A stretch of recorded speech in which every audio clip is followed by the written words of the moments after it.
to the salt of the streets, coming at you every week with this food for thought. Hope you ready to eat. With everything going on in this nation, we need some information, and that's why salt need to be stationed in your rotation. With real talking, real topics, real people, real problems. Think we need some help to solve them, and leave it up to Colin and the Donovan, cause that's what's that? Let's get ready.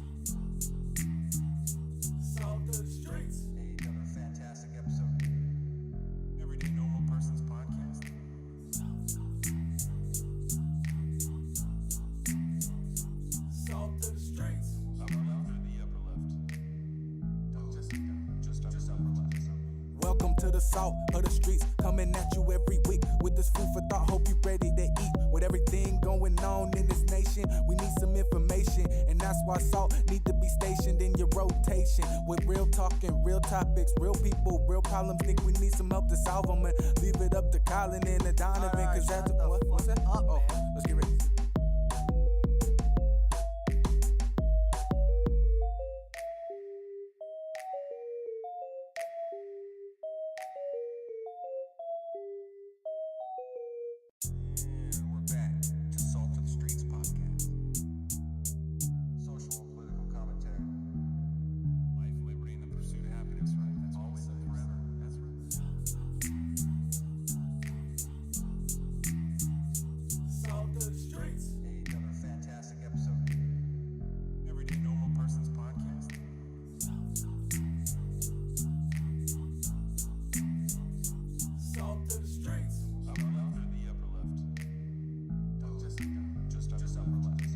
Welcome to the salt of the streets, coming at you every week with this food for thought. Hope you ready to eat. With everything going on in this nation, we need some information, and that's why salt need to be stationed in your rotation. With real talking, real topics, real people, real problems. Think we need some help to solve them, and leave it up to Colin and the Donovan, cause that's what's that? Let's get ready.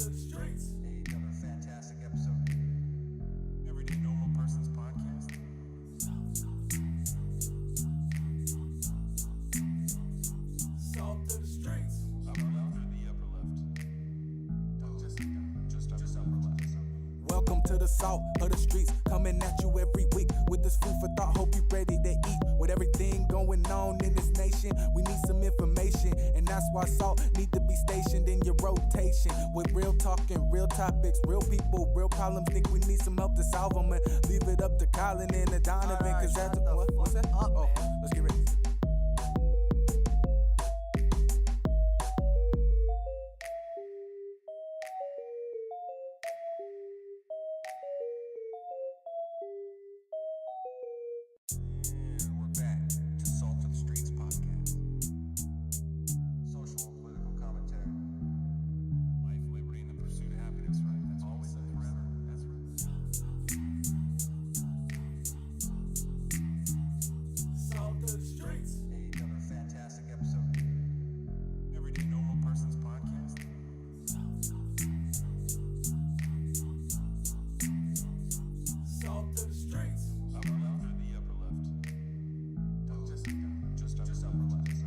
Welcome to the salt of the streets, coming at you every week with this food for thought. Hope you ready to eat. With everything going on in this nation, we need some information, and that's why salt need to be stationed in your rotation. With real talking, real topics, real people, real problems. Think we need some help to solve them, and leave it up to Colin and the Donovan, cause that's what's that?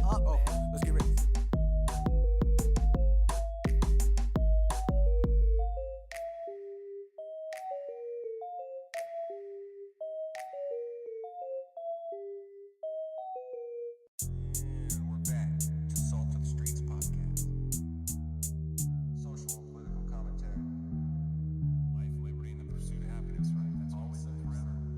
Salt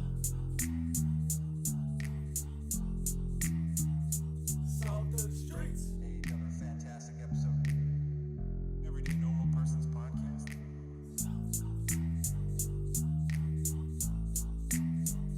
Salt of the streets. Upper left or the upper left? Just upper left. Welcome to the salt of the streets, coming at you every week with this food for thought. Hope you ready to eat. With everything going on in this nation, we need some information, and that's why salt need to be stationed in your rotation. With real talking, real topics, real people, real problems. Think we need some help to solve them, and leave it up to Colin and the Donovan, cause that's what's that? Oh, let's get ready.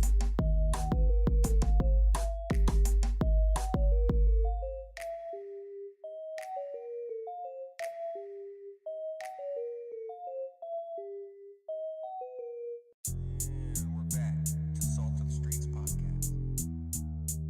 Social and political commentary. Life, liberty, and the pursuit of happiness, right? That's always and forever. That's right. Salt of the streets. Hey, another fantastic episode. Everyday Normal Persons Podcast.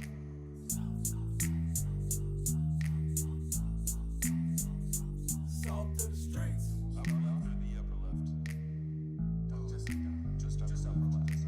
Welcome to the salt of the streets, coming at you every week with this food for thought. Hope you ready to eat. With everything going on in this nation, we need some information, and that's why salt need to be stationed in your rotation. With real talking, real topics, real people, real problems. Think we need some help to solve them, and leave it up to Colin and the Donovan, cause that's what's that? Oh, let's get ready.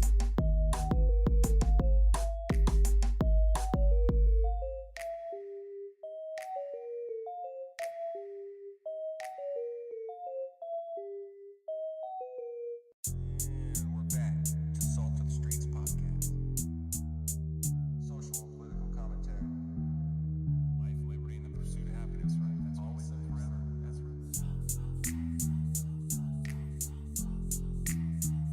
Salt of the streets. Hey, another fantastic episode. Everyday Normal Persons Podcast.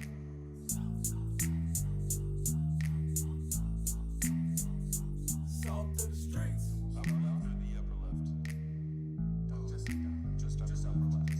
Welcome to the salt of the streets, coming at you every week with this food for thought. Hope you ready to eat. With everything going on in this nation, we need some information, and that's why salt need to be stationed in your rotation. With real talking, real topics, real people, real problems. Think we need some help to solve them, and leave it up to Colin and the Donovan, cause that's what's that? Oh, let's get ready.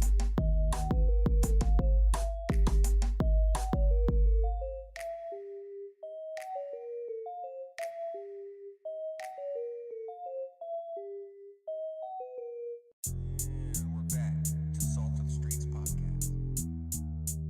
Social and political commentary. Life, liberty, and the pursuit of happiness, right? That's always and forever. That's right. Salt of the streets. Hey, another fantastic episode. Everyday Normal Persons Podcast.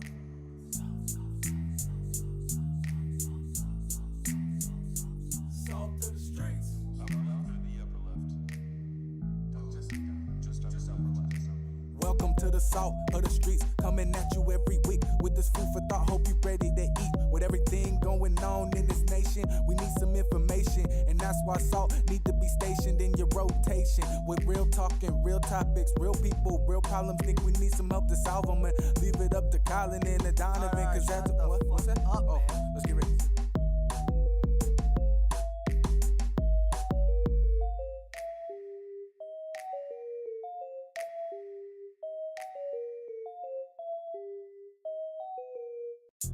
And we're back to Salt of the Streets podcast. Social and political commentary. Life, liberty, and the pursuit of happiness, right? That's always and forever. That's right. Hey, everybody, welcome back to the Salt of the Streets podcast, the most pro-America, anti-government show you know, the show where we discuss news, government. He just got to get his word in edgewise. I'm here. But yeah, we discuss news, government, and culture and how it pertains to you, the individual, and your natural rights of Life, liberty, and the pursuit of happiness. You got it. You know what the document says. You know what the I was document like, says. wait a minute.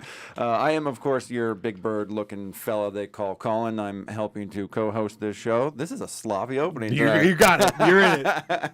And I'm, of course, joined by the man himself, the namesake of the show, the original Salt of the Streets himself, a very sagacious man, if I do say so myself, Donovan Phillips. How are you today, good sir?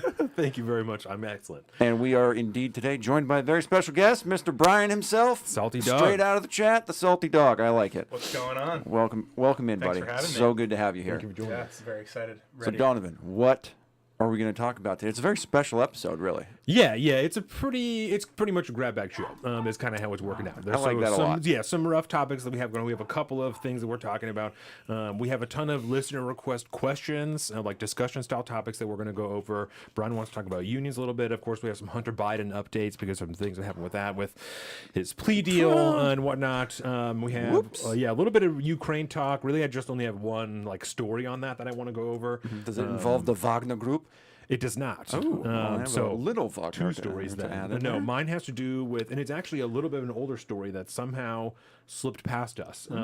It has to do with a Rebuild Ukraine fund that was started by BlackRock BlackRock. and J.P. Morgan. Yes. They signed on to it, Yeah. in May. So, Yeah, they're the dudes that are going to rebuild the entire How country hard after can I we hit destroy my it. head off this desk? I mean, I would yeah. suggest the faux brick behind you, to be Yeah, honest. yeah. If you really want to go for the knockout blow, Yeah, and just so everyone knows kind of where we're headed with it, I immediately looked up Halliburton 2008. So that's kind of where that seems to be what this situation is going to turn out to be. Yeah, so Yeah, we're that makes gonna sense. we'll dive into that a little bit.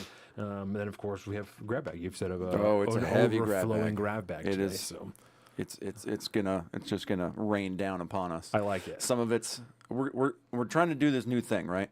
Where the more heavy hitting kind of fucked up things are towards the front end. Yeah. And then we finish off with a nice little sweetness on the ends, because the internet is indeed glorious.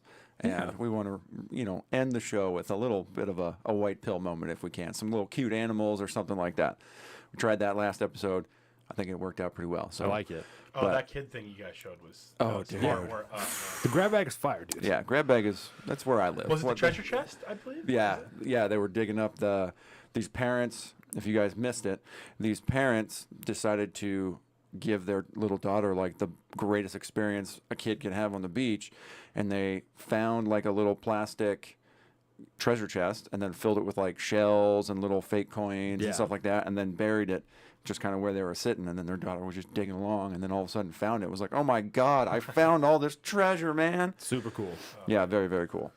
But of course, it's been 2 weeks since we've been together. I've had quite the eventful couple weeks, and I basically missed you all last week. So Yes. what's been going down? Yeah, no, before we continue, of course, I have to remind everybody to indeed. evaluate and adjust your relationship with the CCP. This is what we do in the beginning of every episode, to look at the different ways that you're involving yourself with the Chinese government, try and limit those as much as possible. And of course, this segment, the show, every show after this, and before this, is executively produced by Zeke. So The if man, you want the to also legend become himself. an executive producer, make sure you go to the Patreon, patreon.com/saltofthestreets.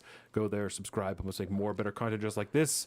You can find us, of course, on our own personal social media. I'm at Salt of the Street on Twitter and at alpaca_Donovan on Instagram. And Colin is at Big Bird Offie on both those things. I left it in the front seat of my car on range day last week in the got a sun. little toasty? It did get a little suctioned. Yeah, it did.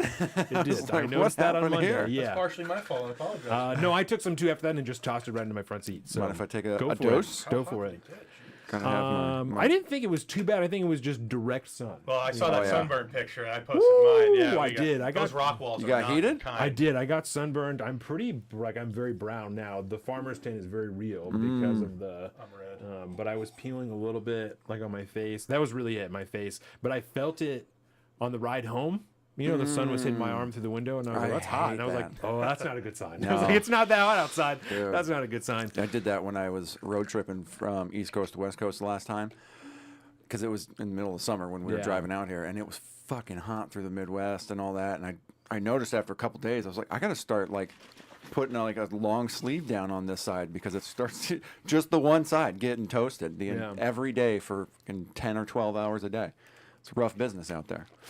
And you say you drive truck? Yep. Yep. You got a problem with that? You know, you got to ever switch your arms I around? noticed, yeah, for sure. I can guarantee you this left arm is a lot darker than the right. Yeah, that's Especially hilarious. when we're sitting in that 16 traffic sometimes. Ooh, oh my God, I bet. Yeah. No, Yeah, thank you. Last week was chill. Last weekend went shooting, Ambleman, right? Went out Yeah. shooting Ambleman last weekend, so that Yeah. was good. Brian taught a little radio course. That was nice. So a little I can't intro wait to get my radio loaded.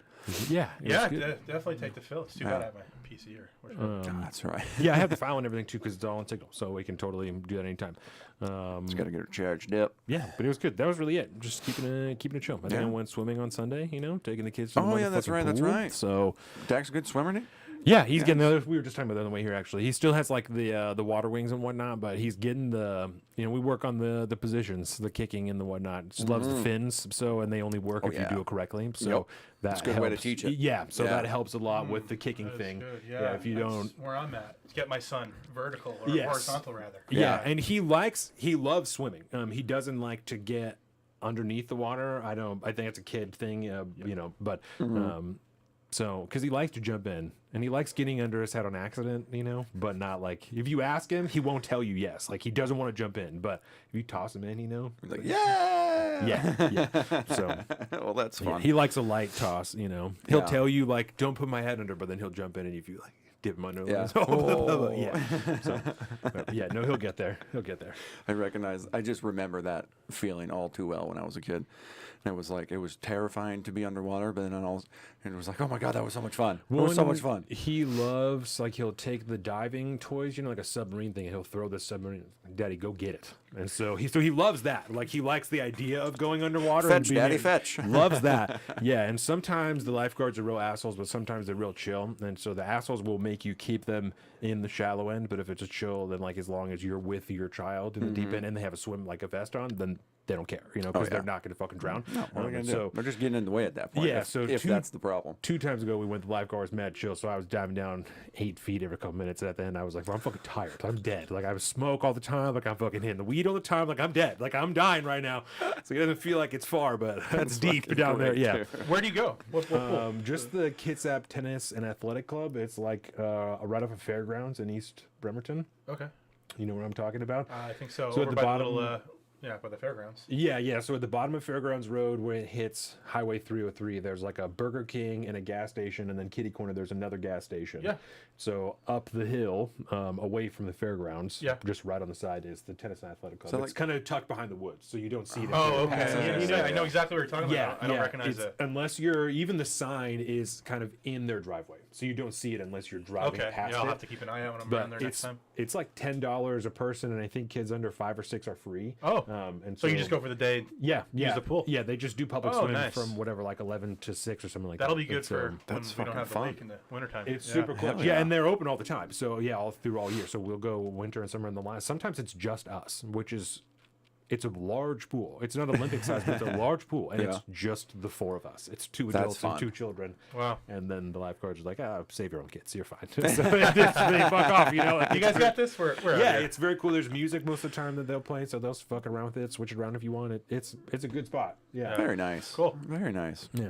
So quite the chill couple weeks is what you're saying. Yeah. Sounds like it. Yeah, Well, for we sure. did because we did have my birthday last weekend, right? Yep. Last Friday, not yesterday, but the week before. And that turned out to be a good fucking night. Went to Echoes. Yeah, had some beers, Yeah. had some cupcakes, played some whatever dildo fucking darts, whatever that game is. That Pop you, darts, bro. Yeah, it's like these darts that have suction cups on both sides, but they they look like dildos. They look like Yeah, they're like small real sexual flexy toys. things. Yeah, and so you put a Little cup. sexual toys. Get your fucking mind out of the All gutter right. there, big shoes. I wasn't the only one who said that. Double suction cup dildo. That's, Precisely. Yeah. I'm going to fucking pull them up because Yeah. I will not let you besmirch the good name of Pop Darts. yeah, not sure how you'd use that, but But it looks like that's. I'm saying I wasn't the only one who said that, so it can't just be me. so you throw it on a kind of like a what do they call yeah, that either game? like a bean bag. You put could do this that. on the table, this orange thing, and then Yeah. you toss these things at it to try and get it on there. So they hit the table Oh, and they like, okay. you know, they fucking. It's the whole thing. It's not just the appearance of these. Yeah. It's also the way that So they it's like move, bocce ball and darts Yeah. kind of all Yes. mixed into one. All Interesting. wrapped Yeah, and they do together. have these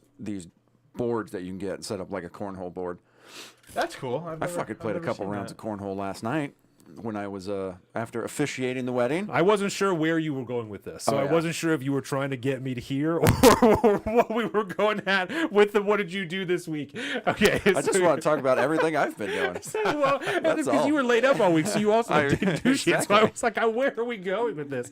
Okay, so last Yeah. night, yes, you Yes, had a last very night, special event I yesterday. did. I have a mug now. You even got a mug. That says the best officiant ever. Look and it at says, you. Thank you for being a part of our special day and marrying us. That's very nice. Because I went online and got ordained because when a friend asks for help, you help them, right? And they Yeah. needed somebody to officiate their wedding because they need to get married real quick. And so Brine asked me on my birthday when I'm fucking shithoused. We're just joking, and I was like, I'll fucking do that. I'll officiate. You know, I'll go online tonight and get ordained. And then she texted me the next day. I was like, so were you like serious about that, or were you just talking out your drunk ass? And I was Yeah. like, no, I literally did it this morning before you texted me. It's like, okay, good, because we'll need you. Nice. And that's within 6 days. They planned out this whole fucking wedding. Had about 30 people there. Food, I mean, music, the Good whole for 9 them. yards, man. Great fucking venue out in Port Orchard. It was a really, really, really good fucking night. Saw a bunch of people, you know. Mom came with me, Mm-hmm. and then my brother came with his girlfriend, and a couple of guys from soccer were there. You remember Al from soccer? No. Okay. He also is my Amazon driver, which is hilarious. Oh, okay. I remember Yeah. you talking about He this. I don't know lives- that I've ever met him before. But Oh, yeah. I don't think so. Yeah. Yeah, but he actually, it turns out he lives next door to the venue. And so he and his family came and were a part of the wedding and stuff too. It was a really, really good fucking time. And so, and then I talked to the venue owners and they're like, yeah, if we get anybody, because they're just kind of starting, this was like their pilot program to see how What this is property. the venue? It's like a farm. Okay. They have pigs and geese and. Yeah, this you is know. getting big. There's another one Yeah. that Jordan, that we've taken the kids to because they do like you can go there during the day and like buy eggs and just see the animals Uh-huh. and shit. But then they're also starting to do. This is where Aaron's birthday party was. I don't remember Oh. what the fuck I was doing. The Okay. kids were sick or something. I didn't go to it, but that's where the birthday party was. So that's getting very big. This whole outside rustic farm themed And it was fucking real classy too. Yeah. I mean, everything was all done up really, really nice. Right. They've put a lot of work in that property. It was very cool. Turns out Case Bowles does their horses, which is hilarious. he does. It's just all the fucking ties The all same coming guy together. that we did the power hour with. Yeah, the video we watched He- before the show. Yeah. Oh, yeah, He's, yeah. he's a Sitting on the farrier couch. now. Yeah. Oh, he's a wow. farrier now. Interesting. How That's did you what get into that? That's Colin's brother is a farrier. Yeah. Oh. Been doing it and- now for fucking over a decade. It's the weirdest fucking thing. It's very random. That is And Super Casey, weird. hard Casey, work too. It looks like Oh, yeah. what I've seen on YouTube. Oh yeah, Yeah. and and the dude Dirty work. smells Yeah. all the time. Oh yeah. He just smells like horse shit Like- all the time. Casey was doing bovine podiatry first, so he was doing cow feet. Okay. And then Which is Bovine fun podiatry. because that's just this crazy ass contraption that like you lock him you into lock it. them into this little like stockade, The cows. and then hydraulically lifts them sideways, and then you go out there with a fucking DeWalt power grinder and and then just grind their fucking hooves Yeah. down. It's wild. And then he got him Oh, with the man. farriers because he was doing Yeah. stuff with the fair, and so he met all these horse people, and then got in with Started wearing cowboy boots Went to and a farrier hat. school. He was working with us for a while, and Yeah. then was like, "I'm done here," and went to farrier school, and then Okay. just Yeah. a full-on cowboy now. That's right. Yee Yeah. yee. Played baseball in college. Now he's a cowboy. I Yeah. don't know. Yeah, Happens fast. he's a good guy. He's a good dude. He's a good dude. We love him a lot. He's just the whole family is fucking great. Yeah. What can I say? And he does these people's horses. Yes. It's a small ass county. It's a small ass county. Well, especially with horse people. There's only Oh yeah, I bet. and they're fucking there's so many of them, but it is everybody knows everybody in some way. You're like 1 or 2 Casey- degrees away from somebody. Casey's got some stat about like we have like the most horses per capita in the county or in the country or something like that, right? There's I like would not doubt there's it. like something like that. Yeah, because we're not really a real rural area. Right. We got a lot of trees and shit, but it's like the space to have horses. It's small enough that tons of people fucking have them, you know. And there's a bunch of big ass barns with big ass properties that board a ton of horses too. So fucking everybody's got fucking horses around here, man. yeah, I grew up with them. That's we got so it's a everywhere. Trooper, right? That was your horse's name? I had a bunch of them growing up, but yeah, River, like- Trooper. Trooper, I think was the Most last recent one. one, Either yeah. that or Cody. I think it might have been Cody too. I don't know. I've had a fucking ton of horses, bro. Nutmeg was one of them. This Nutmeg. big, yeah, she looked like a woolly mammoth, but like really squat and short. Kind of a pony, but technically still a horse. And was just always like shaggy. Yeah. And she didn't listen to shit. You cut a She horse's just- hair? I mean, you can, yeah. Some people do shave, particularly in the summertime, certain areas that are going to be, have a lot of like, people put on like different fly masks and stuff like that. So a lot of times they'll shave their hair down where everything kind of rubs against the skin just to Okay. cut down on the heat and the sweat a little bit. But Yeah. I also didn't know. I dated a couple of horse girls in high school, and I didn't That's know. problematic. But it is. they all are. I was always told don't do that. Yes. It's a bad. It's yeah. I will tell. I The went, expectations are high. yeah, I went- especially rodeo gals. yeah, I went into a rodeo thing for a weekend, and the best time I had was the time I eventually volunteered to get up and feed the horse in the morning, because it's like 4 a.m. or whatever. That was the best time I had. The time I spent alone with the horse in the morning, getting Yeah. high, Yeah. was the best time I had all weekend. Yeah, I bet. Getting Did you get the high, horse Just high? vibing. I was scared that she would know, and I wasn't sure if it would work. So I just was like hanging out with the horse, smoking, and would just talk to the horse, and just feed it, and just fucking. Then the rodeo stuff would start, and I'd be like, "Oh, this is horrible. This is just a day's worth of watching people fucking yeah," and it's just so fucking gay, dude. It's just so not my It's thing. not your thing, huh? Oh, but I didn't know until then the horses sweat. Like I didn't. I was gonna ask, do they sweat? Yeah. Oh, yeah. like okay. a They get lot. real sweaty. Interesting. Yeah, when you Yeah. take because they'll put like a blanket on and then put the saddle on, like a lot of times. And when you Yeah. take that shit off, yeah, they're fucking sweating. Yeah, because I know most animals don't sweat. Right. They pant for to It's get rid of weird. heat. Horses are fucking weird, bro. It's And it's fucking nasty when they do it too. It's real. They smell it bad. gets all foamy and stuff like Yeah. that. Usually because Oh, like their nasty, stuff's yeah. gross, dude. Yeah. That looks like something else. And a horse. But yeah, and it's usually where they're like Yeah. something's rubbing against them, and so they Yeah. just it doesn't breathe That's as well. gross. I don't think I've ever seen that. Oh, yeah. And the smell of like a dirty horse is very unique. It's Yeah. pretty disgusting. Yeah, you're gonna smell like it for about a week. When we were at Christine's house a couple weeks ago, I was petting all this horse and didn't think about it, and then I like rubbed my face and I was like, "Oh, it smells Yeah. like a horse. Yeah, Oh and, god." And see, Chad and Casey now just smell like that all the time. That's Yeah. just they're always smelling like Casey that will now. come into work, he'll come give me a hug, and I'm like, "Ooh, you smell like a horse, dude. You smell like just a ton of horses." Yeah. It's like it took my brother just got a new truck relatively like within a month or so. yeah, not too probably. long ago. Big ass F-350 diesel. It took maybe 2 weeks for that thing to like get rid of. It just kills the new car smell, and then now just smells like barrier, Wow. like sweat, bo, and horse, and it never goes away either. That's rough. Good luck with that one. Have you ever ridden a horse before? I Ooh. think maybe my 5th or 6th birthday. I have a picture of my front yard. And, Oh, there you go. Like, suburb New York. Get the Yeah. old Ride a farm little out there. pony, yeah, You used to yeah. live in New York. Yeah. Where out in New York? Long Island. Strong Island. Strong Oh, Island. that's Long right. Island. Long Island. Yep. Yeah, On look- the North Shore out there. Nice little Oh, suburb, beautiful area. Yeah, Center it. Island, kind of like. Yeah, pretty more much towards dead the center. city. I'm like equal to the city than I am all the way out east Oh, to, the, fuck yeah. to the point. So you could do city in the morning, beach at night, vice versa. It's pretty sweet fucking. area. It's a good spot. Oh dude. yeah, I love it. So yeah, explain to me. I look back on this Here, yeah, this zoom place in- with zoom great into love. The island, Yeah. North Shore. There's a couple of go to the right a bit. There's Port Jefferson Huntington, area. Port Jeff. Yep, and then I'm Miller Place right there. Oh fuck yeah! Right on the water. God. Okay. I used to live right. It wasn't called Willow Creek back then. You live near the Willow Creek Golf Course? I don't know if it was. Oh, it dude, doesn't you and look I were a familiar. stone's throw away. I mean, we were I mean, either way, it was were real close to that. like Mount Sinai. Yeah, Oh, but it no wasn't way. quite because the Stop and Shop's over there.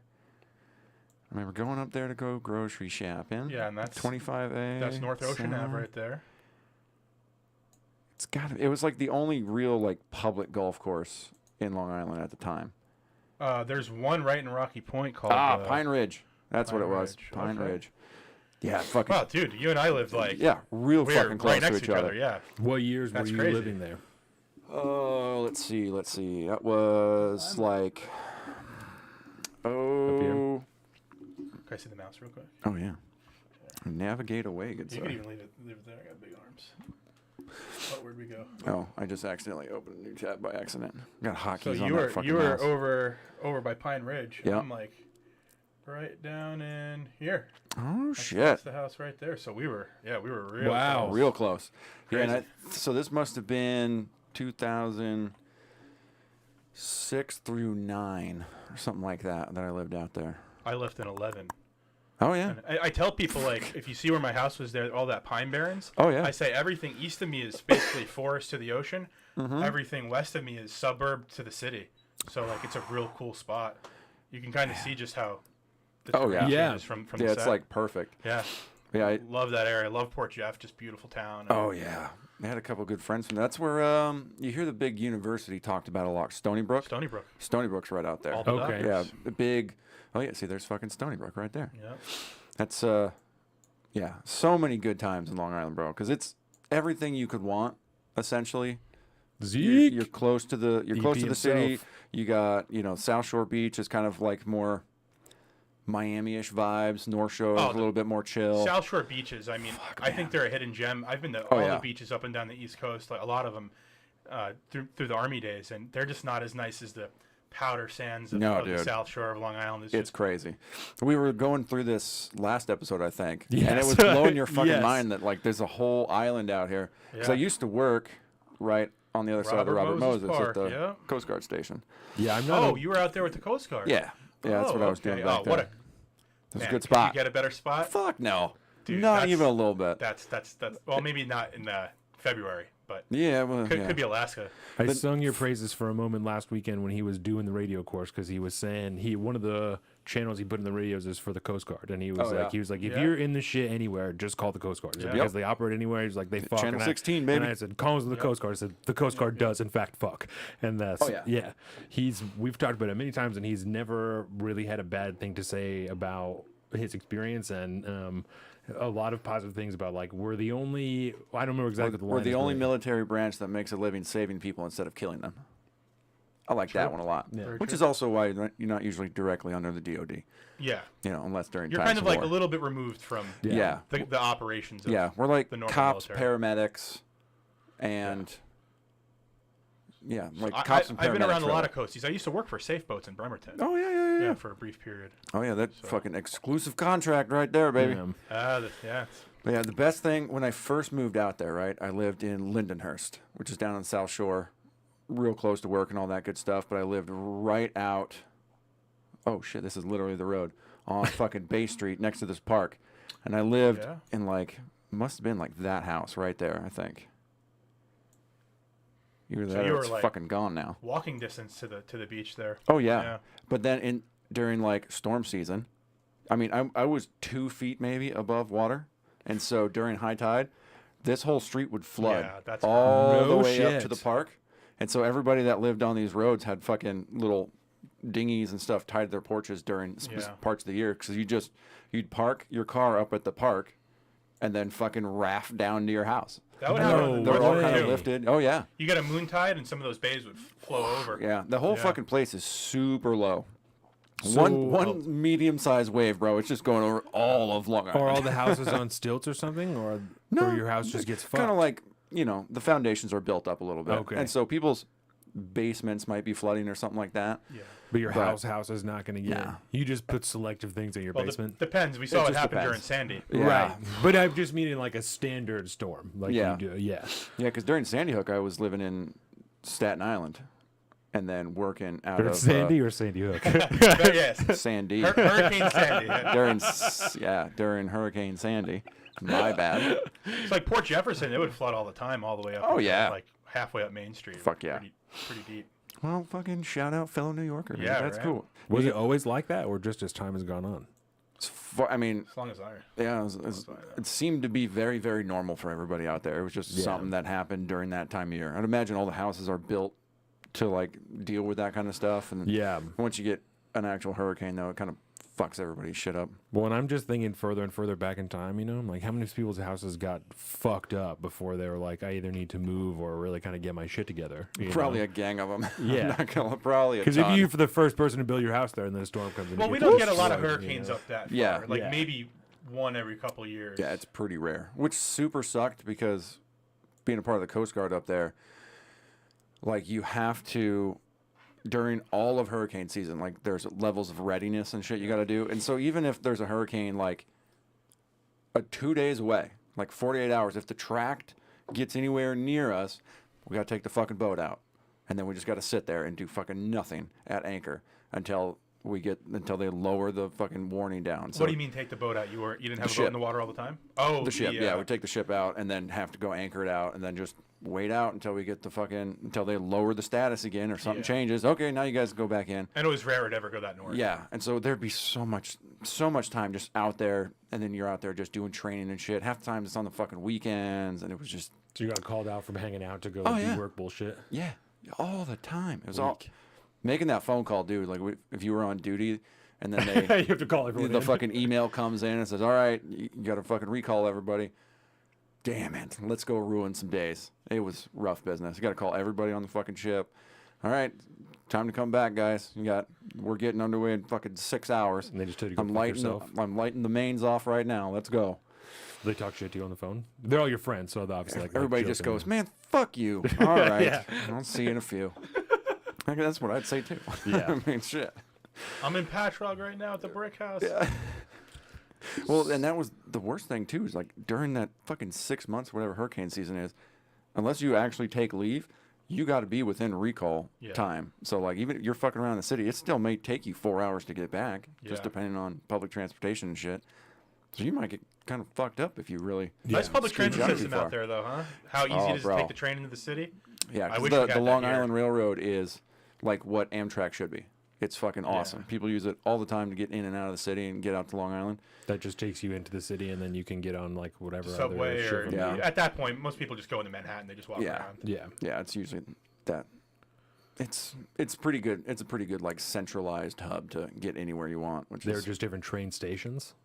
yeah, all All this along. shit's foreign to me because it sucks up here, so people don't take it. You know, like Oh, yeah. you can take a Yeah. train to like California or whatever, but it also takes like 2 days. You know, Yes. it's not a fast thing. And like there's it- and you're not sleeping. No, you're not in a it's- cabin, no, bro. it's gonna not be weak, like yeah. classy. Well, you could take like the LIRR into Penn Station or something, let's say, and then get on an Amtrak and go up south or north up the East Coast. Yeah. Which I always do. Like when my friends were in college, I'd Mm-hmm. come take leave from the Army. I'd take the train into Manhattan, hop on the Amtrak, go up north, take a bus to their college town, hang out with them for a couple days. Fuck yeah. Really good way to move around. There's nothing like that out here. It's just It too took bad. it took convincing to get people in Seattle to take the light rail, and people do Yeah. it all the time now. But it was up for years before anybody did it consistently because I don't know, it was out of the way. It was foreign. People just weren't fucking yeah. used to it. You know, we don't even really take the bus out here. Jordan's never taken a city bus before. Oh yeah. I didn't drive haven't until here. I was over, it's different out here. like until I was almost 19. So I took Yeah. the city bus everywhere when I was in high school. But even most of my friends, we walked before we took the city bus. We Yeah. would walk across town. Yeah. That's just like, we just fucking walked everywhere. You didn't have a car, you just walk. Fuck, man. Lamborghinis. That's Yeah, the like way. Lamborghini. Yeah, that's Lamborghinis. the Let's only go. way, yeah. Throw them skids on. Yeah, that's the way. Yeah, it's just so different out there because it's like literally the whole city is designed to like get people around through public transportation. Right. Like you're not supposed to be driving really. You From can, what and it's it's if interesting. you live in the city, Game owning over. a car is only if you're a multimillionaire. Dude, Yeah. my in-laws went for a very long time because they lived in Queens, and they went forever without owning a car. The only car they just left it down in Ecuador when they moved up here, and they drive left that. They drive that like whenever they would go home or something like that. But then come up here, there's no need to have a car until one day my father-in-law decided it's time. Like, you know, we were moving up to Rhode Island, I think, at that point, and they wanted to have an easy way to come up and hang out and stuff like that. It's like, all right, we'll get a car. You got to have a car if you're up there. Yeah. Rhode Island. there's Yeah. no- And so they got a car, and I mean, you're living in Queens, man. Like, there's no parking around. Yeah. And you have to try to find a place to park, and then every like 2 or 3 days, you have to move your car to the other side of the road because of like Ooh. street Oh, sweeping. jeez, yeah. Because it's In the street winter, sweeping? snow plow. There's just Oh, dude. signs stacked up on the pillars up Yeah. there. So Different it's laws. fucking like terrible. on those days, no one can park on that part of the street because they're going to sweep it. Yep. And if you leave it there, which I might have at And a bunch certain of points, people but do. yeah, you just get a fucking massive ticket. It's Really? it was like $130 or something when I got it. Oh, weak. And then to go over bridges to the different parts, because like Yes, we've Yeah, talked about that a different lot. borough, yeah. consistently shocked at how much the tolls to go from one place to another, and that Yeah. people pay them both ways every single day. Like a tractor trailer over a bridge out there is like over $100. Yeah. It's insane. And they'll do it every day. And they tell you like, go take it at night. We'll cut the tolls, I think, in half or something. Yeah. If you do it at night. Yeah, cut down on the traffic. Which is just fucking insane to me. Do you guys follow Louis Rossman at all? He's like a I Apple don't, repair no. guy. He's okay. Then, yeah, you guys need to look him up for sure. I'm gonna send you some videos. But Okay. he started as a Apple repair guide in New York City. He's Okay. and now he's really big in the right to repair. So that's why I'm surprised you guys got hurt. Okay. So he's super hardcore in the right to repair.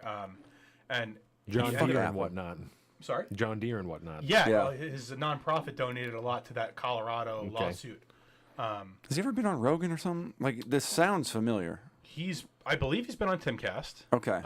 Ooh, that He's might got a have been huge. where I've seen it. I mean, he's got multiple millions of followers on, Okay. on YouTube subscribers. Rather. What's his name again? I'm gonna look him up Louis real quick. Rossman. Louis But Rossman. yesterday he just did he rants in his couch basically now because he doesn't do board repair.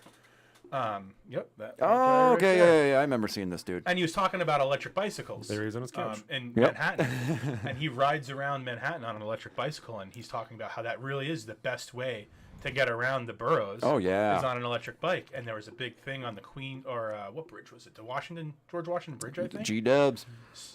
was during- 4 people got hit, and it was a big thing, and now they're trying to ban electric bikes, and it's like... What? If it That's saves the one life, answer. guys, if it Yeah. saves one Yeah. life, we're gonna shut it down. Fuck like- down. Because you can ride the bike on the street, and then it's fast because it's fucking It can keep up with traffic, which is nice because you don't get hit by cars, and... yeah. You know, if a lot of people were on electric bikes and they made some infrastructure for it back there, that would really solve, because nobody wants to take the subway, and because it's... Especially these days. They Yeah, don't have especially bike these lanes and days. shit back there. Sorry? They don't have bike lanes and stuff back there. Some areas are like The shit's Yeah, everywhere real out here. paved and like they're Depends. closed off. But like in just some alleyways areas, and stuff, but yeah. like it's What is the full of Can't Stop garbage. Won't Stop Yeah. movie? Fuck. What? There's a movie about, and I think it's Joseph Oh, Gordon-Levitt, where he's delivering stuff. Yeah, he's like we a, just a talked about this messenger. not Yes. that long ago. well, yeah, bike couriers out there for legal documents and stuff is a huge industry. Huge, We bro. talked about Yeah. that. That's got to be one of the only Well, and places. that's a why giant people city. don't like these electric bikes is because those couriers don't listen. They'll jump over your hood. They're insane, those guys. But that would It's be a called big like solution. Premium There Rich. you go. Fucking I've never great seen- I've never goddamn seen movie. it. I've also never seen. I knew Ride what he was like talking this. about. Such a good fucking Yeah, movie. and we then had a big conversation about how big cities have got to be the only place where this is still a career. Yeah. like where you can actually do this because there's where nowhere else is a bicycle. The Well, best and New York place to City's fucking flat get somewhere too. It's not like fast. Seattle where there's Yeah. these big hills. Like I don't even know if there are many hills at all. in because it's any built of on them. an think island, so. right? So it's all just. Oh, on- yeah. on I mean, not different that islands have to be islands, flat. Yeah. Yeah, I and guess this, that makes sense. yeah, he's riding his fucking fixie bike all over the place, delivering messages. Yeah, because in Seattle that would be a real bitch. Oh Yeah, yeah, To for have sure. to ride a bicycle quickly. Well, anywhere Seattle's to a lot would be- smaller too. Like Yeah. I don't think people grasp the difference between New York City and other. it's fucking Other No, cities. yeah, It's I had absolutely him. massive. I had him draw me a map one day because I don't remember what I wasn't understanding. We were at work talking about. I don't remember what I wasn't understanding about these different places, but I was like, I need you to draw me a map, and then we talked about the scale, and I was like, Oh, yeah. holy fucking shit! Like I just don't. Yeah, because like I said, I'm not well traveled. I've never been to California. Been to Michigan one time, Oregon, Canada one time. Like I've really never been many places. So. yeah. You're just based in the PNW. You're just Yeah. PNW Super through and based. through, bro. Yeah, Salty. I had a horrible conversation with Jordan about how like I just compare everything to Bremerton because my brain is just stuck in small town, you know. So, and then I was talking to him about it, and I was like, it's where the people live. Like, so when I go other places, where the and people I see live, other bro. people living there, or they don't know where Bremerton is. I'm like, what do you mean you don't know where Bremerton is? Yeah, nobody That's knows. where the Nobody people outside live. here No, know because where it doesn't Bremerton exist is. and it's Yeah. completely insignificant. But Maybe in- Tacoma. But in my brain, like that's where the people live. What do you mean you don't know where Bremerton is? But it's not. So, like- people live everywhere other place besides Bremerton. Tacoma, the size of Tacoma is like a pretty large hamlet of Long Island, like Hempstead, someplace Yeah. like that. It's like where one. It's like a yeah, big town. Yeah. Yeah, it's wild. So, for reference, the overall, and this is just like the full Seattle metropolitan area, yeah. is 5,872 square miles. Okay. And what's the population density? Just over 4 million. Yeah. 4.1. Okay, so 4.1. And then New York City is over 13,000 square miles. Almost 3 times as big. Yeah. Almost 3 times the size. And Oh, it indeed was so. For us, it didn't even say the density.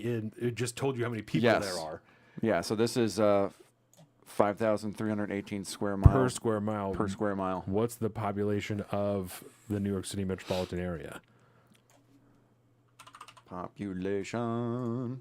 8.8 or something. 19.7. Whoa! Yeah, because within the city proper, because the metro area includes like parts of Long like Island, Long New Island. Jersey, Yeah, So the parts pop- of Connecticut. it's the whole Right. city though. Yeah. I mean, these are. If we're just talking the 5 boroughs, how many is is that for the 5 boroughs?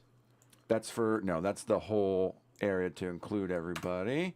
8.4 million in New York City, just the proper Yeah, city that's- as of 2001. Even still, that's 3 It's probably million. less than Yeah. now. Yeah, I think it's 8. I heard 8.8 yesterday because that was part Oh, of yeah. Louis Rossman's thing about the bikes. Is how. But how many people live in Washington State as a whole? I think like 3 million. No, Seattle said 4. It's, So 4 million.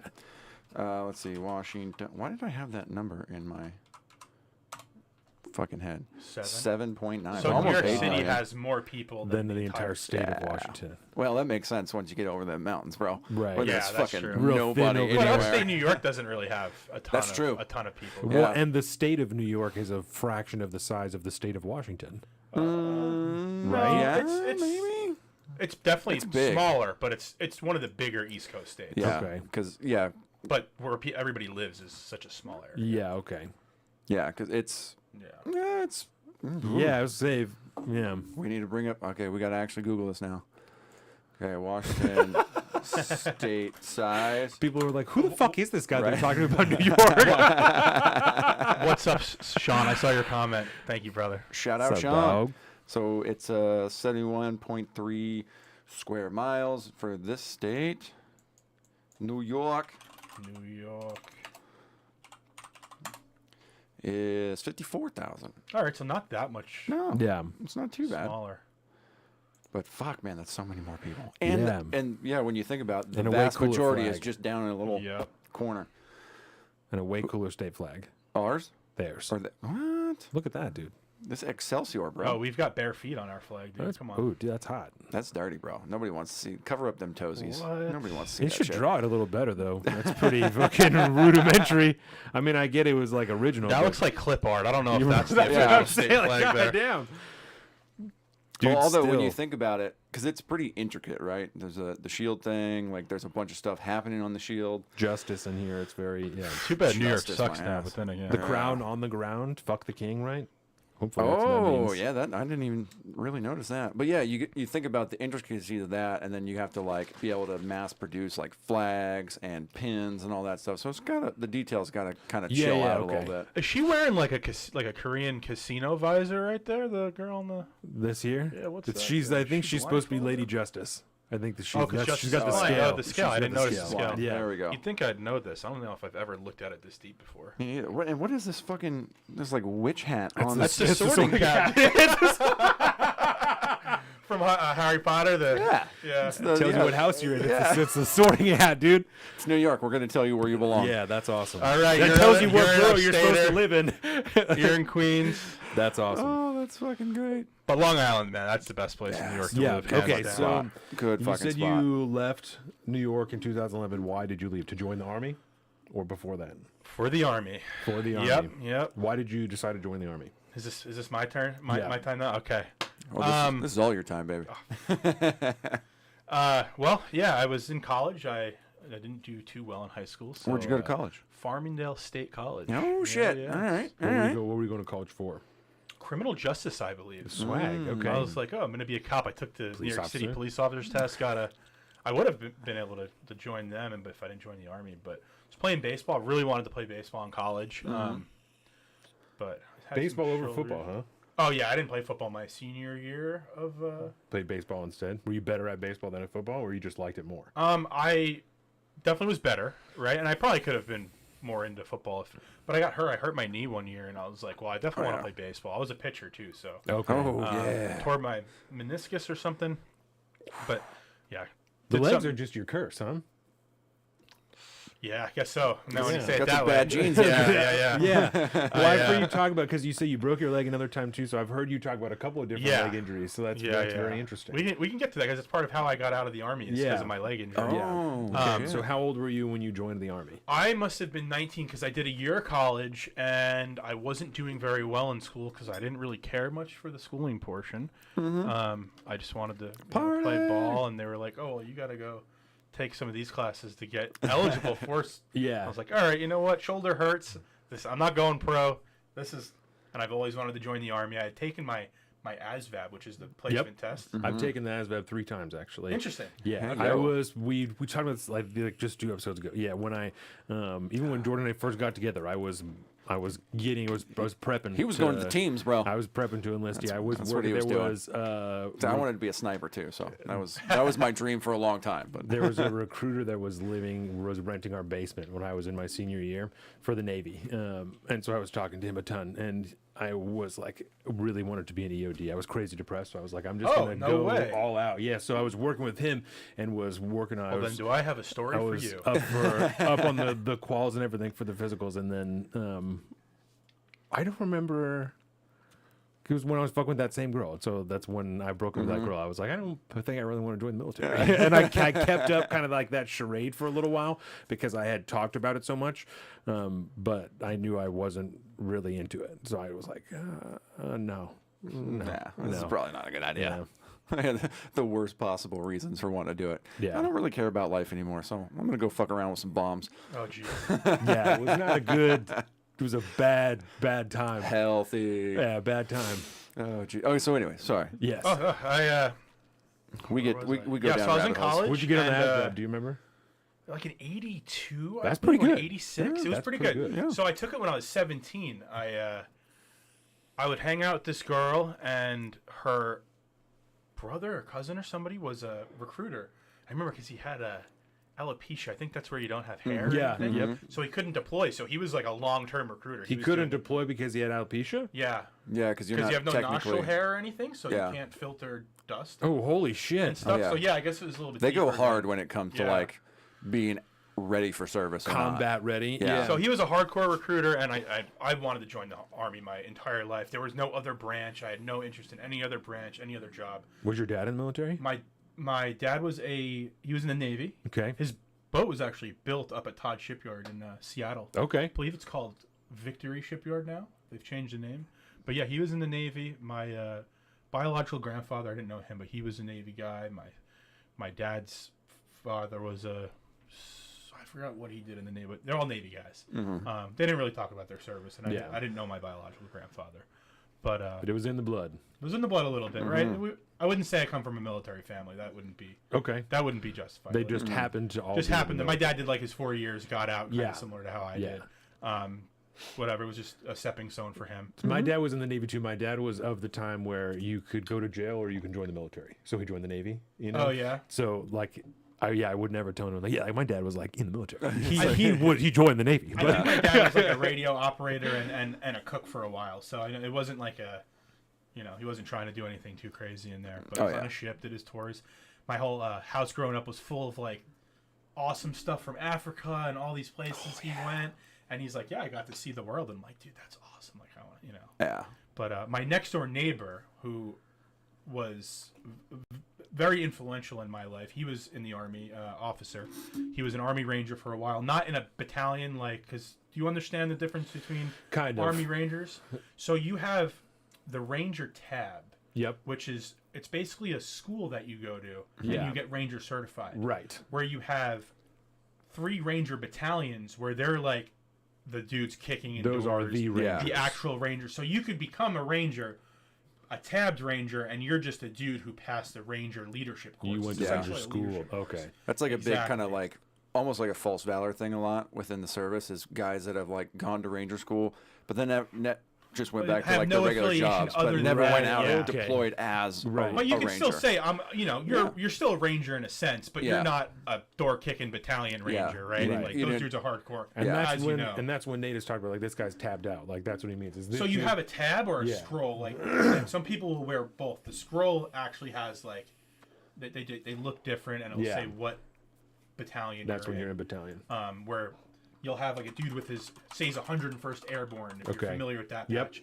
And yeah, so that's the scroll, and that's the tab. Oh, okay. Okay. So if the dude has the scroll, that means he's in one of those battalions. Because If he this has says the second tab battalion. only, Okay. he's only went to the school. Word. Anyway, my neighbor was a tabbed ranger. He did a bunch of other things. Okay.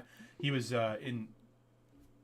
in Desert Storm, and then went to Afghanistan and stuff. And I'd mow his lawn when he was overseas, and I was always like, "This is what I want to do. I want to be a ranger, but I wanted to be like a door kicking ranger. That's all I ever wanted to do." So instead of doing that, I went to college and tried to play baseball. Right. And when that didn't work out, well, my parents didn't want me doing it either. Yeah. My mom especially, she was just not about it. Like, and during especially that at time, that we were in time. peak G. Well, maybe Right. not Oh, peak, yeah. but 2011. That You're was nearing the Yeah. like it's still a very hot war. Right. People were still kicking doors in 2011. There were still missions going on and Yeah. stuff. And I knew it wasn't working out, and I really didn't feel like going back to school. I was working at a ski shop, which I loved. A really- ski shop? Yeah, ski shop Like for snow? for snow. Okay. Yeah. Okay. Like for for Why snow. wasn't Kayaks in the summertime, and ski and snowboard Yeah. rentals, equipment. I mean, that was a busy shop. It was called Snow Shed. I don't know if you've ever seen No. that place. where the fuck should people ski in New York on Long The Island? whole, just- you gotta leave the island. There's Yeah. Oh, okay. Yeah, you got to go up north a little bit. But people There's tons of ski a skiing ton- over there. right, Yeah, right. It's Okay. close. I mean, a couple hours each way. But Okay.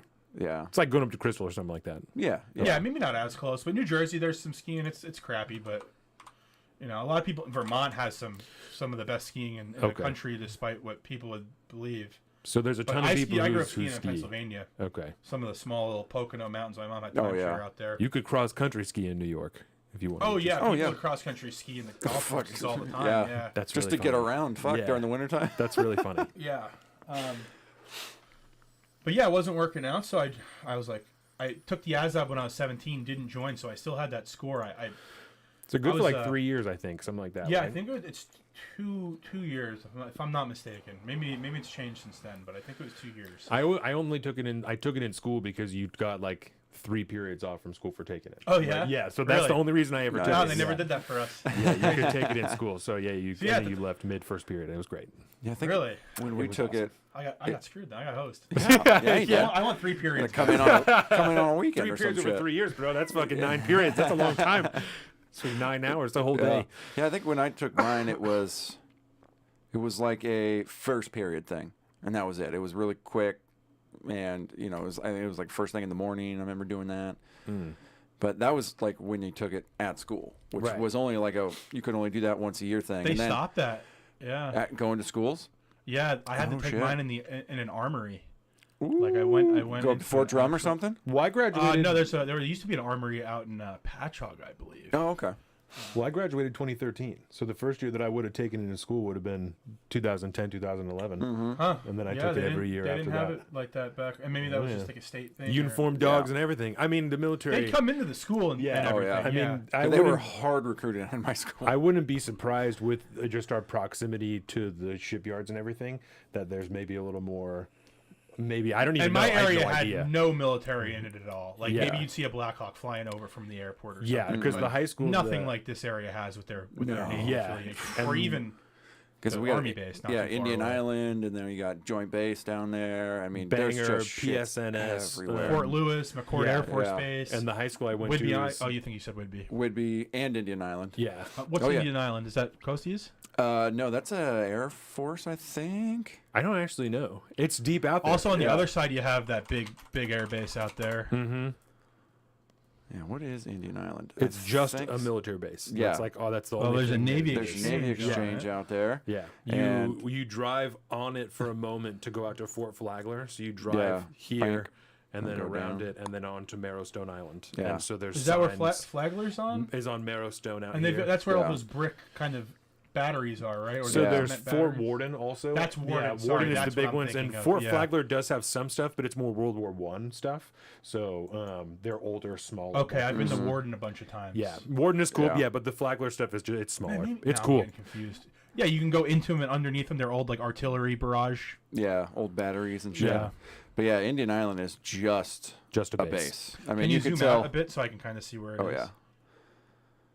Okay, so yeah. Yeah. I've So definitely there's been there. there's I've Port definitely been Townsend. Yeah. there. Yeah, okay. Yeah, there's Fort Warden out here on this point. And then And Warden has the has big bunkers that you can with huge okay. doors and you can and the walk in campground and right there's- there yes, too. Yep, yeah. yep. And, I've been there many times. and Flagler has camping too, but they're separated. Okay. I don't and think I've been to the Flagler. bunkers they have at Flagler are much smaller, and they're just kind of in the ground, and they're just kind of hallways that you can walk around. So they're like word batteries there for big anti-aircraft guns that are long gone. William Wallace says Indian Island is a naval Ammo base. base. Base. Shout Okay. out Will Wallace. Will Wallace. Cool. Yeah, it's just I mean you could tell by all the little Yeah. Yeah. cutouts like that. There's only one thing cooking on that base. Yeah, Yeah. a lot of ammo. Bunch huh? of boom booms. That's cool. Yeah. But yeah, we're surrounded out here, man. Yeah, It's just nothing like but that it. where I'm at. Yeah, so I wouldn't be surprised if because of that, the schools Yeah. are just a little more like, yeah, fuck it. Yeah. The amount of people whose parents are in the military or work in the shipyard in the high schools here. Oh, is- everyone's connected in some way It's out here. Yeah. ridiculous. Yeah.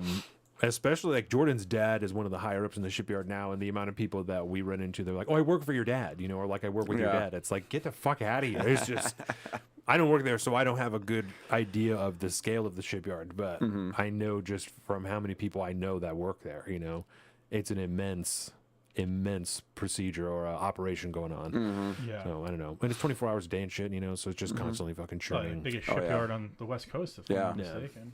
So what brought you? How did you end up out here? Okay, so yeah, Right. Joined the army in I 2011. joined the Army in 2011, and like I said, I wanted to be a Ranger, right? But Yeah. I did really good on my ASVAB, and they were like, "Hey, we'll give you like 80 G's if you want to be an EOD tech." Oh, And I was like, shit. "Ooh, I get to save lives," because at the time I was a volunteer firefighter. And I got Okay. really into that. I was doing that for like almost a year, and it was all like New York City firemen who were there for 9/11. Some of the faces that were in that firehouse were dudes in some of the videos about 9/11. And when that rolled around, like they get super emotional about it. And Oh yeah. being in New York when that happened, Right. I just like I want to go over there. I want to kill some of those people and shit. There was a lot of that going around back Yeah, then. Exactly. I could take out some ragheads. Yeah. Yeah, Especially exactly. like in New York. Yeah. Yeah. That was. Oh, I bet.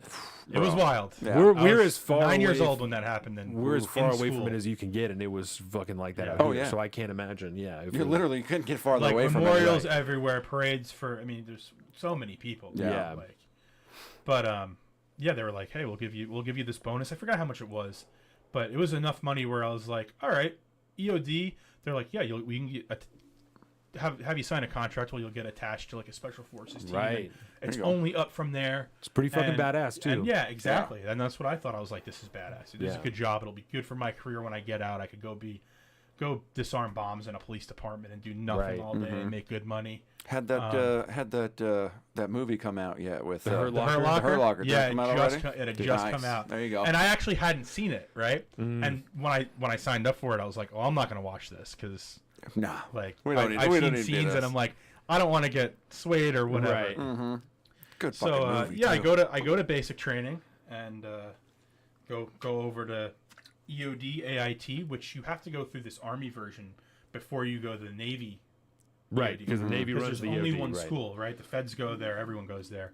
And the Navy runs it. Yeah. And the Navy Oh, runs shit. it. Yep, it's in Eglin Air Force Base down in Florida. I did not Yeah, know there's that. some weird. Maybe you could explain it better because I remember we used to party with a guy who was joining the Air Force, but he was going EOD, and there was some like weird dual enlistment or switch enlistment thing that he was doing because he was going to go. I don't remember, and maybe he was fucking wrong, but yeah, the connection with the Navy complicates. Maybe that's not the right word, but They do. The Yeah, I don't know- military I is don't know always about doing that, weird yeah. shit like I that. don't know. They're always But- doing weird So shit we like were that. also partying, so we may have just been really fucked up. And there, people throw like weird stories Yeah. about because I failed anyway. I failed out of EOD school, not realizing that 97 or something Oh, crazy yeah. percent. I got 100 on every test, every written test, and I was putting a blasting cap on some det cord for a controlled detonation, just like blasting cap. You put on the det cord and then shove that guy into the C4. And when I was doing it, you do it away from your body behind you, and the crimper slipped in my hand, and I dropped the blasting cap and it hit the ground, and they were like, All right, you failed 16 points for rough handling of explosives. You need 85s to pass, so automatic fail. Damn. And that was a one and done for me, and that was it. Yeah. That EOD was done for me. And I'm like, how does this make any sense? Right. This is why you have a building with 400 people in it who failed EOD, and there were dudes there for years trying to get reclassed. And we all have top secret clearances or interim because they were, still investigating us at the time. 'cause Right. we Yeah. weren't in the Army for that long at the time. And I'm like, how stupid is this? Because there are dudes requalifying every year, right? Also, or every so often, do they have to take? No. In my building, it was just This is kids. just okay. There was like 30 people who were going to the next class.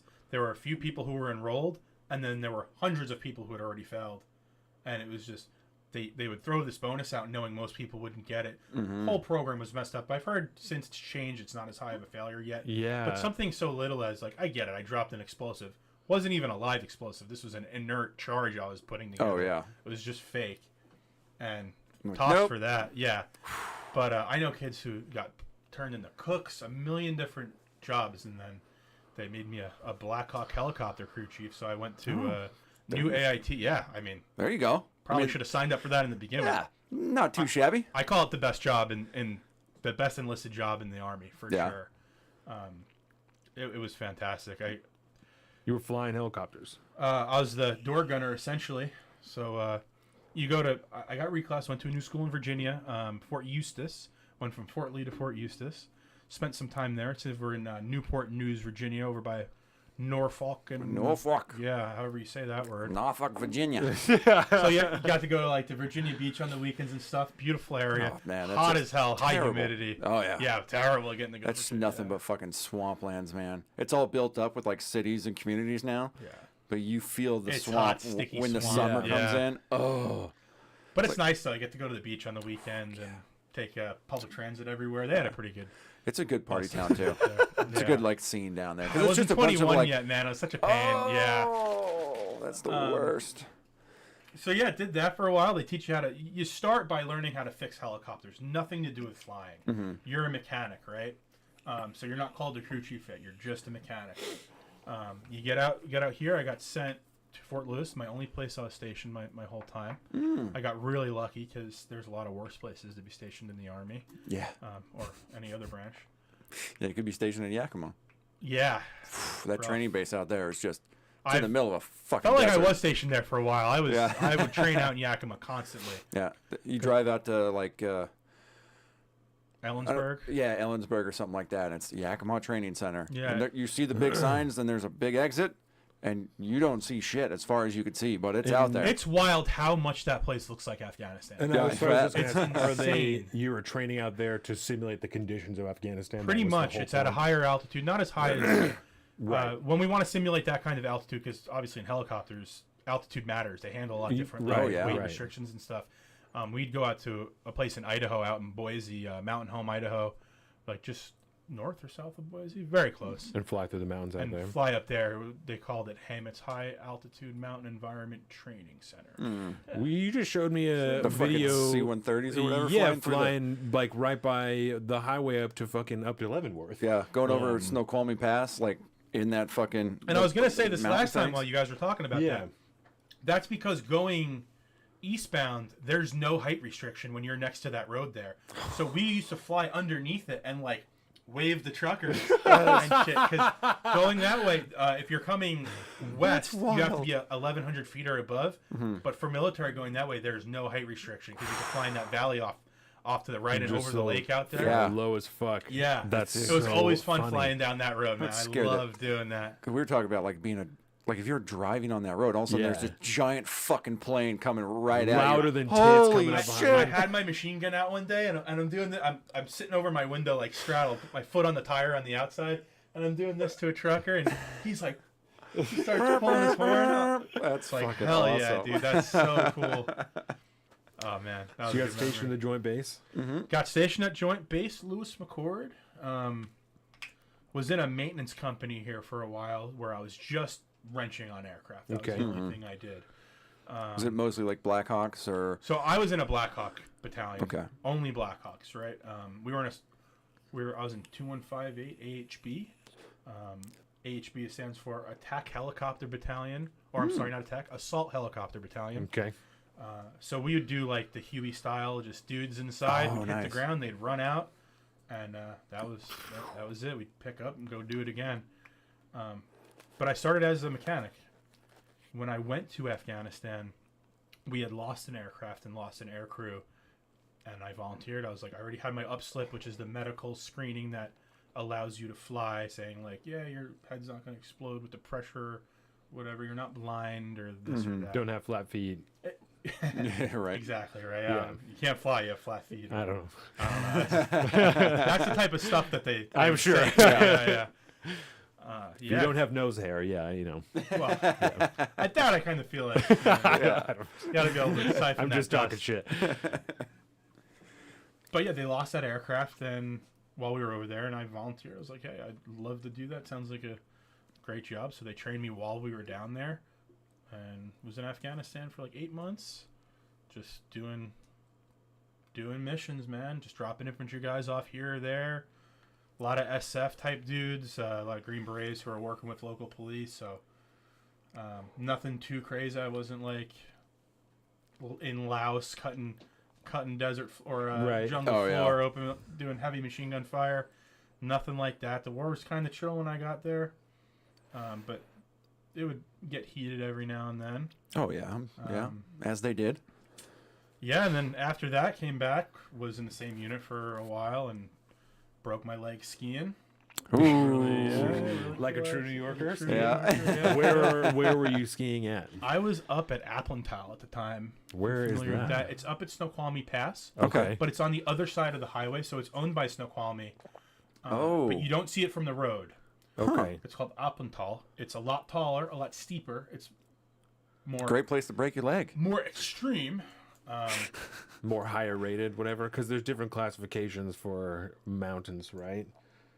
Like for Yeah, slopes. for Yeah. slopes. Yeah, There's there's the- green is easy, blue square is like moderate, and then there's diamond, which is hard, double diamond, super hard, and then there's like Black diamond, right? Yeah, Black which is Diamond, like yep. the fucking the shit of the shit of the shit. Yeah, black diamond. You know, like a double it's- black is like, hey, you could if you Yeah, you're you gonna- better fucking know you what you're could die. doing. Yeah. You get down to certain slopes, you're going, oh shit, I don't know about. I'm just gonna slide nice and easy down here, so I don't Yeah. kill myself. And then there's like gates where you could certain gates you get out, and then you're in non-patrolled kind of just backcountry. You just use the lift to get you up to the ridge line, and you hike the top. And I did some of that Yeah, with one of my other accomplished skier friends. I was a very No very shit. good skier. nice. Skiing since I was like 5 years old. Until you weren't. So I wasn't. Yeah. This year though, we're getting back I was into gonna it. say, can yeah, you there's Apple ski Tall right now, there. even though you've? Oh yeah, I can physically ski. I'm still Yeah. a better skier than I'm not gonna struggle getting down. It's just I can't go as hard as I used to. Yeah. And ski, not snowboard. Skiing on a snowboard. Ski, not not- snowboard. Oh, ski. Yeah, Yeah. not a snowboarder. Okay. I snowboarded a little bit back east, but when I moved out here, it's like a green out here is like a blue or even a black sometimes out Oh, really? out east, depending on the area, especially in Pennsylvania where I skied a lot. Really? Yeah, for sure. Just like- the size, I would imagine, of the mountains are just it's a different deal out east than it is out here. You know. Yeah. You don't really see the giant fucking mountains punching through the sky like you do out here. Everything's No. real rolling. You know, it's. So I remember the first time. My Sounds dad. so boring. It's. It's I like different. it out here. It's different because like things are groomed out there. They don't really do much grooming out here. Mm-hmm. Where like the trails are as they lay. Yeah. A lot of the snow back east is sprayed with snow making machines, and it turns into hard pack ice. Yeah, you don't like fuck. hard pack. So it's It's faster snow. You could rip out there. You said snow making machines. Snow making machines, Snow machines. They do that a lot. Like spritzing water in the air Yeah. at night, and it comes down in ice crystals. yeah, Why are they doing that? because it doesn't. because there's not enough as snow. much. Yeah. It's like Just how for do they people make? to enjoy? Yeah, so people can go. Yeah, because you Oh, get a okay. resort They're going. not- you they're not know? doing it like I'm thinking neighborhoods for a city second. center. That's why I was like, why? I don't. Why are they do? Okay, So everybody can Okay, go I sledding in gotcha. the streets. Yeah, yeah. on the mountains, I guess. That's right. I got We you. like For some creating reason, I had transit issues. begun to think about like neighborhoods. Yeah, and I was No, like, no, why they're would they small. be It's doing just- that? Like, I don't understand. Although I do support this idea. That sounds like a lot of fun, especially in against it. Seattle with all those slopes like that. That's I'm right. not against it. I Yeah. just couldn't understand why it was Yeah. happening. I know, maybe we should do it. Okay, that makes more sense. That's really interesting. They're making snow out there.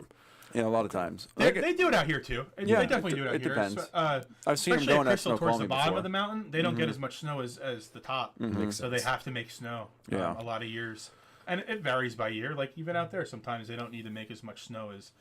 But with the way the environment's been, whether we're doing it or not, it Which is different. Does that just- yeah. change the cost of like the passes to go skiing if they have to make more snow one year? Is it going to be more expensive Well, to go Oh, they skiing? break you anyways, man. yeah, Shit. it goes up every year anyway. Right. It's always just super expensive, Yeah. no matter what time of year it is. Really. Right. Is this was But like I don't 150 think bucks, something so. like that, right? It's not. Oh man, I don't even remember how much a. Let's look it up. Let's do I it think a Crystal ticket now is like $120 for a Yeah. day. for a day. I was just looking at season passes this year. The one I wanted was $1,800 So we'll go. And the day pass just gets you like a lift ticket and entrance for to the day. mountain. That is it. yeah. And you have to buy parking on top of it a lot of times. It's become very untouchable for a lot of people. The parking thing is weird. I've seen It's people super like weird. park on the road and shit like that, and then also there's like the big lot. I only went snowboarding one time.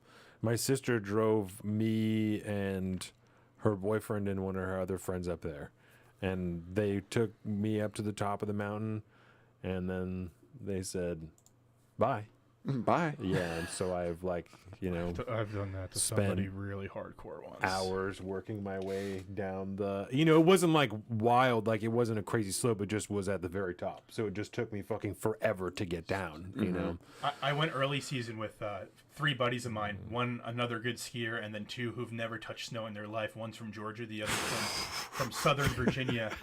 And it was Never up at touched snow. Have you skied at all, Colin? Snowboarding. Okay. For a lot of years when I was younger. You've been to Crystal? I've been to Chris. Never skied there though. We stayed up there for like a vacation one year or something like that. There's this big bowl that's very steep on the front side. Then on the back, there's a nice leisurely trail that you can get down if you go up to that area. Yeah. Well, it said that nice leisurely trail was open. Apparently, it was not open that day. So my first time ski friends had this 2,000-foot descent down this. I mean, I'm talking. Whoa. Just completly hosed these dudes. That's Oh, rough God. business. They got down once that day, did not go back They're up. like, not I doing probably it. lapped them 30 times. There's nothing I could do to help them. No. Like, Yeah. you're just going to have to You just have get to down the figure way it you out. can. Yeah. And I eventually was, I was doing okay. But that first trip down the mountain took an awful long time. I think maybe I only went up like 2 more times after that. But And you got more than they did. And you were snowboarding or skiing? I was snowboarding. Yeah, so you were sore as shit the next Oh, day. the next day I couldn't believe it. I Beginner woke up- snowboarders spend more time on their ass than Yes. they do Oh, yeah. on the Yes. skis. Yes, I can confirm. I couldn't believe how Oh, sore that's I decent was. prices for Snoqualmie. Yeah, I figured the Snoqualmie would be like the cheapest. Yeah, I for think it's sure. the cheapest It's one the around. it's the least good terrain I get. Like, Yeah. That's a Yeah. Twilight Pass. Yeah, so that's like at night, I guess. I'm assuming. Yep. And then, but yeah, I mean, $800 for a season pass. But then you still got to buy lift tickets and things every time you go up, right? No, for a season pass, that's they scan your pass. That's your lift ticket for the year. Oh, okay. There might be some blackout dates on some of them, but maybe for your unlimited. Yeah. I had that year. I had an unlimited to the Snoqualmie area, and that gets you into Appenthal too, because it's the same company. Yeah, because there's 4, I think. It's like East, Central, West, and Alpental. Yeah. Yeah. That's it. So that's not a bad deal. I've actually never skied on the Snoqualmie side of it. Oh, shit. Yeah. Well, it's probably not But, worth it, to be honest. Only the backside for the real cool guys. I was right, bro. boozing up. It was, man, I had a PT test that morning, right? So I did a bunch of shit that morning, worked all day. I was at the time I would sleep in the back of my Jeep and stay up there all weekend. Just Up in the mountain? Yeah, I was a true ski bum. Nice. So I was tired, whatever, and I was drinking. It was like 9:30. They were about the lifts closed at 10. It's all night skiing under light. Yeah. Which is super fun. Super. Oh, I love night skiing. Yeah. man. It's Our so barber's fun. really into. He got crazy into snowboarding this year. Saw tons of snowboarding from Paul. Yeah. Paul? Nice. Yeah, Paul's tons getting of into night all sorts of snowboarding. shit, man. Jeez. Making money over there cutting hair. Oh, dude, why did I cut my own hair? Because the prices have gone up so insanely. Yeah, it's not cheap for Paul to cut my hair. I do for a lot of reasons. I fuck with Paul. I think he's a great guy. But he also does a fucking great job. 2023, and bro. I don't It's have fine. to go Yeah, I mean, back it's fine. I don't have to go and see Paul as frequently as if I go and get my Yeah. hair cut somewhere else. You He should does a just- great job. He's such a. love doing I this. know. Yeah, I know. he has such good hair. I'm thinking about it all the time. That's your next class, I think, right? Or- That's what you said. I don't know. It's yeah. not tactical. I know. I've been trying to think of something that I could, and I'm sure there's something, but yeah, I've been trying to think of something that I can teach for the lunchtime lesson on the shooting days because you we go. did Nate did the great medical course, Brine just did this radio thing. fantastic. Yeah, and Everybody's got to bring something to the Ambleman, right? Yeah. I'm making Riley teach a weapons maintenance class because his pistol. Oh, I haven't told anybody about this. Should we say it out loud? I feel kind of. Oh, bad. no, Kinda throwing we're him under the absolutely bus calling right him out. now. Yeah, that's true. Riley, who's But it's for a good reason because Yeah. he trains so much. he's probably the most proficient shooter of the group, 100%. and especially in pistol. And he went to run his first rep on the pistol and just had like a dead trigger. It was just like a thud, and it sounded weird when he was doing it. Didn't have the proper click, and so he went and he took his gun apart and he took the striker out. That's like a Glock as a Which striker is, fired that's pistol. not part of your standard No, cleaning. That's I like don't- a true disassembly clean. I've never done that before with my Glock. I haven't. It just Yeah. I haven't done. I have.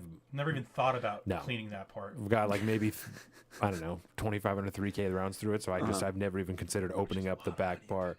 It is a lot of money. Yeah, when you think about it, yeah. yeah, Jeez. and so Just he don't do the math. he took it apart, and there's a spring that goes around the striker, and the spring was immobile because it was so caked with carbon Unbelievable. and just dirtiness.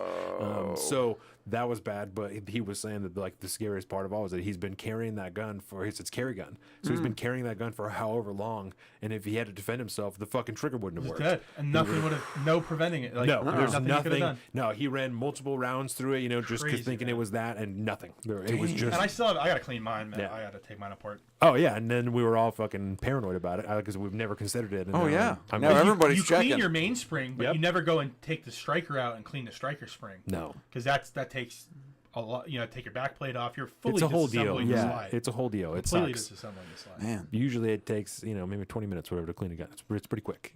but that's Yeah. that's an in-depth process. It's a whole deal. But how did it go from last time shot fine to not shooting at all? Right. Like you didn't get any problems last time. It just must have been humidity and Something. whole number. Yeah. I mean, at the end of the day, there's going to be a point of failure for everything like that. Yes. It's just at one point, it's just not going to work anymore because there's too much buildup. That last shot he had that last time or something Right. like that, that Just did it. enough. That was the last Yeah. one.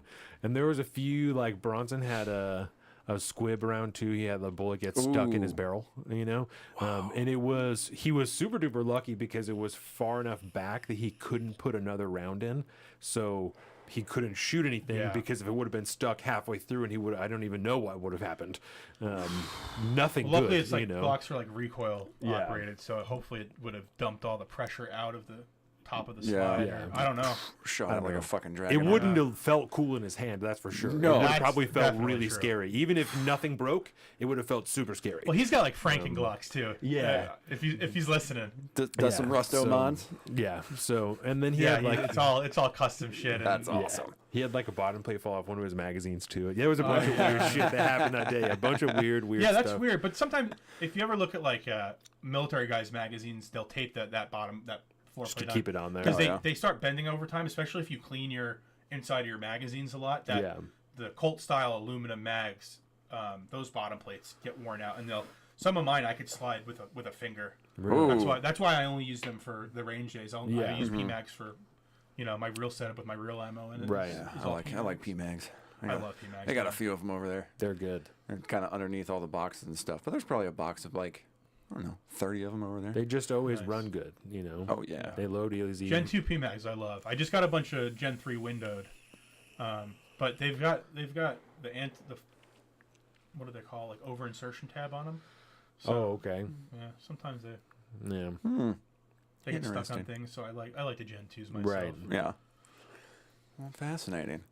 Well, I'm just trying to think. Because I'm like thinking through all that stuff in my mind now, and there are so many little things that just over time and regular wear and tear that you wouldn't normally think of that are going to start going wrong with your whole kit. Mm-hmm. You know, it's just Especially internals of guns, like because rifles there's and so stuff. many worries me moving now fucking with the parts, laws. man. Yeah, Yeah. that's a huge. We talk about that.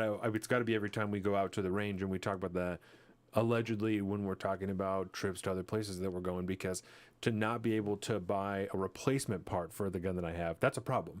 It's a huge problem. I should be able to have an operating tool if I own it. You know, And safe. Yes. Some of this is a safety issue too. Right, right. You start getting a Glock that's a little worn out. I mean, things Yeah. are gonna go wrong. or a PC or bullet carrier group that has a crack in it, you know, like Yeah. it might be fine for Gonna now, explode. like, Yeah. but it's not safe to continue to shoot that because it could explode Yeah. just in the recoil. You could fuck up your whole gun. Like you yeah. get stuck in there, a piece of it stuck in there, and ruin a gun that was worth however much you spent on it. You know, that could be as cheap as a couple $100 to fucking $4,000 or whatever. Just a people trigger spend. spring. Yeah. Like Oh yeah. Yeah, people spend Can't get $200-$300 just on triggers, and so if that gets fucked up, like there's a lot of very small. If you're taking apart, when I was building that lower, there are so many tiny springs and like stoppers on there that if you lose one, like it won't work anymore. It's there for a reason, you know, and it will That, stop working if you lose it. the safety detent spring. Yes. That little thing, dude. You Yes. lose that, It's it's like almost microscopic. I mean, it's What the the fuck? width. It's the width of the pen insert,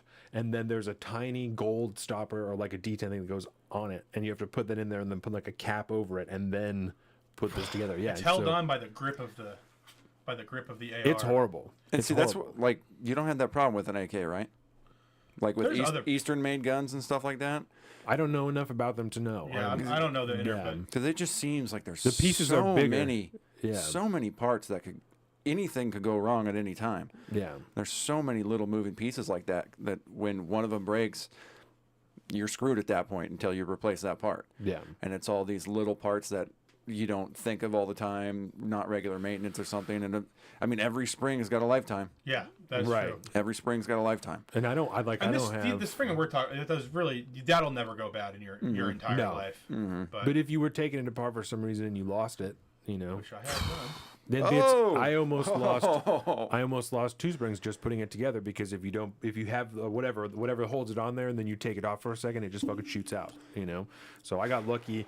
They got stuck lost so in many the crack fucking of our springs like floor, that. and Trent was able to find him. But yeah, I almost lost two of the springs to the lower just trying to put it together. So and then I would have been fucked. So Yes, you would it's, have. it's that simple. Try you know? finding that spring replacement part. Yeah. That's got to be tough to find them little things. Oh yeah. You just have to buy a I whole bought a new lower bunch when I parts kit. ordered, Yeah. You just buy a whole new lower parts kit, and then which is like fine because then you have extra pieces. But you They're also like 2 cents these springs. yeah, right. Yeah. But you also only need one spring, and you have like the cheapest one that I got was on sale and was like good. It was like $60, you know, and you can get For cheaper a lower ones. parts kit? Yeah, and you can get cheaper ones, but they're not good at parts. They're way more likely to break. You Yeah. know, you're gonna have to buy another one sooner probably. Have the same problem that you're Yeah. trying to fix now. Yeah, so I had like an upgraded lower parts kit that I found on sale, so I got it for $60. But That's I what think it worries was me usually, about the AR, the Yeah. lower I use. You feel that Yes. trigger. It's all that shit's proprietary. I can't use a standard lower parts kit. I Right. could swap one out into it, but say I just want to replace that trigger spring. It's starting to get weak over time. right. Like that's a 9-year-old lower, maybe even 10-year-old lower I've had now, and I've had God knows how many Right. rounds and dry fire trigger pulls. I probably need to replace that spring, but I can't just use a standard AR Right. lower. So I'll probably end up one day having to swap a standard lower parts kit into it, and then I won't have that super quick trigger finger That anymore. juicy- For cheating. Yeah. Well, I know I already mentioned it, but like the bulk hero groups, Riley's had multiple bolts break when he's been out and had to replace them, you know, Yeah. and shit like Well, that. I mean, it seems to be a he's trend also- with that brand. Yeah, the arrow And he pieces that shoots he's been- suppressed, which Yeah, it's tougher on his gun, but So it's an arrow precision. yeah, the bulk hero group that he was using. Because that's So- supposed to be pretty top quality stuff, right? it's like middle yeah, of the road. middle, yeah. There's definitely stuff that people consider higher end, but they're like Certainly. they're probably the first level of what people would consider duty grade. I'd Oh, say. okay. Yeah, Like it's I would good carry quality this stuff. for, but those bolts, man, he's not the first guy to have problems with them. Right. And his first one broke when it wasn't suppressed, so I can't use that as a. Yeah, Sean says beware of arrow bolts for yeah, sure. and dude. that's what I have in that 12 and a half that I built. And I Yeah. was all jazzed on it, and then I was talking around. I was like, "Fuck, maybe I have to." But it was too late then. It Oh, was yeah. like, So that was right before it closed out, you know. And so now, yeah, I have to. I mean, I can't do anything. Allegedly, the only Indeed. thing you could do would be to. Well, the law allegedly- was supposed to be written that you can get replacement parts for things you already have, but companies won't ship them to you. Yeah, because So, they're you scared know, of here- what the here's legal the They gray don't want to area. get jammed up either. Right. But some companies you don't have to worry. Whatever. Some companies still will, and that's. Oh, will they? There are some companies that are still The Unk? with the magazines too. Yeah, that are just kind of operating in the mindset that like if it goes in the cart and it ships, then it ships, and if it gets Gotta to you, love- then it gotta gets love to the you, and if uncle. it doesn't, then it doesn't. So Some based ass shops out there. they're just Very doing base shops. whatever. They're just like I don't know. I'm just selling it. I'm shipping it. I don't have any control. You're So- the end user is the one who needs to deal with the legal. That's right. It I makes wish sense. more people worked on that because it's like it happened here, it happened here, Yeah. it happened here, and everywhere else is saying, "Oh, we only need a small majority of people to completely change things. It doesn't have to be fair." Yeah. Oh yeah. And that's their business. If your businesses don't start fighting back, we're gonna lose our 2A rights. Oh, yeah. It has to start with the people, but it has to go. The businesses have to wake up and be. Not all of you are gonna sell to the government. Right. Yeah. Like Arrow, they don't sell to the government. Not in the batches like D&D and those other companies. I wonder if do. Phoenix Ammunition does, because I follow their Twitter account. They're fucking. They're pretty based. Fire. I wouldn't. I mean, you mean if they would ship here, or if they If sell they to would, the if they government? would sell to the government, I wonder if they're Oh. government contractors. I don't know. I know They they, seem do a like lot of small they enough do a lot of operation. competition stuff. Yeah. yeah. Because they make like high quality match grade shit. So, So that's- They're yeah. probably not selling it well, to they have the government. they differentiate like this is like our match grade and this is their like your training shit. So they Oh, make okay. they make good quality stuff, and that seems to be kind of what they lean towards. They have a lot of like competition pictures and stuff on their webpage. The last time I was on there, so because I've I bought. don't know if some I've ever stuff bought from them. Phoenix before. I think I've bought a bag of shit from them before.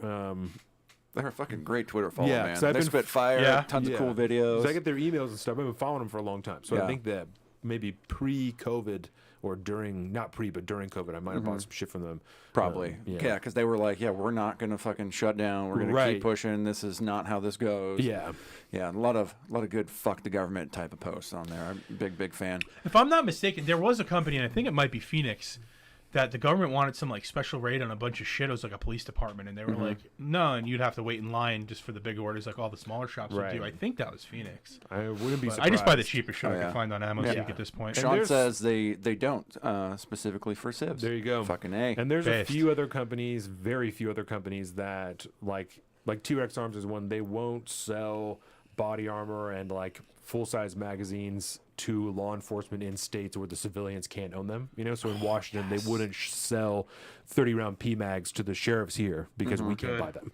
So there's in like New Based. York and stuff or wherever. I don't know. That's just I just picked a state, but whatever other states you can't buy body armor as a civilian, they won't sell it. New Jersey, to- Connecticut. So. Yeah. I think you could still buy body armor in New York right now, if I'm not mistaken. and I don't Which is crazy because it's passive, dude. Like it's to Yes. protect you. We've- It is Oh, yeah. passive. We talked about that. I talked about it big here when they brought it Yeah. up Yeah. the first time for that same reason of Yeah, like that was a New fun York- segment. We Yeah. wore fucking plate carriers there for an hour and a half or 2 hours. That's that time. beauty. I love that. We're doing it. I tend to when something wild is happening like that, I'll kid up for the full show as this is for the fucking dogs. This is Yep. for the people that are not going to be able to do this, that are trying to take this away. Like I'll kid up the whole show. Just a little tribute. Just I like that. just That's to the best. dogs. Yeah. So I am loving this gun conversation. Yeah. But I do, before we close out the segment here, I do want to get back to you real quick For sure. because we kind of got up to the point where how you got stationed out here and but what made you stay out here? We've had a lot of conversations, particularly over COVID and stuff, about like why we stay here, considering everything that's going on in the state with the laws and the regulations and all the bullshit. So what keeps you here? Couple things. One main one. I had a boy and I got divorced, and if I wanted to be in my Oh. child's life, I have to live here. Yeah, So well, that's worse places, I guess. exactly. And You're a good dad. I love good shit. I love the area, man. It's completely beautiful. And I come from is. New York, so I know the bullshit regulations anyway and over regulating and stuff like that. And we're softcore And- compared to New York. Yeah, well, we're getting there. Yeah, we're quickly. If anything, we're starting to surpass, especially where I'm from. Oh yeah, well, if fucking Bob Ferguson becomes governor, it's going to get bad quick. yeah. That'll be something to think about. Yeah, and my idea too is like if you keep running away, it's gonna keep following you because that's really what's happened. everybody running. No, I wouldn't want to even say running, but when COVID happened, all the remote workers, like, they moved to Montana and stuff, and now they're flipping Montana. Yes. Right?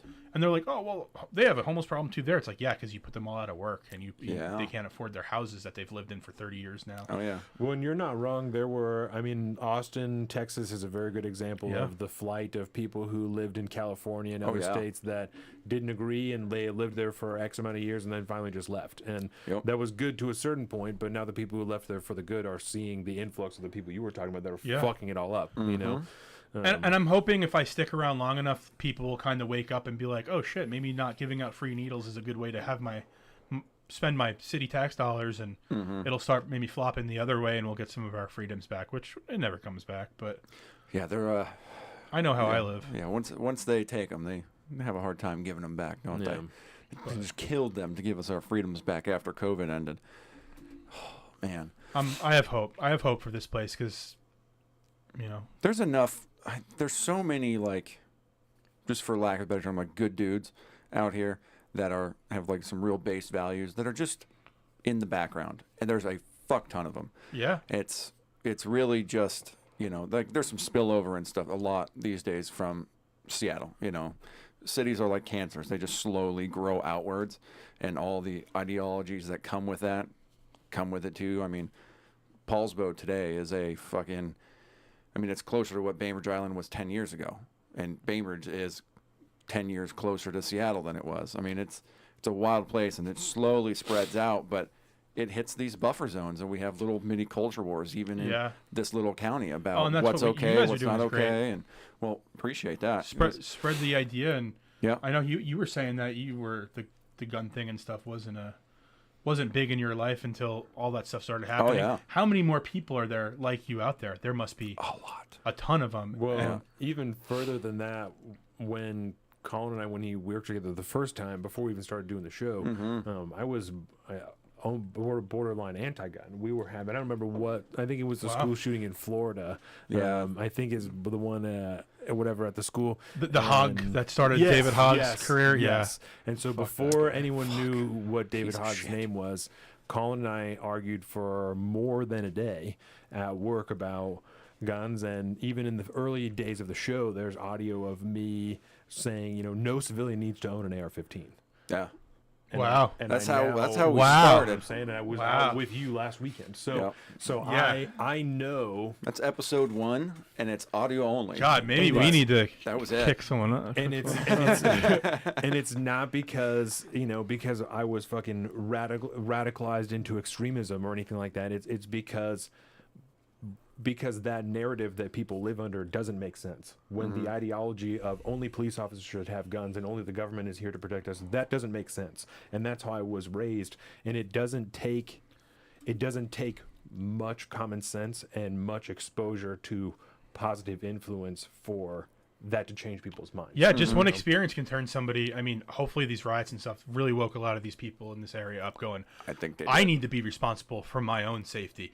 And there is a reason to have the conversation back and forth, because we don't want, you know, freedom is dangerous, but we also don't want to be perpetuating some of the negatives with our community, because there are a ton of negatives with our community. Oh yeah. Yes. So, you know, reel ourselves in, and it's kind of up to us to. People have to set a good example and live those values out in their day-to-day life. Yes. And stop eventually, shooting TVs. Quit. Yeah, don't do all that dumb shit. You know what I mean? I mean, there's a time and a place for everything. We'll put it that way. And there's a place out there and a time where it's fun to, like, go shoot up an abandoned car in the middle of the woods somewhere. You know what I mean? Throw some tannerite in there and have some fucking fun. Yeah. But time and a place type of stuff, it's like the equivalent of, I don't know if I can find a good analogy, but it's not the same as getting out to the range every, you know, once a month and running drills and trying to be proficient in the tools that you're using and carrying.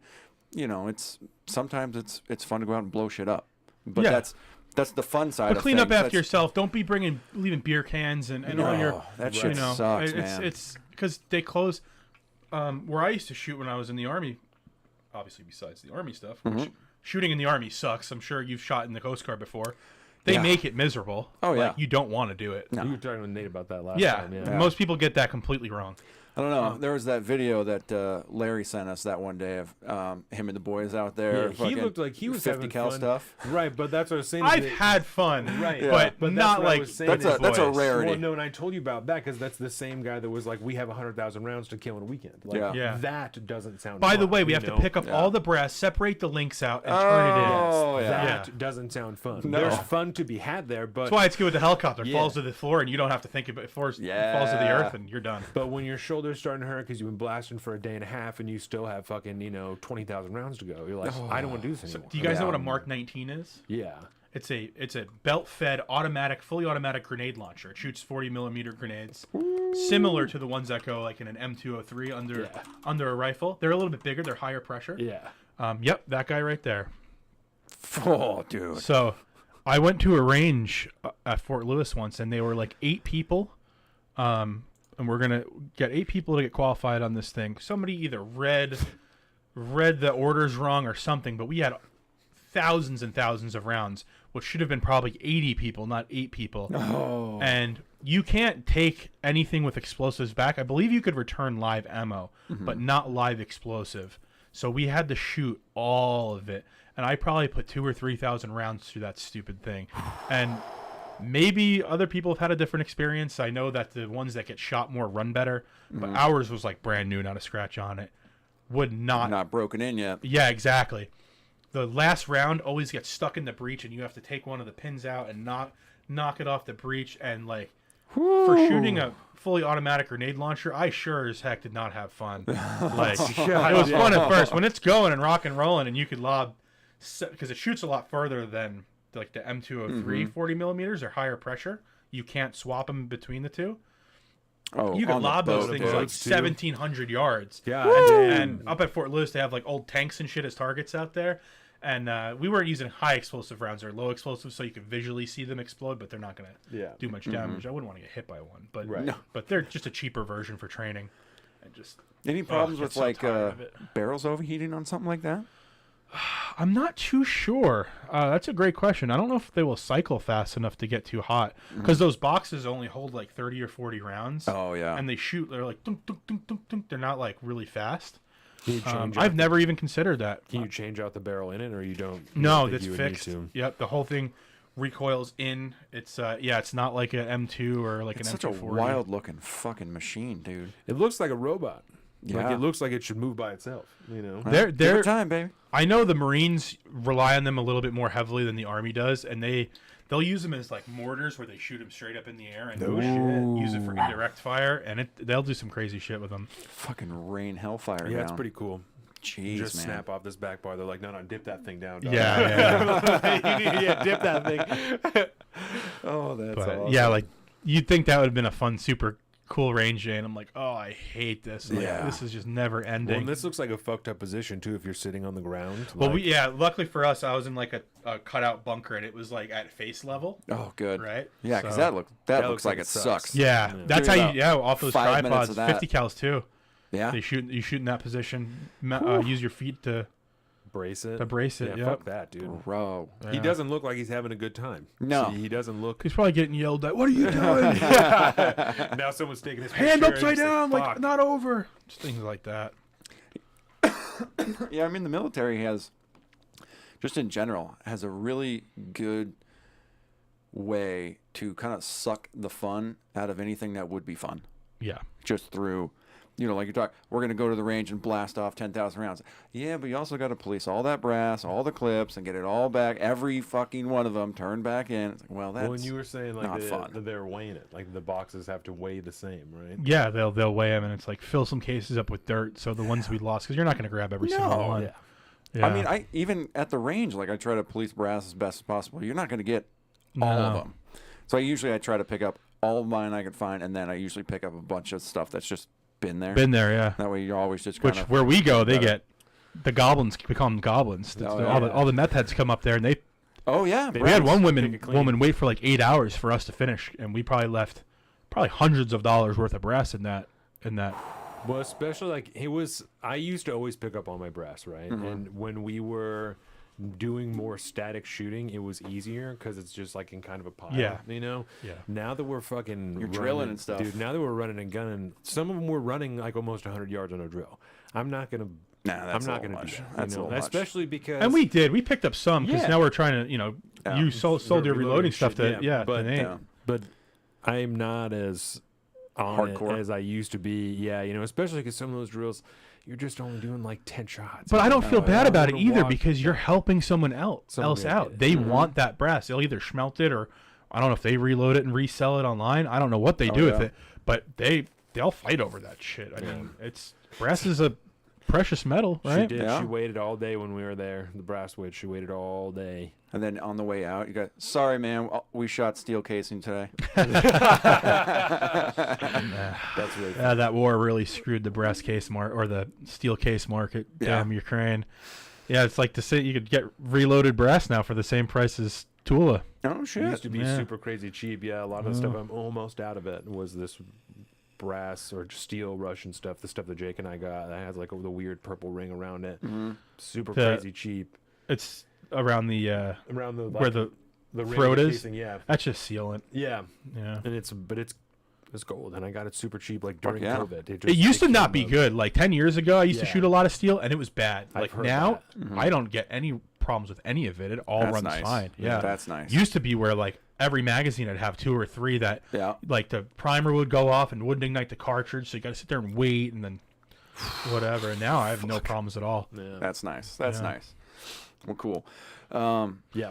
But yeah, it was I was going to, we didn't do a Let Me Ask You This today. I have one that we can do in the beginning of Okay. part 2. Well, I have a quick fun one that I Alright. just picked up from my new favorite show, Are You Garbage, on YouTube. okay. You ever and watched I've- Are You Garbage before? never even heard of it. It is fucking great. Are You Garbage? Are You Garbage? It is Yeah. 2 rather rotund comedians, one more so than the other.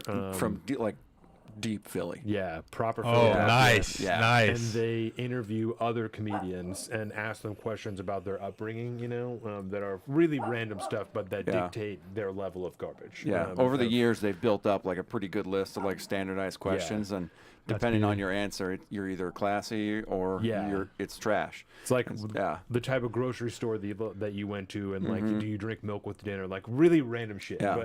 But, yeah, really random Yeah. stuff. And that, this is like, one I'm really interested to hear your answer because of where you grew up. Because Yeah. I've just been asking everybody this now, and then it's really funny. Oh, I'm excited. a little It's an nervous for icebreaker this at the one. bar now. With that, let me ask you this. All right, so Donovan first. Okay. Actually, no, guess first, just because I'm interested. Is it ground beef or is it hamburger meat?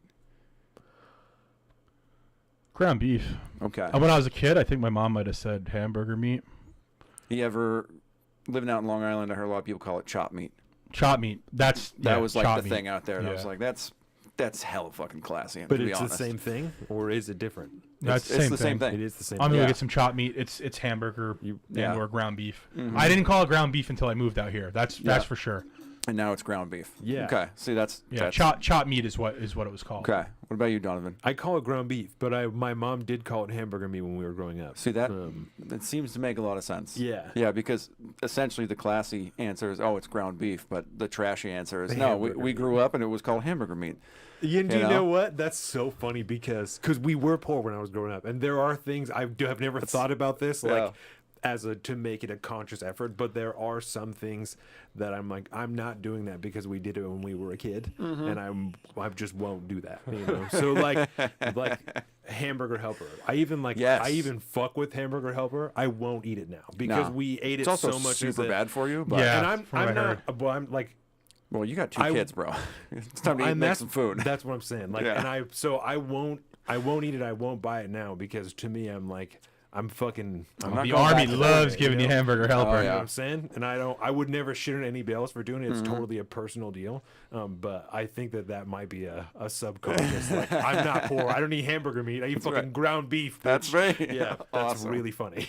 Perfect. All right, so you both are classy individuals in your own way, based off that. What, is single chop meat question. classy? yeah, I think it is. Oh, yeah. okay, cool. Yeah. I mean, if you're talking to anybody in Long Island and they don't call it chop meat, you're like, you're not really from around here, are you? Yeah. Yeah, you should probably get the fuck out. That's one of the ways It's that you know. Long Island is a weird place, bro. It's fucking like Trump country out there. Yeah. It's wild. It's a super weird mix though. It's every neighborhood is different. It's but- all the construction workers and shit that work in Manhattan. Yeah. They all live on Long Island. yeah. So they're all your hardcore guys live on Long Island. So Mm-hmm. they influence each other. Oh yeah. It One was day. the same deal. You were saying the same deal about when I've heard people talk about like Staten Island was the same deal. Like that Staten Yeah. Island Oh was yeah. just Staten a Island whole is a different- borough, but Yeah. It's Staten Island is like Long Island. It's the same Yes. building structures and everything. It's more of suburbs than it is You gotta like city. Yeah. It's you live anywhere else in New York City, no car. Staten Island, you better have a goddamn car. Yeah. Yeah. Yeah. Totally. Because you're driving to Totally. the grocery store. You're driving place. It's Even some areas in Queens yeah. are a bit more suburb. Yeah, it's Like what- Forest like Hills the- area, places Yeah, like that's that. Yeah. where in-laws were from. Yeah. Okay. Yeah, spent a lot of time in Forest. I had Hills. a rich friend out there. He was some Middle Eastern descent, but his dad bought him a KTM dealership. His dad owned like Porsche dealerships and stuff. And I remember first time I went to his house in Forest Hills, I had to work hard to push that front door open. Oh yeah. Like 12 feet tall. Oh my It was like a God. castle. I'm Yeah, like, wow, there's some dope. There's some dope stuff. My family was pretty well off, especially meeting a lot of friends along the way. I've realized how well I was raised, and I'm gonna show you real quick. We'll end on this because this is a look. There's Flushing Gardens. We were like super house poor, you know. So we had a very nice house, but so we also ate like a ton of scrambled eggs and like hamburger helper and shit, you know. A lot of top ramen. But Oh, yeah. but people would come over and be like, "Your house is really nice," like because it was like a. It was just in the suburbs. It was just a nice suburban home. You know, it was not a huge home or anything, but it was like a split level home with like 3 bedrooms, and then my grandma had a place downstairs. So I had friends who like were even fucking poorer than I was, I guess, and like lived in trailer parks and stuff. And they were like, "Your house is so big, and I'm like, we're so poor. You Dude. don't know. I promise, we're poor." I used to think like mine was like a normal house, and then I show people now, and I'm like, oh, well, You're I like, guess I oops. was way better off than I thought. Now is this okay? There's a park over there. Where are we at right now? So we're in Forest Hills. Oh, okay. Queens College. Yeah, let me just do this real quick. So I used to actually have their old. It just gets bigger. Yeah. It's like you're already here, Yeah. you fucking idiot. So yeah, I think it's these. Yeah, these with the guys red. back Yep, there. yep. This shit. He lived in like that area. Yeah, this is where fucking money hangs out. Oh yeah, All these little cool like that's it. redstone, red brick houses and Because stuff this like is that. in Queens. This is in New Yes. York City. This is in New York City. This is in Queens. Wow. But there's like little neighborhoods that Wow. have. It's like Like- Tacoma almost, Yeah. and they're about the same distance away. Like yeah, about. there to Manhattan is about Tacoma But it's really nice. to out here. downtown Seattle. Oh, beautiful. Oh, yeah. I mean, you go a couple blocks away, you're in like Jamaica, so not really too nice. I mean, Yeah. Jamaica, Queens. Not, Jamaica, Yeah. Queens. Jamaica That's- Plains. Didn't mean anything like No, no, no. derogatory by that or anything. I had a dude try to steal my fucking tennis shoes in fucking Jamaica, Queens. Yeah, that place. I've heard it's gotten a lot nicer. They put a lot of money Yeah. into He it. just said, "Give me Yeah. your shoes." Yeah, he's like, yo, I really like those sneaks you got on. I was like, I'm sitting there waiting for the fucking subways. Yeah, you should give those to me. It's like, nah, dude, that's not gonna happen. and it would have been an issue, but thankfully, like, just a fucking beat cop would just ended up walking by, and the dude just dipped out. I was like, oh, jeez, I almost fucking lost my shoes, bro. Oh my god. Crazy. Yeah. All right. Well, this has been a great opening segment. Yeah. Brian, it's fucking great to have you in here I'm finally. so happy to be here. So, loving it. I'm sitting in this new chair because my fucking back is How broken. you feeling? We It's- never asked you how you were. His Yeah. back's been fucked all week. Oh yeah, I had to Right, lay on you the said he floor wasn't for at the work. last 4 days, man. Whoa, It was really? rough. Yeah, yesterday was the first day I was vertical and What happened? all week. Just threw my back out. We went to the driving range on Friday. Yeah, might have got a little hard. Oh, yeah, no. and then we did 2 big buckets, and then he got Yeah. a shit house on his birthday. So I think he hurt his back and then didn't feel it because he was so fucked up. you Probably. know? Did you go through any tables or anything? You don't remember? No, those are pretty thick tables. Played the so I don't dildo know. darts, Yeah, too. You we played played a the ton of darts. dildo You darts. know? I got hurt Yeah. playing dildo darts. And I mean, Goddamn. I found a real nice level of like drunkenness. 'Cause Yeah. I wasn't being too sloppy. No. But I was like having just the fucking greatest day of my life. And then again, Saturday, other than my back hurting, like I didn't even have like a hangover or anything. I Really? just started to feel like shit right off the bat and just nosedived from there. It was rough business. and then I I'm was really just on the surprised by floor that. for days. Oh, It was jeez. terrible. Sorry But to hear that. but yeah, my ass is getting tired from this new chair. I got to stand up and walk around for a Let's get couple some beers. minutes. Let's do it. go. All right. With that, we're back in just a few minutes for part 2 of Salt of the Streets, episode 153. Indeed. Give the plugs real quick. Yeah, no, absolutely. You can find everything that we do at saltofthestreets.com, and of course our Patreon, patreon.com/saltofthestreets. We have our own personal social media. I'm at Salt of the Street on Twitter and at alpaca_Donovan on Instagram. Colin is at Big Bird Offie on both of those things. Oh. We'll be back in just a few minutes. Bye. Thank you very much. And we're back to Salt of the Streets podcast. Social and political commentary. Life, liberty, and the pursuit of happiness, right? That's always and forever. That's right.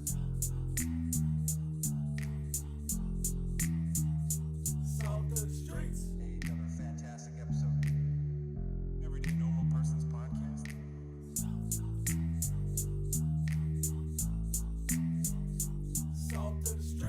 Upper left or the upper left? Just upper left. Welcome to the salt of the streets, coming at you every week with this food for thought. Hope you ready to eat. With everything going on in this nation, we need some information, and that's why salt need to be stationed in your rotation. With real talking, real topics, real people, real problems. Think we need some help to solve them, and leave it up to Colin and Donovan, cause that's what's that? Oh, let's get ready.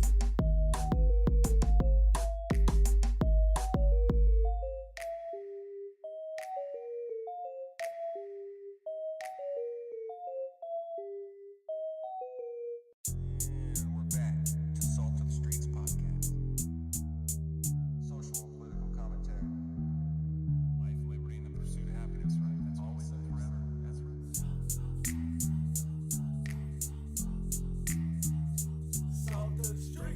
Another fantastic episode.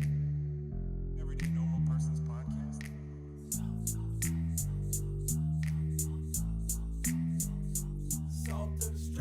Upper left or the upper left? Just upper left. Welcome to the salt of the streets, coming at you every week with this food for thought. Hope you ready to eat. With everything going on in this nation, we need some information, and that's why salt need to be stationed in your rotation. With real talking, real topics, real people, real problems. Think we need some help to solve them, and leave it up to Colin and Donovan, cause that's what's that? Oh, let's get ready.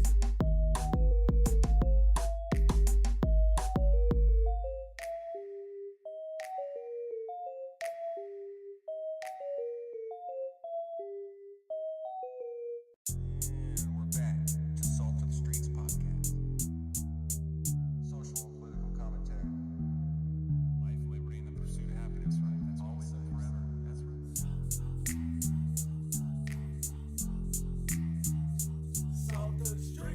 Another fantastic episode.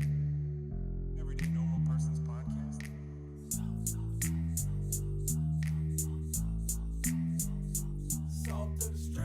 Upper left or the upper left? Just upper left. Welcome to the salt of the streets, coming at you every week with this food for thought. Hope you ready to eat. With everything going on in this nation, we need some information, and that's why salt need to be stationed in your rotation. With real talking, real topics, real people, real problems. Think we need some help to solve them, and leave it up to Colin and Donovan, cause that's what's that? Oh, let's get ready.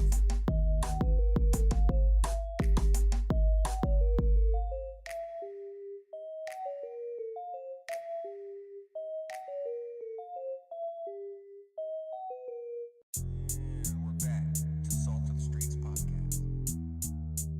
Social and political commentary. Life, liberty, and the pursuit of happiness, right? That's always and forever. That's right.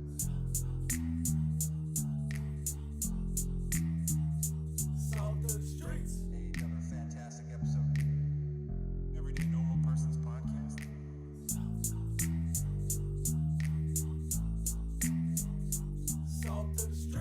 Upper left or the upper left? Just upper left.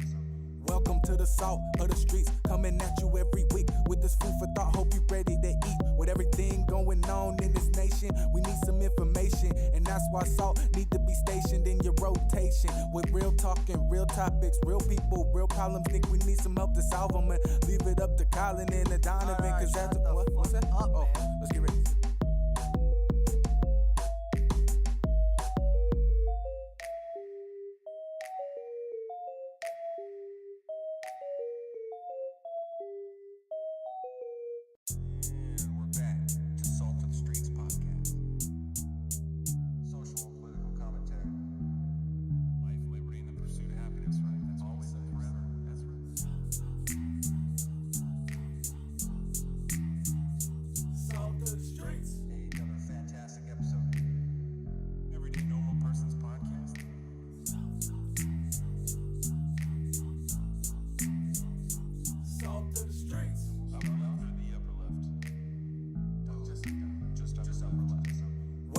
the salt of the streets, coming at you every week with this food for thought. Hope you ready to eat. With everything going on in this nation, we need some information, and that's why salt need to be stationed in your rotation. With real talking, real topics, real people, real problems. Think we need some help to solve them, and leave it up to Colin and Donovan, cause that's what's that? Oh, let's get ready.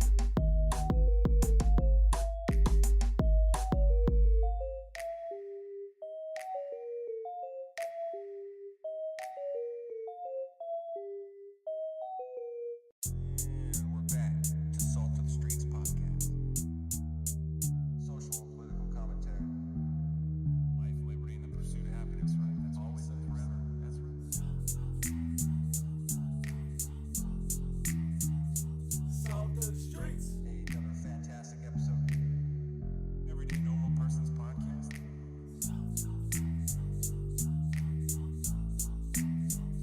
Salt of the streets. Upper left or the upper left? Just upper left. Welcome to the salt of the streets, coming at you every week with this food for thought. Hope you ready to eat. With everything going on in this nation, we need some information, and that's why salt need to be stationed in your rotation. With real talking, real topics, real people, real problems. Think we need some help to solve them, and leave it up to Colin and Donovan, cause that's what's that? Oh, let's get ready.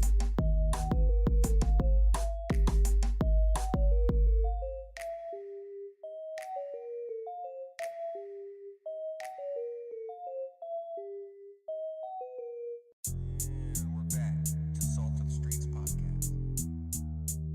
Social and political commentary. Life, liberty, and the pursuit of happiness, right? That's always and forever. That's right. Salt of the streets. Another fantastic episode. Everyday Normal Person's podcast.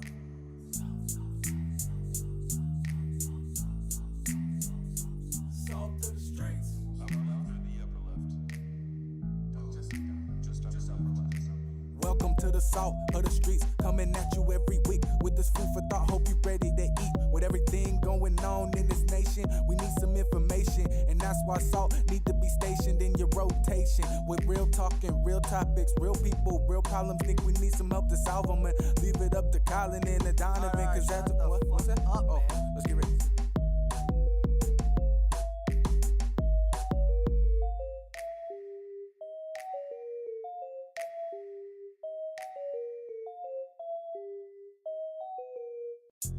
And we're back to Salt of the Streets podcast. Social and political commentary. Life, liberty, and the pursuit of happiness, right? That's always and forever. That's right. Salt of the streets. Another fantastic episode. Everyday Normal Person's podcast.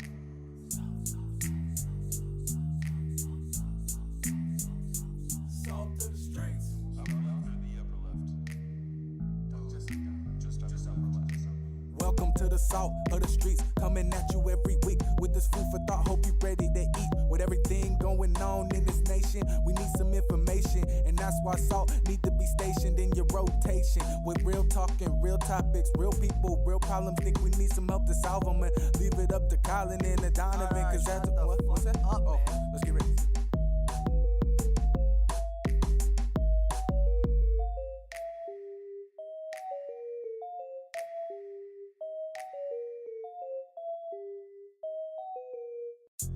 And we're back to Salt of the Streets podcast.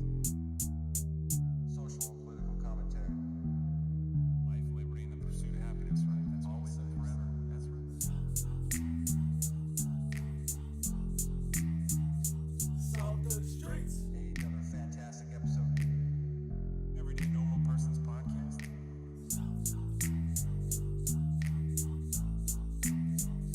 Salt of the streets. Upper left or the upper left? Just upper left. Welcome to the salt of the streets, coming at you every week with this food for thought. Hope you ready to eat. With everything going on in this nation, we need some information, and that's why salt need to be stationed in your rotation. With real talking, real topics, real people, real problems. Think we need some help to solve them, and leave it up to Colin and Donovan, cause that's what's that? Oh, let's get ready.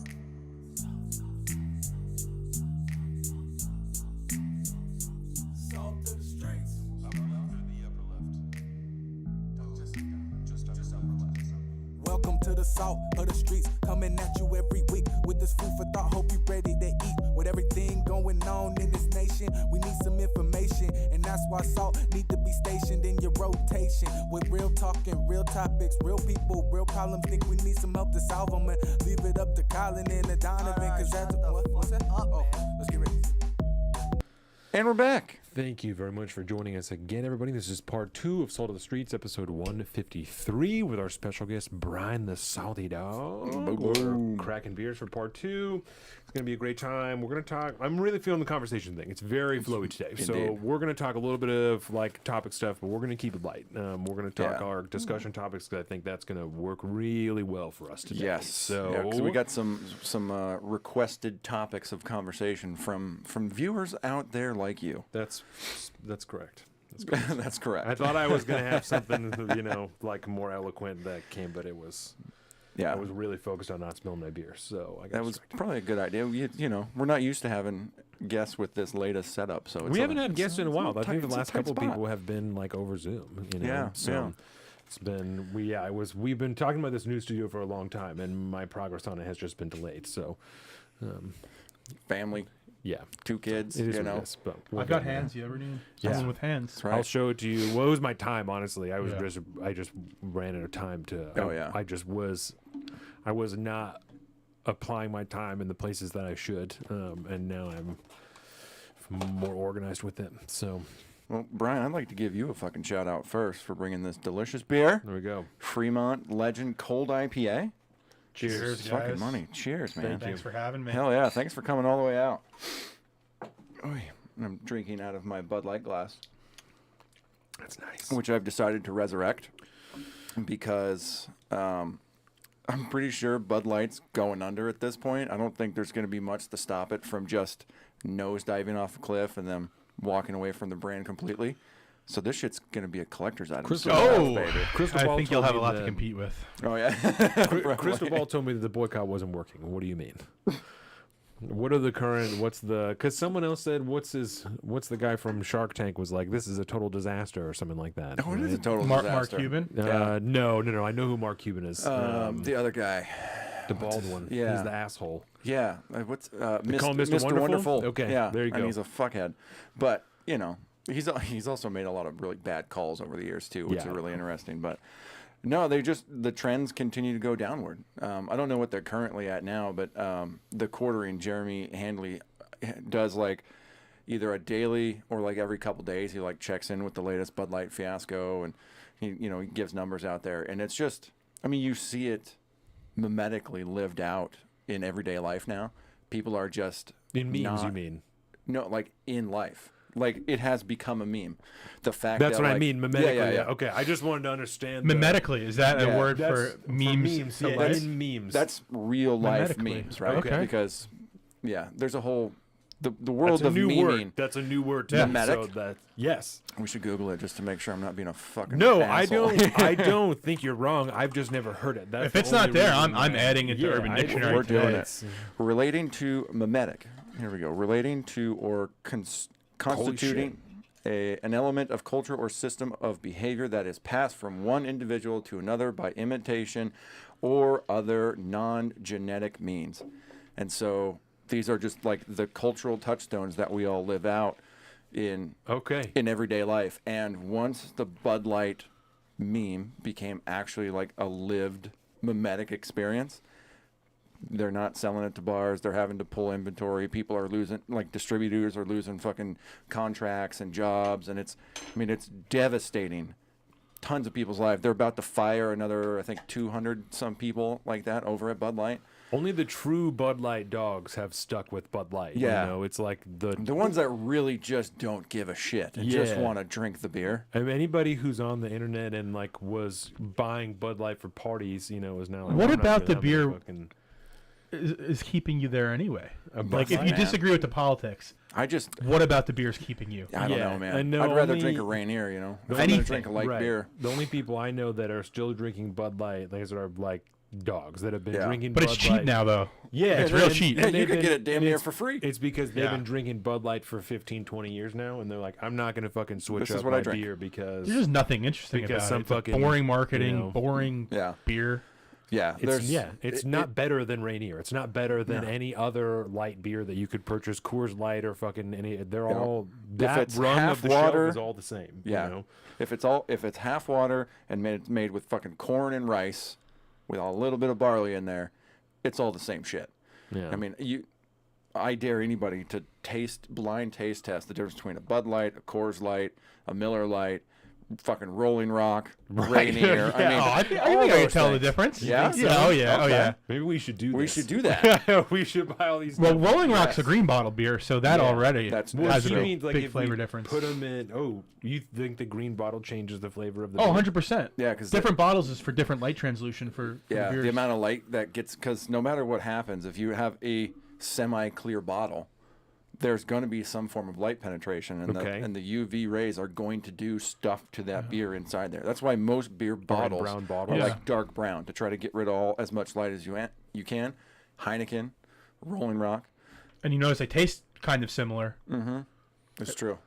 Kind of a little bit more bright almost. Yeah. They're like exactly. More bright. hoppier almost, like more Yeah. bitter. I think the first time I had a Heineken They was taste like more in- like on a champagne thing to me. Yes, yes. The first time I had Heineken was early in my beer days, and I was like, no, Yeah. I don't like this. at I say all. I don't like green bottle beers. Yeah. I haven't revisited Heineken since then. I remember when you were I fuck with drinking. Heineken. I remember when you were drinking the no alcohol Heinekens. I thought about dipping Oh, my yeah, toes back yeah. in, but I was like, I'm My not grandpa gonna drank do this. O'Doul's his whole life. Bro, O'Doul's is rough business. Rough Just business. crush a 12 of O'Doul's. I don't have to drink all that. And but- it's so unsatisfying. Like, you kind of get the flavors a little bit. If you're doing O'Doul's or like Heineken Zero, those are the only two non-alcoholic like beers anyone should ever taste, because all the other ones, I including haven't all really the tried little, any of them before. there's a massive movement in like the craft brew world for like craft brewed non-alcs, Gross. and they're all gross.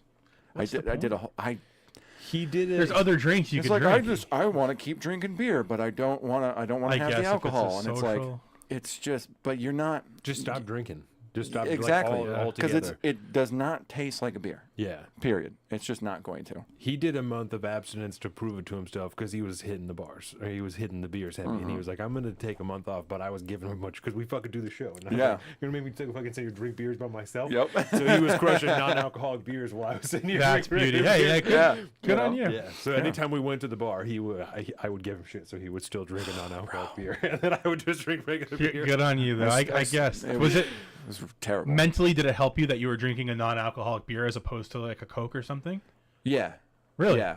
It's because it's not. I don't like to drink a bunch of soda and stuff anymore. Like a But lot it's of the norm? sweet drinks, kind of hit Okay. me, and so it's not a night. Like, I'd fuck with iced tea a lot, and unsweetened iced tea, I like that. But I just needed something else that I can get when I'm out there, and the carbonation. It's once I found like the Heineken Zeros, it's like, okay, it kind of tastes like a Heineken. It's pretty close. It doesn't taste like all the weird other shit. It's pretty solid, and it kind of scratches that itch a little bit. If you just want like a beer for the taste of the beer, that works. But I don't know, because I'll enjoy a beer, I don't know, various times. I'm not just gonna drink to drink and get fucked up or something like that. If I'm having lunch, I want to have a beer with Yeah, it, just oh, because definitely. it just goes good with that. I just really like beer, so. Give you a little warm face when you leave, and that's about it. I yeah. mean, we got to go back to work in a couple hours. Let's slam a couple double IPAs down, and then we'll get back and hit AutoCAD real hard. That kind of shit. That was good. Plus, I would forget if he was drinking a non-alcoholic beer. I would forget, and then I wouldn't bring it up again. Oh, true, Because he was true. drinking a beer. I'm not. So it fits in, and I would if forget. you handed me a non-alcoholic beer in a glass and I had no idea, do you think you can get it by me that I was drinking a non-alcoholic beer? No, Really? you'd know. Okay. You'd know. Interesting. It'd be like, there's something different about this. So can I ask you? Do you remember on Flagrant when they had Bert Kreischer on and they were giving him non-alcoholic beer? How do you think he didn't know? Because he was doesn't- already drunk already. Oh, It's Bert. So he was just already drunk. He goes, okay, I'm drinking. I don't think he drinks because he likes beer. Right. He just He probably drinks doesn't- because he's Bert Kreischer. and he probably doesn't drink that much beer. I would He highly probably doubt drinks it. like mostly liquor. It's If you're an a lot of alcoholic and you cocktail. drink beer, you Right. Yeah. put a lot of weight on. Ask me you how go I up. know. When Jordan's dad, I don't want to disparage him. He loves his alcohol. And when he It's a was fun thing. when he was in the Navy, he would drink Steel Reserves. That's what he was drinking all the time. Was 211s. He was just crushing. That's a hardo all right there. Oh, dude, he is a dog. He has Hot dog. Yeah, he's a dog. I've drank with Kevin a few times, and I always feel it the next day. You got to tap Dude, out. and he'll call you at 8 a.m. and he's like, "What are you doing? Let's go do this." And you're like, "Get Fuck the you. fuck out of here!" Like, get the fuck out of here, dude. See, this is why the key is just to find a low level of like drunk or Yeah. buzzed, and then just ride that. Jordan, the 211s. The 211s. But yeah, then you never have to worry about getting hungover because you're always just slightly above average there. Yeah. But then you can't stop because the literal, like the cumulative hangover will literally kill you if you do that. That'd be rough business. Is that an Archer reference? It is. Thank you very much. Love it. Yes. I think 3 beers knew I is liked this like guy. a good. That's a good level for me, to 3 beers? operate among. Yeah, top rate among in the public. Yeah, it 3 depends on beers, good my to walk out, go do something, come back, have another beer in a little while. Yeah, because there's a couple levels of it, right? functional Like level. when you, Yeah. God, we're a bunch of alcoholics. I love this. So I could do at 3 beers. I could do anything I needed Exactly. to do. Anything. If I needed to drive right now, I could do that and be fine. Like, yep. I'm sure there's technically. someone who would say you shouldn't do that, but I. Yeah, I- which you know, 3, unless they're 15%ers. you know what I'm saying? Yeah. 3 Yeah. beers and going to drive, like Right. you're more attentive than 98% Right. of people on Yes. the road if they're not Yeah. on their I- phone or You whatever. got that feel- little thing in the back of your head going, okay, extra pay attention Yeah, today. I would feel Yeah. comfortable defending myself at that point. I would feel anything that I needed to do at 3 beers, I would be totally fine. And Yeah. I think if you did get pulled over, and besides the cop smelling it, Yeah. like you're probably not gonna blow over 8. No. You're gonna pass. Like you're gonna talk fine and whatever. Mm-hmm. Like you shouldn't. I don't know about your body. I'm not slurring words at 3 beers. No, by any means. fuck no. I God, regularly. no. If I did, I wouldn't be able to do this. Yeah, exactly. I allegedly crush 5 beers here almost every time I'm here. So Yeah, yeah. Allegedly. Allegedly. Well, that's why I bought each of us a 6er. Now you're driving, so Yeah. Well, and I don't do it on the way here, but it definitely every time from the range, I've got my fucking. I never heard anything. Yeah. Range beers. Road sodas? Yeah, I like sodas on the road. They're nice. Someone in the chat gave me some cookies once, and I probably should have put the gun down for a while there. The last time I left, You don't find out until you're like, uh-oh. I told When they hit, they Colin did. It's a hypothetical story. Hypothetical, indeed. Yeah, that I was a story. Emotional. Yeah, I was hanging out with my brother-in-law, and I'm pretty sure it was my father-in-law's birthday, and we were out getting just all kinds of fucked up, And then after we were out for a couple hours, I was taking a piss, and I was so shit-housed, and I was carrying, and I was like, I don't know that I would even be effective right now if I had to discharge my farm. I don't even know because I'm of the mind of physical infrastructure, unless it's there, I'm gonna carry all the time. But that time I was like, I don't even know if I would be effective. I might be more of a detriment to the situation if I try to do anything. Oh, yeah. So I was like, I'm just gonna chill. If anything happens, I'm just Well, and your not gonna decision involve making myself. gets worse too. Like the gun may come out when it doesn't need to be out. Yeah. And, Yeah. like clearly that happens way more often than it should. But just Yes. standing there in the state I was like, I don't even know if I would be accurate. But that's Is that the next range day? We go to an actual. we rent out a private range, and we do like the MythBusters for science type deal. Where, how many can you still be effective at? Because I think it's at 3, I was still good. I'm not going to be swaying at 3 or anything that's going to, affect my motor skills. No, because the biggest thing, when you're talking 3 beers, right? Time is Horrible conversation. Time is a factor. Yeah. So if you slam in three, If you 3 power glasses, hour it. if you slam 3 glasses of fucking Monk's Indiscretion, which is like an 11% beer or some shit, it's like 10.8 or whatever. You slam 3 of those in an hour, it's going to be an interesting time. You're not going to be. You might have drank them so fast you don't even feel it yet, and then you're going to get fucked up later. But if you're going to smash 3 beers and regular beers in 2 hours or something like that, an hour and a half even, then you're just dealing with a volume of beer that you just did, and it might make you real sluggish and shit. Just but if you're out on the golf course or something like that, it's nice out. You're fucking camping or doing whatever. I mean. oh yeah. It all just changes how that's going to affect you by whatever it is you're doing. But If you're you active can have, and stuff too, the alcohol's going to work through your blood quicker because your heart's pumping. yeah. But I mean, you crush 3 Coors Lights, you're not going to feel the same as if you crush Right. 3 microbrewed 5% beers. You know, there's just it's going to be heavier, and you're going to be like, I wonder how day fucked drinking up. gets rough that way. I wonder how fucked up you would be if you did the power hour with Mugs and Discretion. I don't think you could. Wow, that would be a bad. Because I think it worked out to. It was like. That'd be a bad Like idea. 4.5 or 5 beers or something, right? Like it wasn't that Yeah, it many. wasn't that beers. many. But it's in an hour. That's so you're that's just, a lot in an And hour. It does. Yeah. That concentrates. Like so so, it's at a the minute. end, So 60 iterations of 60 drinking. Yeah, Yes. 60 shots. Wow. And because it's 1 a minute, and which and is so fucking fast. you're fucked up. Like I Yeah. was definitely fucked up. That's at the end. that's really fast. First 10 minutes, you're like, this is going to be cake. Yeah. And then it just goes downhill quick. Yeah. So what you were saying just yesterday when I climbed Mount Eleanor, I had 3 beers up top. I was really waiting for the western side of the mountain to clear. I got some beautiful views looking. Nice. picks, Nice. Yeah, you saw them. They were very nice. But I waited around, drank my 3 beers in probably like an hour and a half. Oh, yeah. And they were ballards, whatever, big ballards, that blue box. Oh, yeah. Whatever percentage those were. And I hiked down and I was sweating it out. Did not feel anything at all. Right. You know, with my heart rate going so high, I didn't feel a single thing. I was God, probably that shit's- sweating a bit more, maybe. Yeah, a little bit. But It's just pumping in, pumping out. Yeah. That's the way it goes. It's a good time, man. But yeah, nice. it takes 3 beers doesn't do fucking shit to me anymore. It's just, you know, it's like that's just like a hang, bro. I don't even know what we're doing right now. But again, if I'm slamming something, game over. and if you ate, Yeah. how hydrated you are before that, Yeah. Like, and how I've, hot it is. I've been known to go to, because I hang out at a brewery a lot. I've been known to hang out for like, I don't know, 5-6 hours, just depending, like, because I know a bunch of people there, so we all just have a good time. We're hanging and stuff like that.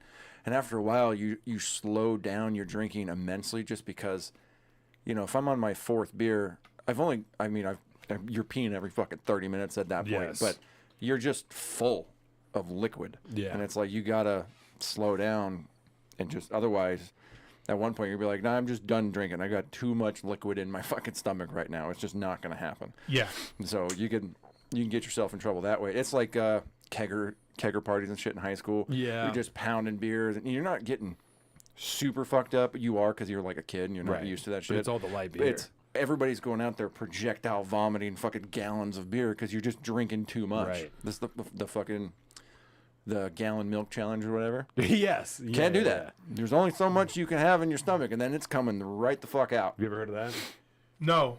So people, Oh, yeah. it was like in our youth, but people would slam a gallon of milk. I think it was in like 5 minutes or something. It was like a short amount of That's time. disgusting. You throw up every time. Oh, You yeah, can't 100%. physically consume that. That amount of volume. acid and stuff in you It's too. just is not too good. much in that period of time, Yeah, you top off the tanks, and eventually they overflow. and everybody throws up. Yeah, Everybody. I'm sure there's 1 or 2 people who are like, I fucking didn't puke, but I don't want to be proud of that. I would never even attempt it. No. No. And that's how I felt after the power hour, because I was fucked up. Like, and you get, like you were talking about, because of the time, because you do it so quickly, you get progressively more fucked up over the next like hour and a half. You know, you just keep getting more drunk, even though you stop drinking. Yeah, And so you feel like shit because you just slammed all that stuff. Yeah. And then you're gonna like the drunkenness really kicks in, and then you really feel like shit. I got so full. That was so full, and I knew I was like, I got to eat something. Like, I really need to eat something. Jordan went to get Arby's. It's like, am I going to throw up before I eat Arby's? Yes. Or after I eat Arby's? Definitely and then before. I was like, before. So I just went and made myself throw up. That's beauty. And I was Yeah. like, I'm good. That's when if I that- feel like I'm gonna throw up, that's my limit. That's why I drink beer, because if I drink liquor, I can get too much of it in me to where I will start making very poor decisions. Oh, And, yeah. you know, there's nothing that'll stop me from getting into a car, and I've never done that before. But you know, I can't trust myself not to make horrendous yeah. decisions. When I'm a you big black out, advocate. you black out. And there's Yeah. you literally lost all Dude, control. I drink like 6 beers now playing video games at home, and I can't remember when I decided to go to bed. Or, maybe I was just so tired because it's 1 a.m. I don't know. Yeah. It's a lot of different things going on at Yeah. that point. I'm a big advocate for making yourself throw up too. If I've drank a certain amount before I go to bed, even if I'm not feeling queasy, I'm just gonna go make myself throw up, and I'll I'll be fine in the morning. Yeah, I'll feel Otherwise, all better that in the shit's morning. gonna poison me yeah. throughout If the I'm at night. a party, if I start to feel it, I'm just gonna throw up. I'll just knock this out. Oh, yeah. Pound a bunch of water afterwards.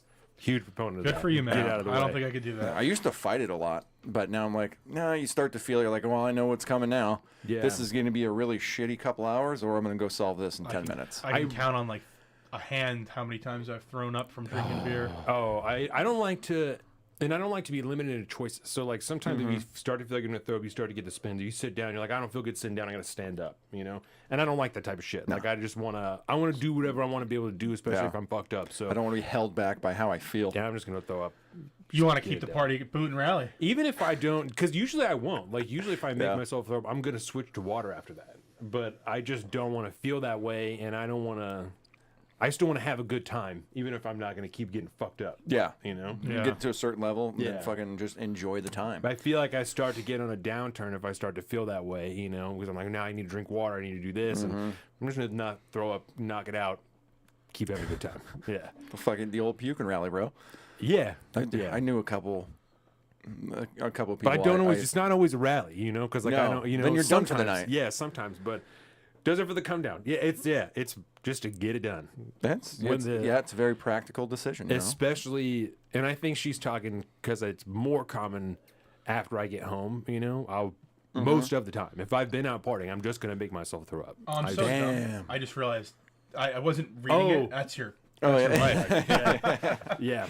yeah, no, The that's Casma. I'm super renowned for that at the house. Of I'll be home maybe for 20 minutes, and I'm like, all right, I'm gonna just go to the bathroom. Yeah, 100%. Jesus. Put some music on, Yeah. or something, and put my phone up and let that play. Chill. I'm just aggressive vomiter, so it's super loud. Dude, It's horrible. I can feel for like 3 days after I Yeah, vomit. the Like, whole it thing is hurts, terrible. dude. I hate it so Yeah, much. The whole thing is worst. terrible. So I've gotten really good at not getting to that point. Yeah. But anyways, enough about drinking. You spoke milk a little. Is drinking milk with thinner classy or not classy? Oh, it's super trashy. Yeah. Oh But shit! Then I'm a little trashy. I then. did that all the time. when I was a kid. Yeah, I do that. Oh yeah, because I fucking love milk too. Yeah. I can't drink Today. a glass of milk now. I'll shit myself for 3 days straight. Oh, bro. That happened to a lot of my friends growing up, or even people like some of my best friends from the Coast Guard. Never were lactose intolerant their whole lives, and then one day it just kind of kicked in, and then all of Yeah, a sudden it's exactly. like can't have ice cream, can't have all Dude, I that, can't and eat it pizza. fucks I'm a with New you. Yorker who can't eat pizza. It's horrendous. Like I save pizza for when I go home. It's a good thing you've been exiled from your homeland. Oh shit! I can't go back. Not anymore. my uncle, Not after that admission. my uncle Del Brico, who Which is still like the coolest name in the world, by the way. he's married into. Can you say it again? Del Brico. Del Brico. Yeah, he's from Alabama. He's a dog. He's a big old boy. And he's lactose intolerant. He was telling me last time I saw him that like all black people are lactose intolerant. This is not me saying this. This is Del Brico who said this. Yeah, I think that's factual. yeah, obviously not to the T. Like but like a huge amount of black people All are Asians- lactose intolerant. All Arabs, I don't think can, Yeah. because they just don't drink it. They Just don't have the doesn't fuck with them. accessibility to cows that we do. Especially in America because our dairy they fuck with it so much. Yeah, That I it's think like hardly even real dairy by Yeah. the time we get it. I think if they drink Just lactic raw, acid in a cup. if they drink raw milk, it might tasty. be different. Like they might have an easier time with it. But yeah, Which, if you've never had raw milk before and you think you like milk, you should probably go figure that out is because mad different. it's super different. Better, worse? What do you think? I like it better, but it's not as doesn't have as much utility as like our milk. Like I wouldn't really cook with it. Yeah. I would really just drink it. You don't want to put that shit over some fucking Cheerios. I don't keep milk on hand. You know? Why don't you want to put it on cereal? It's thicker Yep. because it's full fat, right? Even thicker It's- than like whole milk. Oh yeah, yeah. It's no matter what 'Cause it's happens during the non-pasteurized, right? during the pasteurization process, when they heat it up, you lose a lot of stuff, right? Okay. When it just comes out of the fucking udder and you Yeah. put it in a jar, after a while, like the solids will float up to the top, Right. but there's still so much fat in there, and it's really, really sweet. Really? It's, yeah, Interesting. it's super weird.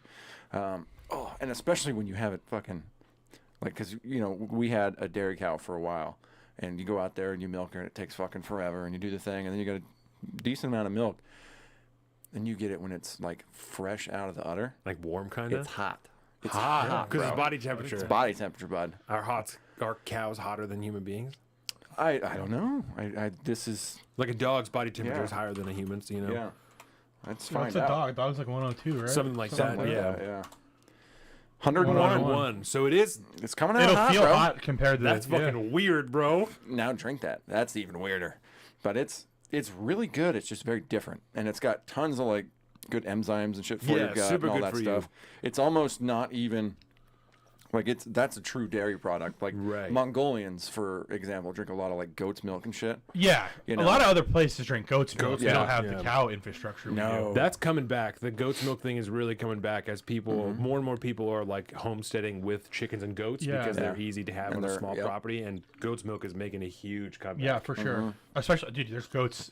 Probably more goats than horses around here. Yeah. Which is saying something because there's Yeah. a fuck ton of horses. I mean, it's surprising you like just the goats are fucking everywhere. You know? 'Cause Everywhere. you don't need that much land either, like legally or to be comfortable No. to Yeah, have goats. true. They don't No. take up that much space. You In know, fucking and Bainbridge they're Island. relatively chill. Like if you raise them with your kids, That's what they're- Reason drank. That's why she's so healthy. She had goat's milk formula, yeah, when she was before she switched to regular milk. That'll so- do it. And you think you can make fucking goat's cheese, which is so good. Yeah, If you goat like cheese is feta, fire. it's Ooh, like that, really? but just creamier. Yeah, It's not quite as salty, but it's still got a nice fucking. Creamier. when hits we you were right in the face. when we went to Michigan, we went to a speakeasy bar called TJ's, and we had a goat cheese burrata entree thing that was just like goat cheese with like some dude.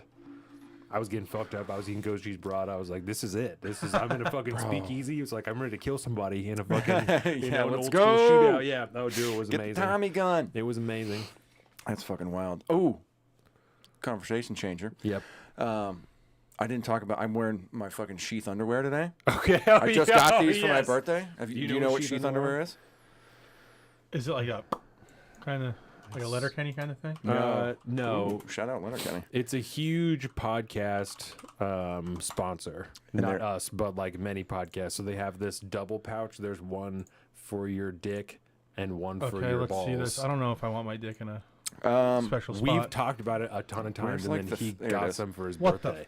So that looks more like a thing you buy from Lovers. So it was designed. It was designed by a guy who served in the desert. Yep. Who served in Jiwat. Oh, And he didn't want the chafing, He huh? was Yeah. like, I'd be chafing. Smart so man. He Yep. was like, I'm gonna make a double pouch. This one holds my balls. That one holds my dick, and everything is separate from itself. Yes. I went the opposite route while I was down that Just way. no underwear. No underwear I've at heard all. that Yeah. like a ton. That's And aviation pants. We wear flight suits, but they're not one piece anymore. Same material, whatever. oh yeah. Their groins cut out very often, and I'm always. Oh. I was shooting my 240 once, hot brass, right into the hole, Oh. right on the nuts. Probably still have the scar. oh, and such Yeah, a buddy, huge I know. casing too. It's not like a little 9mm. No, Oh, dude. 308, yeah, buddy. God. But yeah, I'm telling you right I now. don't know. That's a big hole for me. I've I'd s- slip right out of that thing. So what do you? What's the verdict? The verdict is there will be more, and I will be slowly replacing my entire line of undergarments with the dual pouch system. You sheath use underwear. both pouches? Are you in Yeah. the hole right now? Yeah, I'm in the hole right now. Because I've heard people and my wear boys these. are being in the bag right now. Because I've heard people wear these and don't use both holes, like they just use the pouch Yeah, that's and not the. I've done both to see it because I've heard that from lots of like the people that selling on podcasts and shit. And everybody's got their own flavor of what they like, but I'm a big fan of full separation. And I'm telling you, there's nothing like.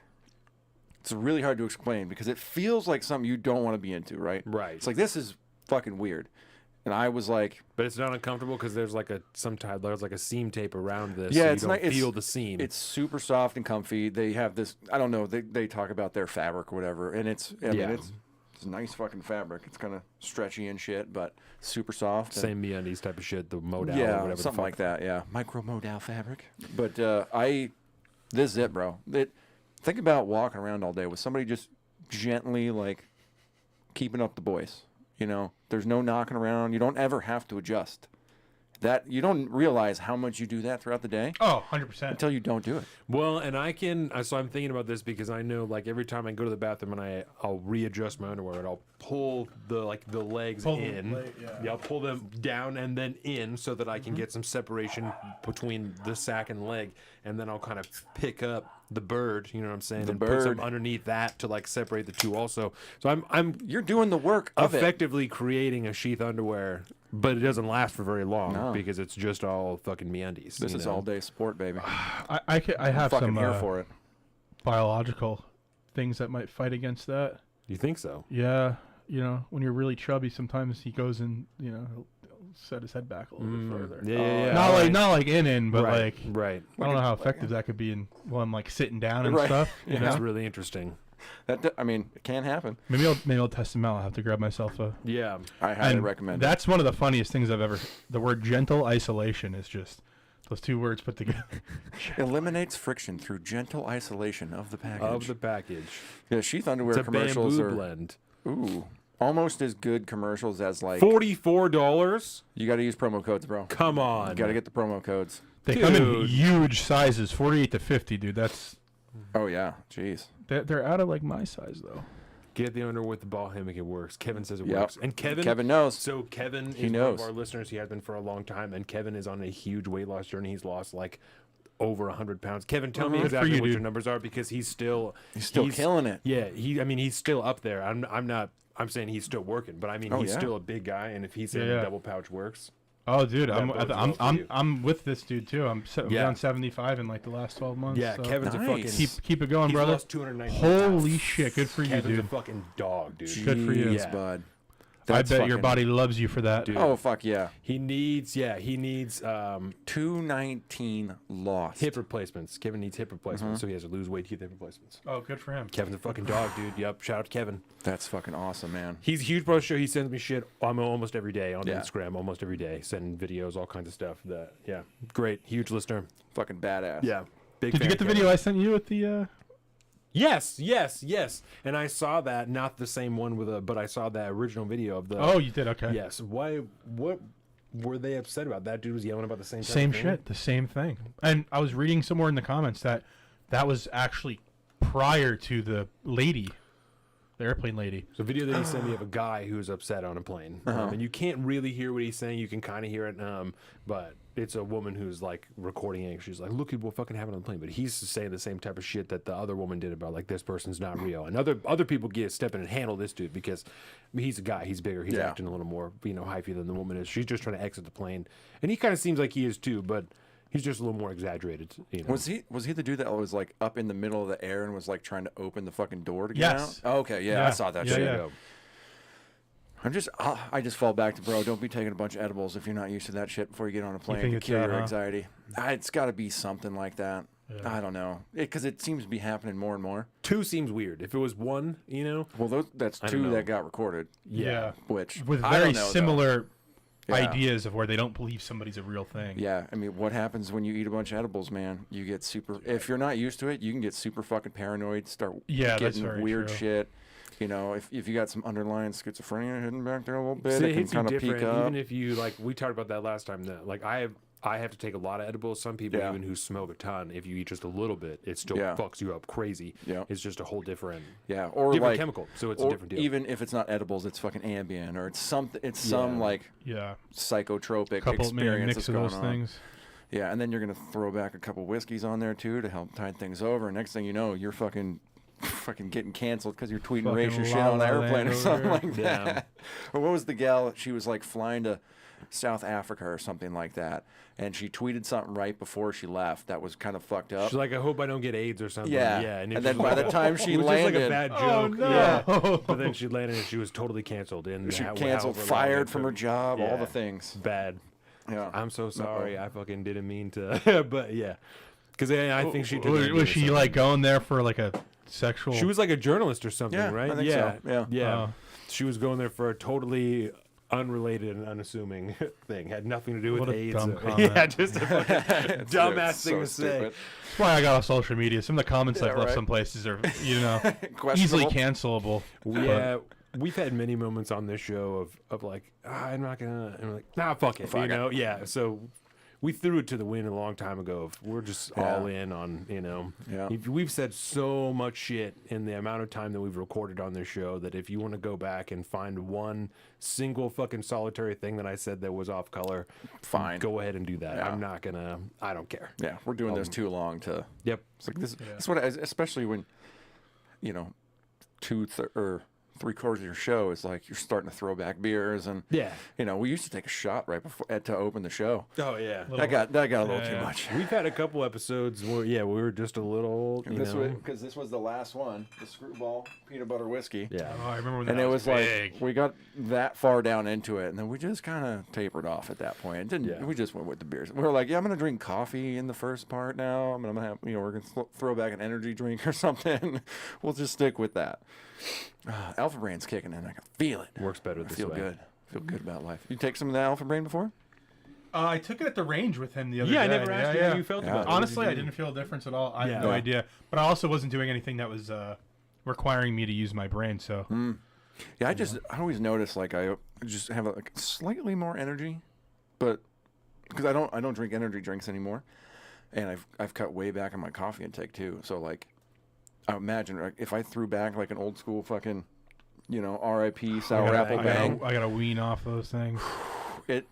it took a minute, but The headaches I get without caffeine are unreal. It's gnarly. Yep, and you got to go through them because that's the only way to get out. I mean, you could taper, but at the end of the day, at one point you're gonna cut it out, and then you're still gonna be like waking up with a headache. And you're like, fuck. It's like quitting smoking. Yeah, you just have to not do it. Yeah. Oh, yeah. Oof. You ever smoked before? I mean, like smoke cigarettes? I and was stuff? I call myself like a deployment smoker, where I Yeah.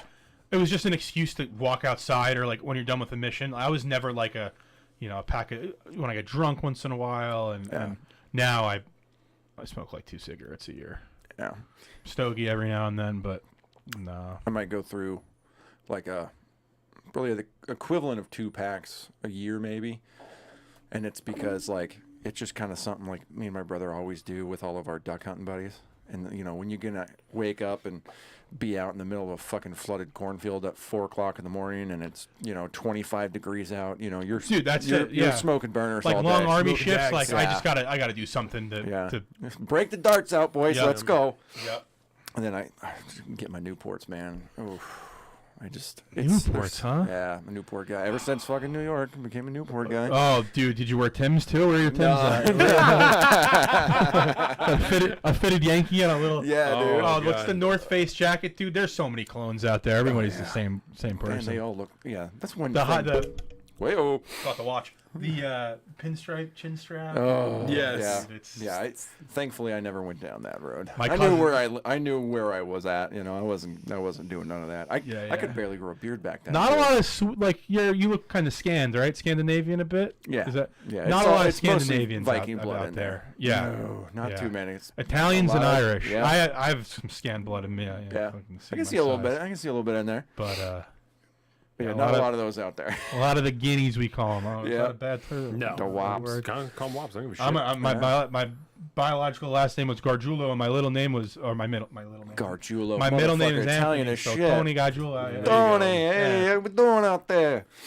Yeah, it's Long Island's a lot of Italians, Irish, and Jewish, especially the close. Like you get up to the Gold Coast area, that like Forest Hills. You go over there, yeah. Mhm. Yeah. Certain neighborhoods in Brooklyn, all Hasidic Jews. Oh yeah. Hasidic. Hasidic, yeah. Forest Hills is massive, which is Yeah. I used to love that about Forest Hills, man. It was like a really nice, Very neighborhood. respectable community, dude. And, Nothing like, wrong with them. I learned to love like Jewish food and their shops and the whole thing. I love the Jews Oh, after good living dense around Jewish those. bagel. Nobody fucks with it like that.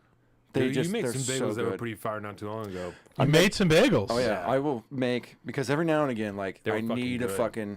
I need a bagel, Dude. And not you can't the bagels they sell at the grocery stores. Ah. That's just round bread. It's- That's not a it's real fucking bagel. 100% how I explain it. Yeah. yeah. It's gross, man. And so every now and then I gotta fucking make up the dough, get the water boiling, and fucking make up some bagels. They don't always turn out because they're hit or miss every It's now an and art, again, you bro. know. Yeah. It's an art. And if you don't do it all the time, you can get a little rusty. Yeah, that's me. sometimes, It's like you know? pizza dough. Once I was getting real good at it, and then I kind of, Yeah. you leave it in the fridge for 72 hours or whatever. But who's got that kind of time? Yeah. Hey, and I don't know if I've talked about this little trick for pizza on the podcast before, but if you want to like He was a cook in the imitate, Coast Guard. yeah, Oh, cook, rescue swimmer, navigator, all the things. But Hoorah. my MOS was cook, okay. but Coast Guard, everybody does. Yeah, 30 fucking exactly. jobs. That's what my dad was a radio operator, but I think his MOS was a cook. Yeah, Yeah. yeah. That's how that usually goes. So weird. Yeah. Well, There's a lot of jobs to do on a ship, and not a lot of people do. Everyone's a firefighter. Yep. But yeah, I really wanted to like get into like some wood fire shit because that's the best type of pizza around, right? You get the little char on the crust and all that stuff, but you don't. Who has like a wood fired fucking oven around? You don't have that. Fucking Tim at work, you know, he had that year there where you get super into like the little uni wood fire pizzas. Those are great. But the little metal kind of thing? Yeah. They're super cool. Jordan's dad has one of those. They're pretty good, but yeah, it's not. Tim gave me his to like borrow for a while and like break it in and see how it went, and then I built that dope ass fucking rolly stand with it and all that stuff. Makes amazing stuff, right? It's just a lot going on. So the easiest way to do it is to make your dough, preferably nice and fucking thin, and then charcoal grill in the back. Just fire that thing up, get the coals nice and hot, and then just take that fucking pizza dough, lay it on the grill, flip it over after a minute. If you really want to get crazy, take some fucking garlic butter and hit one side of it. Right. While it's still in dough form. Yeah, just like Just you would. rolled dough? Yeah, right before you put the sauce and shit on like that, just a nice rolled dough. Psh, psh. And so you're kind of cheating a little bit because at that point, the pie crust is already done. And then you just take it out, sauce it up, Melting toppings, the cheese, really. and then throw it in the oven real quick. Done.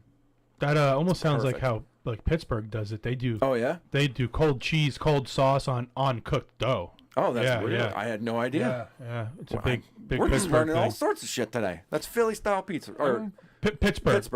Yeah, I don't know if they do it in pizza. Philly. They might do it in Philly. Philly's got good pizza too. Yeah. People sleep on Philly. Well, yeah, it's Philly, you know? Yeah. The people seem terrible.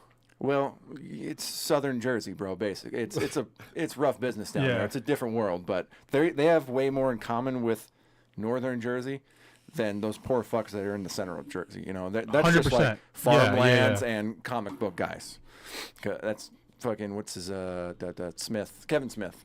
His shit's out of like Central Jersey.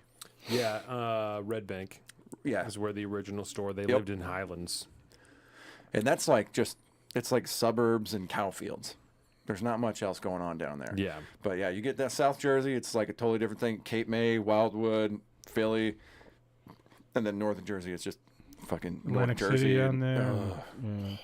We don't need to talk about Atlantic City. Uh-oh. That place is rough. Yeah, pretty gross place. Especially after the hurricane kind of fucked her. Ooh, I bet. Okay, so do we have some topics from the listeners and stuff we can get into? Yes. What do you think about that? That's not bad.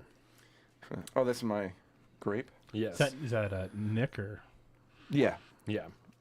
Yeah, so me we and got Sweet Lady Nicotine go way back. so let's start here because I have a reading that we can actually open this up with. It's Nate actually requested this topic because we were talking about it on the range day. We were talking about how different specifically this war in Ukraine and the wars that we're going to be in the future are going to look different than what we've experienced in the past, even the global war on terror and World War, stuff like that. Is Nate one of the Amblemen? Yes. Okay. Nate is one of the Amblist men. Yes. Nice. He's an active duty battalion ranger. Yeah, Okay. yeah. He's the team's dude. Nate's a fucking I mean, dog. Nice. he's the shit. Yeah. Nate is a really, really good guy. Yes. He's the one that gave the medical training? Yes. Yes. Nate okay. gave the medical training. He fucking hooked me up with sling that same day. Just I have nothing bad to say about the him. most positive, like, uplifting guy. Yes. Like, there are a few dudes in that group who I, like, when I was telling you, like, just that level of dudes you want to be around who, like, their aura will make your day better. Like, when I leave that group, dude, it's like, wow, I'm just so happy that people like this are in my aura and in my sphere. One of the boys. He's also the type of dude that you want in the military. He was talking a lot about his experience, so I won't delve into it because it's his deal. But the different kind of dudes that are there and that can subvert the good people that you want in the military out of being there. And he, he's almost on like a personal mission to not be one of those guys, to only build people up and not break people down and push people forward and make them better. You weren't there, Cool. but he brought his boys. It was a kind of a last minute thing. It was only, I think, Sean, myself, and him and his buddies. He brought some of his Ranger buddies to train because one of them was going to selection to go to Green Berets. Oh, nice. And he's like, "Oh, do you want to do this for a living, or like you want to gunfight for a living? Come out and go do some gun training. Like, come out with us." And it's like a dude taking his boys out and getting them guns for for off duty is just Yeah. that's the guy you want to be a leader in the military. And Yeah. I wish there were more guys like that. Military would be in a different place, but Yeah. seems like the government's job is to get as many of those guys out of the military as Yeah. possible. Till a real life war breaks out. World War II, World War I. It's like you have Ukraine, they fucking calling Yeah. those fucking guys up right now. Yeah, because you always have generations of like peacetime generals and even peacetime soldiers, every up and down the chain, right? And then most of that is like politics and training type stuff, this, that, and the other thing. It's very like bureaucratic. And then wartime shit kicks off. All them dudes get cycled through real quick because they can't operate like that. And then you get the MacArthurs and the fucking like the hardcore generals that come in after the first like year of the war, because these guys know how to fuck around. You get the Admiral Halseys and shit like that that have to go replace all these people that didn't fight wars before. They did like battle training and stuff. They real time people come through when shit needs to happen. And we haven't had like a full scale type of shit like that in a very long time. And so even like the proxy wars or the the GWAT stuff, Yes. it's just very, very different. What we have figured out is the logistics side, Yes. which is really Yes. what. That's how you we want can to do get it. into your thing and then talk about like the Yeah, logistics. so sorry, I didn't mean to hijack. No. What you said is perfect, right? Because I want to read just the last, You brought out D-Day, and I was like, yes, it's the very last part of this book because it's quotes from Eisenhower, right? And it's quotes from Eisenhower when he's on Normandy, I think 10 years after the invasion, right? So he's there with Walter Cronkite, and they're looking back on the beach and how different it is, the experience. So little impromptu look inside the bookshelf. yes. So I think it says in here when he was there. He was there in 1964. So General Eisenhower, who started it all with, okay, let's go. Order gets the last word. In 1964, on D-Day plus 20 years, he was interviewed on Omaha Beach by Walter Cronkite. Looking out of the channel, Eisenhower said, you see these people out here swimming and sailing their little pleasure boats and taking advantage of the nice weather and the lovely beach. Walter, it is almost unreal to look at it today and remember what it was. And this is really the part that I pulled out. But it is a wonderful thing to remember what those fellows 20 years ago were fighting for and sacrificing for, what they did to preserve our way of life, not to conquer any territory, not for any ambitions of our own, but to make sure that Hitler could not destroy freedom in the world. I think it's just overwhelming to think of the lives that were given for that principle, paying a terrible price on this beach alone on that one day, 2,000 casualties, but they did it so that the world could be free. It just shows what free men will do rather than be slaves. And when I read this and I got told chills. Jordan, I got Yeah, that chills, last man. line, dude. Whoa. Wow. when I told Jordan about it, I started to cry. Yeah. And I said, and I'm emotional about this because the military that I have known my entire life is nothing like this. Nothing what he just described. So that I've never served, right? So, but I've never known a military from the civilian side that has done something only to preserve freedom, only to help people. There has always been, and I'm sure you could even argue that for D-Day or for World War II, right? But for this invasion on D-Day particularly, that's the large goal of that was to liberate portions of the globe, was not to take that territory for America. No. It was to free the people that lived there who had already been taken. Yeah, and who'd that's already been conquered by an evil force. and even though that's been certainly part of the discussion and argument of why we were involved in the wars that we've been in since then, Global war on terror. it was never just for that purpose. No. And so to know that not only that there are soldiers, because we know people, our buddy Nate included, who's like, the goal is not, Nate does not want to expand the American empire, right? No. That's not what his goal is in being the military. So we know individual soldiers who live that life every day, but to know that there were at the top leadership who are saying, this is not what we're doing. We're not taking this for ourselves. We are here to save these people and to get the fuck home. Yeah. That's just not, it's so different than anything that I've ever known. Well, the whole thing changed as soon as World War II was done. That's when the empire And started. he's the one that said that he's like, you need to watch out for this. That speech of the military industrial complex of you need to. Well, be what about weary of Korea? this. How do you feel about the Korean conflict?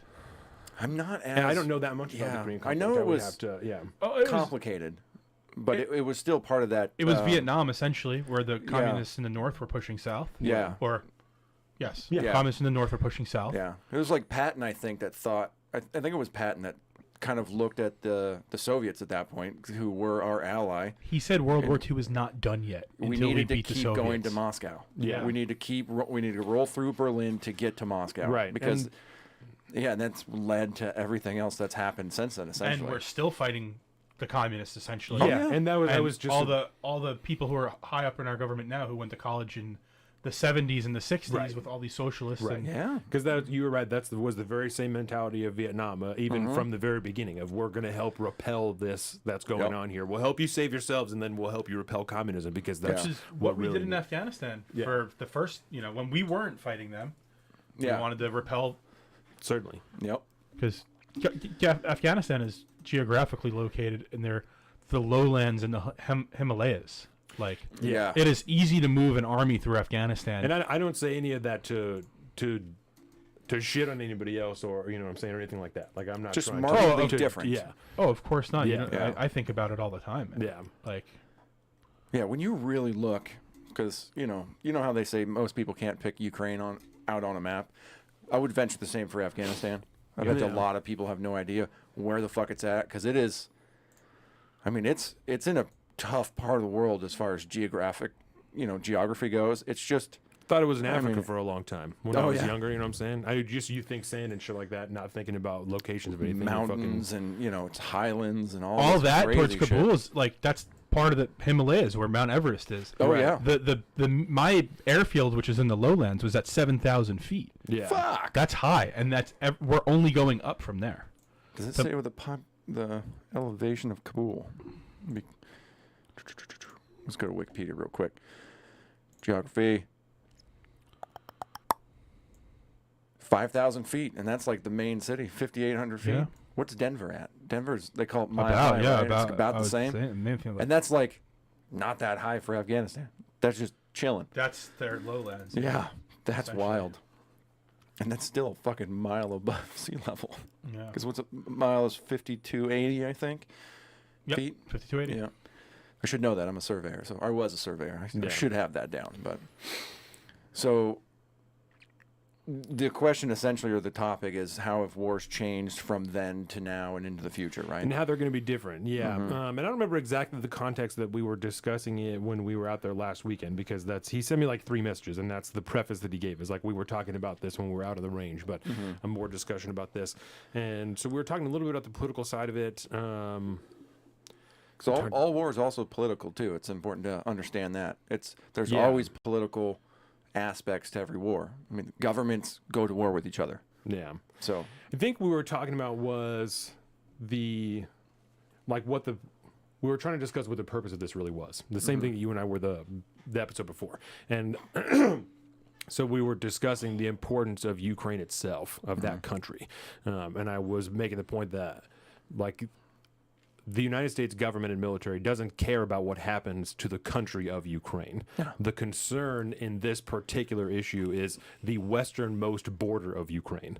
That's what really matters to them, is what happens on the westernmost side. If Russia marches all the way up to that border and then stops right there, they're going to be concerned, obviously, because they're closer now. But the greatest issue of where they're stopping is solved. They're there. They haven't crossed NATO lines. We don't need to fucking worry about it. We don't have to send boots there any more than we have. And it is what it is. So let me ask you this, because I know one of the major benefits of Ukraine as a nation is it is very resource rich. Yeah. I mean, everything from the soil to the minerals. You already have nuclear power plants. I mean, it's strategic as a strategic entity in like geopolitics. It's a very, very important nation as far as resources are concerned. Which is part of the argument for why Russia is taking it, right? To secure that portion so they can secure independence. I was going to ask you guys, what do you think about that side of things as far as, because there's so many different angles to why the United States feels like they need to be super involved in this, since going back to the coup in 2014 and all the fuckery that's gone over there with our fingerprints all over it. I mean, is it strategic resources? Is how much of a factor, I should ask, how much of a factor do you think that is compared to any other factor that might come into play? Like anything, it's a multi-faced argument. I'd like to talk from like Putin's side a little bit. Imagine being little 18-year-old KGB Putin, and the that Soviet is Union. part of your Soviet country. That is your country. Yeah. That's like me saying, well, now Mexico owns Texas again. Like, right? Like if Mexico took back over their part of Texas, If America I broke would up, never yeah. feel as an adult, if I became president of the United States, I'd feel that part of Texas is still mine because that's what I grew up with, right? It's my, which is essentially and his whole regime, all the people worked for most of their lives and early in their political lives. Ukraine and Romania and Czech, all these places were part of The Union. the greater Soviet Union. Yeah.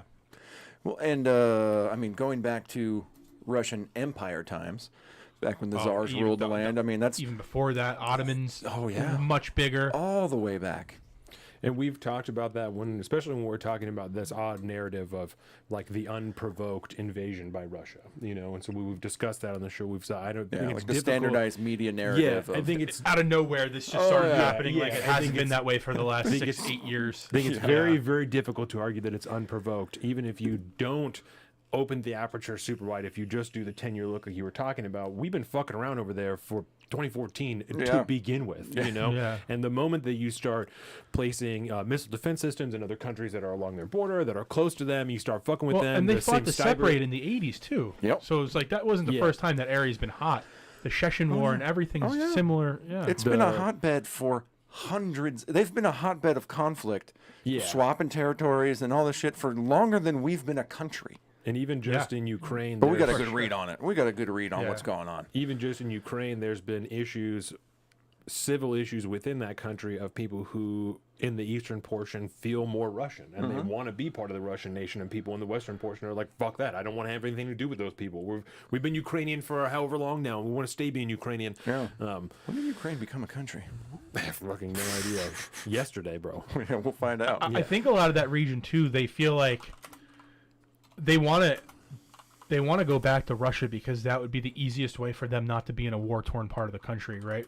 To get back to their normal lives, because they know Russia will always want that region, Yeah. and If you just push the lines on the other side of my town, yeah, I might be all right. and I'll have more financial assistance because Russia is more rich than Ukraine. Like Yes. that is just a fact. It's undoubtedly, Yeah. They have the ability to manufacture wealth the same way that any of the other large powers do. So Yeah. Ukraine doesn't have even the infrastructure to appear like they're creating wealth. At least Yeah. in Russia, like we can just run factories and make Well, up money, and even if nothing's really happening, Ukraine farms. They don't really produce. yeah. They're not producing cars. They're not producing computers. They're right. selling wheat and And it also goes harvesting to And it's oil. probably not all that GMO shit we grow over here either. Right. Well, it also goes to a part of the globe that, as far as large powers go, we fucking push to the side. It goes to a lot of Middle Eastern nations and shit like that. Yep. When the grain crisis started, when Russia stopped this grain deal, we were upset in America for about 5 seconds and then didn't care anymore. We never Why heard would we about it care? again. Yeah. That's Yeah. what I'm saying, and that's precisely what I'm saying. Is they're selling food is not something we should care about. and part of the media narrative to keep interest is stories like that. Things that you can be upset about for 5 minutes because, people aren't getting food in the Middle East, but they know you don't really give a shit about that. Yeah. They can put it out. It's a nice and talking point. They can inflame you and make you more mad at Russia. And then when they can report on Ukraine the next day, we sent another 100 billion or Yeah. another 100 million. Well, fucking good. They just ended that well, they grain need to shit. eat their sandwiches, bro. That's right. Got to make them sandwiches. Yeah. I think it's like non-bread. It's not really. They're not doing The pittas, Wonder bro. Bread over there, Yeah. but. So, quick update on when Ukraine became a country. Technically, it was after the Soviet Union fell. That makes sense. But that region is called Ukraine for a reason, right? It means like the middle ground or something like that. Okay. Or the eastern land. I can't remember exactly what it stands for, something but like that. so it's always been a solid region kind of its own. Yeah. And then at one point, like the Western powers do, we decided that we needed to draw some lines around it, and boom, there you that go. works usually. You guys are a country now. Yeah, we love doing that shit. Love lines. We like lines so much because we only have two of them. We have a bunch of lines to separate the states. We don't really care about that shit. Nope. I mean, you drive right by them. There's Right. a sign. Cool.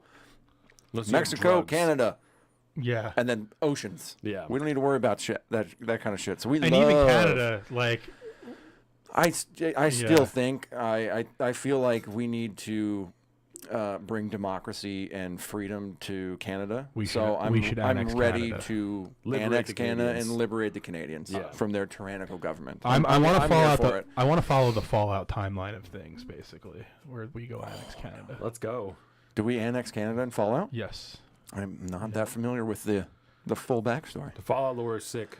Same deal as the Star Wars. You can watch videos on it. It's I'll pretty have great. to. I'll have Fallout to. lore is probably the deepest in any game, I'd say. Yeah. Yeah. maybe Especially, yeah. There's Well, because the games go back for a while. Like the original Yes, first two 20 Fallout something games. years, almost 30 years Yeah. now. Yeah. Everybody likes to think it started at 3 in New Vegas. Nah. And that's where I got in at 3. I think I was pretty young when I got that, junior high or high school, something like that. So I just didn't really know, and I've never been a PC gamer, so I didn't know about Fallout 1 and 2 until PC Master Race, bro. Yeah, I know that. Yeah. I know that now, but then I had no idea, and I still game on console, but I have the correct understanding that the PC is the master race as Oh, far yeah. as video 100%. games goes. That's I did where a- it's at. Yeah, I will say I did a lot of console gaming over the last 4 days Yeah.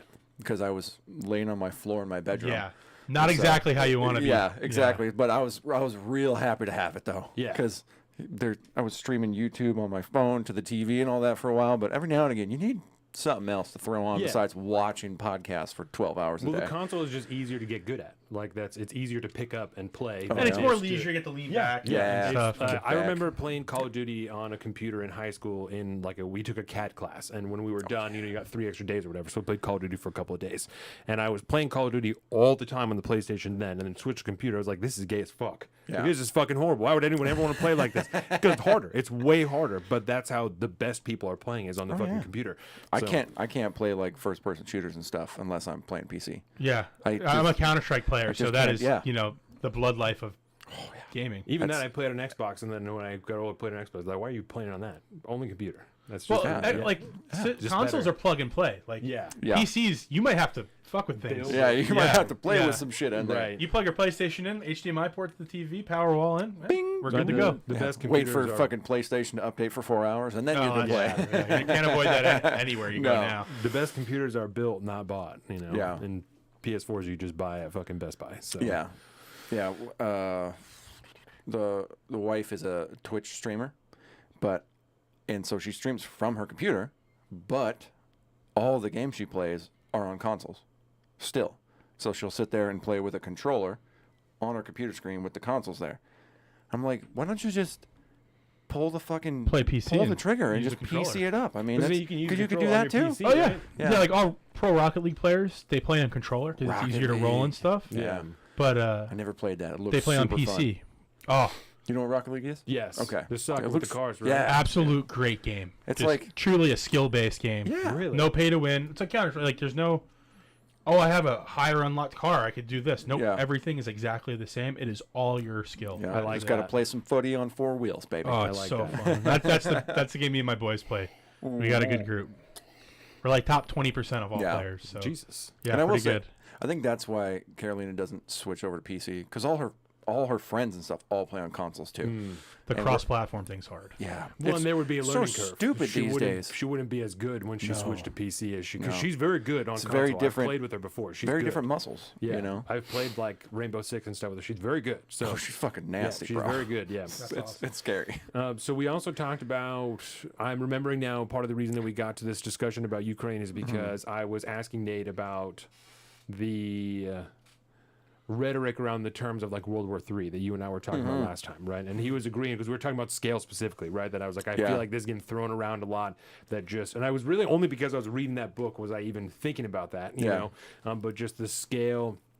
Simply in loss of life, if nothing else, that you're talking about when you call something a world war, as opposed to anything fucking else. You know, Yeah. a conflict, the global war on terror, any of that. Like even, you know, what I'm saying that wasn't a world war. That was the global war on terror because the scale is so different. The scale of operation was enormous, but the scale of Yeah. loss of life was so different. Economically and politically, it was Yes. affected the whole globe, 100%. but not the Right. loss of life. Right. Yeah. And I think that's what the only thing really that precludes it from that type of thing is that if it were to have the same loss of life, it would immediately that would be World War III. That's But I the way think that Ukraine involved. shows like we could have the same level of destruction. It certainly could. Very I easily. am not at all removing that from possibility. My only thing is that people are throwing that around like it's happening right now, and I think there's a lot of shit that needs Really? to happen. Okay, I see. There's a lot I see of why shit, where you're.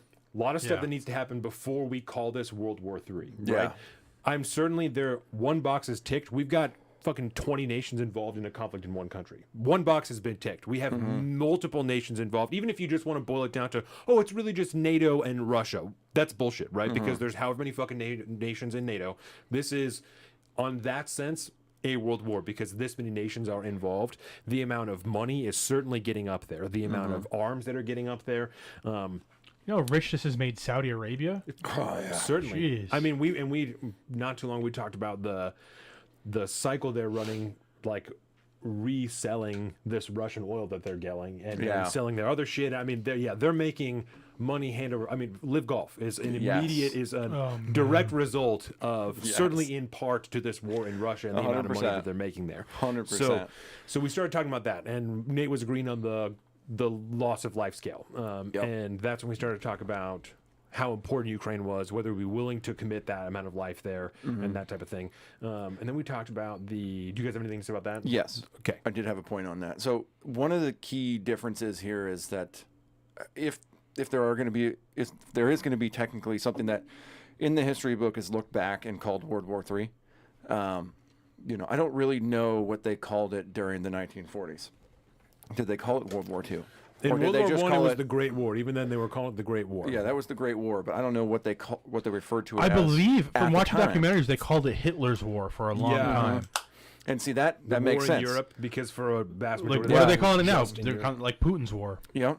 And so that's why it's something you could look back on, and without the full mobilization and like total war that each preceding World War has had, you're looking at wars into the future and stuff like that. We don't fight wars with total mobilization anymore. The governments that are behind these wars don't necessarily want that because there's too much negative behind it. You lose too many people.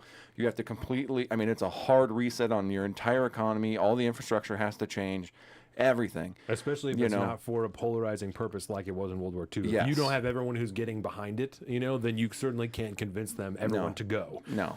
Yeah, they made it 100 miles in, if that. You talking about in The Europe? Russian? Yeah. Oh, The to the Russians. Yeah, yeah. like 120 miles. Yeah, it was something like not that. super far. Yeah, and who knows their true ambitions there, but yeah, at the end of the day, the way we do wars now is like Thank you. we do nations supply aid to the actual fighting parties, the same way we've been doing proxy wars now since the OSS was hanging out in fucking Laos and shit. That's when proxy wars really started to hit, particularly after Korea and Vietnam. Vietnam's probably the closest we got to like a more full mobilization type of war, even though it really wasn't. It was still very proxy. Yeah, I think once we had paramilitary groups that we didn't have to send the squad, you know what I'm saying? Because it was the OSS that was doing that shit, right? Well, and before that, it was private companies, trading companies who were backing proxy wars for our own interests. Banana Republic, like that. Yeah, over resources that was more transparent. And yet we have PMCs too. Blackwater did a lot of shit going on in the Middle East. The Wagner Group over in Russia right now. This is not Russian regulars for the most part. You're seeing these are all Wagner people and shit like that. Certainly the productive fighting, immigrants. Yeah. The amount of shit that has been done in Africa by private military groups is insane. It was just in the last couple of years that the public was like, well, we have fucking anybody operating in Russia? Yeah. What do you mean? What are you talking There about? was a soldier that was killed in like Niger or something, or Somalia or some random fucking place. Yeah. And we're like, why are there anybody there at all? Well, actually, there's like a couple hundred dudes there. Yeah. Like, dude, And fucking Somalia's heating up again. yeah. And That shit's still going on. general public just had No didn't idea. care, but also didn't know. Yeah. You know? But I think as we go further into this might be looked at back on and called World War III just because of the totality of the nations that are involved. Yeah. India's involved, China's involved, when you think the BRICS nations, right? Certainly in the political side, yeah. Yeah, the BRICS nations are being created to subvert the West's like monopoly on Explain economic power. BRICS. Sorry, I'm not familiar with that The term. BRICS nations are it's an acronym. It stands for Brazil, Russia, India, C, or is it K? BRICS, and then South Africa. Trying to remember the other one. India, China. Duh, that's the C. Yeah, and they are creating like a new economic bloc. And they've essentially through various It's reverse agreements, yeah, it's reverse NATO. Yeah. Oh yeah. But And primarily, Saudi's walking the line right now. Oh, yeah. yeah, and I think Saudi's kind of got like a generalized invite to it to become a part of that. But I mean, Pakistan's going to get involved. All these other nations, I wouldn't be surprised if they start trying to like talk Taiwan into being involved because they need to do something to without invading their country and getting it back. But Which I wouldn't be surprised is why we were so quick about letting these other nations into NATO, just to close out any possibility that they might be. But NATO means nothing to. Really. No, I just mean. no, man, the Soviets are gone. I don't even know why they exist anymore. Yeah. But like NATO countries haven't even Done anything. taken place. Yeah, like they have. Nobody in England's over there fighting in Ukraine right now. Just like. Yeah, there might be like the odd Not any regulars. foreign legion guy, Yeah. but yeah, there's no NATO regulars. I mean, it's all just sending weapons and money and type of shit to keep it going. And so I think I don't I know think they're training people. Like they've brought Ukrainians over to train. I Yeah. don't know the status. I know that the only nation I know for certain because of reporting has NATO labeled boots on the ground is the United States. Yeah. I don't 'Cause of know. course. I would assume because of that some other nations have a couple of dudes there. At least the I- Five Eyes got to be involved. I know the Yeah. French Foreign Legion's there. Yeah. So I They're wouldn't, everywhere. So I Yeah. wouldn't be surprised, if they have the same advisors that we have there, probably on a much lesser scale. but Advisors. yeah, they Yeah. got a couple of dogs there. I would not be surprised. Yeah. But yeah, as we go into the future, I don't know That's the shit. That what it scares would me. actually take for modernized nations, particularly in the West, to go to like a total war front again. I don't know. Like you'd have to have a catalyst that is so polarizing to the Yeah. public, nuclear strike or something. I don't even know if that would do it, to be honest. But The support of another nation, like if China or something was like, we're fucking backing them 100%. We want Yeah. Japan right now. Yeah, Yeah. if they also made a move, I could see that because I agree, and that's always been part of my hesitancy with World War III, like that globalized part of it, with the idea of nuclear warfare, like these things, I have a difficult time conceptualizing the reality of them because of precisely the events that they would precipitate. That like the nations that would require to be involved don't want that. It doesn't behoove them. Where none of us are really in, and I mean the large world powers, China, Russia, United States are not. they're not really interested. We're not in the economic position to go to a full war mobilization like we did the other times. It's not. There Well, are at not this enough point- people who are even down with that to say, yeah, I'll fucking turn my factory over into a bullet making Oh, yeah. factory so that we can send it to Ukraine. No. Like that's just not. So that the message has not polarized the way that it did the other times for that to even be feasible in my mind. Yes, and I think, like you said, like the governments in charge don't want that because it's just too costly. The modernized infrastructure and the globalist nature of all, the global economy, everybody loses if shit like that goes down. But it's okay because all of our governments have figured out how to wage the same style wars to get what they want in the end through proxy wars and guerrilla warfare, small time tactics, stuff like that. The stuff we've been doing now Empirical for tactics, 30 years, Regime change. way longer than that, since Vietnam. That's just the way we've done things from then on. And as a national government, why the hell would you ever want to do something like a full mobilization to get this war done? I mean, you're not, unless there's another Hitler that's marching across Europe or something like that. And even then, it'd be a harder sell today than it was back in the 40s. Yeah. But I don't think, Especially with the way our military numbers are now, where we're fucking way in decline. Oh, yeah. Compared to 25% down. Yeah, even just fucking GWAT, Yeah. way down from there. Oh yeah. Well, And that's why they have to call people up to do. Well, and training even shit. GWAT too. I mean, we had maybe 15-20% of our forces over there at any Right. given time. yeah, and that's It was that a says rotational lot. war, not World War II, where you went over there till the war was done. Yes, and you were You'll lucky. be back in 9 months, and Yeah. you're back in 2 years. Yeah. Yeah. Yeah, that would be a whole different thing. And I just don't think we can get to that place anymore. But that doesn't mean it's not World War III. It doesn't mean it's not gonna be the same style of warfare as it was in 2 or even in 1. I mean, 1 started out very differently. Fucking the shit that's going on in Ukraine right now, it probably has more similarities to World War One than it does World War Two. I mean, we're talking trench warfare, Yes, certainly the stalemates, fighting, yeah. pushing inches, losing feet. You know, it's not much, and it's just this fucking meat grinder now. And I don't think going into the future, in particular, like World War III, World War IV, you know, whatever it is, you go into the future. I don't know if we'll ever see full mobilizations again, because we don't have to anymore. The governments involved aren't interested in that, and they've realized they can get what they want without having to do that. Particularly now with like the emphasis on cyber warfare, things that you can do online. You can get into the you can hack into the mainframe and overload power stations, and then boom, boom, boom, and destroy infrastructure that'll knock out that country for 10, 20 plus years, and then have a 100-year recovery process at that point.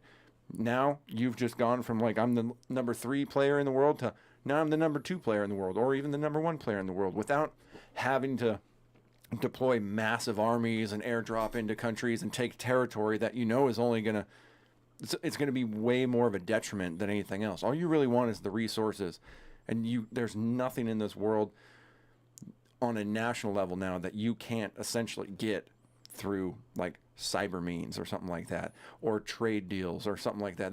There's ways to have a proxy war in Afghanistan to get a hold of the fucking coal mining or the cobalt mining rights in there, which is what you're going to use to power the next stage of innovation around this or that and the other thing, or hold control over the Congo. You know, whenever you have sway over that gives you leverage over everybody else that doesn't have a fucking cobalt mine or something like that. That's what they don't want to have wars and risk losing their fortunes because, you know, people's sons, daughters, fathers, uncles and shit are going over there and fucking getting slaughtered, and then next thing you know, you supported that idea, now I don't have a job anymore because I'm a politician who decided this was a good idea, where I'm just going to stay fat and happy and have these little proxy wars, and it's a small amount of blood that needs to be put in there. Treasure doesn't matter anymore because we have this bullshit fiat currency system that doesn't matter and is backed up by the Fed that has unlimited power to print as much money as they want. So why in the world would we ever want to go full mobilization? Nobody wants that. Putin doesn't want that. Xi Jinping doesn't want that. We certainly don't fucking want that at all. I mean, when you can wage wars with special forces and guerrilla war tactics and proxy states.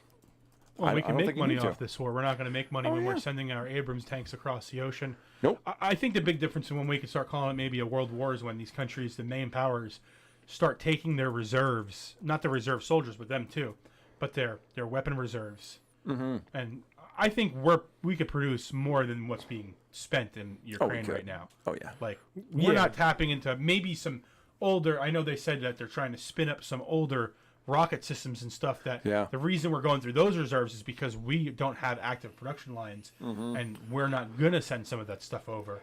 Well, so I'm sorry, go ahead. I was say all the stuff that's in production now is probably stuff we don't necessarily know about, type of thing. Well, that's the stuff that's in production now. They don't necessarily want Ukraine to have, because then it gets into the wrong hands. Like some of these, they're generally called man pads, but man shoulder fired rockets that could take out aircraft. Well, that's a big thing. Like, you don't want your most modern, because chances are your targeting systems in that will defeat your own anti-measure systems on your own aircraft. That's why we were hesitant in the beginning to send the Patriots and stuff like that. We're like, we're not sending the top shit, but we'll send you the other shit that we have. We're not making some of that older stuff anymore. Right. So these companies, now they have to hire the people, hire the old engineers to come back and start those older lines back up again. Retrain people and stuff. Yeah. And that's why we're going through those reserves. But we're not going through our fresh, hot shit reserves that we have, all the nice technology that... So you don't think, so let me ask you this, there's been, we all know how questionable leaks are from the government, but there's been supposedly military officials that are coming out and saying that we are degrading our own reserves and are in questionable position to defend our own nation. You think that's not true? I'm not saying they are. I'm asking you. I'm not saying that's not true. It's not true in the sense that we couldn't wage war right now because we're defeating our... You don't think we're jeopardizing... We don't have the manpower to do that You don't think we're jeopardizing our own defense to send weapons and equipment in absolutely no position to know the answer to that. What's your opinion? You were in the Army for however long you were in. Based on what you saw, do you think that the military and the leadership... I don't think it's the war that's doing that. I think it's how much they're spending like our military budget goes up, but our training hours are down. Like Yeah. my pilot buddy, his training hours have been down over the last few years. Right, but the defense budget goes up every But year the defense by budget- billions of dollars. Yeah, and We're not bringing on new people. Right. a lot of the stuff that we're sending to Ukraine isn't coming out of that defense budget. That's special. Right. That's Right. coming. Whatever. I don't know the word. Executive allocations that are get exactly. tacked onto the defense budget. Exactly. I just think it's everything costs more now too. Like that rocket that was $20,000 and in early GWAT is now a $100,000, right? Yeah. Because the sensors and the computer chips, and that was a big issue too. Everything has so many chips in it now. Well, and that goes When into their COVID wrong hit. pricing. You know, they've had at least 2 times now. Like, well, we miscalculated the amount of aid that we sent over there, so actually it's this much and not this much. Yeah, because a lot of that aid too. I think we've mentioned it before, but a lot of that aid is like 80% of it just goes directly to the Raytheon, to the manufacturers Yeah. over here. They get a That aid- fraction of they're it. not and then getting they a check over there. No, Yeah. they're getting equipment and shit. I mean, Exactly. we do send checks so that they can operate their government and pay Right. their employees, which is They've fucked got a up. few But hey, you pallets know, of cash, we got some stuff going on over Well, there. and it means nothing But- anyway. No. Yeah. Amen.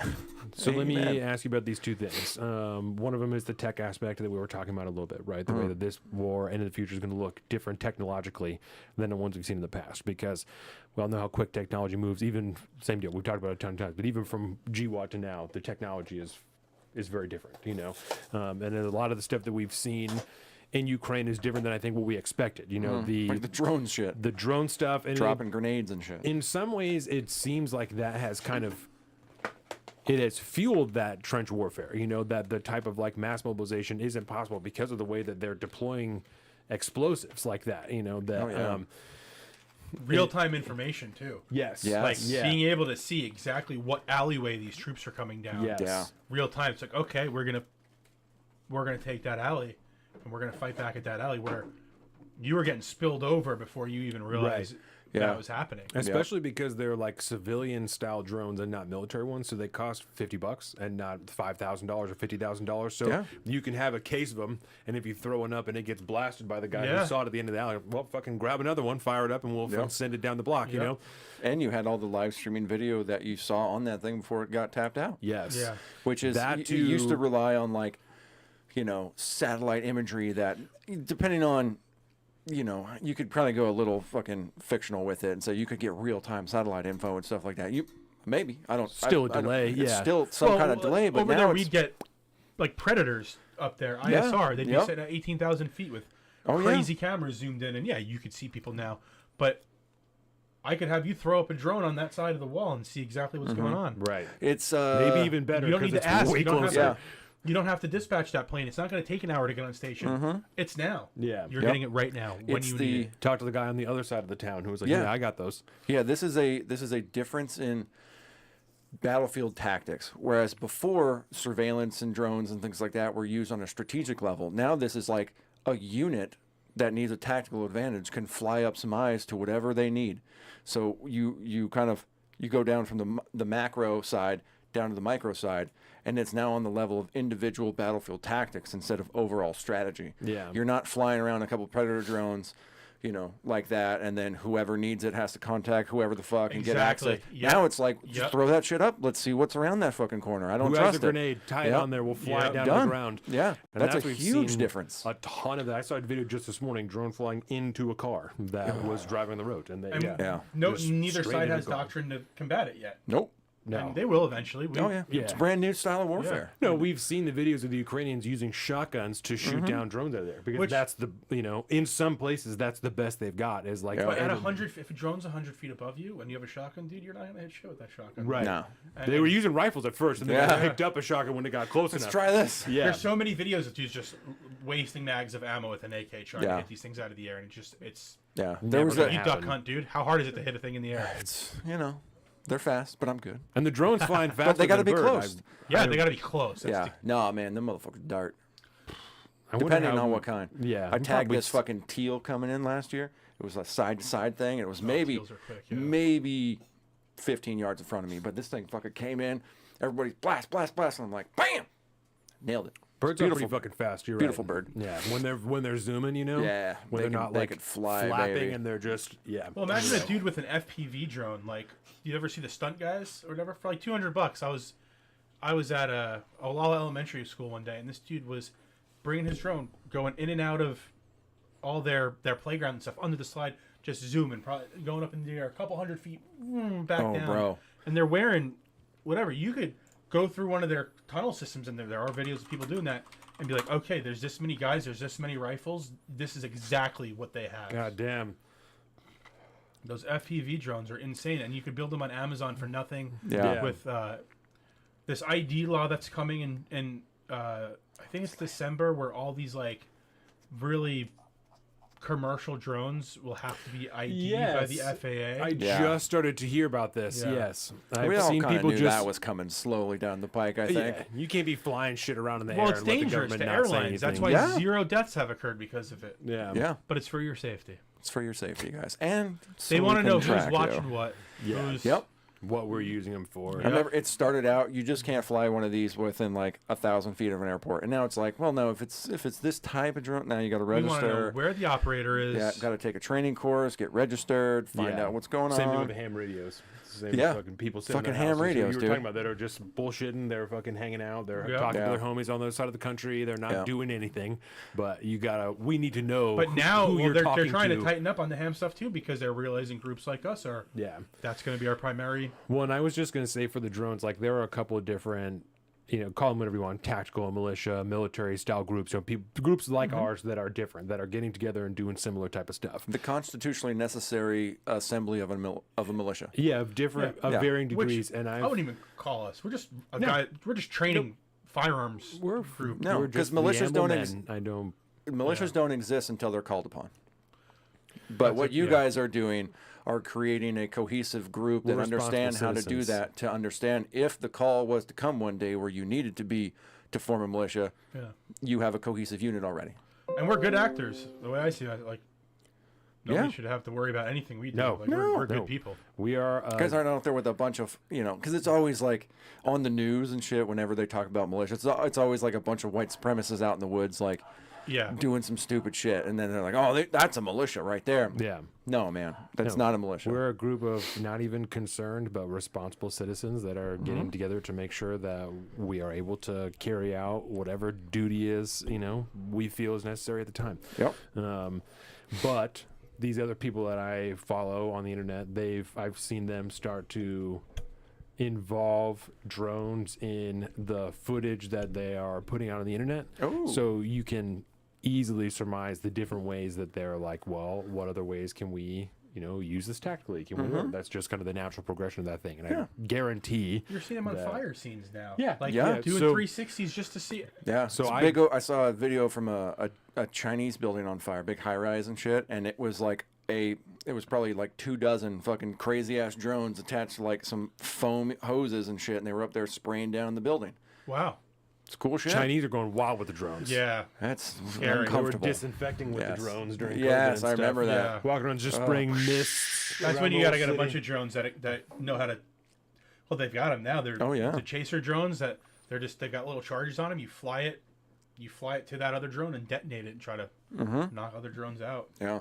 Really, Yeah. these Swarm drone things tactics are scary. Crazy. Oh, so what I'm saying is I guarantee the same with the ham radios that is playing a portion, playing a part in these calls for renewed regulations that are coming about is because of like We got to clamp down. they're finding their ways into the groups, into the the Yeah. domestic violent extremists are fucking teching up with these drones now. Yeah, you got all these guns out there. No one's been overthrown. No governor's been killed. Pretty amazing, isn't it? Yeah, it's crazy. For such a violent group of Yeah. domestic terrorists rolling around, it seems to be relative. Almost like our. Yeah, all the criminals are running around with The one guns. plot Yeah. to kidnap the one governor was filled with fucking federal agents. Yeah. Yeah. Oh, It's Jesus. beautiful. Same with It's a like the beautiful Jan thing. 6 stuff too.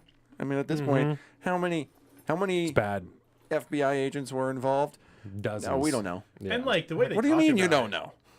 It's crazy. Like they were gonna stay there, and this is our government now. It's like they were there just fucking around inside of a building, bro. being idiots. They had no. Yes. They were gonna go home and have a beer and sleep in their own bed that night. They didn't Yes. know, and no idea it was going to turn into what it turned Ain't nobody into. looking to like step up to. I'm the new Speaker of the Yeah. House now. Who's going to do this? Who's going to thing run the that governmental system? I just wanted to piss on Nancy Pelosi's desk. I mean, Take a you shit know, on it. Yeah. Yeah. The thing I mean, find, I'd like to do that too, in a way. The thing I find the most entertaining about that argument is how quickly it cuts against itself. You know, it's like you're telling me that the greatest nation in the world, for your own argument, was that subject of being overthrown by a bunch of fucking fat assholes that were able to storm the Capitol on a Basically random unarmed. fucking Tuesday. Yeah. On a random Tuesday, you found what, six Yes. dudes who had guns on them. Yeah. They were going to take over the whole country that day. That's what they Yeah. were going to take over the whole fucking government that day. That's what we're arguing right now. That's ridiculous. That's a ridiculous fucking thing to say. When immediately afterwards and in the weeks preceding, we saw that mass mobilization of armed forces who took over the fucking Capitol. Yeah. You're telling me they had no chance of combating all those dudes that stormed the Capitol. No. No chance to take any of those dudes out. They couldn't have murdered them all on the steps of the Capitol building in 5 fucking seconds if they wanted to. No. Almost it's like impossible. they didn't find it as a risk. Isn't it weird? Isn't it weird Yep. how close they were all to dying, but that there was no military because there's none anywhere near DC. There's no fucking military anywhere near DC. No. It's going to take hours to mobilize anybody to get there. This is a It would ridiculous have taken thing. forever to Yeah, it's get crazy. some armed men to the Capitol It's building. a Well, it's- ridiculous fallacy that they've built around it, and the fact yeah. that it's survived this long is, I say, confusing and shocking like all the time, like it means something. You know, it's just weird. It's weird that anybody this far out from January 6th is still talking about how it was a fucking insurrection. You know, Yeah. AOC is talking about how fucking scared she was on that day. All this stuff is Lies. so bizarre. Yeah. and it They've got nothing to held on to. it just underlines how transparent it all is. Mm-hmm. That this is obviously to a motive for something else. Oh you yeah, know, because this even when isn't- they use their secondary narrative at that point, we're like, well, I mean, but it was really Trump's fault that this happened because he Right. could have called in the National Guard. Then you go, wait, pause button. I mean, he asked for this from the mayor, from the DC mayor, and all this for weeks beforehand, and they were like, nah, Don't we're need not it. into it. We're not into it. Don't need it. well, a lot of things Oh, yeah. really don't add up about the entire situation, and it's When they talk about Nancy Pelosi, they're like, "Well, she's not in charge of the military." Yeah, number 3 in the nation has no control over anything at all. She No. definitely Zero could- influence. She definitely couldn't call a fucking general and say, "We're all about to die. We need someone here," and he would actually, say, "I gotta fucking call someone first. I just don't. can't I do don't anything." think they would have showed. I don't. I'm just creating. Yeah, a- yeah, yeah. I think that's like Ukraine when they have these civil wars and stuff. They have stockpiles and all these little militant groups and leaders. We don't have stockpiles of Right. anti-tank rounds and like we have nothing but AR-15s and 9mm pistols in the Right. military or 10 mils. Some people or got 10 that. mils. He's, yeah, he's in the military. yeah. They, yeah, they might yeah, have yeah, some yeah. stuff back in the cabinet somewhere. But just like- in case yeah, they but gotta like- go into the snow. And then we have the military who has all these weapons. Like, yeah, the people couldn't fight the military, but the military's not going to fight the people because they're going to break apart. The Well, military yeah. will shatter. Well, and I will say that the people can fight the military because the people in other nations have been doing it for a very long time and been surprisingly successful at like stalling the United States military's strategy. It's the in strategy lots of they're places. beating. They're not beating the military. Yeah, we can 'cause- roll through a place in 2 Because seconds. guerrilla warfare, ever since it really got popularized, say in like Vietnam era or even like Korea and stuff like that, it's an incredibly difficult entity to fight. I mean, the American Revolution, for God's sakes. I mean, if it wasn't for the French, I don't think the guerrilla war tactics would have like ultimately played out in our favor. But I mean, we pushed it well enough along until the French really showed up and really kind of helped fuck up the British a little bit. But I mean, every standing army has an issue with guerrilla warfare because it's so decentralized. It's so, I mean, it could come from anywhere at any time, and it's small groups of people that can do a decent amount of damage. And it's incredibly hard to fight back when you think about like a standing army's the way they fight, because armies are meant to fight other armies. They're not meant to like suss out pockets of guerrilla warfare groups and take those down. And as soon as you take one down, there's 2 more down the street that might pop up tomorrow. Like, it's incredibly difficult to fight. And guerrilla warfare has been incredibly successful in overthrowing multiple nations now for decades. South America, kicking Central them out, America. Yeah, like causing enough Centuries. issues. Yeah, centuries. I mean, that's how we fucking kicked out the British, But essentially. I don't think there'll ever be a point where, as collectively as a nation, there's enough people taking up arms. I don't think we'll ever get to that point. It'll Yeah, I always don't be think like so. neighbor v neighbor.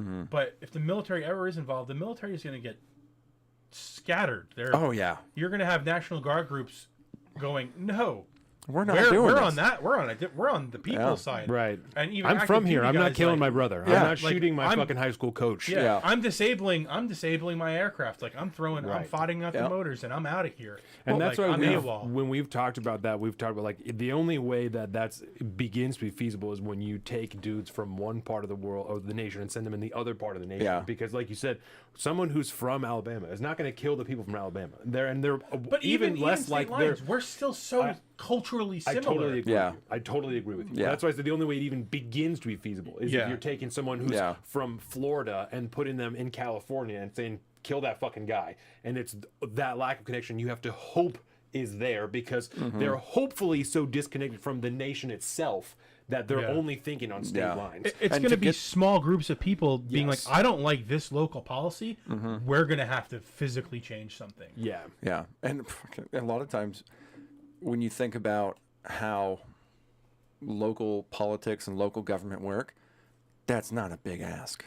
I mean, there's so many ways to like put pressure on a system like that externally without having to resort to like, I mean, you could literally just have a gang of people protesting outside, just walk in and just remove everybody from the office. There's nobody needs to get, there's no firearms need to be pulled out, none of Yeah, that shit. exactly. You know, that I think there's a lot so of many that- different I ways. think a lot of that depends on what the response is from the state. You know, Yeah. I was because you want to talk about unions. I rewatched one of these union documentaries from. It was about the West Virginia coal mines, right? And in these mine wars and how bad they got. And part of the reason it got so bad was because the people who were owning the mines were bringing in like private police forces, and they were literally killing people in the mines that were union workers and stuff like that. And so I think that will be a huge role. The response from the initial push from the citizenry, the response from the state that comes from that. You know, if there's like a really harsh crackdown from the police, from something like that, I think there's more likely to be an armed response to that from the citizenry than if there's a more cordial political response from the state. You know what I'm saying? All it would take is a couple of the largest businesses in an area to say, we're not doing business in this area anymore. We're going to put 15,000 people out of jobs. Like, if these policies don't change immediately, Yeah. like all it takes is something like that. Yeah. We're in the same group. We love, like, I'm a big gun guy. I love training. I think it's really fun. Yeah. I have a hard time seeing how I'm ever going to use it besides, like, maybe a home invasion or, like, the wrong group of protesters are on my street or whatever. I have a hard time being like, oh, it's to fight the government. Well, yes, that is the core belief of why the Second Amendment exists. It's to be able to have the people have the same influence. I don't see how logistically we ever get to that point, or How it degrades to that point. how it degrades to that point where, yeah, I would have to fight the United States standing military. I think it's a very unlikely. Yes, when I think about the possibilities of times, yeah, I think that's very unlikely to be fighting the uniformed military of the United States is Yeah. very, very unlikely. I see it as a much higher, like you were talking about, much higher likelihood of to just give a simple label like inter-militia fighting, like small groups of armed people in a state that are fighting Yeah, each other. people getting for- sick of Antifa. Yeah, for one reason or another, than for there to be a legitimate civil war of states rebelling against the federal government to separate themselves, like that being an armed conflict. That I find a very. I guess when you say difficult- states as a whole, I could see something like you that think if happening. there was more, because even that I've like Just between Florida and Texas, really. when even that yeah. I find Or Alaska. I find the likelihood of a limited fighting civil divorce more likely than a civil war. Which still might be called a civil Have war you in ever the heard future. that term before, civil divorce? Yeah, or in other words, national divorce? balkanization. Yes. Yeah. And I find that more likely and easier to conceive of than an armed civil war to separate states from the federal government. Well, for even the regions same- between their own state, like what Eastern, Western Washington. Oregon, or yeah, Washington, but Oregon's already got the ballot measures Yep. and the what do they call those ballot measures that are not official by the government. Right. Referendum or something like Yeah, that. something like that. Whatever. When they're at the top of it, it's like, hey, these are doesn't matter Because about going to Idaho. I saw that fucking vote, for Greater Idaho or expanding into Idaho. It was not by like a small margin either. A lot of those people a lot of those counties were looking to be like, Really? we want to go Oh, it over was there. like 90% of people were like, we want to Crazy. leave because the Bend or the Eugene and Portland, the people who aren't working out in the farms, and now your tractor has to have this filter and this computer system in it. Well, it's like, that's the state's land, so the people in the city feel like it's justified that my land out there, that's our land out there too. It's like, no, it's the ones who's working it land, the ones who live their land. They're just allowing you the resources and selling it to you for their business. And their shit's almost a little bit unique with how closely their agriculture butts up to their metropolitan areas. Like Eugene and Junction City are right next to each other, and Junction City is all farms. It is all fields, all everything. And Eugene is a large Bremerton. Oregon's it's weird. Bremerton times 2. It's where the people live. Yeah. It's where the people in Oregon. Yes. So they're like, their shit is right next to each other. It takes a 5-minute drive to get into fields of wheat and corn and shit that they have in Junction City. And I remember the last time that I was in Eugene, how bad the homeless problem was there, and asking my aunt about it, and she was saying it was because of those other farming towns will pass ordinances that it's illegal to sleep on the streets. So all those people get pushed here because we won't do that here. Eugene won't pass a law that you can't sleep on the street, but all the other more conservative rural areas around are like, you can't fucking do that here. Oh, interesting. So the I problem, haven't heard that. So the problem in Eugene is centralized because they all just went to Eugene. Yeah. So in Eugene, it's almost as bad as it is in Portland. And I was in Portland. Oh, I watched Portland degrade very quickly from when I moved out here. I about 9 was in years ago. Portland 4 months ago, and I was shocked at how bad it was. Yeah. I was talking to Shane about it. I said it was literally, and I'm not even being Facetious. It was literally like fucking Gotham City. The way that it looked. Yeah. The city is dark. The buildings are dark. There is graffiti everywhere. It's a post-apocalyptic film. It's not in the cool. It's not in like the cool artsy way that Portland used to be. There is Keep it weird. drug-fueled graffiti everywhere. Anywhere that is large enough to have a tent had a tent. There were encampments that had dry storage. They had multiple cabinets like you have in your garage, plastic cabinets, just filled with shit, with yard tools to clean up the area that they were living in. Which, I mean, I guess good on them that they don't want it to look like garbage, but also you have fucking dry storage in a random cement pad somewhere in the middle of fucking Portland. Oh yeah. Just 20 people with tents set up there. Anywhere with enough Why room are on the businesses side of the closing? highway. Just a tent with dry storage. Literally, the first one I saw was on the side of the highway, a tent with a cabinet outside of it. That's Yes. wild. That's so fucking wild. And they're fine with Yeah. it. You know, I drove past the federal court building that was sieged for 100 whatever days. It's like nothing ever happened. Just rainbow painted on the ground outside of it. Everything is perfect.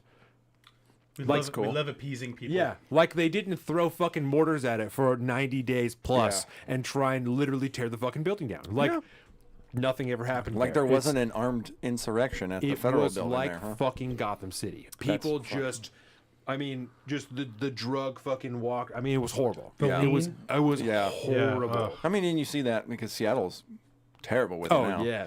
You're walking up the ferry just out of the bottom, just the fucking. Oh, dude. It's Oh, I do it. I do rough, it every man. other Friday. I go That's to the ferry horrible. down there, dude. It's gross. It's no. Oh, I wanted to show you I lived in guys Everett this for a at little some while. point. Saw a video, Mr. Guns and Gear, of a woman on the side of the freeway outside of San Francisco, a naked lady walking around with a gat, shooting at cars. Oh yeah, You yeah, walking the on one, yeah, freeway. yeah, Holy Yep. shit. Yeah, Just that a was naked wild, ass dude. woman walking down the street shooting at random cars. yeah. I'm glad it hasn't really too badly spilled over into our little area on this side of the bridge. Yeah, The yeah. homeless problem compared to when I was a kid is crazy. It's a When lot I was, worse, but it's not. No, We're not there yet. We're not Gotham yet. Compared to when I was a kid, it's just in Bremerton because I've lived in Bremerton my whole life. Yeah. Yeah. Compared to what I was when I was a kid is crazy. It was there was never that just didn't exist here. It wasn't a thing. Yeah. There were very very few homeless people. Yeah, every now and again you saw something, but not like the not like drug now. thing has always been big here. Like I know my dad, he got kicked out of the Navy for being on drugs and then left here because he couldn't get out of being on drugs in this town. Oh, yeah. And It's a big drug town. Yeah, that's super common, and that's only gotten worse. The human trafficking here is super bad in Really? Kitsap Oh, yeah. County. Oh, it's super fucking bad in Kitsap Kidnap County. Yeah. Really, really bad. Yeah, it's real bad. But who's perpetuating that? A lot of it takes. I know there's a. I mean, I'm sure it's everywhere, but a lot of it takes place on tribal lands. They have a huge. Oh, you issue think they're with some trafficking. of the MS-13 type? I mean, it could be any number of things. I It mean, also any of those comes- kind of like. Any of those types of groups that get involved in trafficking, they look for places that are. What's the right word to use? Downtrodden or kind of left behind or have a lack of law enforcement and stuff like that, or, you know, drug problems, alcohol problems and stuff like that. And there's pockets around the tribal lands around here where that's very prevalent, and you could kidnap people very, very easily and nobody will know what happened. There are So I think it's more of also- a right time, right place type of Okay. thing. And I know specifically in Kitsap County, we like the massage parlor thing is really big here. Within the last 3 years, there was a big breakup of like 3 or 4 massage parlors that were all filled with Asian immigrants that had been stolen and then taken here. Yeah. So the port's Wow. a huge deal. Like that's a huge thing Yep. because there are tons of Asian and Pacific Islander communities here. You know that they're just big, and so if you get You wouldn't think anything of it, if huh? you get one person who's a bad actor, you can easily funnel people through your community because they look like everybody else. Yeah. Yep. You know, so that's really bad here too. Is that type of thing that the massage parlors. It's surprising. Because it was Kitsap County sheriffs that did that particular breakup, and so that was like in Bremerton and Belfair and shit. And Paulsbo. Yeah. I remember reading about it, about a lot of, they got, obviously they got a ton of Navy guys Yes. wrapped up in it. Yeah, that Yeah. shit's really That bad happens. here. Yeah. Navy cats will do what Navy cats do, you know. I Nobody's guess- going to ask questions. But. And I guess the sex trade in general has always been big here. Like prostitution used to be enormous. That's always Anywhere you have a bunch of sailors. yeah. That's always been big here. But Yeah, the like human I don't know, dating- world history kind of Yeah. shows that Yeah. to be a Yeah, thing. and It's like just the- always been a Men deal. who live at sea want to get a little on their There's way a back. particular hotel that's just down the road from my house that's called the Chieftain. It's actually called like the Bremerton Inn now. It used to be called the Chieftain. Okay, familiar. Um, Delivered there a few times. yeah, so that was like Food. that's the spot. That is the spot if you were gonna go there to find if you want to prostitute, you go to the Chieftain Motel. What's the And address? you, and I don't know if they've been hard. changed since they changed ownership, but I know that at one time was the spot. Yeah. And so as that kind of changed, yeah, the human trafficking aspect became bigger. Have you ever been to Aurora Avenue? In Seattle? Yeah. Yeah. Yeah. Isn't it just outlandish how open it is? It's Oh, pretty yeah. bad. It's an open air prostitute It's market. pretty bad. Yeah. I haven't Yeah. seen anything like that Yeah. anywhere in the world. No, it's pretty wild. To speak to the homeless issue, right? Because we talked about this last episode. Right before yes. Taylor Swift came into town, magically, nobody knows how they got and there. the All-Star games. And the And All-Star All-Star games. yeah. It was, because that whole week was All-Star and then Tay Swifty. It was big. Who they say made enough noise and like they made enough seismic activity during the Taylor Swift concert to imitate a 2.3 A small earthquake. 2.3 on the Richter The scale. Swifties earthquake. did, or the homeless who were The fighting back? Swifties, but The shaking as, on the gates of yeah, the stadium. as- No, as it's the part of that Swifties. build-up to all this, there was a bunch of eco blocks that got placed in places where like homeless RV camps were and this that, and nobody really knows how they right got there. outside of the venues and the stadiums. And the city's going, we don't have enough resources to allocate to remove them, so they're just going to stay there. Well, the mysterious eco-block ferry has struck again. Is that why tickets are so expensive? Because with each ticket purchase, they have to purchase an eco block. Probably. Yeah. Probably. And not only are they saying they're not going to move them, like also we don't know who did it. Yes. We don't know how they got So there. basically, to solve homeless, we need more T Swift concerts. Yeah, that's it. Or All-Star games. Yeah. Because I'm not convinced the MLB Bring the didn't Super pay Bowl to for 'em. Seattle. Oh, I believe it. Because I didn't think about that last time. I was like, the MLB might have just paid for it. Because they know this is going to happen, so Yeah. let's just pay some dudes to fucking go handle Is some there- shit. Told the city. What's then the not opinion told on? city, What's the or- opinion yeah. on that? How do People you are guys- very upset. Oh, you mean from us? from you guys. Oh, I don't Oh, know shit. I I know shit. people are upset. Yeah. That's fine. I don't with give me. a fuck. I don't- Put them up everywhere. Whatever I you don't got to give a do, bro. shit. Yeah. Yeah. I don't care. You shouldn't be. I don't Clean your shit I- up. Get your life together. I have all sympathy in the world for people that are on hard times and are living on the streets. I don't that doesn't make it other people's problems, whether it is a private citizen or a private business, to deal with your fucking shit. And it doesn't allow They you. don't want to get fixed. It also doesn't give you the right to fuck up somebody else's business or fuck up somebody else's property because you're on a hard time in your life. I get it. I totally understand. You can't stay on my fucking driveway or on the edge of my road because you don't have anywhere else to go. You can't infringe on my rights just because you're having a hard time or something like that. Just like if that's I owned, not the way it goes. You don't get to infringe on my rights because of your situation. just like I get if it. I feel for you, but that's not how any of this works. If I owned T-Mobile Park, I would also be like, I charge $50 a spot for that parking lot. You cannot have any RVs in here, even though we aren't doing anything today, because I charge $50 a spot on game day for that. And fucking this is parking my lot. property. Might be shitty. It's my property. You can't fucking live here because you don't have a house. Did you see that? You know the parking lot right across from Cheney Stadium. I've seen it right on 16. Okay.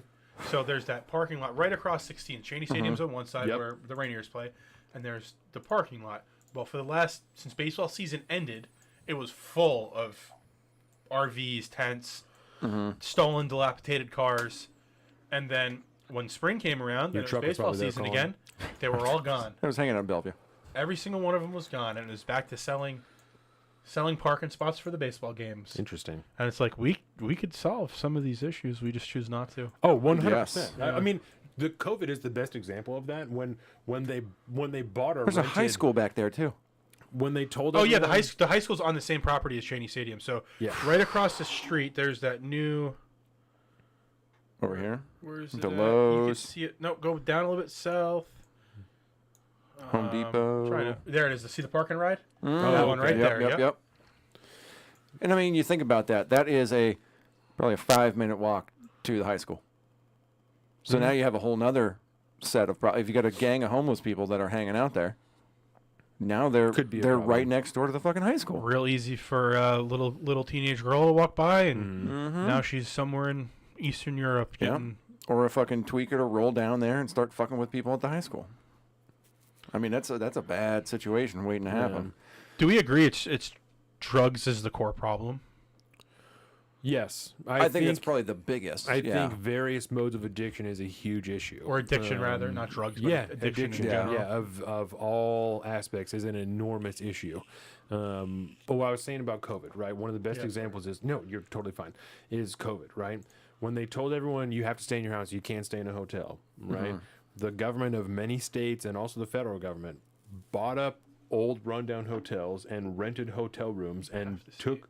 Can't stay in a hotel. Yeah, you got to stay home. They don't want people traveling, so they. Okay, so Oh, yeah. so not people who are downtrodden staying in a hotel. No travelers during in the COVID. hotel. Yeah, Okay, during okay. COVID, when they closed down hotels, when they said you can't travel, we want you to stay home, so they closed down hotels. Right. There was also a bunch of run-down hotels or hotels that had just closed that state governments of many different states purchased, and they also rented out hotel rooms, and they took all these homeless people off the streets and they housed them in the hotels. But that for- worked out fantastic for for the hotel extended owners. for extended periods of time. And then as soon as they said COVID was over, you got to get the fuck out, and they pushed everybody back on the streets. So all the people that they housed for however long, they then remade homeless as soon as they didn't want to do it anymore. Yeah. And I And guarantee then you, started to talk about how it was a huge problem. There's all these people on the streets. Yeah. And I guarantee you the state did not offer any kind of funds to the hotels to completely renovate after the place Get was the meth destroyed. Smell out of the walls. No, because there's also a place in Bremerton across from a house that I really, really, really wanted to purchase that was right in my fucking yeah. price range that would have been just perfect for my family. Yeah. There's a place right across the street that's called Pendleton Place, and it is a state-built facility that is a long-term living facility for the homeless and drug addicted. Right? So it is a place that you can go to get you off the streets, but also because of this, they allow drug use there. That's totally fine. That's a big so problem. they've had multiple overdoses in the 2 years that it's been open. Yeah. If I'm all for providing shelter to the homeless and food 100%. to the homeless, that's a great use of our tax If you're dollars. stealing the money anyway, do something good with it. Yes. Yes.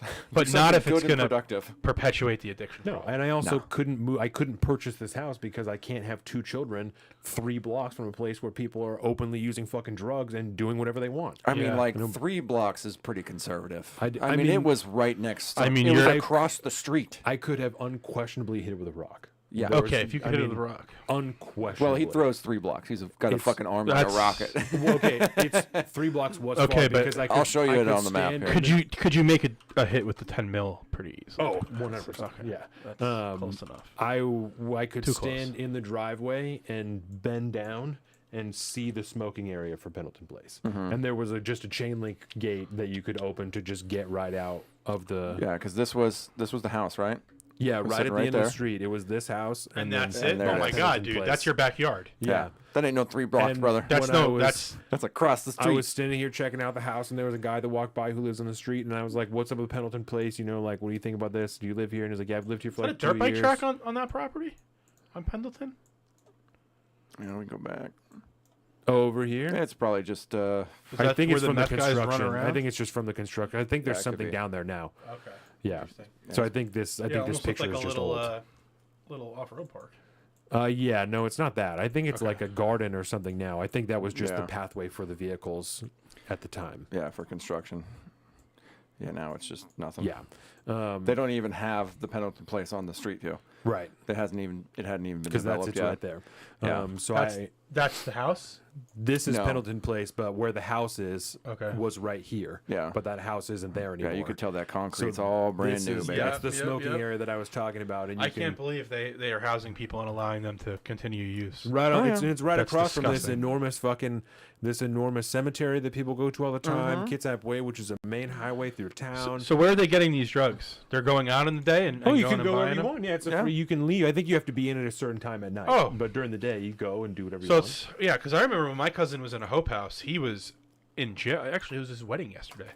My parents were at his wedding. Congratulations. Yeah, Very good cool. for him. Yeah, but he There you go. That's was Pendleton not allowed Place. to move, and Oh no, That's the hotel-looking motherfucking thing I drive by. Oh, I that's didn't a drug- realize. that explains a Pendleton lot of why Place. that area has changed. Yes. that's Pendleton Place. That's wild. I know exactly. Right off Grand National Boulevard. So I was going to. Yep, I was. That's the smoking area that I was talking about. Holy shit! So I could bend over and see that. And I asked the guy, I was like, "What's up? You know, with Pendleton Place?" I was like, "Is there like?" He's like, "I haven't had any issues." You know, he was like, "They fucking come in the parking lot that's right here. That's literally behind the house that I was going to purchase." He's like, "Oh, they hang out in this parking lot. You know, they smoke their weed, they do whatever." He's like, "But I haven't had any issues." Smoke their weed. Yeah, I'm sure it's the. Yeah, I bet I'm the sure weed they're that's just the fucking issue I'm worried smoking about. weed. Yeah. That's yeah. So That's rough I business. obviously couldn't fucking buy that house. Nope. And Well, great spot from what I saw. I'm, Oh, dude, with the house. The house itself. The is house nice. was- No, I meant your place now, not I Yeah. appreciate that. Yeah, I did. I did end Yeah. up getting a good house. This house was incredible, and it would have been fantastic. There was like already a studio area set up downstairs, and like a huge. It was. Mm-hmm. It doesn't matter. The house that I have, I'm very happy with. It was fantastic. This Yeah, was you're in a very good cool spot. house. You got all the Navy boys around there, Yeah. dude. You're in a good Yeah. spot now. It's probably safer than this place is. So- Fucking A, it yeah, is. but someone bought it. bunch of People salty bought it. sailors They've been living there. right across the street, Yeah. drinking their beers every night down at the Fleet. That's always just a fun time because eventually, like summertime, So is a lot of cars times they'll everywhere. have like garage parties, be hanging out in driveway. hell You just yeah, walk dude. up with some beers. Hey, what's up, boys? I was telling him I'm gonna try to move into that area here soon. Really been looking at a prices nice are spot. coming down, but interest rates are going up. So Yeah. Yeah, that's gonna. Then that's what you asked me about refinancing. I've just been waiting for the rates to come down. yeah, so enough I was for it to thinking you be did it. like, I didn't yeah. know you just bought the nah, house in November. November, yeah. Yeah. I got fucked, but yeah, we outgrew. We were living in a basement apartment in Keyport, so we just outgrew the. Yeah, and Keyport's that far. space. Well, you're in Silverdale, so it's not Yeah, it bad. was an 8-minute drive to work, so that was really nice. And it's only like it's 20 minutes now if I hit traffic. You know, in the morning it's 12 minutes on the freeway. It's Yeah, fucking because you're nothing, up by so- that smoky barbecue place over there in Silverdale. huh? Yep. Yeah. Yeah, that's our spot, bro. Yeah. Oh, right. I don't know why I completely forgot that you work for Barrick.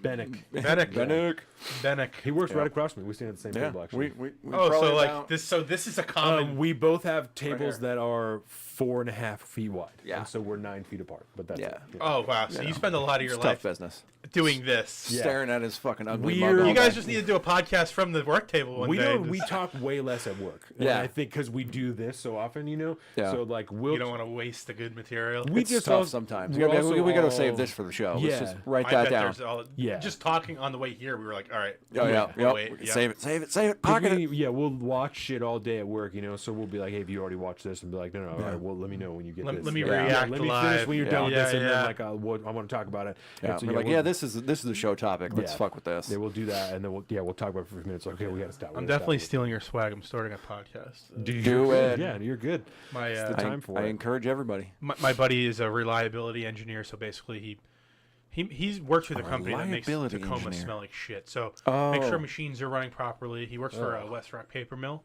and I've been a mechanic my whole Paper life. mill's horrible. Paper mill's tough business, bro. Back when the Port Angeles one was firing off all the time. Woo! We go there on a bad day. PAPC, Port Orchard Paper Company? No, Or, no, no. ah, damn, Port Angeles Paper Company. Is that- PTPC, I'm thinking of Port Townsend Paper Company, There you or go. rather than Port Townsend. Used to deliver wood chips to there, the wood chips to the one in.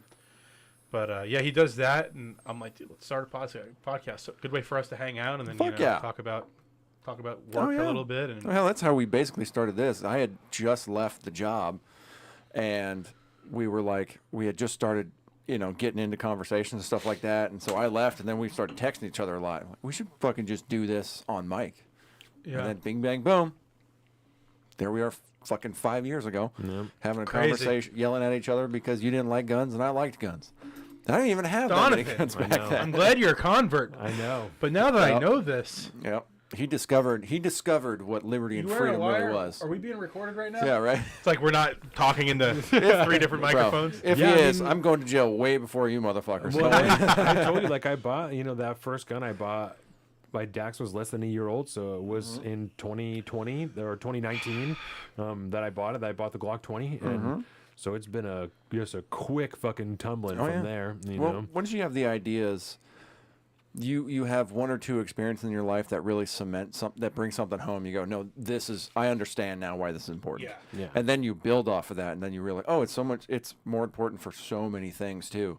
And then that just snowballs, and next thing you know, you're a fucking amble man. That's how that goes. yeah. But a lot of people just don't. It takes more than that to be an amble. I love how we have a name to the group. Me too. Oh, dude, when I first heard it, I was like, that's the coolest It is fucking an name awesome name. ever, It's dude. Great, dude. Bro. I think Riley just called us Amble Men in a different chat once, and then the Signal page just got turned into Amble Yeah, Men. that's what it was called on Instagram, so that's just what I called it on Signal. I was like, this Bro. All right, because yeah. you started the Signal. Yeah. So we need to wrap up this segment. So we only got to like one topic request, I think, but so we'll try to hammer through some after the next break. But I do want to end on this little tidbit, right? Yes. I've recently discovered like one of the main things about Signal that I really, really love. It's the group chat function, how the group chats work, because you can add people or remove people at any point in time. I know iPhones, you can do that. If everybody's got a fucking iPhone, you can add and but remove only people. if everyone has an iPhone. Exactly. If you're a fucking pleb like me and have an Android and you start a group text, if you want to remove somebody from that group text because they're just not into it anymore, you got to start a brand whole new new fucking one. one. It is the worst fucking thing in the world.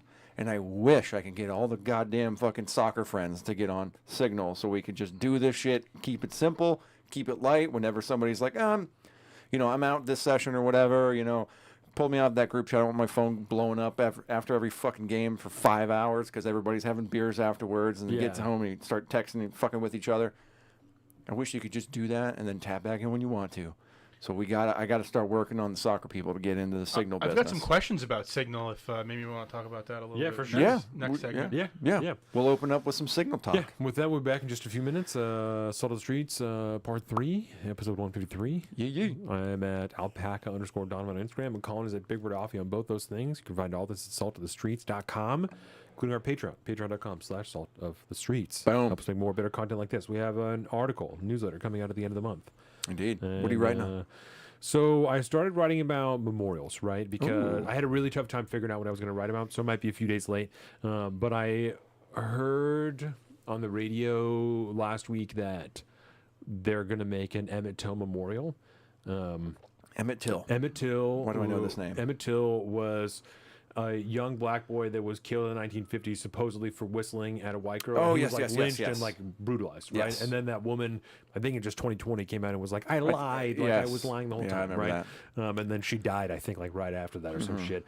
And so Not taking that secret to the grave. so they're making like a huge memorial that I think spans supposedly like the length of the event of what happened, you know, because it goes okay. across state lines to 2 different states, wherever it is. I was reading an Oh, that's article kinda about it. It is kind of cool, right? So my immediate reaction to it was like not good. I was like, why are we making a memorial to that? Like that's so fucking sad. Why would we want to make a fucking memorial to that? And so then I didn't like the way that I reacted to it, so I just took a step back and thought more about that situation and then about memorials in general and monuments and stuff like that.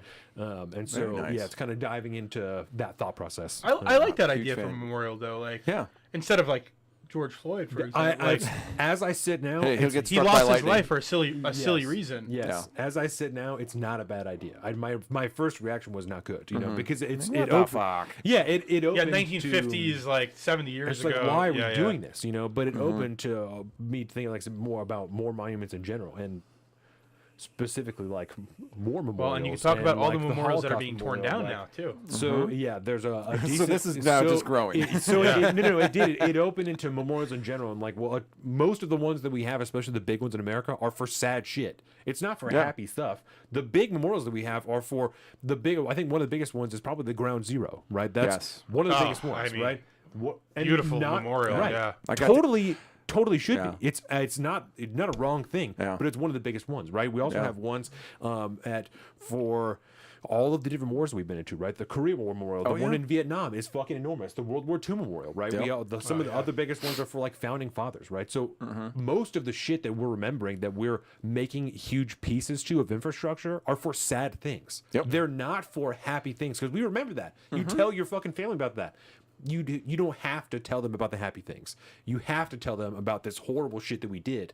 So it's like, so I was wrong. This is a good idea. Like, this is a good thing. This is a good thing to Yeah. Yeah. And then it led into even deeper, specifically of like the Civil War monuments and stuff like that, you know, because that argument of just drives down the same lane of like this Emmett Till Memorial is not just to remember something sad, but of extremely important time in America that people have a very difficult time discussing. That's the same fucking argument that we made for the Civil War monuments that were being torn down. We're like, well, this is a very important part of history that is very sad, but it's important that we will look back at the bad shit that we did and remember that we're looking forward. That's the same fucking thing that I just said about Emmett Till. These are the same fucking thing, Yep. you know? So I like it. I'm excited. I'm excited to read about that. there's my whole article, you know, just in a little Well, spiel. you know, but you're so much more eloquent on Yeah, the page. the good writing sir. will be better I mean, for you're an sure. eloquent speaker, but I mean, there's a lot less shits and fucks and whatevers. Almost none in the writing. Exactly. Almost none. Yeah, I don't. They're not completely absent, but almost none. That's awesome. That's awesome.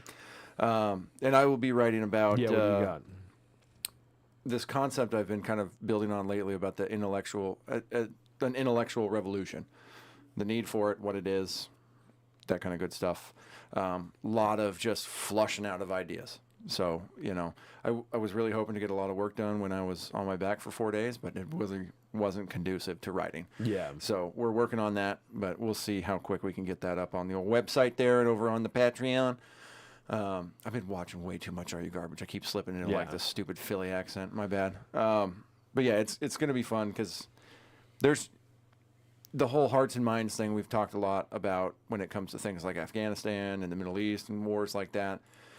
But I think to implement the changes that need to be made in this country to remain whole and to become a cohesive unit again, I think an intellectual revolution is desperately needed. And what that really means, we talked about a little bit before in last episode, is you really need to do things like this show or the show you're looking at starting. You need to get in people's heads and start converting people and getting them to understand what it truly means to live live and embody the ideas of the founders when it came to starting this country, because we got a lot of good writings.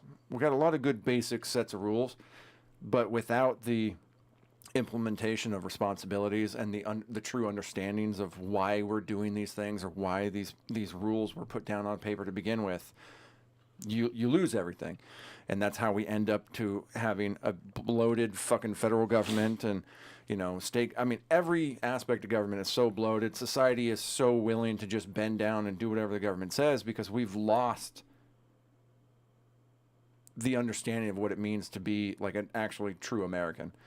Think Wild West type stuff, and it's so easily forgotten, and it's not like it's brand new. It's been around since like the days of like the Old West and stuff like that. All that was a ticking clock that was just waiting for civilization, quote unquote, to catch up to it. Right. And then boom, all of a sudden freedoms are out the window, and we we're start creating comfortable regulations. Yep.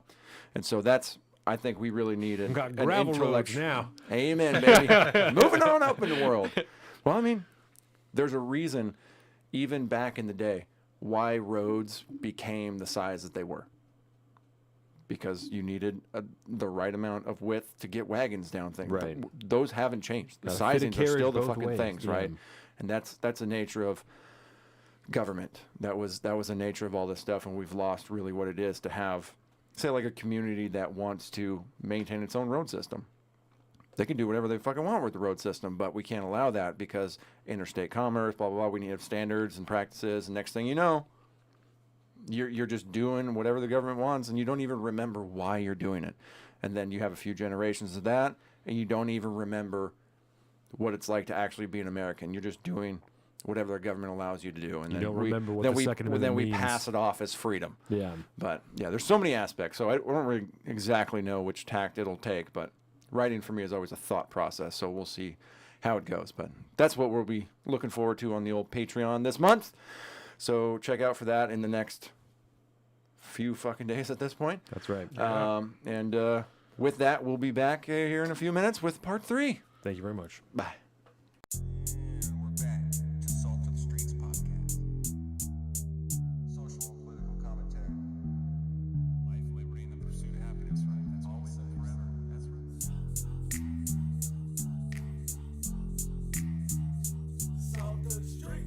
Another fantastic episode. Everyday normal person's podcast.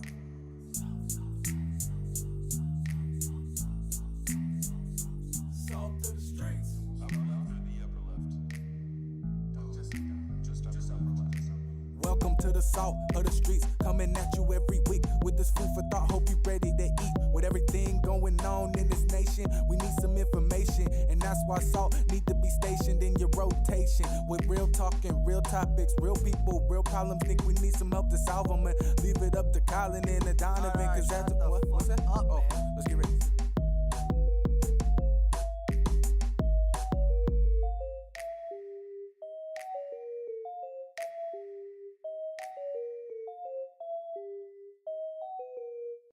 And we're back to Salt of the Streets podcast. Social and political commentary. Life, liberty, and the pursuit of happiness, right? That's always and forever. That's right.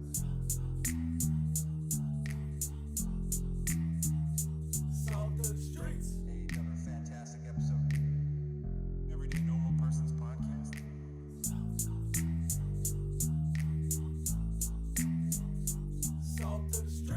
Up or down to the upper left. Just upper left.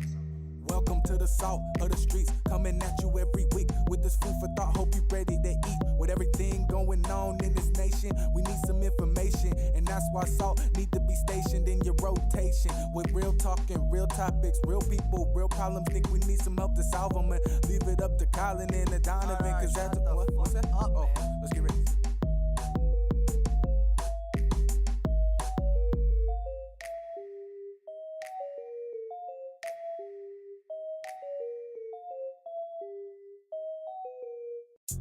And we're back to Salt of the Streets podcast.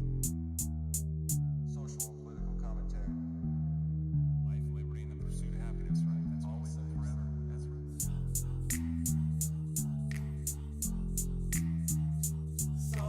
right.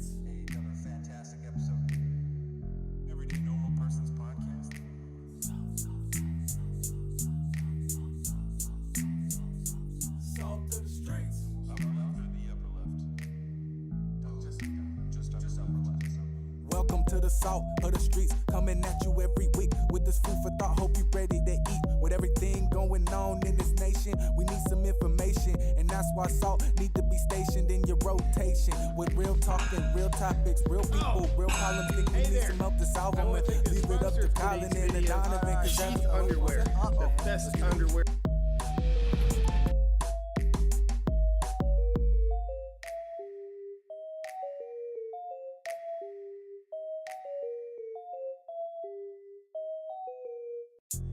And we're back to Salt of the Streets podcast. Social and political commentary. Life, liberty, and the pursuit of happiness, right? That's always and forever. That's right. Salt of the streets. Another fantastic episode. Everyday Normal Person's podcast.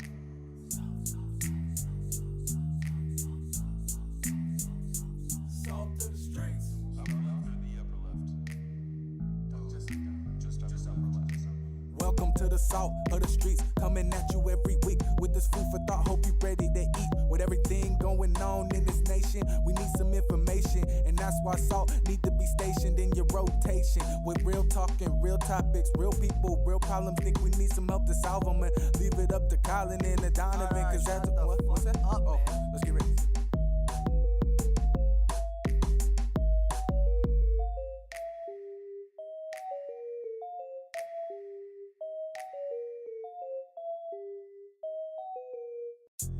And we're back to Salt of the Streets podcast. Social and political commentary. Life, liberty, and the pursuit of happiness, right? That's always and forever. That's right.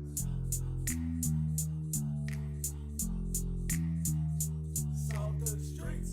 Another fantastic episode. Everyday Normal Person's podcast.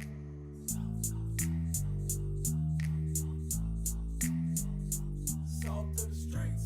Upper left or the upper left? Just upper left. Welcome to the salt of the streets, coming at you every week with this food for thought. Hope you ready to eat. With everything going on in this nation, we need some information, and that's why salt need to be stationed in your rotation. With real talking, real topics, real people, real problems. Think we need some help to solve them, and leave it up to Colin and the Donovan, 'cause that's what's that? Oh, let's get ready.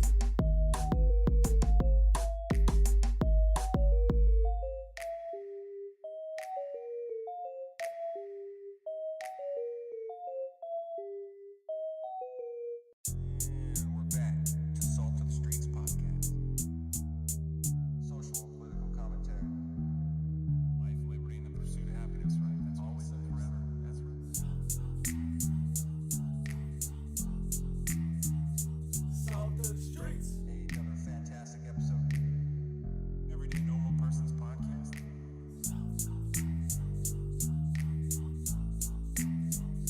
Salt of the streets. Upper left or the upper left? Just upper left. Welcome to the salt of the streets, coming at you every week with this food for thought. Hope you ready to eat. With everything going on in this nation, we need some information, and that's why salt need to be stationed in your rotation. With real talking, real topics, real people, real problems. Think we need some help to solve them, and leave it up to Colin and the Donovan, 'cause that's what's that? Oh, let's get ready.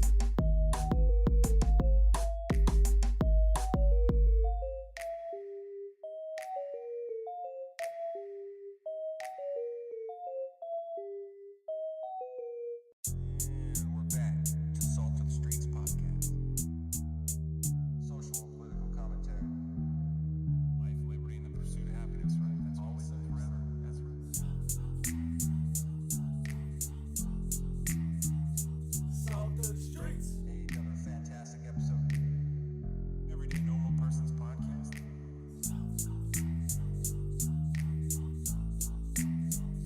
Salt of the streets.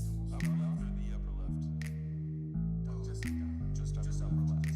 Welcome to the salt of the streets, coming at you every week with this food for thought. Hope you ready to eat. With everything going on in this nation, we need some information, and that's why salt need to be stationed in your rotation. With real talking, real topics, real people, real problems. Think we need some help to solve them, and leave it up to Colin and the Donovan, 'cause that's what's that? Oh, let's get ready.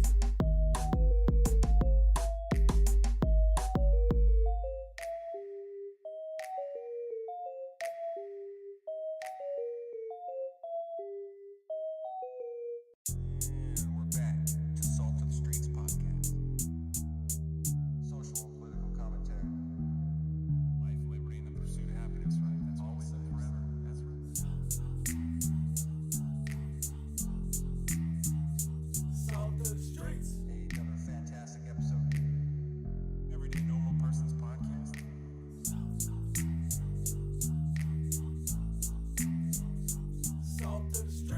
Upper left or the upper left?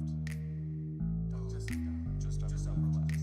Welcome to the salt of the streets, coming at you every week with this food for thought. Hope you ready to eat. With everything going on in this nation, we need some information, and that's why salt need to be stationed in your rotation. With real talking, real topics, real people, real problems. Think we need some help to solve them, and leave it up to Colin and the Donovan, cause that's what's that? Oh, let's get ready.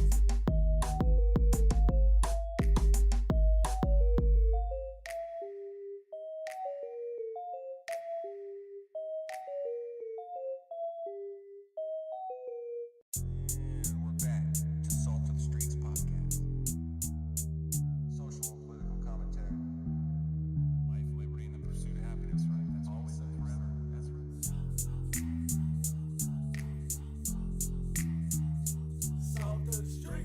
Another fantastic episode. Everyday Normal Person's Podcast.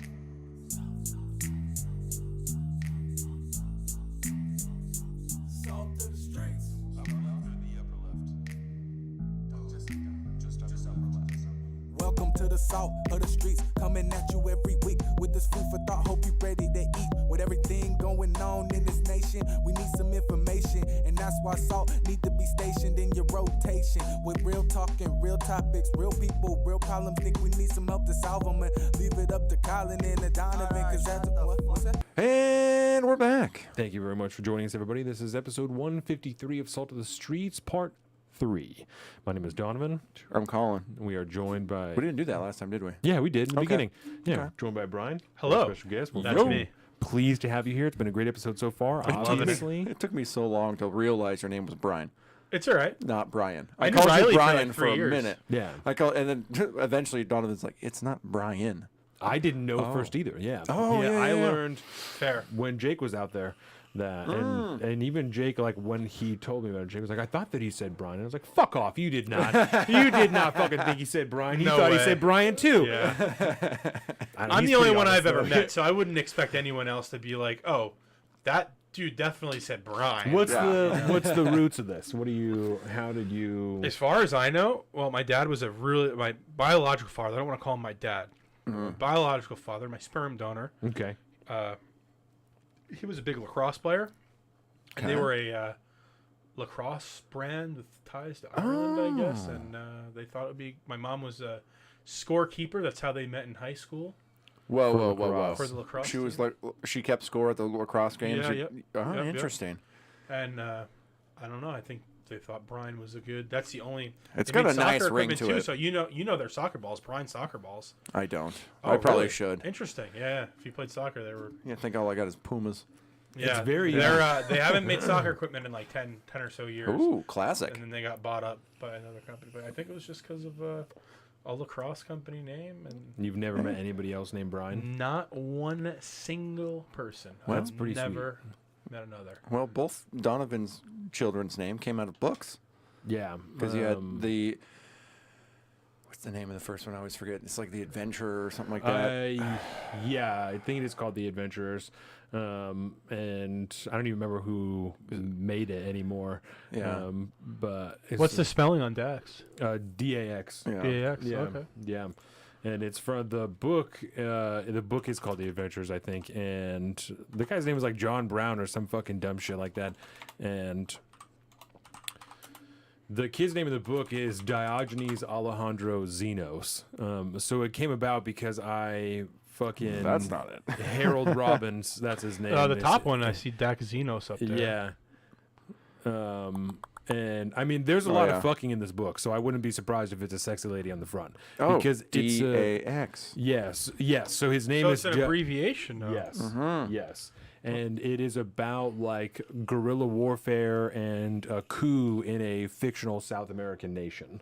And so I tweeted at Dax Shepard and said I want to name my son Dax, but I need to know where your name comes from.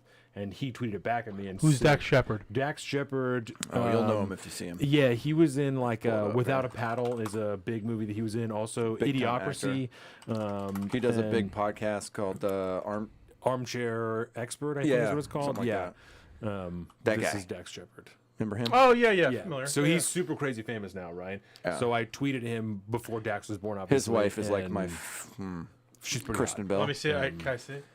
Oh yeah. Or your booms. Oh, All the mics. I'll, Yeah. I don't recognize his wife. let's see the wife, Colin. She was in most recently The Good Place, but Kristen Bell. yeah. Oh, I've heard the name. Oh yeah. She is gorgeous. Cutie. Tons of good shit too. Oh, Good she's actress. brushing her teeth. That's nice. Oh, you know, she's a mom of multi kids. Forgetting Sarah Marshall. Yep. She was Sarah Marshall. Yeah.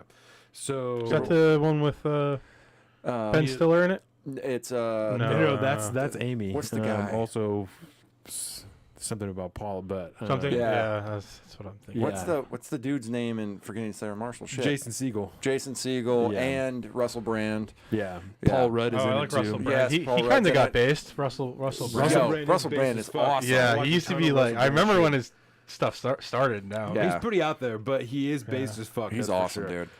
dude. Huge yeah. anti-establishment guy. So Dax Watch Shepard, a show fucking every day on Rumble. Oh yeah. It's good. Dax Shepard told me that that's where his name came from. Is that his parents got And it then from. you read the book So I and read the book, okay. and I was like, all right, that's worthy. He's based. Yeah, that's Very worth cool. it. The book was good. Yeah, there was tons of fucking in it. But yeah, it was good. It was a good Yeah. book.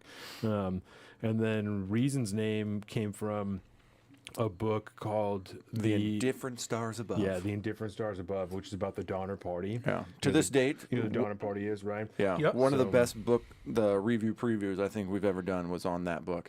It was you were fucking lit So- up so the like a book- Christmas tree.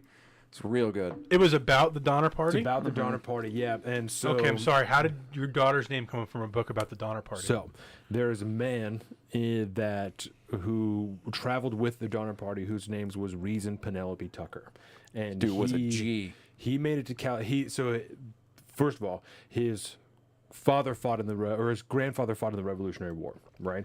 So he had his grandfather's rifle still, and he named all of his sons like George Washington, Lafayette, John Adams, all these names from the founding fathers, and raised them to believe that their liberty was the most valuable thing that they owned. Oh, okay. So okay. then, as he goes on, he owns all these businesses, there's all kinds of stuff, right? And then he travels with the Donner Party when they're going to California. He makes it to California before they get stuck in the Sierra Nevada mountains. So when the first person from the Donner Party escapes, he makes it down the mountain before everybody else. He makes it to this little encampment that Reason Penelope Tucker is at.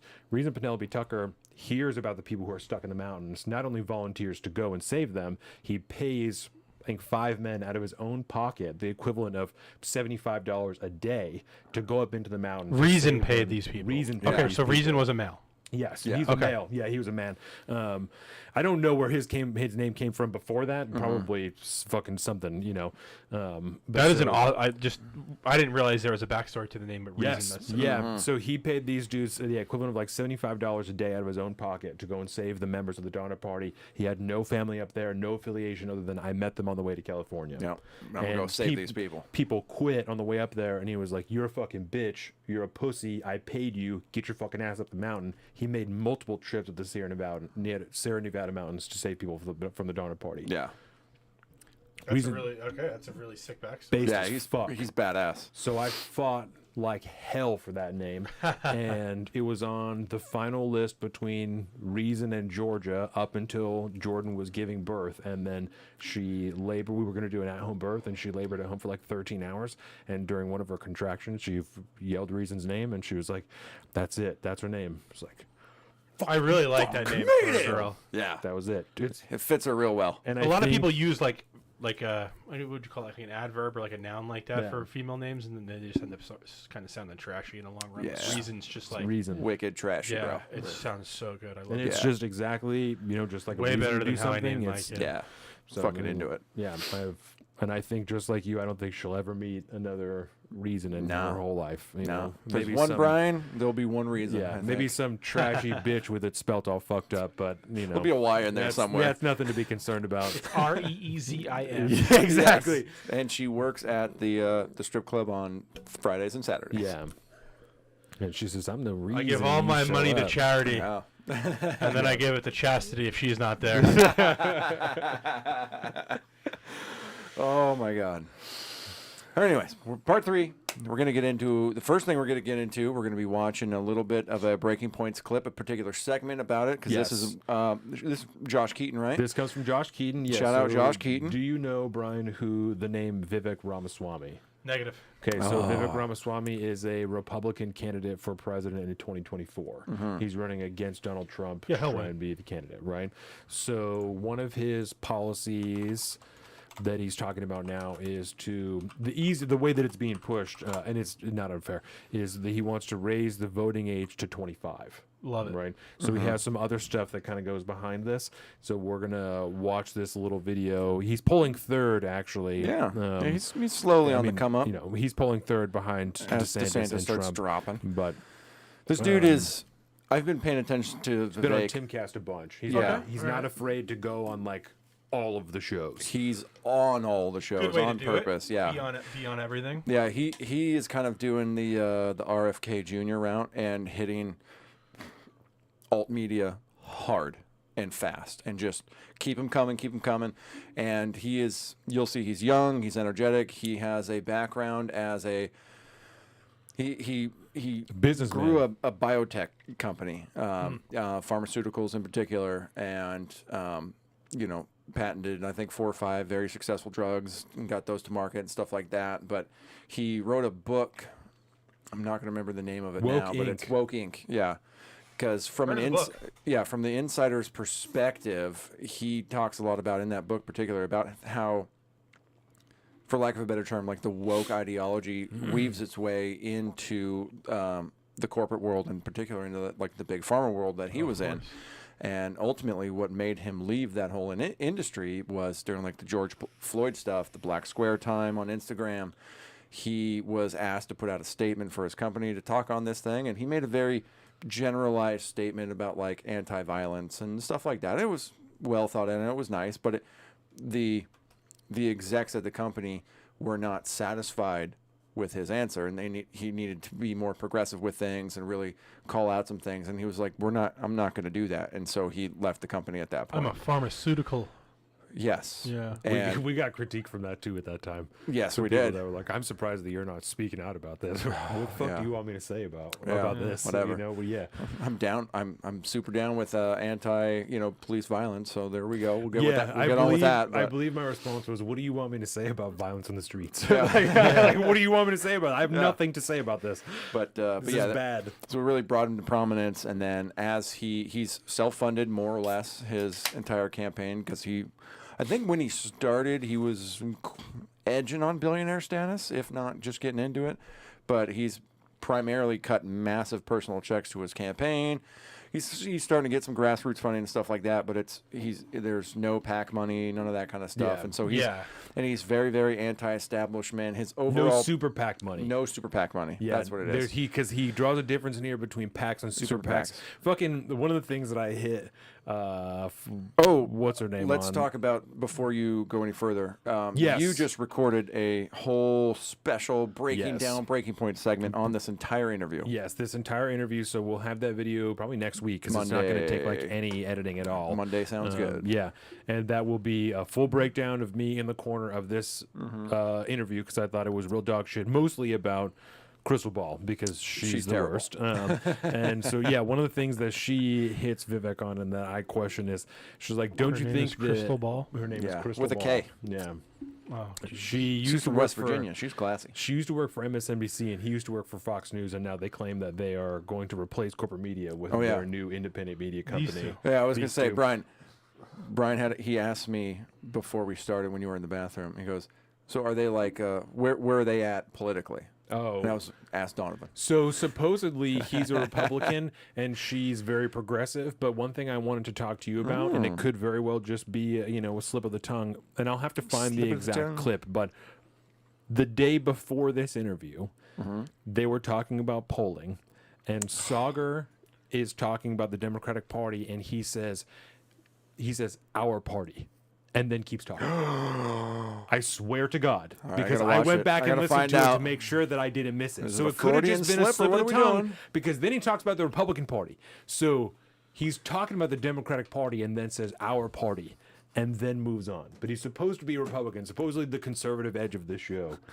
So we have a personal vendetta against this show now. So Yeah. I'm not being Bro wouldn't know a Yeah. conservative had walked up to him and hit him in the face. No, and one of the things that we shit on him about is that when they do disagree, she shouts him down, and he just will He take cowers? a step back. Yeah, it's And real sad. when she makes really I've only bad... seen them on your show. That's the only time I've seen them. Well, you should, if you want a better image, you should watch them independently, because we pick those segments of like, this one's bad. This one's we're extra gonna bad. shit on them. They do So- have good segments. They do. They do. Yeah, I probably watch them twice a week, and it's partially to find You our own. hate yourself sometimes. Most of the time. Yeah, That's yeah. what we do.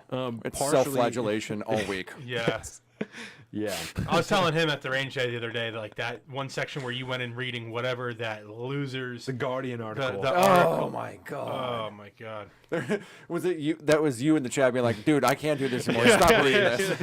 It was so good. It's really bad. Yeah. They do have good segments, but yeah, when she makes really horrible points, he'll just sit back and not do anything. And that happened in Yeah. this interview, that she's A fucking lot. being a dick, and he just Just gonna sit here. closes his hands and just watches, and just, well, I'm not gonna fucking say anything. I'm making money. I'm gonna shut my mouth. Yeah, I'm not gonna say that I don't agree, even though it would even make for better content, if nothing else. Yeah. No, don't So worry. on Monday there will be a full Indeed. breakdown of this video, but this is And I'm gonna put it. I'm gonna plant the flag right now. If you subscribe to the Patreon at any level, I will make this available to you on the day before. boom. Sunday, the extra special edition of Breaking Down Breaking Points with your boy Don G over here will be available to Patreon subscribers on Sunday. Means and all then it it'll costs you hit the is $3. YouTubes on the Mondays. Boom. Now I got extra So- work to do this weekend. Let's go. So in this video, they asked Vivek Ramaswamy about his plan to raise the voting age to 25, and so he'll kind of go over it, and then we'll talk about it, because that was one of the questions that we got this week. Because his platform is so complicated. Yeah. It's an ever evolving thing. He's always thinking and developing. So this is where he's been at. This is where he's landed on this issue. All right. So Let's hear it. I want to make sure we're good on audio. Okay, action. For our country if we get there. You talked there about voting, and actually one of the more controversial things that you've put forward is a proposition that to be able to vote under the age of 25, you would either have to serve in the military or to pass a test. Why, a decent portion of the people who are watching the show, you do a lot of online shows, are actually below the age of 25. What is the case to them to deprive them of their right to vote under the U.S. Constitution? And first of all, this would require a constitutional amendment. So you're absolutely right that the current constitutional state of affairs, this is not something that I'm talking about, is a law. Just at any point in time, if any of you guys have anything to say, just give me a pause it, and we'll pause it. Let me actually share with you, Sagar, this has been distorted many times over, what the heart of my proposal actually is, and then build into that. Nothing you said was inaccurate, but let me get to the heart of the motive. What I've said is every high school student who graduates in this country should have to pass the same civics test that each of our parents, I'm going to presume, had to pass in order to become citizens of this country, right? Both Sagar and Vivek are both first generation American after their So they're their talking about the parents. entry test. Yep. Yes. And so he's trying to relate to Sagar on this point because he understands what happened here. Both of our parents had to take this test. I'm sure you're familiar with it because of your parents. So am I. I think we should do this. I'm intimately familiar with it too. It's not a simple test. Most Americans probably couldn't pass it. I wouldn't doubt Especially that. most 18-year-olds coming in the Instagram era. Can we get a hand on it? Can we get our hand on a copy yeah. of the? We could probably pull it up. We should take one on the show. Oh yeah. And But see if we we could can probably do it in see this if segment we if we can want pass to. it. It's fairly well. Let's put it this way: the study guide for it, because I helped both my in-laws with their tests and my wife with the test, and they're essentially it's like over 100. I think it's about 100 questions they could ask you, and then they ask you about 10 in the interview, and that's about it. So you don't know what they're coming, but it's everything from standardized structure of government. There's a gang of shit on there, but it's like civics 101 type of stuff. So there's Shit that you should know. Yes, which I guarantee you a lot of people don't know Right. because the first time I was doing this, I thought I was hot shit. I'm a fucking American. I'm smart. And I was like, oh yeah, okay, now I know this. Thank you. Yeah. But, it's probably when this whole journey really awesome. started, to be honest, because I learned about all that stuff, helping them become citizens, and I'm like, damn, I learned some shit from this. That's really funny. So yeah, I think we'll talk a little bit after the clip, and while you guys are talking, I'm gonna try to pull up some of those test questions, and just so that we can all understand what this civics test is. Yeah. Because if we talk about it in the abstract, that sounds fine. It's this weird thing. You should be able to pass a citizenship test. Well, what the fuck does that actually mean? Yeah. Right. So we'll get into some of that a little bit later. Immigrant has to pass in order to become a citizen of this country. I think I'll stand by and wait for a good argument. I still haven't heard of one for why high school students in this country, when they turn 18, should not have to know the same things about the country that a naturalized citizen we demand them to know as well. And so now let's talk about actually a legal structure we already have. Age 18 to 25, young men in this country have to already register. You did it, I did it, I'm sure. Yep. Selective service registration on pain of criminal penalties. You have to I thought register you were for in the draft. forever. I didn't know it capped out at 25. Yeah. I mean, what's up. if you didn't do it by 25, you know. What's that? The you just have to service. You just have to register by 25. Yes. Oh, okay. Between 18 and 25. Okay. And then if you don't, you will be registered to the draft board. Yeah, well, Unless you have, if you can avoid the federal government for the entirety of your life, at some point, your ass going to be on the list. Well, Only if you're male. I thought Only if you're male, yeah. thought he was saying that after 25 you weren't being drafted. That's what Oh, it no, felt. no. And then I was like, That's just when why I was like, I criminal didn't know it penalties counted are at done. 25. I was like, I'm fucking cleared. That's what's good. Yeah, But that's when you start getting fines or threatened to jail okay. or whatever. So where does that gender identity come into play with the selective service draft? oh, don't ask that. Don't open don't that ask can of that. worms. They don't want to Don't answer that open that. question. I'm just going to go ahead and say, if you identify as a male, sign the fuck up. Well, if you're 30 years old and you're transitioning to become a male, you should probably go sign up or go down to the draft board and find out When they the love, answer. They We love love to the draft because they hasn't love to happened ignore it because 50 I've years. had more than one woman specifically when abortion comes up say,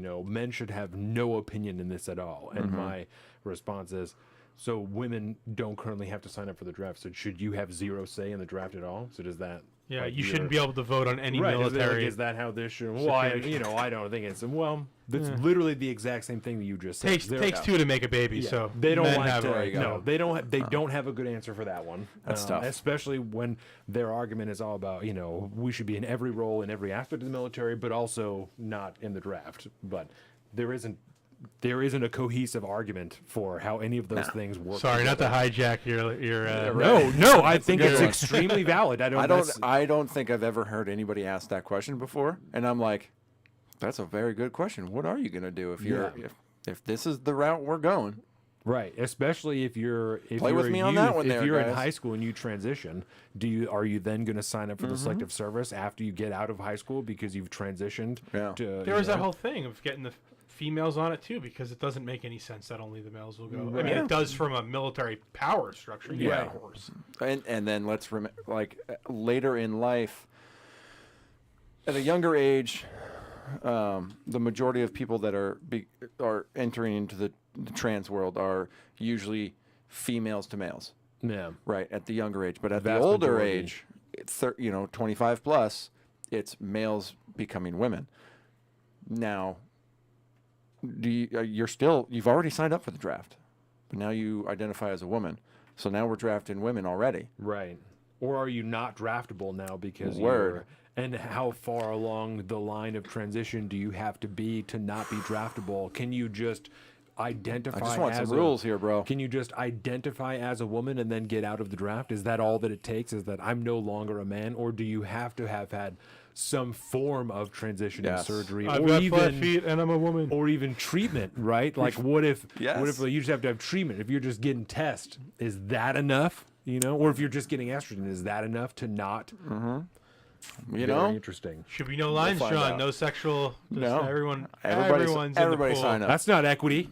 Not Each even one of your names is on a ping pong ball in this thing. that was an angle on this conversation that I would have never even thought of for a minute. No. Thank you, because now that's a fun one to fuck with too. Because there's some It gets there's some muddy. talking points that you can just shut the fuck down when you're like, Yeah. all right, cool, what about this?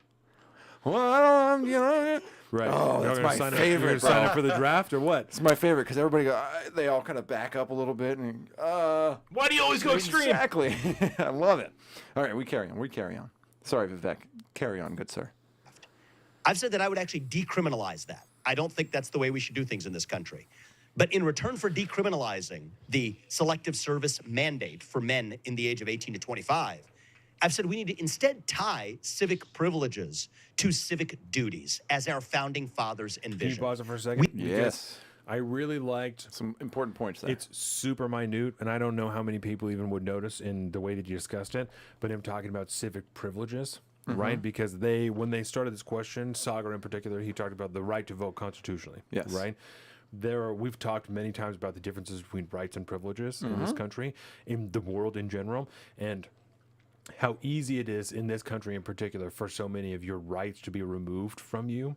If these things are rights, they cannot be removed from you. And if they can be removed from you, they are privileges and not rights. If Yeah. the government can deprive you of your right to vote, to tell them what you believe, if they can deprive you of your right to say the things that you want, if they can deprive you of your right to own the tools, the equipment that you want, these are privileges. They are not rights. Yes. So the way the question is even formed, I appreciate his answer to no end, because I think that even just this minimal I know about him, I think that he was intentional with the way that he answered that, and Very he much so. wasn't saying privileges for no reason. So I really appreciate, and I didn't watch the Kyle Klinsky video. I remember you saying something about it. That Kyle Klinsky talked about privileges or something like that in his response video to this, when he's like, crystal ball, destroys Vivek Ramaswamy in this Breaking Points interview. Yeah. That That was Oh no, That was that's a that's a husband- headline somewhere. Yes. Oh, no. Yeah, that Her- she destroyed yeah. him in this interview, which Yeah. I Looks can, like she could I can Crystal Ball's guarantee you husband. never happened. Yeah, Crystal Ball's husband is also a political commentator of sorts. Not exactly in the mainstream, but he was doing his newly husband duties at this point, I think, because he was just, I'm going to defend old wifey here, and I'm going to say because he's a wild progressive that cannot be taken seriously anywhere. Doesn't make any husband. serious Yeah. points. Yeah. Okay. They just got married. Yeah, he's Like right out of 15 the years 90s, younger bro. than her. It's bad. Yeah, his whole deal is bad. Yeah, it's a He's bad deal. rough to listen to. I told His fucking version of that clip you're talking about where Crystal Ball destroys. Right. I was like, it was so gross. didn't even watch it. Couldn't do it. Brian showed it to me at work, and I just laughed. I laughed and laughed. You and made laughed. me watch that. Yeah. I'm at home dying and I can't even stand up, and I'm like, all right, I'm gonna watch some Kyle Klinsky clip. Here we go. Couldn't and do it it. was 23 minutes. It was like 22 and a half Of minutes or just something. garbage. Of garbage. Yeah. And thankfully, though, it was shorter than it probably should have been, because he, like them, generally, if they're ever going to watch a clip or anything, they do it like 1.5 speed. And so everybody's like really fast when they talk, and it's very unnatural and just throws everything fucking off. We don't do that here. But fucking Kyle does that too. Now. Yeah, I hate that shit. Oh, they do. Do they do that to avoid like voice influctuations? Just to make it try home faster. For the time crunch, because Because they only have so much time. Yeah, well, they're very important. Either they're very independent and they can do whatever they want and they run their own show, but it has to be an hour. Where are the DNC dollars? Yes. I told Brian, we're pausing now. I told Brian that because we were talking about, we're shit all over these people, right? And I was talking about her connections to the DNC and to the party itself, and I was like, I mean, they're gonna, they're corporate media light. It was like, at this point, it's not gonna be long before they're gonna have to start taking corporate money. Oh yeah. And, this guy, he's a good guy, Brian, at work, but he won't argue with you. He'll say that he doesn't agree with you, but then he'll just kind of stop responding if he I doesn't don't really agree, agree and with that's how that. you know he doesn't like it. And Yeah. so I was telling him that, and he just didn't say shit. And I was like, I mean, I've only been making content like this for a few years, but I can guarantee you their money is drying up. So that you can only expend money at the rate that they are and not get new followings for so long. So they're going to grow until the point that their audience sees They're gonna exactly. plateau. till they Where's their see- platform? They're YouTube. they're independent, so they like have private subscriptions, but they do everything on YouTube. Yeah. All their videos come out on YouTube, but they have their own. And subscription how big's their follower base? Breaking Point 1.01 million. on Pretty large. Yeah. on YouTube? Rather large. It's pretty good. Yeah. Yeah. And and so they'll get YouTube ad revenue, but then they also have their private, because they do a couple like It's the equivalent of having a Patreon, essentially. They do this thing called Supercast, where you can subscribe to become a member there, and then you get extra content through. It's like a third-party website that has your URL and stuff like that. Subscribe Star or something. Yeah, real similar to that. And so they've been able to build some kind of subscriber base, and they have multiple tiers of, you can pay however much you want, and They're making money. What I told Brine is that eventually, when their listeners and their subscribers see what we're talking about, that they don't have principles, they don't have morals, they're holding up these party politic talking points, because that's precisely what they're doing, that they are just a new version of corporate media, that as soon as corporate media doesn't exist and this is what is left, they will begin to form into the exact same thing. I thought this was a CNN bit when I looked at it. Right. Isn't it interesting? Isn't it It interesting? looks like a CNN set. Precisely. Yeah. Yep. And that's they want to destroy corporate media. Let's wear exactly what they wear and Have a set that looks exactly like it. Have a screen that looks exactly like it, down to the opening screen, the opening graphic. Right? everything about them screams Everything. mainstream worst version corporate of press. CNN. Yep. But they want to replace corporate media. They want to destroy mainstream media. That's what they want to do. They want to become the new corporate media. So this as is soon just a as sham. All as right. soon as their viewers who ran away from corporate media for the same reason see that they are corporate media, they'll stop paying them, and they'll have to take corporate money for them to maintain this spot that they're at. Yeah. They're And so- going to be the exact same thing. And I don't If they stop paying them, they'll outgrow their subscriber base. Yeah, I just don't. Okay, so I don't necessarily agree with you, which is a weird thing on this show. I think that as the actual corporate press wanes, they're soaking up a lot of those people that are leaving that. And let's put it this way. If you've been a loyal CNN viewer for the last 20 years and you're making the shift now to pulling up a YouTube video, which is going to be weird, or even we'll say you've been into it, you've been into MSNBC since the 2016 election, right? And now this is what you watch. I watch CNN, MSNBC, and fuck Fox News and all that good stuff. And you're like, yeah, these corporate chills, blah, blah. I just discovered these breaking points, guys. They're independent. I don't trust that they would jump the ship that quick. And we read the comments on the fucking show a couple weeks ago, right? You're right. These people are dyed in the wool. They're, instead of turning on, they might be cutting the cord with the cable companies and getting away from those. Yeah. But they're jumping onto this shit because it's the same shit. Yeah. And they will have a dedicated long-term audience. They're going to plateau at some point, and they'll be able to do way more because they won't have to pay.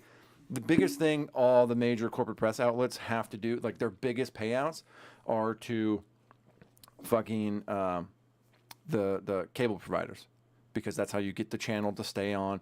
Comcast and Cox and all the various versions of it. I forget, what do we have in Long Island? I think it was Cox back then. I think I had out there. I can't remember.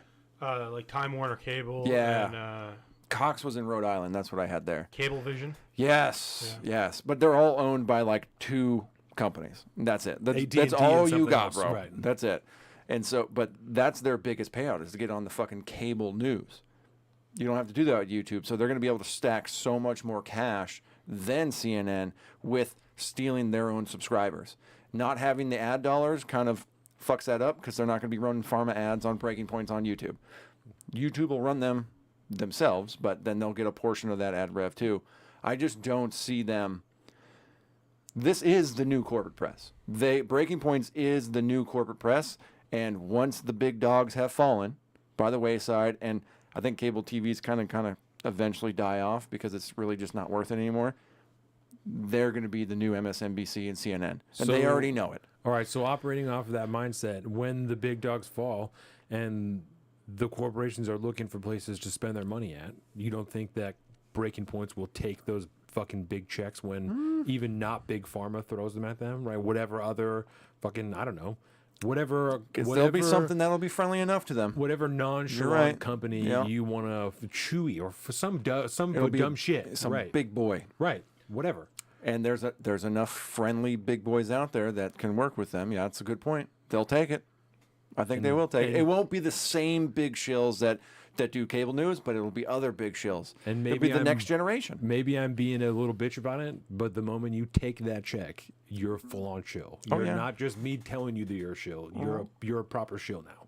Do you think they're getting help from some of the bigger names in media? Do you think they're getting Oh, guests they are. thrown their way? And, They've been on Joe Rogan a couple of times. Rogan talks them up so hard. And when we first which got is a onto shame. them, we used It to was be good. huge into Breaking Points. They Yeah. used to be on a show that was called Rising, and it was done by The Hill, which is just like a big media company. They do, Yeah, yeah. kind So, of familiar with the- so they Or had a Kim Iverson kind of made her they had a jump YouTube into. show called Rising, and they built that channel to a huge amount, doing Yeah. very similar Got a content million to what they subscribers. are now, but was more.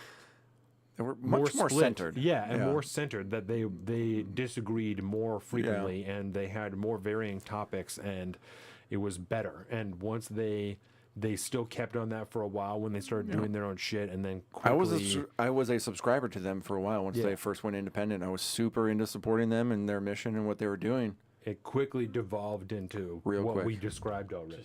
Left wing. Not Yeah, Yes. I mean, it was within 6 months. Yeah, I, very I, quick. I don't think I made maybe 4 payments to them before I was like pulling the fucking plug They on Oh, this you one. remember? They just Yep. celebrated a year. It's not even been 2 years that That's they've right. been independent. So, Yep. yeah, But hey, it million didn't take subscribers. long. So that's part of why we do these segments on this show is because we If I can convince one person that they're a Yeah. fucking shill, I win. and those clips that we do just drive so many views to the channel. It's a beautiful thing that happens, and so Yeah, I love. bring the hate, baby. And then we do clips on the trolls in the comments. So it's Yeah. just it's endlessly endless feeding- content Just good creation. content Oh for you yeah, guys. endlessly There's no feeding negative content. for you. No, Yeah. no, What's I the love The it. biggest amount of eyes complaint- you're going to bring to them is Yeah. the amount of No, Yeah. the eyes going to come to you. The Yeah. clips that we do because of the people who see the Breaking Point stuff get like 200% more views than our average clips. Yeah. So we pretty sweet. hit the algorithm, and then they get recommended more, and then we do 4 or 5 clips of that one segment, and we get a shitload of views and a shitload of comments and more subscribers. And then when it's all done, we do another clip of going over how dumb those fucking comments are, reading them and being like, "Do you see how fucking dumb this person is? That how bad they're shilling for this company who doesn't care about what they say." Yeah, It's it's pretty wild. beautiful thing. Yeah. Yeah. All I'll right, have to check some of that out. let's carry on. Yeah. Okay. We live in a constitutional republic. That means something. It means our civic privileges come with civic duties attached to them. That's what our founding fathers envisioned. And that's part of what I think we need to revive. And so I've said that, yes, I believe that at least when you're age 18 to 25, that same window where we have selective service mandates today, you at least have to pass that same civics test that an immigrant has to pass, or else tests aren't for everybody. At least serve the country in some minimal way, military or first responder role. And I'll tell you what I expect to happen. Voting rates are very low in kids in young people among the ages of 18 to 25. I think they will skyrocket once we actually make the act of voting mean something. And I think that's actually going to be an important part of our civic revival in our nation. Let me flip it around then. There's been a lot of discussion around Joe Biden's cognitive abilities. Should there be then a maximum age to vote and when people do lose their cognitive ability? Like if we're going to have some sort of tests in place on the lower end, should we not have them in place on the higher end as well? All right, so let's pause here. Josh Keaton. Hey! Is that him? Yes. Place of Hawks. Place of Hawks, bro. Yeah, that's his name on other shit. That's the only reason I know that. But that's Dope Josh, as fuck, that's bud. Josh Keaton. So How, That's how really did this time work so well? yes, that's really funny. I'm so happy you're here, Yes, Josh. and we've really only talked about a little bit. So, yeah, yeah. You this can is go good. back when this is done. Go back 20 minutes, and it would be great. Okay, so we just hit a like a nice little threshold here. We've talked about like the need for a civics test. It's what Keaton means in Old English. This guy, This motherfucker is the best. Okay, Yeah. he's really cool. We had him on an episode a while ago. We still need to talk about that history podcast, bro. That's all I'm saying. Oh, Josh Keaton. That'd be so fucking fire. We're gonna start a network. This is what's happening. We're the new Gas Digital. We're just growing. That's right. Because didn't realize Gas Digital, Dave Smith, Legion of Skanks, all the guys under that aspect. They started that with Legion of Skanks. That is Gas Digital. I had no idea until very recently. insane. It's like, holy fuck. But anyways, this concept of the civics test to 25. Up to if you're 18 to 25, you got to take a civics test to gain more civic privileges, aka in this particular aspect, voting, right? And whether that's he drops in there too. Tests aren't for everybody, so you either take the civics test and pass it, and then you get your voting rights, which again we've already spoke to the fact that it's not really a right. Privileges. It's a privilege, or at that point, if you're a bad test taker or you don't want to take tests, just sign up for some form of civil obligation. Emergency services, military, which sounds like emergency service could be like volunteer firefighter, like you did. Yeah, you know, something like that. It could be someone as small. Well, I mean, as that was a very I don't. I just hard mean. undertaking. I don't. Like, I just yeah. mean to It's do- a- maybe it's we a can lifestyle. find some other routes, like do your Yeah. 20 hours a month of civil service, clean up streets and pick up trash. Yes. Yeah, I'm sure it's That's the angle I mow a like park about or it. Yeah. baseball field at a park. Yeah, or something. because other than like firefighting or EMS, I don't want people to sign up for law enforcement. I'm not a I'm not a fan of law enforcement, right? Right. Yeah. I also don't agree with I do not like voting. I don't like the democratic process. I think it's you're one vote in 300 and some fucking million. That's not really a say, is it? You know, I'm not a huge fan of democracy or any of that bullshit. So I don't like this whole aspect of you have to go serve this system that I don't agree with. But I do like the fact that you should serve your community. I like that a lot because we've become so divorced from our local community and so focused on the grand nation as a whole. Yes, if you want to join law enforcement, if you want to do firefighting, if you want to do the military aspect, that should count too. But also, if you, like you said, if you volunteer 20 hours a week or whatever to fucking clean up streets or work at the fucking local soup kitchen or food pantry or, I mean, we can come up with 1,000 different ways. right. There's enough And- work that needs to be done around. Yes. Yes. And at that point, you're also creating new jobs because there'll be thousands, if not tens of thousands, of new organizations that would spring up all over the country to help run these things. And you got to pay those people in some capacity. And so they organize things. They have groups to do this, groups to do that. You're going to the, you got a group of people that volunteer to come show up at, old folks' homes and like do activities with people at retirement homes or go work at like, go work with, what's the right word here? Developmentally disabled people or something like that. There's a billion ways that you can come up with to serve your local community. That right there is, I think, far more impactful than just joining up with some law enforcement, emergency services, or military.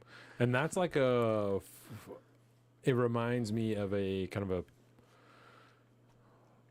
modernized private sector version of the Civilian Conservation Corps, right? During World War II. yeah. So people who stayed here couldn't go overseas and serve, still needed jobs because the economy was still in the shitter, right? They brought all these dudes into camps essentially and paid them low wages, but they could send the vast majority of it back to their house. And they did shit. They were renovating national parks. They were doing all those types of things that just made the nation better. So that's what that reminds me of. I mean, obviously they're not made paid. It's your volunteering to get in exchange for the privileges. But that's what that reminds me of. So why stop at the age of 25 then? Yes. Like Keep basically it what he's going. saying is we need to show that you provide value in order for you to have the privilege So to sway an election. I would say you embody a role to exercise your responsibility as a citizen. His response, because they ask him that too, it's in this like answer about Yeah, because we get to the older part and after this. he- Yeah. And he says his response is just because you have to start somewhere. It's like I'm not about taking a 60-year-old who's been voting for the last however many years. saying now you don't Yeah. have Right. It's like, but you have to vote. start somewhere. It's like, so, this The is next gen kids, right? maybe. The next generation is to me, the most natural place to start. It's like his answer to it. And then That's okay. she grows Reasonable. up. We can watch the rest of it too. Yeah, like let's of this hit segment the for sure. the 25 plus. Because she fucking gets on him about. So my view is this is she not goes hard actually here in a a second. vision for just applying it to young people. This is a vision of what I think should be a civic requirement for really every citizen, but we have to start somewhere.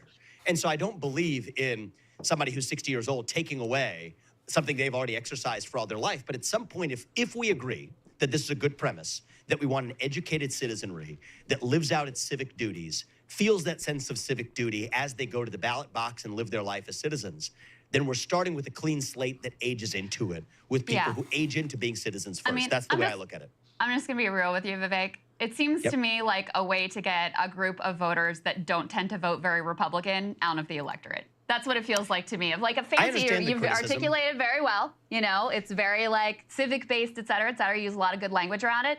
But it seems very convenient that this group of voters is probably not going to vote for you or Donald Trump in very large numbers and are more likely to show up for Joe Biden. Crystal, let me see if Okay, I want to make a comment on this because that is so fucking out of left field at this point. She's taking that as a personal attack on her audience, right? Yeah. And this is exactly my problem with voting. If every Tom, Dick, and Harry can decide to vote how you should live your life, what are we actually talking about here? That's democracy at work. Is a gang of people that are one more than you do decide that you don't get to live your life the way you want to because they decided that we don't want you to do that. This is what she's talking about. This group of voters who wouldn't want to join on with this system. Who wouldn't vote for the Republicans? Yeah, That's who what would she's not talking about. who They're would not not Republican voters. Yeah, 18 they would to not 25. start voting for you. This is the problem in her mind when you're missing the point fucking entirely here. You're still stuck on this concept of like my team versus your team when Vivek is trying to talk about like bringing some fucking national cohesion and unity and around,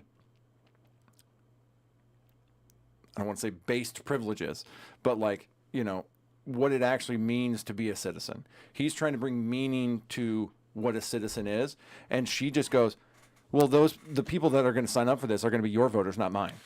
Well, And doesn't that support his point in a way? So her accusation is that he's trying to remove voters from the voting bloc who wouldn't vote for him. That's what her accusation is if you make it so people who 18 to 25 can't vote until they take this test, you're trying to take out people who will vote for the other side. Because you have a basic understanding of civics at that point? So in his what's your argument? His response is, first of all, I couldn't even get this done until after I was president. Yes. So I would never benefit from this Yeah, policy that exactly. I'm even Exactly. putting in. The first So I think he says that here in a second. Yeah. It's like I'll never even benefit from this No. because it can't be done until after I'm fucking president. So Yes. I'll already be in office, and then it'll take years after that anyway. Yeah, and then I need 2/3 of the fucking Congress to Yes. the 2/3 of the states Yes. to ratify a new amendment to the Constitution for this, And bro. The issue that I took with this is that I don't know anything about him, right? I have issues in Vivek is general. based. I have issues in general with anybody who wants to be president. The fact that you want to tell that many people what to do, I don't think that's a good sign, right? I think there are good people who have done it, and I think whatever. But that's something that I'm hesitant of. Politicians in general, I'm hesitant of. This Yes. person is not a politician from what I understand. No. He's a businessman who's now chosen to be in politics. Yes. So I've heard that before. while I'm hesitant because and he takes the flag and runs with it. while I'm hesitant all the same because he's choosing to be in politics, I don't have the same assumption of lying because you don't have 20 years of on the record of lying about to the entire public about what your Oh, intentions okay. are, Yeah, right? yeah. And I don't. He very well may have been lying for 20 years. I don't know that because I don't know about him. I've not read his books. Dude's So based. I'm not removing that from possibility. The issue I take with this is that she can't for a second consider the possibility that he actually might want to make the country better. He actually might believe This that. is my team versus your He team. might really believe that this will benefit the country. It's not just that he wants to take out fucking younger people from voting so the Democrats can't win for the next 10 years. He might actually think this is a good policy. And that's what really fucking bugs me, is that's what tells me that you're a party shill. You only view this in party blue versus red politics. Yes. There can't be any other reason than you're trying to take voters out of the voting block. Yes. That's the only reason. Because why?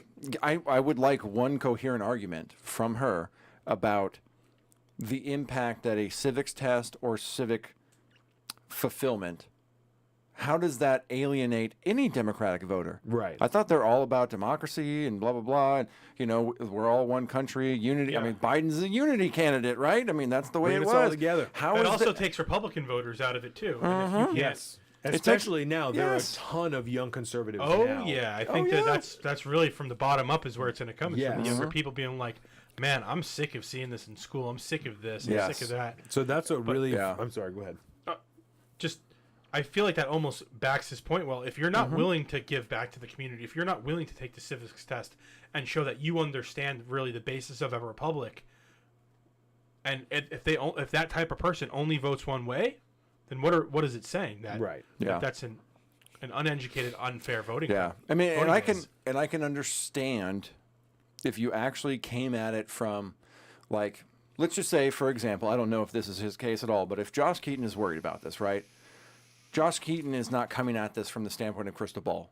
He says voting is a right. There's no way you can take that away from us. Yes. How can you even entertain the idea Right. of removing somebody's rights from this? And that, which to your point from earlier, once you decide that the federal government has the power to decide who can and cannot vote off of any reasoning whatsoever, you have now made it the fact that voting is not a right. Now it is Right. just a state privilege that is handed down to you once you have achieved, you've crossed this box and this box and this Right. box. So that is a huge problem. And it speaks to, and not in his case, but the Gen Z vote 2-1. And This is true. I agree. I'm not saying that there's an overwhelming I think there's majority a- of conservatism that's coming over the No. youth, but I'm saying that I think the there conservative is. movement is definitely growing in the youth, and I don't think that's of any question at all. No, I think the fact I that got you could mixed get feelings 100 about him. kids to wear T-shirts to walk into fucking what's the high school that we talked about last week, Clahowya? Oh, yeah. That say there are only two genders. That speaks to the fact that conservatism is growing. Even if we only argue that their parents made every single one of them do that, Yeah. conservatism is growing. The fact that can happen Yep. in this area, that would never happen when we were in high school. Yeah.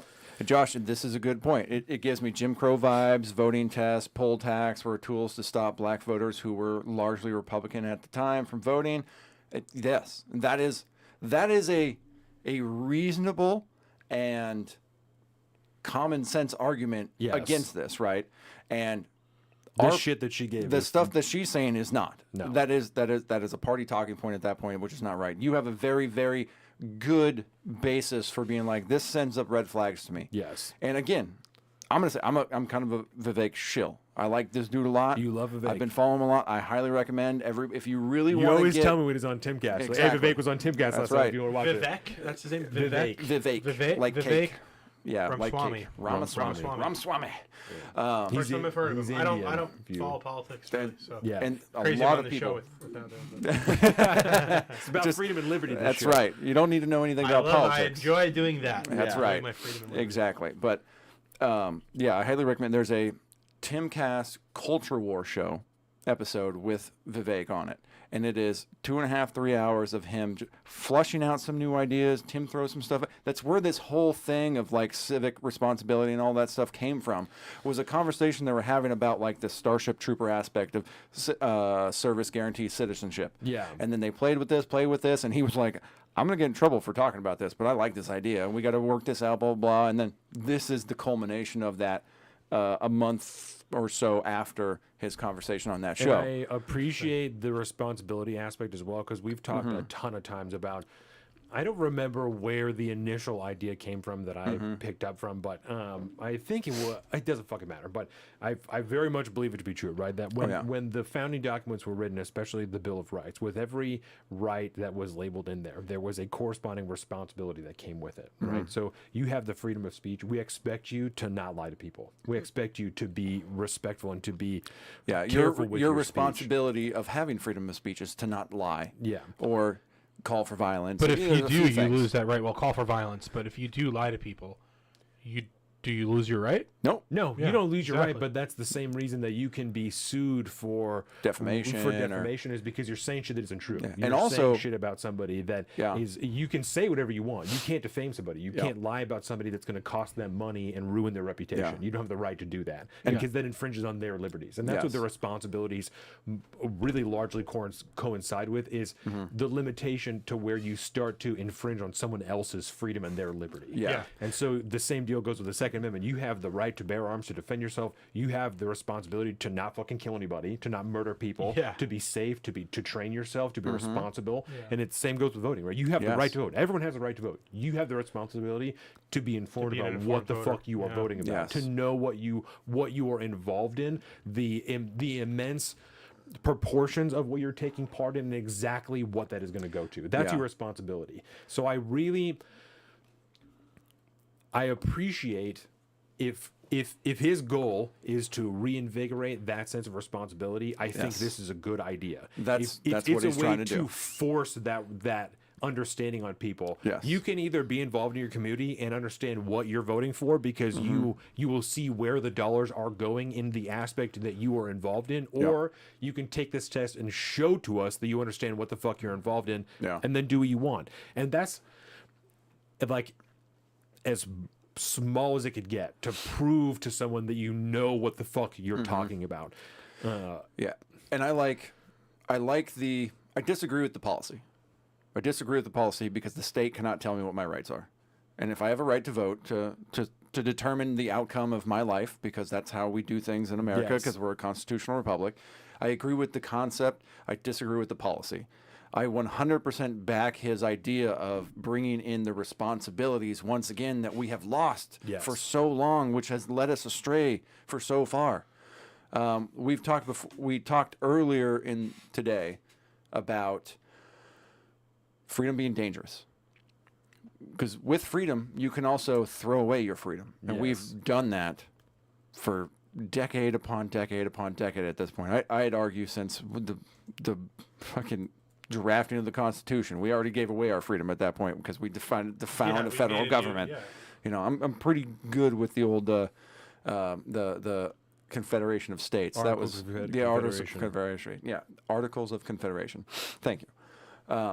But like, this is what's so hard for me. He's talking about the right things in my mind, but I am very, very uncomfortable with the state telling me that I have to pass a fucking test to vote. I do like the idea of people being forced to demonstrate their responsibilities before they vote, but also that's very un-American. That removes the freedom from us. I mean, you're removing the court. This is a state-centered policy, and I do not like that whatsoever. And who makes the test is an issue. That's a huge issue, Josh Keaton. Yes. 100%. Which is why, again, I disagree with the policy. I agree with the sentiment. I like the concept. I like the idea. There's got to be a way, I think, in the form of perhaps an intellectual revolution, that we somehow or other reinstill that aspect of responsibility in the individual without the interference of the state. Yes. That's what's so difficult about anarchy in general. Those in power would make it cater to their beliefs, and we think we have every reason to believe that would be true. God, we've seen that. With it'll change standardized every year, testings. depending on who the fucking president is. Okay, action. We'll carry on now. If I can convince you of my motivations. I'm I so understand glad Josh You don't need to convince me. I'm just one voter. just the so- people. You don't have to convince me. But I'm just the one that fucking called you out and said that you were a shill. So here's what I would say. First of all, if that were the case, I wouldn't say it now because I don't have an ability to change that in the election that I'm actually running in, right?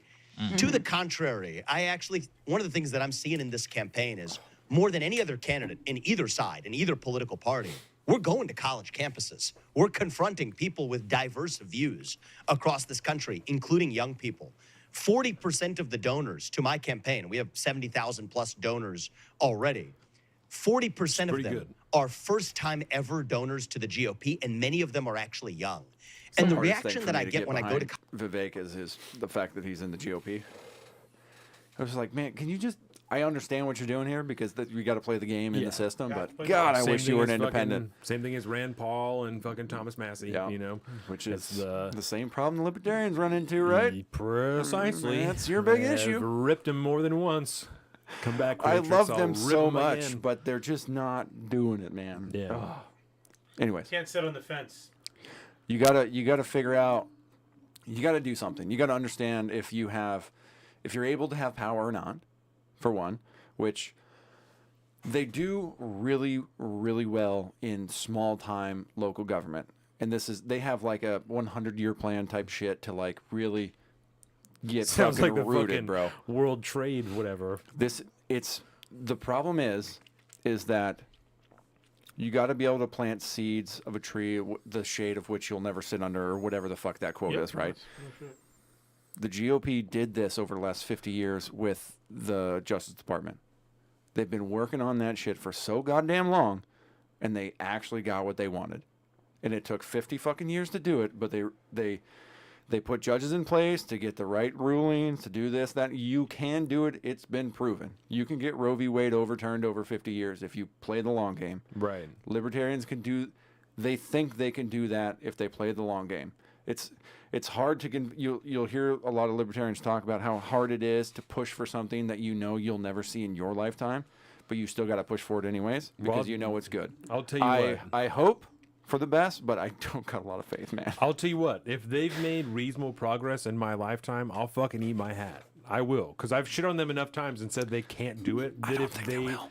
That's fine. I don't think they will either. Yeah. That's why I've said it. But if they do it, Shout I'll out. fucking eat my hat on the show. Get some crow, bro. Yeah, I'll do it. That's fine. But I don't think we've eaten crow on this show multiple times. I don't think that it will. I agree with you. The fence thing is not going to work. You No. got to either not be a part of the system or be a part of the system. And Yeah. the longer that you're part of the system and you say that you're not part of the system, cuts against your own argument. No one fucking believes you. You're going to keep losing and keep losing and keep losing over and over and I over. mean, and they're over. losing just All the time. by such huge numbers that you libertarians have lose. to. Yeah. Yeah, That's what they do. They lose. And I said that once early on in the show as a joke because I was like, that's edgy and really funny. And then I took it back when we started to toy with anarchism. And then just in the last year or so, nope, they lose. You've That's done a it. hard. They you're like, fucking nope, lose. That's that door's it. I was closed. right the first time for the wrong reason, but I was right. They fucking lose. And I'm not ever going to apologize. Yep. I don't care. You can talk to me about liberty and shit all day. The moment that you take fucking corporate dollars That's to go will be into safe. I love you, Josh Keaton. You have to come back. We miss you. You have We to do come miss back. you, brother. We miss you. All right. Yeah. Vivek, keep Hear what the rolling. rest he has to say. College campuses with this idea, Crystal, is at first, yes, it does make people perk up a little bit. But when we talk through the justification and talk through the actual motive, I'm actually seeing something beautiful we haven't seen in this country in a long time, which is this notion of persuasion, actually. We treat people as though they're animals, that we're bean counters. And we say, well, you guys are in the Democrat camp, you guys are in the Republican camp, you're in the black voting bloc, you're in the Yes. Asian voting bloc, divide Preach, people Vivek. up, vote bank politics. Yeah. As though we're a bunch of animals that jump up to a bone, like a dog jump into a bone for its treat. No, I believe that we're citizens. And what distinguishes us as human beings from animals is that we can engage in open persuasion and discourse. And so Let me ask you Yeah, a I little just bit think about. Because he's talking about changing people's minds. Right. We have conversations. You bring up ideas. They bring up ideas. We talk about it. We have civil discourse. And then somebody might walk away with a little bit different perspective. Ideally, you both will. I've talked about this before with like talking to randos at the bar. I do that a lot these days. And man, you'd be super surprised. Even living where the fuck I live. Around, we talked about Bainbridge Island before, and the Seattle ideology weeding its way over here. Oh, bro, it's deep over here. Oh, But I've had amazing conversations about like guns and mental health and like freedom Public of speech, schools. public schools. That's been a big. Yeah, I saw fucking Jen the other day. Shout out. But Shout out, Jen, if you're listening. yeah, no, she's not. But she's busy prepping for the school year, bro, because she's a fucking hustler. Opened up my eyes. Josh Keaton, you would really appreciate. I'd love to talk about education with you again some more, because talking to one teacher is another thing. Talking to a couple other teachers it just expands your concept of what's possible even more.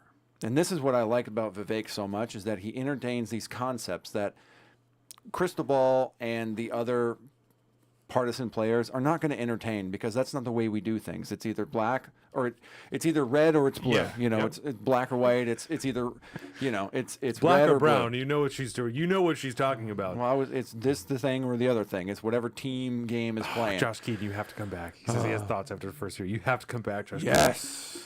We Can't talked to wait. him right before he had been a sub for Call a the couple booker. of years, and then we talked to him like a few weeks before he got his first full-time teaching position. Yeah. and so now he's just finished his first year. In like a solid school and we in a talked to him. good school district. We had a great episode. Get It in was business. so Yeah. fucking Oh, it good, was man. So good. Yeah, it was very, very Oh good. yeah, you got deep into like Yeah. the Marxism stuff and education and all that. Woo! I sat back and it was just like, where's my popcorn? This shit's It was wild, heavy, bro. But I prepped for that one. yeah. Oh yes, you did. There was so much new discourse going Dude, on in your life at that point. when I prep, it gets bad. When I prep, geez. it gets yeah, it he gets into it. Yeah, yeah. Because Donovan doesn't ever do anything half-assed. He's he's a little Rogan-esque like that. If Rogan's going to get into something, he dives into it and he kind of becomes obsessed with it. And so if Donovan picks a topic that he really needs to, like, I need to drill down on this. I got to figure out what's going on here. That's his life for like 2 weeks. And then he comes out here and just lets it go. boom. It's just there.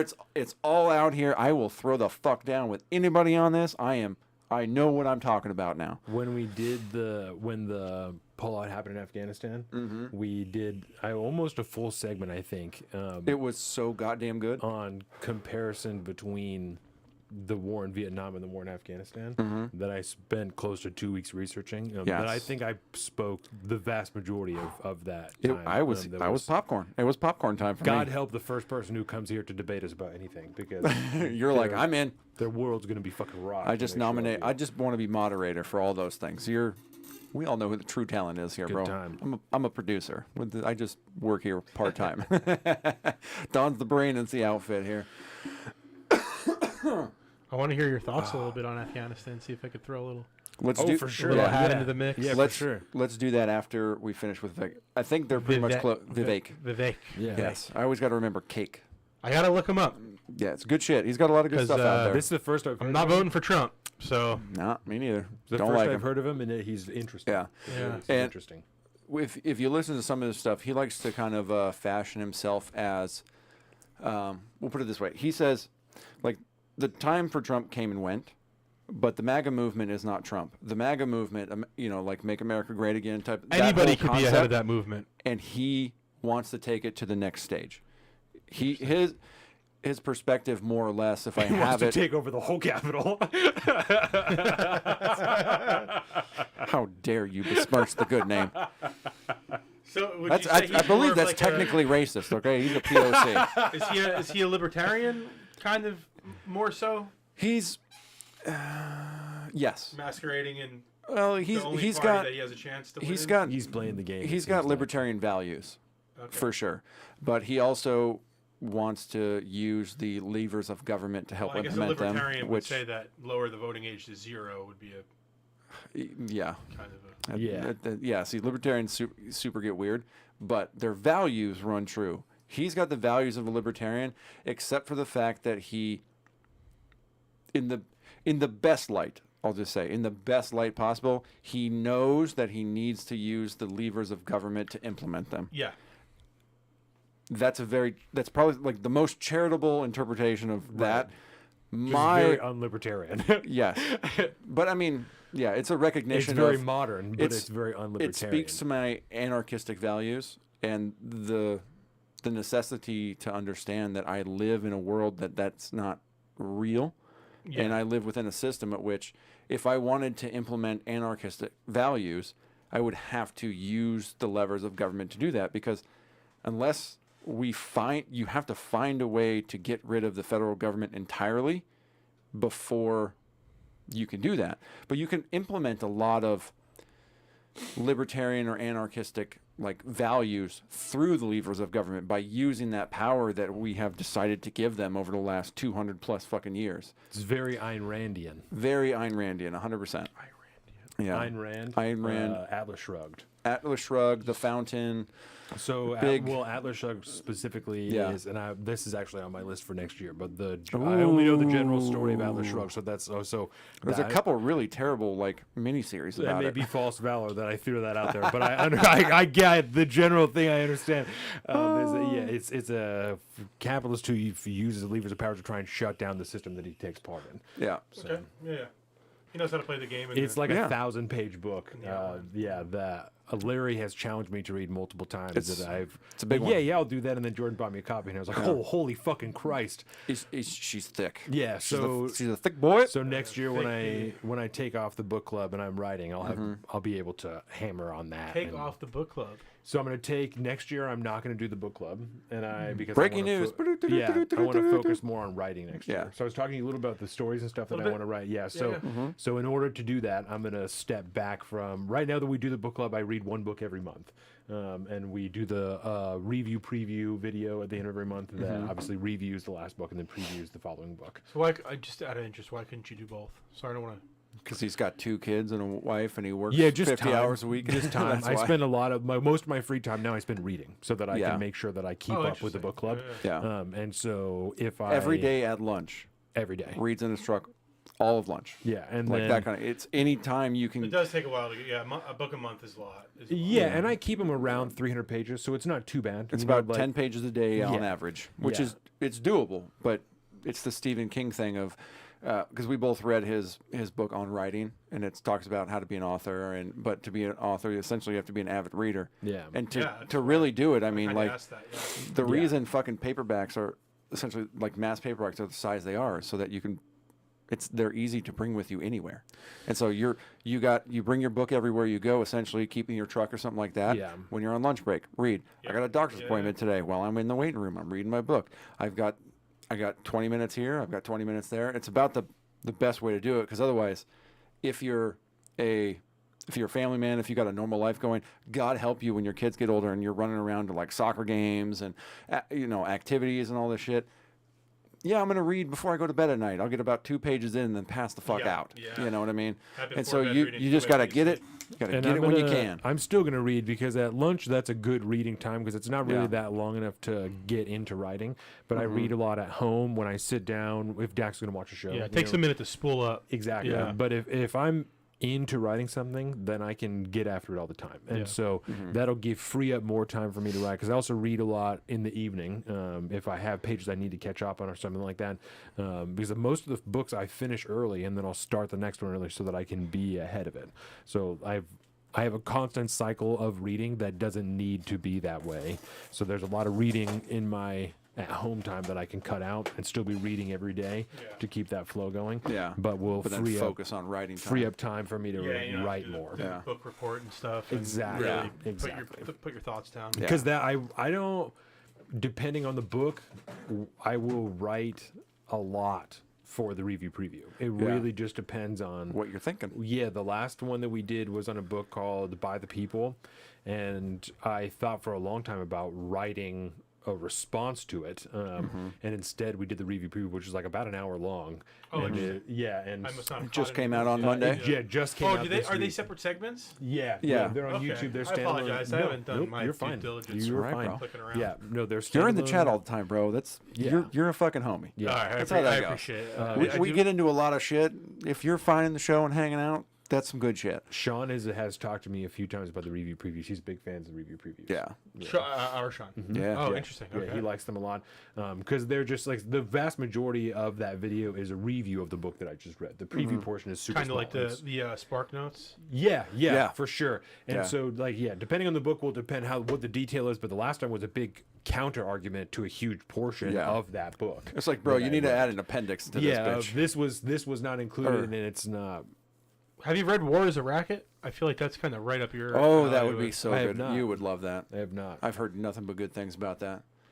Yeah. I've Well, always- I gotta- that's a good book to kind of have somebody counter to. Mm-hmm. Have you heard of it at all? I've heard the name before. Okay. Yeah, I've never read it before, and I have. This is not a fish for anybody. I have a stack of books ongoing of things I'm reading. That's the second one I've recommended to you in less than a week. Well, so. all I'm saying is that any books that I get that I want to read go in the stack, and that's Yep. the order in which I read them. Yeah, if I So- want him to possibly entertain a book for the stack so we can talk about, generally, I think everybody should do this. Buy a copy of the book for them and then give it to them.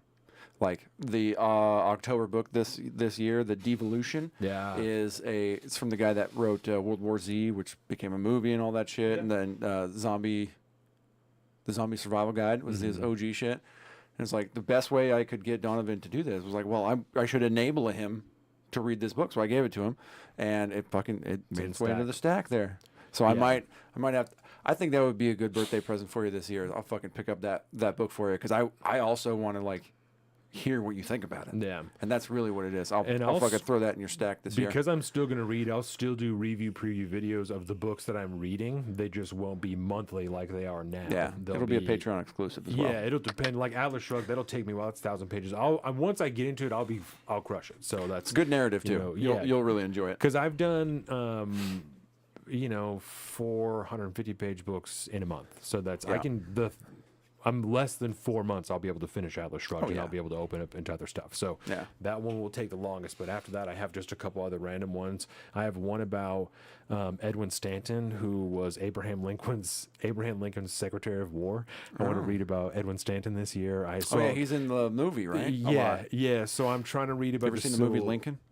No. Oh, dude, Daniel Day-Lewis plays Abraham Lincoln. It's fucking great. There's a scene It's essentially about him trying to get the 13th and 14th Amendment passed, right? There's a scene that Colin and I have both got drunk and cried over at different times in our lives. Yeah. Where Daniel Day-Lewis as Abraham Lincoln is sitting in front of his entire war cabinet, and he's trying to discuss I got chills just thinking about it. It's Fuck. really, really incredible. It's a monologue that he delivers, and it's about why he is continuing on with the Civil War because he needs to pass the 13th Amendment, and why he doesn't believe in the specific war powers that he's using because it oversteps the office of the president, but he needs to believe in them so that he can use them to get these things done that he needs done. Which ties right back. That's this right. right? Using the powers of government that need to be pulled. It's Pull a the handles you have in front of really, you.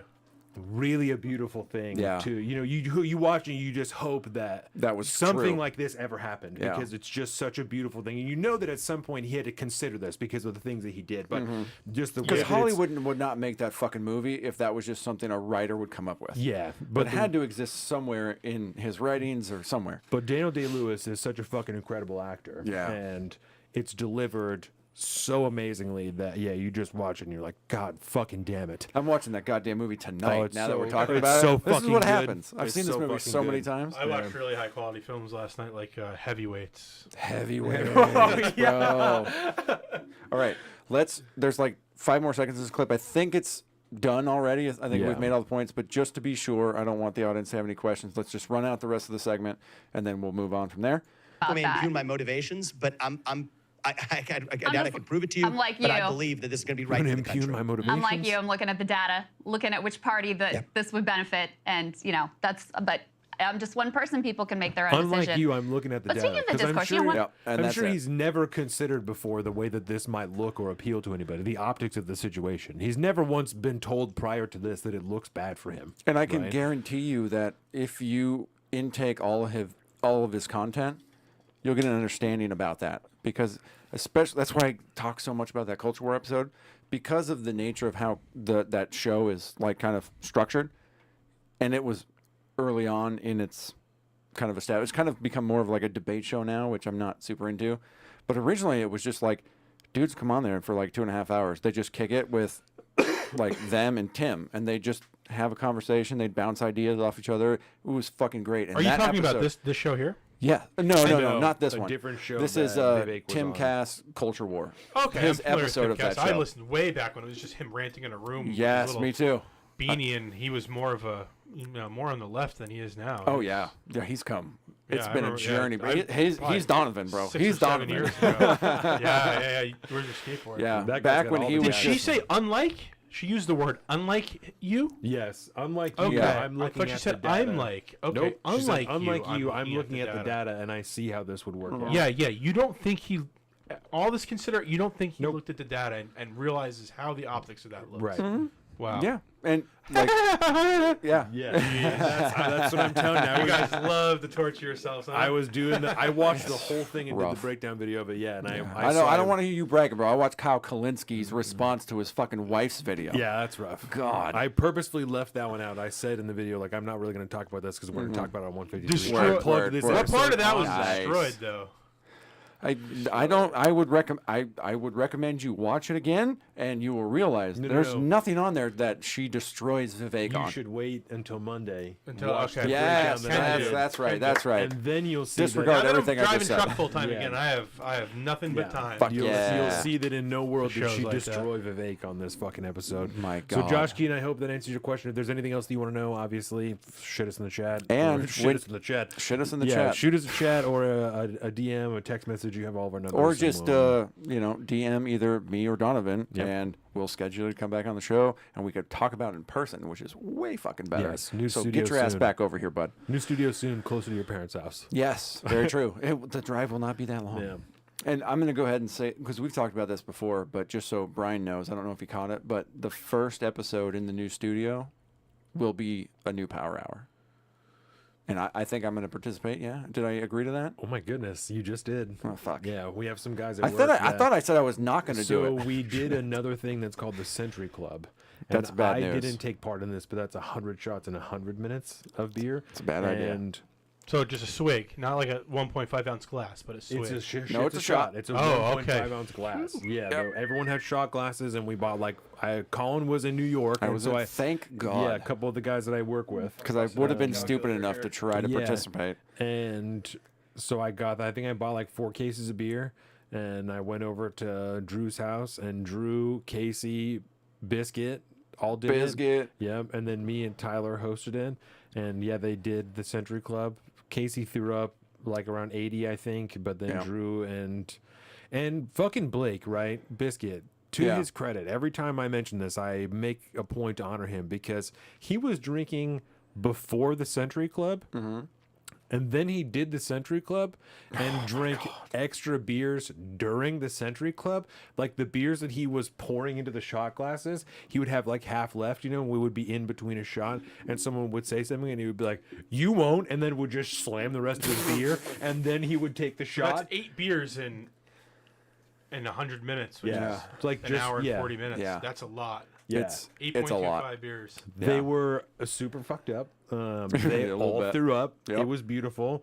They went to take Blake to a restaurant after that, and he made it up the block, and they had to take him back home because he was. I mean, it's like I say, he was drinking before and then drank more. Yes, and he was fuckered up. Hardcore. So we beast have mode. some more dudes at work. The same guys, a couple of them, that said that they would do a new Power Hour. That hurts just thinking about it, bud. Let's do it. I'll fucking host it. I'm not going to do it. But No. Just a little group Power Hour there. Yep. Yeah. Drew is one of the guys that did it originally, and he's like, "Oh, I'll do it." Yep. So he said that he would do it again. I think Spencer said he would do it, and he's also like, "Well, I don't know." But I think if the boys talk enough shit to him, he'll do it again. Yeah. And I think if I go dry, if I try to stay just stay hydrated and not have a bunch of extra liquid in my body, I feel like I could probably throw down with it. Just the Power Hour. Yeah. But it's not that nobody bad. wins the Century Club. No. But No, that's a lot. 8 beers and then I'll just fucking too much. and then I'm just gonna crash at your house, bro. And that's what you're That's talking what about we'll earlier do. was volume. That's 8.25 beers or 8.5 is so much beer. It's just a lot of volume, bud. So either that or we'll have to do the hot dog thing and then try to stretch out the stomachs, Oh, jeez. Eat a bunch of lettuce a few days before. Yeah, just really blow it out. All right. What's up next? What do you want to talk about next? Oh, let's see. Let me open my. Because I'm going to go notes back pee up. and grab some more beers. Yeah, no, I think that. Yeah. And beers. All right. If you anytime you can feel like just run to the head. Don't worry about that. Jake Lyons asked us to. Oh yes, a couple of questions about religion. Brine, are you religious at all? I don't know if they could hear me. Yeah, that's all right. Don't worry about it. Think about it. You can answer when you Yeah. come back. I Yeah, shouldn't there you ask go. you when you were walking away. And then We got to talk about unions with Brine. Yep, we'll talk about that. And then someone asked me about Rumble banning Nick Fuentes for 2 weeks. Do you know about this? I know of it. I know the content at which it was done. Yeah. But I haven't been following all the details They were around like, it. "What do you think about Rumble banning Nick Fuentes for 2 weeks?" Yeah, 'cause and I do my not response to them was, I don't like "We've Nick talked Fuentes." about big tech censorship before. We'll bring it up again. Mm-hmm. I don't. All of these companies are private companies. I don't. If this is what you want to do, this is how you want to operate. We don't have." And I don't, whatever. I don't even I don't really want to delve into it because we have discussed at length before that it's different. You start interacting with government, blah blah blah. It's all corrupt. All of these things are corrupt. The largest companies in the country are operating hand in fist, whatever the saying is, with the federal government. Yeah. So I just don't.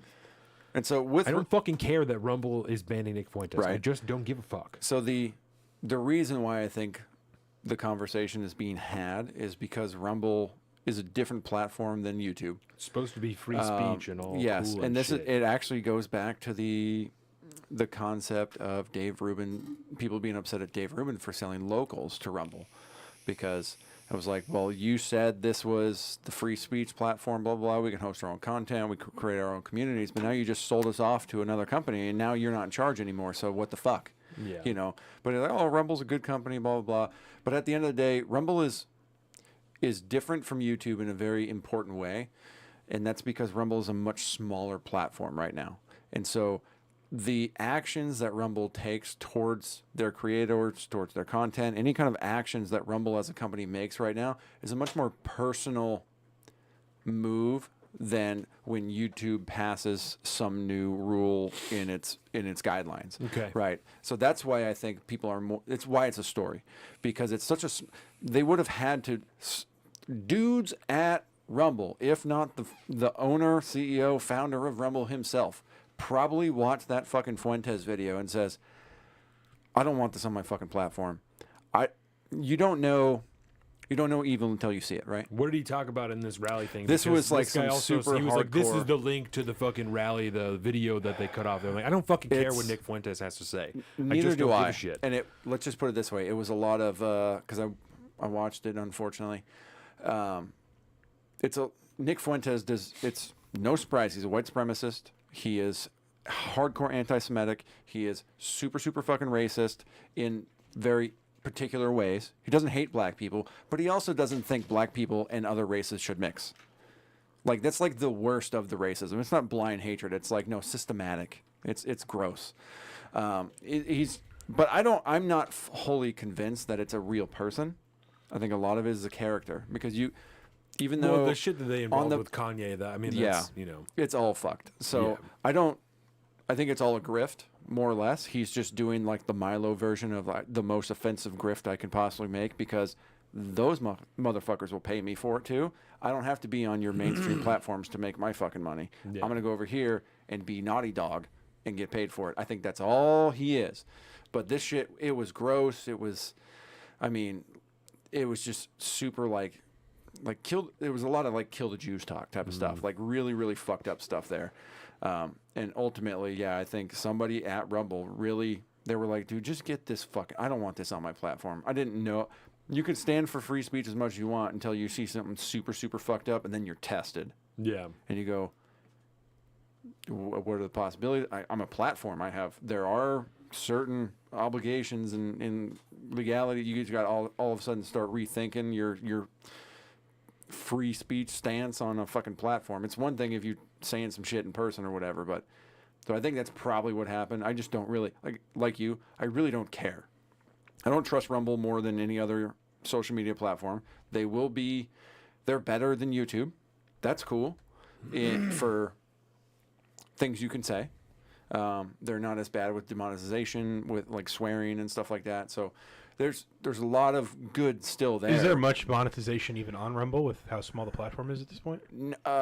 It's They're most of the starting to pay out, right? Most of the monetization is in creators who sign exclusive deals with them. Okay. Yeah, kind of like Crowder and shit. But I mean, it enables when you subscribe to somebody on Rumble because they're linked with locals.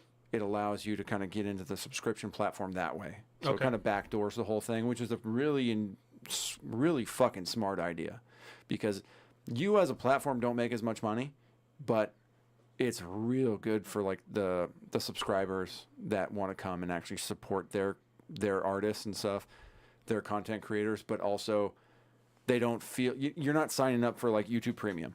I'm not gonna pay YouTube money to subscribe to somebody because they're gonna take 30% off top, and I don't fucking like you as a company. If Rumble does the same thing and takes 10%, I'm okay with that. Like one T-shirt purchase does way more than a couple months. Amen. Yeah. Yes. Fuck yes. But Rumble's just way better at all that whole system compared to YouTube. So I'm down with that. It's still tough to. It's not. There's so many problems with Rumble. It's not even funny. Their app is terrible. I haven't even used it at all. And that's part of it. Donovan just yelled out from the bathroom, "Fuck Rumble." It almost sounds like a. It's a bad name. Dating hookup app. It's yes. Well, there's what is it? What was that? What was the Grinder? There's Grinder. Tinder. But there's one that sounds more like Rumble. I'm like, it's right on the tip of my tongue. I think it was a homosexual Tumble. one too. Tumblr. Tumblr. That sounds. Well, they were like Instagram Instagram before Instagram got big. Yeah, but it turned into like fucking just nothing but porn. Yeah, just hookups and porn and shit. Yeah, something like that. Either way, bad name. Don't like the marketing. I like their overall goals and all this shit, but I just don't agree with a lot of the shit they're doing over there, and their infrastructure is fucking terrible.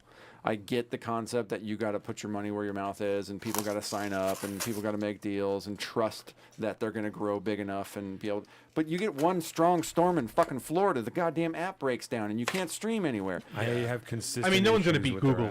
Nobody's going to beat. Nobody's going to beat Google. Yeah, that's a very good point. But you can. And there are growing pains along the way, and it just comes. All you need is time and support. But man, you can have bumps in the road, but it's got to be a drivable road. Their infrastructure is so fucked at this point. I mean, Timcast, I'm a subscriber to Timcast, so like I watch all the after shows and all their other side content and stuff like that. And when they've been making the switch to doing live after shows and then taking callers from Discord, and it's a really cool thing they got going on over there. But there's a lot of those after shows that like massive problems in the streaming. Like massive, like it's super fucking choppy to watch, or there's always some kind of fucking issue almost. And not always, I'm being hyperbolic, but it's enough that like it should not fucking happen to begin with. One time every 6 months would be more understandable, but it's like if it's a once a month thing, you need to be better at what you're trying to do at that point. Because the user experience, I don't want to sound all highfalutin and shit and like, well, it needs to be streamlined and nice. But if you're going to be a service that's going to put out content like that and offer all these cool things, it needs to work. And it needs to work every time. We can be forgiving about this or that little bump in the road, but man, you gotta nail that shit down before you break it out to the public. It's Rumble should not act like Obamacare website did when they tried to debut it. All right, like that kind of shit. Like you gotta streamline. It's a private corporation, man. If your app sucks, people are going to stay on fucking YouTube no matter how much they hate it because they could still get what they need at the end of the day. The user experience needs to be as streamlined as fucking possible, and it needs to work. It almost needs to be better than it does need to be better than because you need to drag people over here. You can get some of the hate watchers and like, oh, I fucking hate YouTube so much. That's what they have now. Or you're not allowed to be on YouTube, but you're a big creator, so come over to Rumble, #Crowder. I haven't watched the show in months, and I'm so fucking happy about it. I love it. But you know Steven Crowder? Oh yeah. Oh yeah. I remember the early days, but I stopped watching years ago. We've shot on Crowder. His show's gone downhill so fast. We've shot on him probably about as many times as we have breaking points. Yeah, I think so. Just to prove that we're fucking. We're not chills, bro. Yeah, we fucking get after everybody. Yeah, fuck it. Yeah, we haven't done like a Ben Shapiro thing. No, but I also kind of stopped listening to him regularly because we've done NPR quite a few times. Yep. So I'll listen to we listen to daily podcasts that are like all from mainstream media companies. They're and so all we'll tear those down every once in a while. And we've done some just gluttons for punishment. Some Pod Save America. Bro, it's fucked up, isn't it? We used to listen to Pod Save America, but we don't touch that shit anymore. Pod Save America is 3 dudes who used to work in the Obama administration. It's bad. It's like really, really bad. It's like it's the biggest progressive podcast out there too. Yeah. I'm like it's massive. It's crazy how many really? people. Yeah, how have I never heard? It's gross. Oh, it's I used to listen to this really progressive podcast. They were called Cumtown. I don't know that one. Never heard of it. Huh? No, I know that one. Yeah. That's Davi's podcast. Oh, the old one, it's gone now. Yeah, gotcha. Used to be, used to be That's fucking hilarious. Well, like New York Times, they started their daily podcast, The Daily, and it used to be listenable until one day it wasn't. It was like just generally informative. It was also what NPR used to be. You know, it was generally informative, and then it quickly devolved into very, very biased reporting and just unfactual. Just gross. Yeah, there's. Do you guys have any recommendations for just a down the middle facts or facts? I remember this old New York station came out of Manhattan called 1010 Wins. Like, and then it would be like just quick news. This is what's happening. I mean, I'm sure everything has a political bias spin on it, but it was like. But here's some each points section was done. so short that there wasn't room for them to really make you feel any which way. Okay, this is the one. There are 2, right? The Wall Street Journal does 2 different podcasts. One that is called The Minute Briefing, that is literally a minute and a half. Pop, and they will just read you the headlines. They'll tell you the big story so that if you want to look into it, then you can do that. Okay, that's awesome. So that's The Minute Briefing that's very good if you just want to know what people are talking about. Yes. And then you can decide what you want to look into after that. Yes. They do another one that, what the fuck is their daily one? The Journal? No, it's not the Journal. That's their longer form one. Yeah. I think it's just the Wall Street Journal news briefing. But something like that, yeah. But they do an that AM one, and a PM, right? Yeah, but that one is also every day, and it's pretty down the middle. The people are very monotone. Like everything is pretty.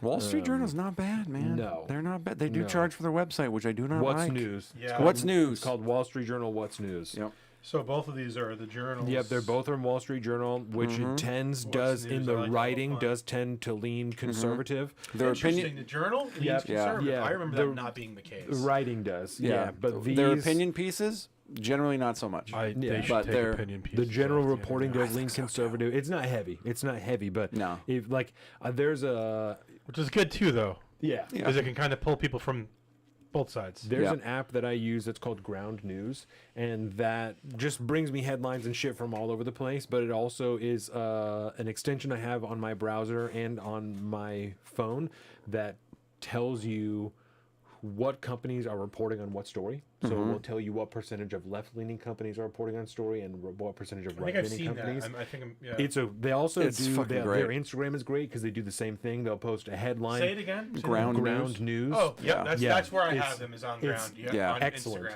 I've been off Excellent. Instagram now for like 6 or 7 I months. pay for them. They are not a Healthy. sponsor, but they're worth the money because Yes. they give me all of the big headlines, and you can pull the story up from there, and then you can also read it from 30 different companies, Yeah. and they'll tell you where the company leans. They'll give you other stories from them, reporters. It's an excellent. You can even put in your own Twitter, and it will analyze your followers to tell you how your follower base leans. Yeah. So that you can know if Interesting. you're following people that are too conservative or too left. So you can know if you're getting. Oh, an how obje- you're- who are yeah, you I said following? followers, Yeah. but I meant following. yeah. Who you're Yeah. following, so you can see if Sure, you're do the getting. same way other way too. Yeah, but Yeah. if you're getting an accurate view of what's going on, or if Shows it's you very how much of a conservative. bubble are you in? Yes. Because It's I'm following this guy, and then this Fantastic guy. service. Fantastic service. Yep, Can't yep, recommend it enough. And I believe every now and again, Shoe on Head gets sponsored by Ground News. Yep. And I'm pretty sure she's got a promo code in there somewhere, so you can check You know some of Shoe her on Head? content.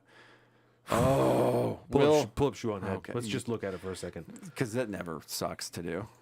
Oh, okay. I see She why. makes great content. Well, she does Yeah. make really good content. She's also wonderful to watch on YouTube. Yeah, But yeah, she is adorable. I think you guys kind of have a different view, or not a different view, but you guys look at all this stuff and deal with it because you like to talk about it and kind of expose a lot of these things to the world the way you can put your thoughts into it. Where I just consume the stuff and I sit there in self-boiling hate about everything. That's how the show was So I created, just got essentially. off, if you know. don't have an outlet, it can be rough. This That's- is this is So therapy. don't- This don't is watch therapy, too bro. much. Yeah, Yeah.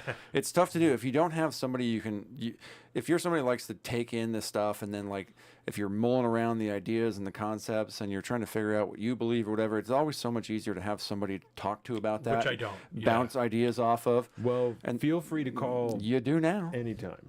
Get a Indeed. little call in on the Anytime. show. Yeah. I mean, here. Oh, or fuck yeah, we've myself. done call-ins I mean, before. I mean, myself personally. If you Yeah. anything, if you want to just talk about this is the thing I've been thinking about. Oh, I'm just yeah. trying to figure it out. I'm really frustrated about it. That's what I'm here for. But Yep. also, you're also welcome to call into the show anytime. We've had many Yeah. people call in before. So if there's something in particular that you wanna talk about, that you need help fleshing out, so that you feel like you're coming at it the right way, you're whatever, you're welcome anytime. Yeah, yeah, bro. I've been Every fucking other thinking Saturday about we're this. here. I do that shit him. I do that shit to him all the time. Like, bro, what? I've been thinking a lot about this, right? Long time caller, first time listener. Yeah. That's fucking great. All right, you guys need to talk about Afghanistan real quick. Yeah. Okay. Yeah. So So do what that. do you- I'm gonna yes, go yes, pee, Yes. Do because you I have gotta any do that. specific questions? You said you want to ask about it, or you want to know? Yeah. What do you? No, well, I never watched your segment about No, no, Afghanistan, you're and fine. I kind of understand that you guys maybe think it's like a lot of the things that I do too, like was done for money. Like Mm-hmm. every war we kind of find is they're all for that in some way or another. Even Yep. World War II, we did sell millions and millions of dollars worth of tank building equipment to Russia long before we ever knew they'd be fighting Hitler or what Hitler was even doing. So that was all a money grab. Mm-hmm.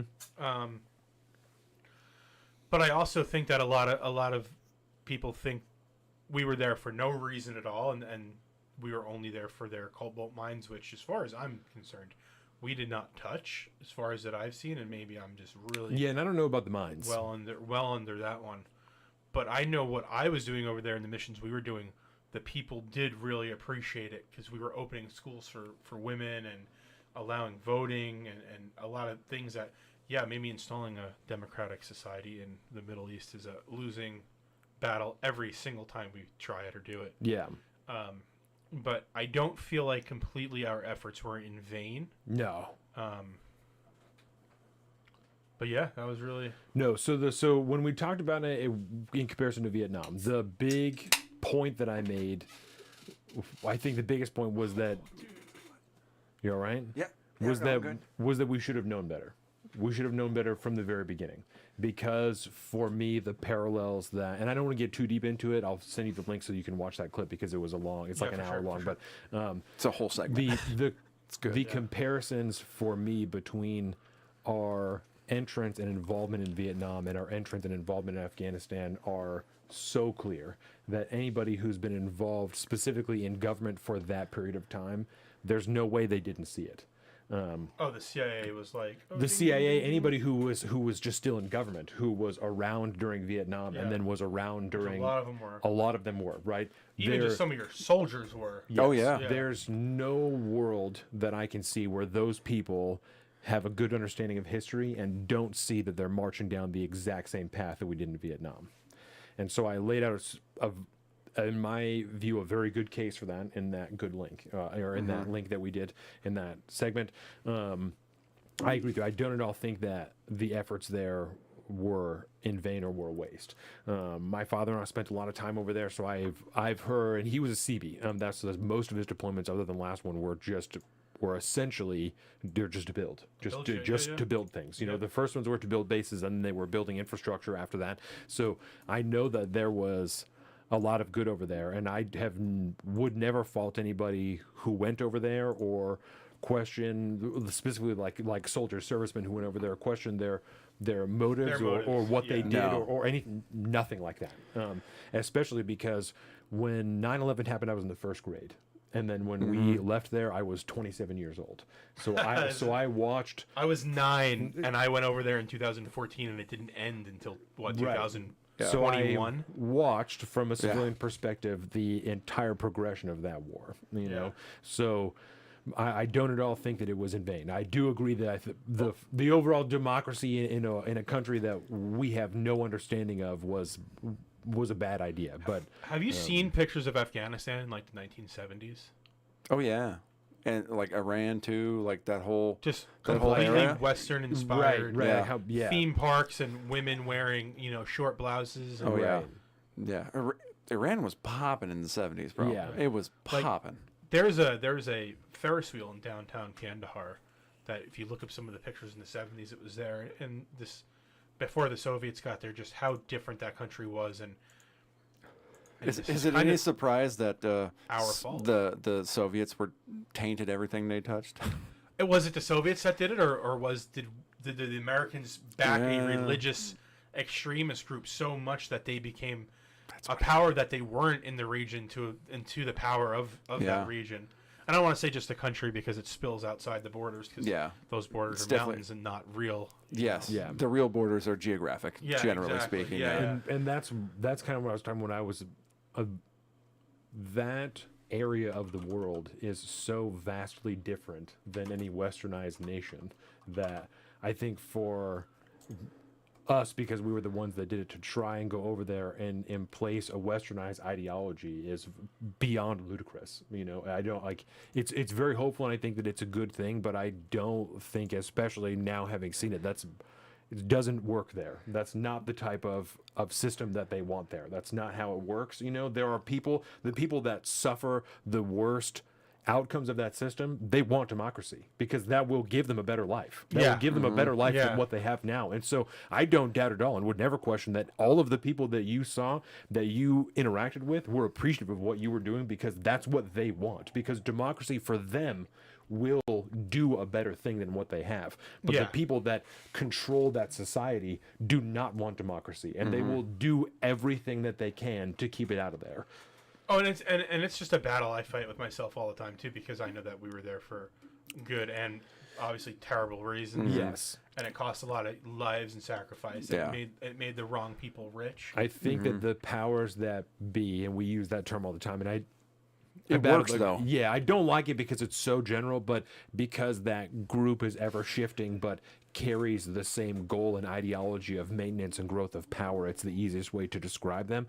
The powers that be capitalized on an opportunity that they may or may not have have had a hand in constructing. It's a lot. And took Well, advantage. they almost stopped. If you listen to those Navy SEALs and Green or Delta Force guys from early on in the war, we essentially eliminated their Taliban insurgency and whatever. They weren't even an insurgency at the time, but their influence. Yeah. And all we had to do was establish our government then and leave. But how was Raytheon going to make Right. $100 trillion if we didn't stick around for a while? We capitalized on the goodwill of the American people who believed, certainly at the time, they still had the image of the towers. I mean, and believed that freedom and liberty would save those people.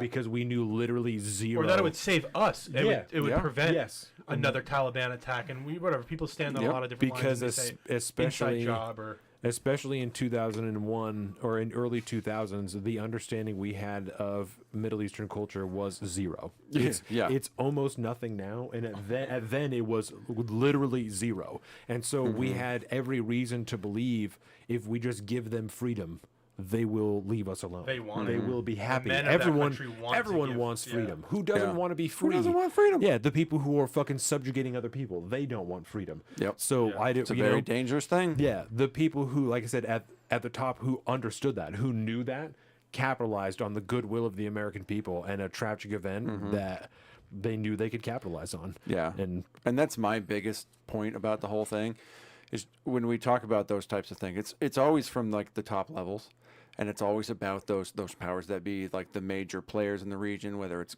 because it's both government and private actors that do that kind of stuff. And the worst thing is, the thing that gets us, I might be speaking for you, I might not be, the thing that gets me so heated about the whole thing is when you have served in any capacity at some point, right, where you lose a lot of your freedoms in life. You sign a contract and you're getting rid of all your rights and taking on a whole set of new ones. You could leave any time, but you could leave and go straight to a jail cell. Yes, that kind of thing. Or just have no ability to have any of your benefits or get a job because you have a dishonorable discharge. There's so you can pay many an ways. unachievable amount of money also. Yes, and that's because they're so divorced from the actual, say, like boots on the ground, if you will. The guys actually at the deck plate level, their lives and all this stuff. That's why they play games with our fucking paychecks Yeah, that's the floating side of it. It's the deck plate level, you know. My dad boots was a on the plank ground. owner on a boat. There you go. Plank owner. You know what that means? No. That means that you helped, like you were the first crew of that ship. First crew of that ship. Yep. Oh. Yeah, first crew after the commission. You're like, we're the first crew on this brand new fucking ship, bro. You carve your name into it or something? No, the idea is they're going to send it to you, but they actually use an well. my dad shipped the USS Cromwell, FFG 53, I believe. They brought out to the Pacific, let a bunch of Japanese boats shoot at it, and then it wouldn't actually sink. They ran out of ammo and had to have two Apache helicopters from Hawaii could not shoot the thing and actually sink it with some real shit. Yeah, Japanese couldn't get the job done, huh? Yeah, it was. Well, they're a Pacific self-defense Rim. force. You know what I mean? What, can you blame them? Oh, I've trained with the Japanese over in Yakima and flown in formation with those fuckers flying AH-1 It's bullet Cobra up. helicopters. And getting after Give it a goog, Dude, J-Mo. they fly like their blades like flying like this. They get so close together. We try to maintain one rotor disc. They maintain like, just don't touch the tips. Too bad. Jesus. You'll hear it if it touches. The OH-1? Is that what they're Is flying that up what there? they call it? No, they were flying just straight up AH-1s. Unless that's just like a AH-1s? remake. Yeah. Let's see, the fucking Cobras? They were in Vietnam. And then Inspired Afghanistan. multiple awesome shit. The movies, Marines bro. use them too, but they threw two engines on them and 4 blades. That's Oh, like more yeah, modern. yeah, That's, yeah, that's yeah. way more modern. That's fucking mean Look at all those looking, fucking dude. missiles, dude. This is old school right here. That's what they look like in Nam, and that's kind of what Oh, they it's were. a Bell. Look at that. Oh yeah, Bell. Yeah, how many? Same with the Huey. How many companies? Thinking about all of the aircraft. Is this a inside- camera? This circle in the front? Yeah, it's a giant It's got a camera. laser inside of it Yeah, too. targeting device or something. That's crazy. That's the footage. you aim the That's fucking- the fucking Snowden footage type Yeah. of shit that you get from when he did those. Okay. His leak or whatever. Yeah. That's the cameras. Totally different platform, but like Right, that's the what you're idea, looking at. That's yeah. the camera that in the front. We lost the crew that I replaced. Their they were on a mission and they were flying in to pick some dudes who were in a firefight and got shot. They were picking them up, and they clipped a telephone pole guy wire. Oh, no, so no, big, no. Inch cable with their blades, and Yeah. fucking disintegrated the thing and whatever. But it was filmed by 2 Apache helicopters who were loitering in the area, and they both got it. So it was filmed by 2 different angles, and it was crazy. Oh, and this is the Christ, saddest part, right? dude. My buddy Ian comes out. I play with him on Steam once in a while, and we play some games. And he was conscious. He gets out, and I mean, you can look up the picture of this wreck on armyaircrews.com, and he's pulling people away from the wreck, and at one point he just drops and doesn't. Just go to. I'm fucking on UH-60. images for some reason. No, you're good. I didn't. Black Hawk right up top. Black Hawk. And then scroll down. Yeah, a lot of crashes. These are all crashes. Oh, wow. That led to a fatality. God damn. So scroll down a bit more. God, this is sad how far we have to scroll now. We're at the top of the list. 19, and then 17, the one with 15. the wings there, go up a little bit. Yep, the blue wings. Right here. And then you click on the picture icon right there. And Holy shit. Fuck, bud. So this is actually I know I won't really show in the video, but move the mouse up to the top right over there. Yep. So that's the interior of the cabin. The whole rotor head and blades was inside the cabin with the guys. And there was 15 people in that aircraft. Fortunately or unfortunately, only one had passed. And the investigation was kind of wild. We flew and picked that thing up, and then closed our hangar down and rebuilt that whole aircraft in the hangar and just laid it out so they could investigate it. It was nasty, dude. So you take all like what they do with like airline crash. You recover as much as you can and rebuild the thing. And we rebuilt the thing, right? And this is when I volunteered. I wasn't up to fly yet, right? So my job was to be with the 2 investigators and sit there and help them out. And I was taking oil samples. Holy from the engine, shit, man! See, maybe the engine was shitting out, and yeah. There's telephone wires out here. Yeah, probably on the other side of the camera. Roshan network. I still have my Roshan cell phone because it was easier to communicate. Is that like their cellular That's network? their cellular network out there. Yeah, it worked great. Just pay for minutes and yeah. Easier to call on that thing than go to the USO. You can call home on that. Oh, wow. Yeah, it was like extremely expensive, all the minutes, but yeah, it's a sad website kind of, but it's a really good database for. It's an important website. Yeah, it is because of what it keeps track of, and it goes way back into Vietnam, and you can look up all the Huey crashes. Oh, I bet that shit's insane. Holy crap! Yeah, I'm just gonna every keep fatal for a minute. Black Hawk crash that's ever happened, even from when they were experimenting with the prototypes. That's why that one 78 has the Sikorsky logo there. That's crazy. Yeah. Army Air Crews is a sad but very prototype Black Hawk crashed in the Houston Neck River. God damn. Yeah, that's crazy. Houstonic. And then a bunch of them have Holy different shit. pictures and shit. Yeah, kind of. Holy fuck, nuts, bud. But that's nice that we have kind of a database that's open to the public. Yeah. That's awesome. Well, I want to. So, okay, this is what's the sad thing about it. They were under fire, right? They were picking a dude who got shot up. Somalia. This air crew was under fire. It was a 2-ship with 2 Apache escorts, because the Apaches were gonna go there and smoke some dudes, right? And yeah, when was fucking? It was like down? 15 or 20 days after we had gotten in the country when this happened. Late 90s, I think. So to get a deployment patch, you have to be in, or like to be considered a deployed soldier, you have to be in country for 30 days plus.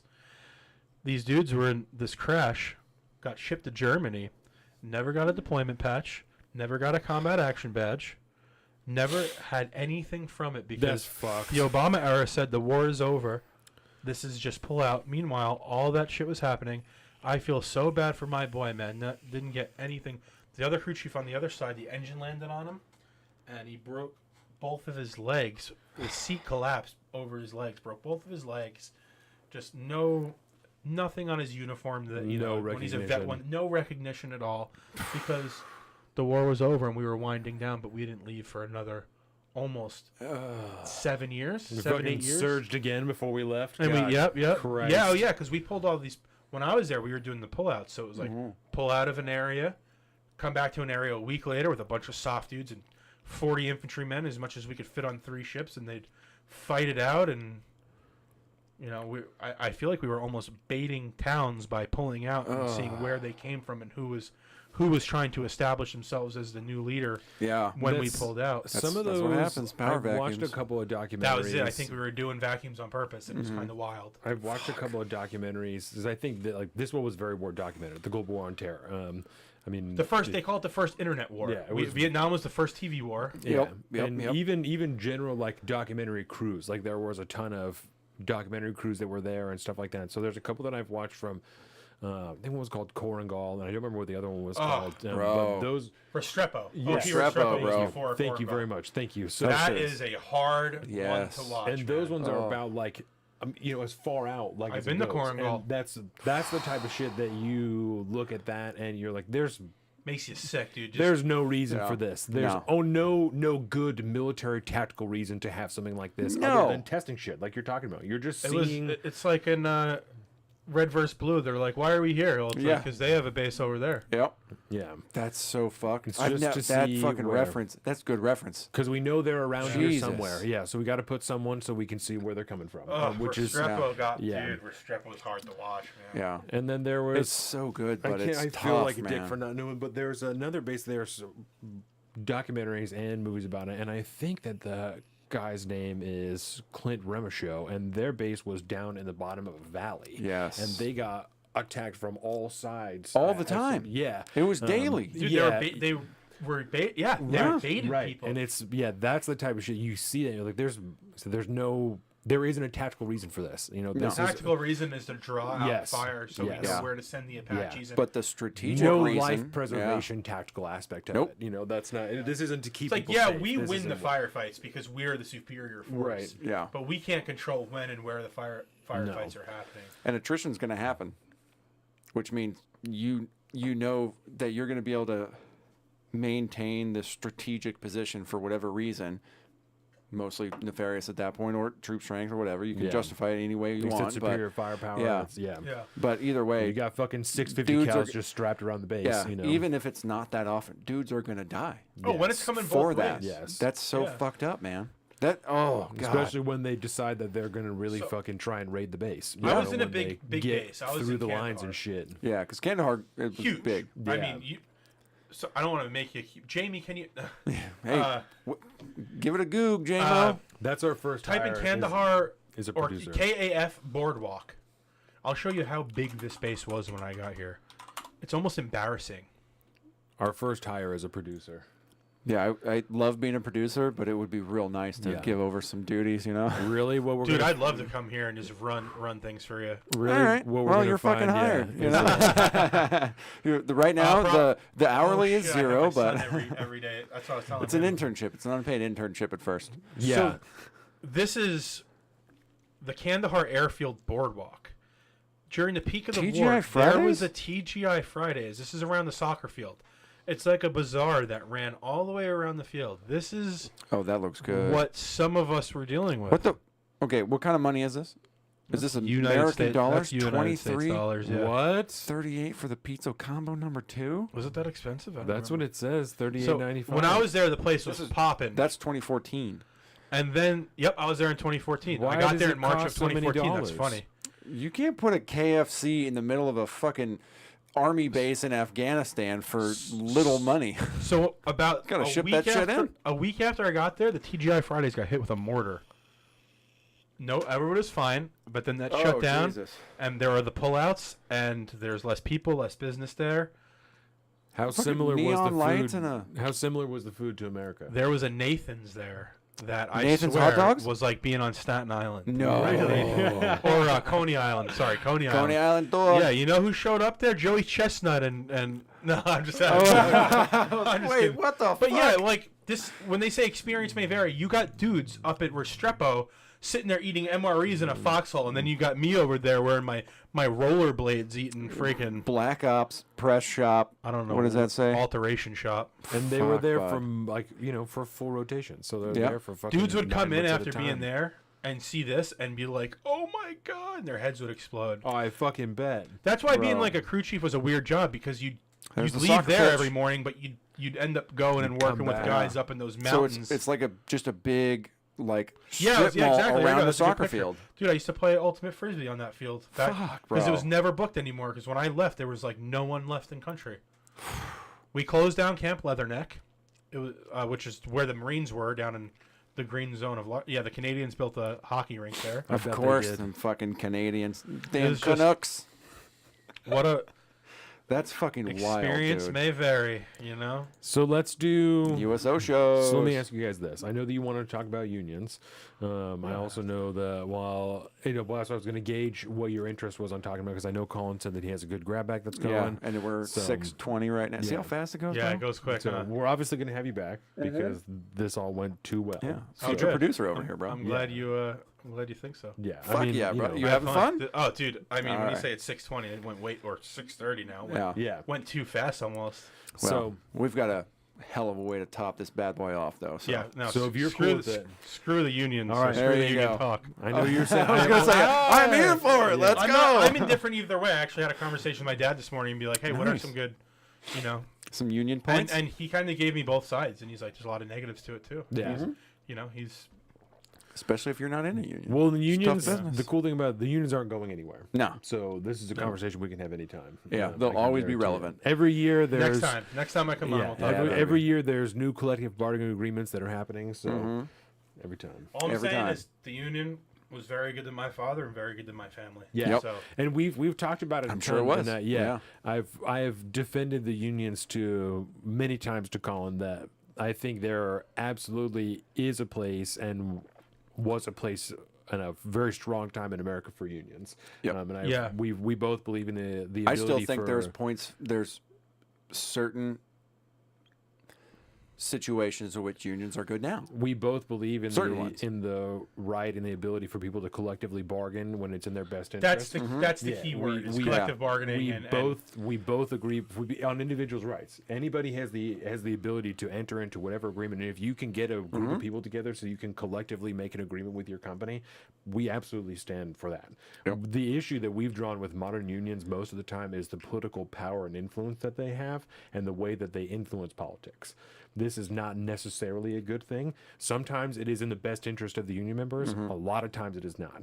And we started to really hit on them during COVID when the teachers union was influencing so much of how kids were going to school and how much political sway they were having. that was Yeah, that's big. Yeah, so That's that big. type of shit, right? Because it's latent. Most of the time, they're not doing that much. They're chilling, you know. There's well, not and then really it got many weird too issues. because a lot of the unions lean one way, but a lot of the Yes. workers in the union are Precisely. like, "Whoa, this Yes. is Precisely. we're going Yeah. against our own interests at this point." You're paying Yeah. money to people who don't agree with you or who Yeah. aren't going to represent your interests in a Yeah. collective bargaining agreement. Next time we'll get Yes. we'll Yeah. talk Yes, more I about think it will be a very good conversation. And just to also preview another portion of one of my big issues with it is the union's effect on non-unionized companies throughout the private sector and the detriment that it can do to an economy when there's a strong union around and small then there's a business. lot of small businesses trying to compete against the union. So we'll just see now we know the talking points for unions next time. Yeah. This was There we go. perfect, That's right? actually good. That's perfect. good. Yeah. Fantastic. All right, so let's bring this bad boy to a close. This segment, part 3, and then we'll get into the fucking grab bag, baby. I got some good love stuff. grab We'll be back in bags. just a minute. Yeah. I love it. I love it. All right. Before we go, of course, this segment, all the other segments, Zeke, he was here earlier as the executive producer. I am at Salt of the Street on Twitter and at alpaca_Donovan on Instagram. And Colin is at Big Bird Alfie on both of those things. You can find right. all of this at saltofthestreets.com, including the Patreon, patreon.com/saltofthestreets. Go there, subscribe. Got Helps new make pieces more coming content out like this month? Yeah, next month. And we've also talked about, we were talking about the book club and stuff earlier, and I think that I might make the book club reviews next year Patreon exclusives. So because they'll be less frequent, Yep. you know, there's only going to be a couple then next year. So we'll take them, we'll put them on the Patreon. For, I'm on the Patreon. that's what I'm Fucking saying. A, So you'll get it no At the matter $10 what. a month level. If Hey, yo. Like a fucking baller. Shout like out a fucking to you, baller. Brine. I was telling him Yeah. probably whatever talk about It was infrastructure issues. scrolling on my phone. I did not realize there was anything past that. Not that I'm saying I'm comfortable where I'm at, but I did not realize there was more below that if I scrolled up. The way it was set was just like it looked like there was 3 levels and that was it. Oh, shit. Look Yeah, at so that. something to look into. But I know he said you don't really set the Well, you don't do the coding of Turn to Patreon mobile. Right. So. And also, the Patreon app is fucky. Like, But maybe you they're- could change your I'll I check don't it know. out. Yeah, just do something. I don't know. Yeah. I'll take yeah, because I don't fuck around with the Patreon app very much on my phone. Yeah. I'll fucking look at that and see kind of how it flows, and we'll tweak accordingly. I watch a lot of Tell 'em Steve Dave and whatnot on there. Tell 'em Steve Dave and fucking. that type I've of gotten shit. I've gotten more into my Patreon peoples. I got two that I'm doing now. I got Drinking Bros, because Drinking Bros Is that Kreischer's thing? No, Drinking Bros is Dan Holloway and Ross Patterson. They are... Ross used to be involved in Hollywood. He was in some movies, did a bunch of like B movies, has made a bunch of movies. Dan Holloway is a former operator and then worked for the government for a little while and now fucking hates the government hard. Okay. Yeah. Yeah, like most people when they get out of. Yeah, he's Isn't that interesting? Are you guys familiar with the Sean Ryan show at all? Yes. Yeah.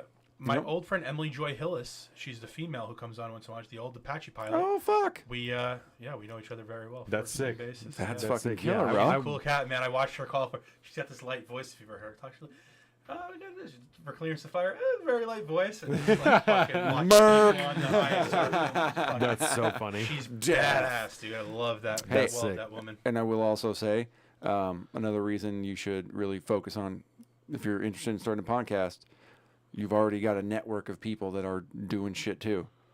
So I originally wanted to come here just to see the setup, see how you work your soundboard and stuff, and now here I am after. Talked him into a whole show. Exactly. I remember how this started. It's like, oh yeah, talking. Brian's gonna come hang out for a little while and see how we do things, blah blah. And I was like, next thing you know, Don's telling me, like, he's just gonna be on for the show. Yeah, fucking A, bud, let's go. Eventually, I was talking to him about like the details, and I was like, we have like this guest leader document. I was like, I wasn't gonna send it to you because you're just coming. You're an on. Enablement, bro. Yeah. You've already checked all And the boxes. I was like, bro, I'll send it to you if you want, so you can just take a look at it. And so he looked at it. And he's like, well, I see you said you like people to stay for the whole show. I'll just stay on the whole show.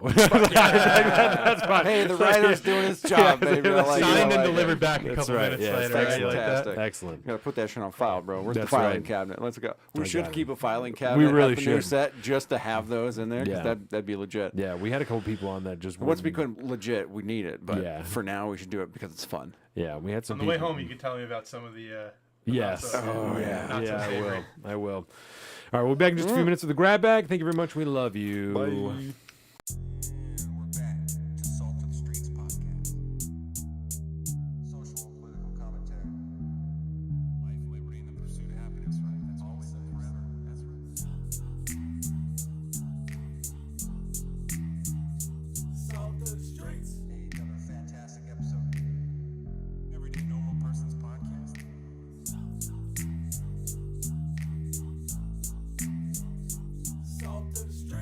Up or down to the upper left.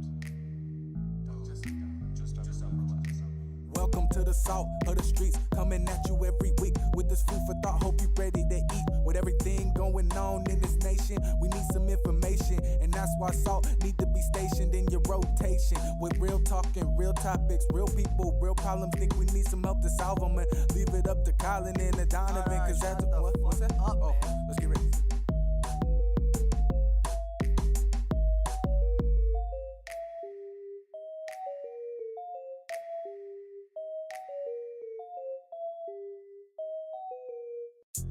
And we're back to Salt of the Streets podcast. Social and political commentary. Life, liberty, and the pursuit of happiness, right? That's always and forever. That's right.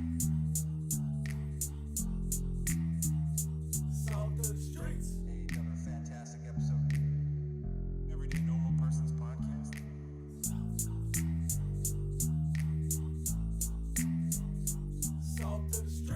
Up or down to the upper left.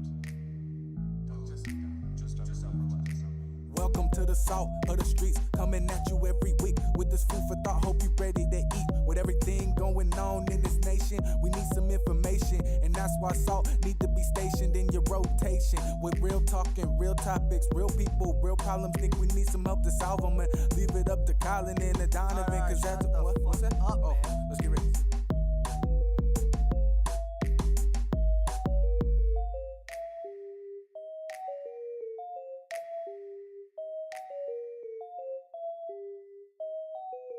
And we're back to Salt of the Streets podcast. Social and political commentary. Life, liberty, and the pursuit of happiness, right? That's always and forever. That's right.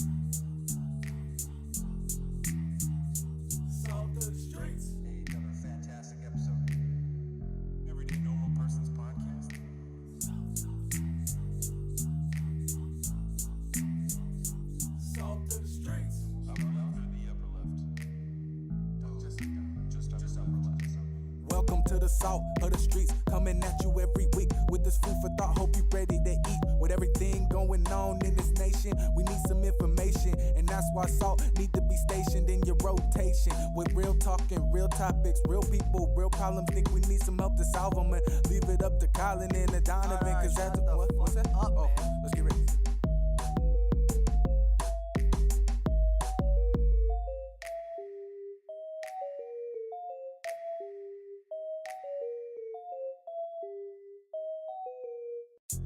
And we're back to Salt of the Streets podcast. Social and political commentary. Life, liberty, and the pursuit of happiness, right? That's always and forever. That's right. Salt of the streets. Another fantastic episode. Everyday Normal Person's podcast.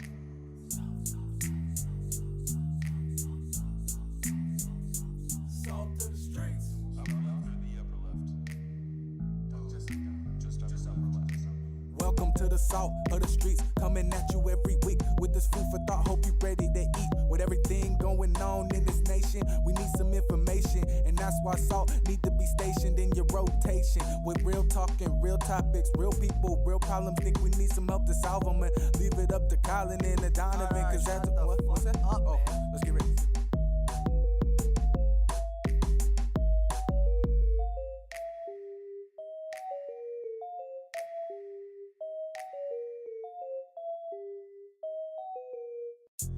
And we're back to Salt of the Streets podcast. Social and political commentary. Life, liberty, and the pursuit of happiness, right? That's always and forever. That's right. Salt of the streets. Another fantastic episode. Everyday Normal Person's podcast.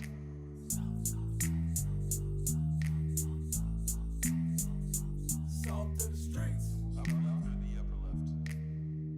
Just upper left. Welcome to the salt of the streets, coming at you every week with this food for thought. Hope you ready to eat. With everything going on in this nation, we need some information, and that's why salt need to be stationed in your rotation. With real talking, real topics, real people, real problems. Think we need some help to solve them, and leave it up to Colin and the Donovan. Cause that's what's that? Oh, let's get ready.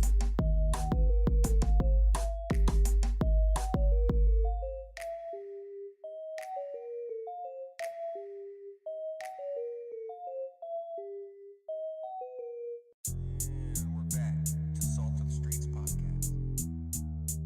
Social and political commentary. Life, liberty, and the pursuit of happiness, right? That's always and forever. That's right. Salt of the streets. Another fantastic episode. Everyday Normal Person's podcast.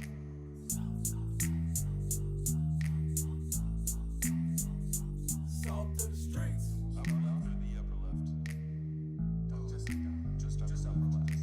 Welcome to the salt of the streets, coming at you every week with this food for thought. Hope you ready to eat. With everything going on in this nation, we need some information, and that's why salt need to be stationed in your rotation. With real talking, real topics, real people, real problems. Think we need some help to solve them, and leave it up to Colin and the Donovan. Cause that's what's that? Oh, let's get ready.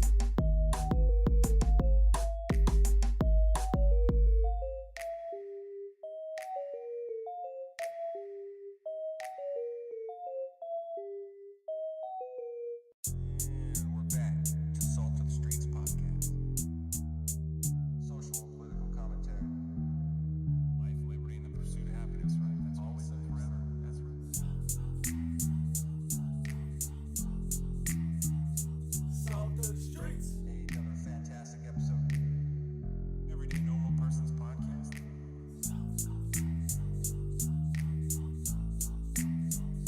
Salt of the streets. Upper left or the upper left? Just upper left. Welcome to the salt of the streets, coming at you every week with this food for thought. Hope you ready to eat. With everything going on in this nation, we need some information, and that's why salt need to be stationed in your rotation. With real talking, real topics, real people, real problems. Think we need some help to solve them, and leave it up to Colin and the Donovan. Cause that's what's that? Oh, let's get ready.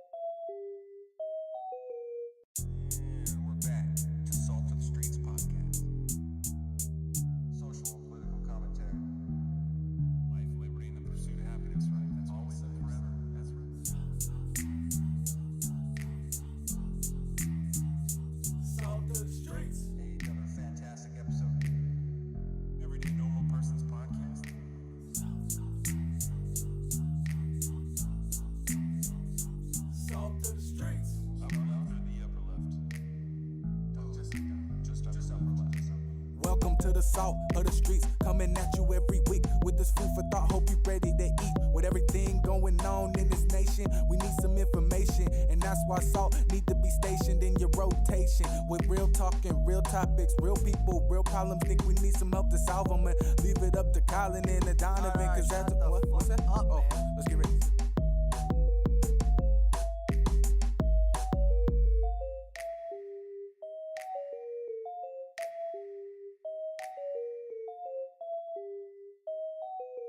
And we're back to Salt of the Streets podcast. Social and political commentary. Life, liberty, and the pursuit of happiness, right? That's always and forever. That's right. Salt of the streets. Hey, another fantastic episode. Everyday normal person's podcast.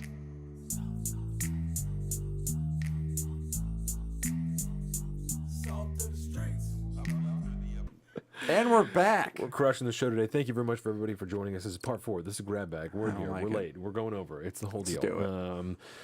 Brian's here, bro. We're going heavy. Yeah, this is. My name is Donovan. I'm Colin. Of course, Brine, special Hello. guest. Yeah, Thank you yeah. very much for joining us. We are thrilled to have you here. It's been a great episode so far. This is Grab Bag. Of course, you can find us. I'm at Salt of the Street on Twitter and at alpaca_Donovan on Instagram. And Colin is at Big Bird Offie on both those things. You can find all of this at saltofthestreets.com, patreon.com/saltofthestreets. Zeke Gata, executive producer, this segment, all the segments, every episode.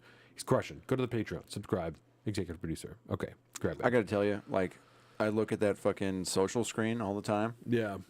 I love that little. It's clip. great. It's awesome. The Feels little very salt official, coming huh? down. You know, it's real nice. Can you go back to it? Huge fan. Oh yeah, I can go back to it. Oh, I Look never at noticed that the salt in the background. I'm too busy Yeah, reading bro. everything. And Yeah. Well, good. Oh, Thank you look at very that. much, It's Brian. nice. That's it's doing its job then. Yeah. I think the salt is good. We should update the pictures in there. Yeah, we should. Oh yeah, we should. That's a yeah. old picture. you Yeah, I kinda know, got but like it's a Cholo good vibe picture of going you. You on. know. Well, Not in that one. In your. in the socials one, that one right there. Yeah. Yeah, that was. You God, were that- hunting.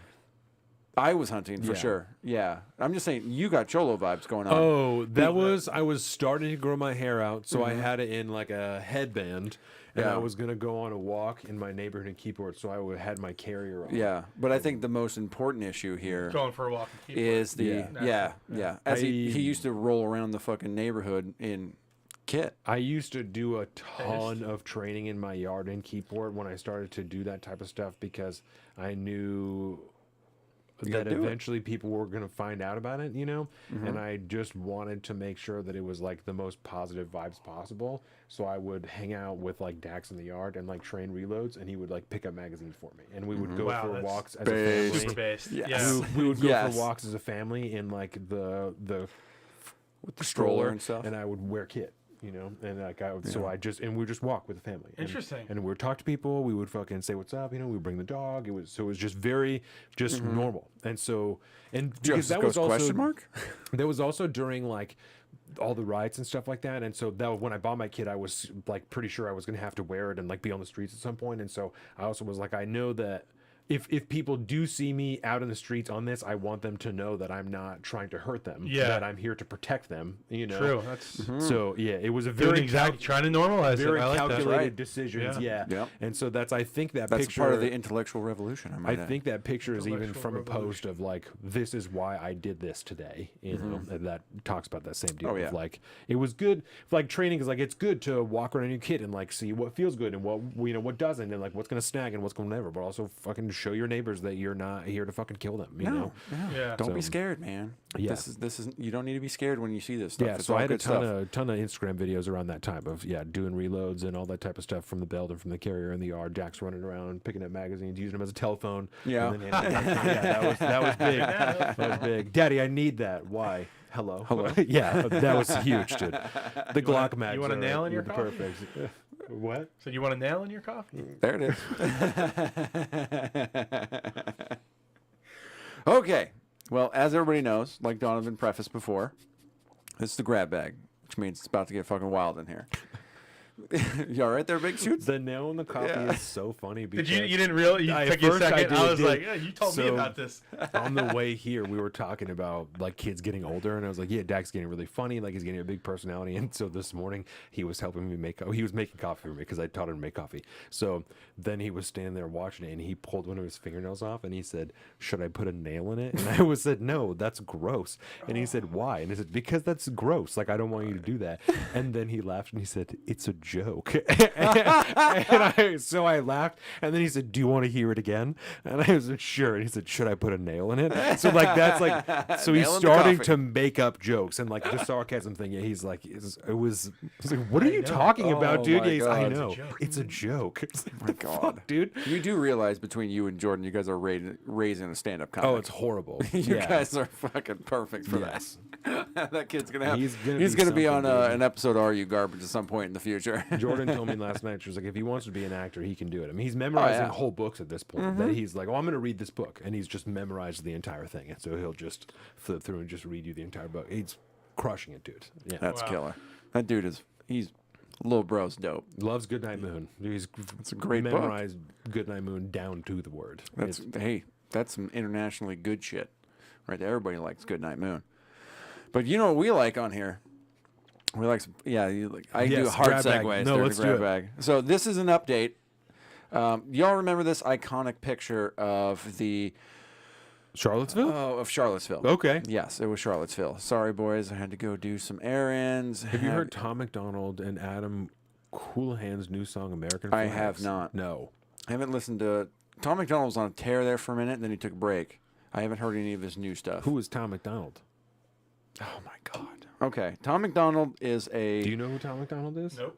Okay. All All right. All right. As long as I'm not alone. That's all We're that gonna matters fucking to me. shift gears here now. I'm gonna educate you guys. You know who Tom McDonald is. He's I've- looking wind out of my sails. I have made you listen to some of his songs. Oh, okay. So I couple don't know times. who. Okay, so then Yes. I don't know. Yeah, who- I know who This this is guy Tom is. McDonald. All He right. yes. He's what was back. it? You need to listen He to has him. some great for real. stuff, man. He's back. He has, his last shit that he dropped was fucking fire. It was like Right. fake woke, and there was a ton of amazing, and it goes fucking hard, dude. Yeah. I'm not super into hip hop and shit Fake like that. Woke is one of his biggest songs. Yes, I love man, this. it's so Kevin's fucking sick. good, dude. Does We'll he play it rap after- from like after the the show. eyes of a black guy? What's that? Did he rap from like the eyes of a black guy once, where he's like, I don't know the answer to that I question. feel like Yeah, well, I listen don't to know. him I've after the only show. I've only recently like heard his American latest Flags stuff. is an anthem. That sounds about right. Yes, for, he did. Yes, he Yeah, did. there Okay, he goes. that's how There I he think goes. I know Thanks, him. Kevin. Kevin's fucking awesome. Kevin's the fucking best. He's the best, bro. Kevin, thank you, Kevin. Yes, You shout made out. me not move sound to crazy. Washington. Yes. It's slightly better than California. Be our producer. It's not a big deal. Let's go. It was called If I Was Black. If I Was love Black. this so much. Kevin, you're the Oh best. wow, there you go. That's dude. That's all. Little Diggy. was a boy. Like that? No, I didn't. Yeah, no, not even a little bit, man. Not even a little bit. You should go back to the drawing board on that shit. Writing, all right. not singing. Yes, writing, not singing. Yeah, you can talk real good. You can write real good. Singing's not your forte, but explore those other lanes. Just wait till I start drop some beats on your guys' ass. I thought you were a boy.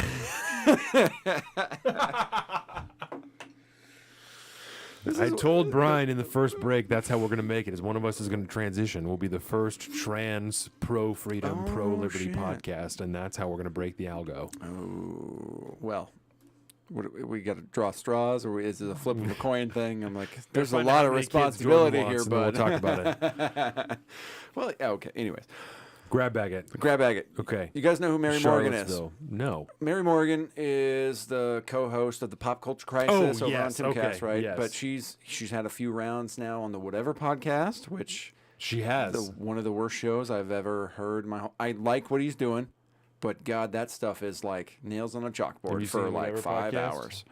You've seen the clips. Well, maybe not. I don't know. You're kind of off social media. Yeah. He pulls mostly good-looking women off of the street, and most of them are OnlyFans models. Yeah. From California. Is he like the tan, kind of Arab-looking dude? Oh, okay. He says, stand by. We'll pull some shit up. He says very conservative things to them, and then they get very upset, and he makes clips out of their reactions and then puts them on the internet. Yes. And he's made a lot of money off of this. This dude right here. This guy. He's the guy behind the Whatever podcast.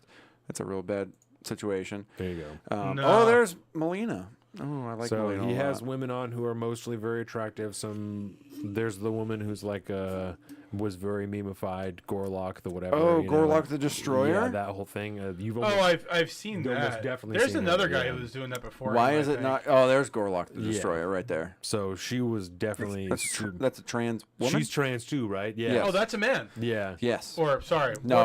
Yeah, no. It's a dude, bro. But I thought that was a biological female. Yeah. Nope. No, sir. It Not is even not. close. Yes. He just barks at all the things. But yeah, that's the Whatever podcast. All This right. dude, he makes it Kevin around said, a lot. "That's a dude." Yeah. But yeah, he actually was on an episode of the Tim Cass Culture War podcast as well. Okay. Very good episode. So But anyways, Mary Morgan. So Mary Morgan, she is not a journalist, right? But she's got contacts now that she's kind of in the sphere, right? Because she is a guest sometimes on Timcast IRL. So she gets into the political stuff. She's got a lot to fucking say. She's a very conservative Catholic. But she got a hold of an audio message from this dude right here, the iconic guy from Charlottesville at the Unite the Right rally or whatever it was called. He's very upset. Okay. Yeah, this was all the white polos and khakis and tiki torches. I do recall the tiki torches. Yeah, He's not a Fed? Is that what we're to understand? Oh, no, because he's hemmed up right now. Okay, well, he might still be a Fed. But oh, this is real tough. It may not be able to come real clear. Let me just turn that up. But if we can't hear it, I'll just describe what he says. I wanted to let you know that I have been charged with intimidation for Charlottesville. Intimidation. And I'm being extradited to Virginia to face criminal charges. I am currently in the Washoe County Jail, and it looks like I will be stuck here for a very long time. So, you know, I'll try calling you back later, and... This is a voicemail he's leaving. Well, I don't know. From jail. Next step's to get a lawyer. Okay, bye. So, dude's hemmed up. 6 years ago? 6 years after... Charlottesville was 6 years ago now. Yeah. And the dude is getting hemmed up for intimidation at this point. For being 6 years upset? after the fact, yes. This from KUNR, so that's got to be some kind of public NPR radio affiliate, station, right? yeah. Like the UNR graduate who went viral for his participation in the deadly white supremacist rally in Charlottesville, Virginia in 2017 was arrested July 26th in Reno. Peter Sitanovic, whatever his name is being held at the Washoe County Sheriff's Office detention facility on felony fugitive warrant from Charlottesville. A fugitive warrant is for criminal charges issued in another state. So right now he's going through the extradition process from one state to another. They're going to bring him back to Charlottesville and they're going to try him what sounds like for intimidation of some kind. 6 years after Charlottesville. The fuck? Now, the way these people say he was there for his participation at the deadly white supremacist rally. The white supremacist rally took place the night before the incident at Charlottesville. Right, because this that's was a where completely separate issue. Yeah, I was going to say, I don't recall that ever leading to a death. No, that's the woman died the following day when someone drove their fucking car through that crowd. Right. Yes. Which had nothing to do with No. his I mean, rally. yeah. That person, I think, was affiliated with the rally, but they're not. That event is not connected It has to nothing the to rally. do with no, this dude. No, Not at certainly all. not this dude. Yes. Not from what we've seen. And this, so it's fuck? it's breaking this whole. It was tough. I tried to look yesterday, and I was not finding any kind of articles about it. And this was the one article I found about him actually catching charges at this point, because Mary tweeted this, I don't know, a few days ago, the 27th. And it took me till yesterday to actually find an article. There was something that came out, and eventually there was a couple articles written about it. So obviously we have no idea about the case, but 6 years ago, this piece of shit was doing his tiki torch thing, being a fuckhead. This was the whole you will not divide us. Jews will not replace us. Jews will not replace us. All this fucked up shit. Word. But I mean, the ACLU fought for the white supremacists to do that in Skokie back in the day. Yeah. You know, so I'm really, really interested in this case because we've seen, ever since Jan 6 and beyond, we've seen a string of political prosecutions being done right now, people being held as political prisoners, and whether this dude is a piece of shit or not, I don't understand how there's charges here. If the KKK could do what they do and BLM can do what they do, Yes. what is wrong What the with what he fuck's did? going on here? Yeah. And so, That's a long ass time. yeah, this is one of the heaviest stories I saw, and I wanted to throw it in here just because there is so little reporting on it right now. It took, you know, the modern day news cycle. Something happens an hour later. If something happens on Twitter an hour later, CNN's got articles about it. Everybody's got articles about it. This took a minute, and for a local like NPR affiliate to do a single story on it, That's really weird. it's really weird. So I'm trying to keep an eye on this thing. I just wanted to bring it to everybody's attention. And now The Nazis might be let's have getting some hemmed up fucking- unfairly.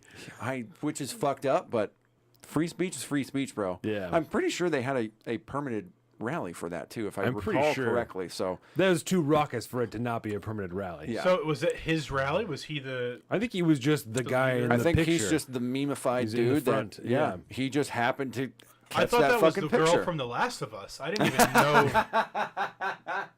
Yeah. Did you watch us roast The Last of Us? No. We roasted the shit out of The Last of Us. That was I rough played- business, Dude, I'm bro. so disconnected. I played the balls out of that game. It was one of my favorite games of all Yes. time. Bro, I watched a movie It from emotion- 1991 last night, dude. Was that a big pull? What did you watch? Heavyweights, Right, yeah. right, Oh, right, okay. That's a good pull though. That is a honestly. good pull. I mean, Yeah. I watched the fucking new movie the other day. you said that. I Adam watched- Driver, right? Adam Driver. I watched 65. It's a relatively new movie, and it just came out on It's a Amazon. Netflix movie. Oh, it's an Amazon movie? I thought it was a Yeah, Netflix movie. it was like in theaters and shit. Oh, Yeah. okay. Yeah, and I fucking pulled the trigger on it the other day, and I bought it on Amazon, which was I think it's on That was Netflix, tough. bro. I don't think you need to pay for it. it was like the next day. I do this all the fucking time, Donovan. You know this. I buy movies all the time, and then Don's like, "You know it's on Netflix, right?" I'm like, "Fuck."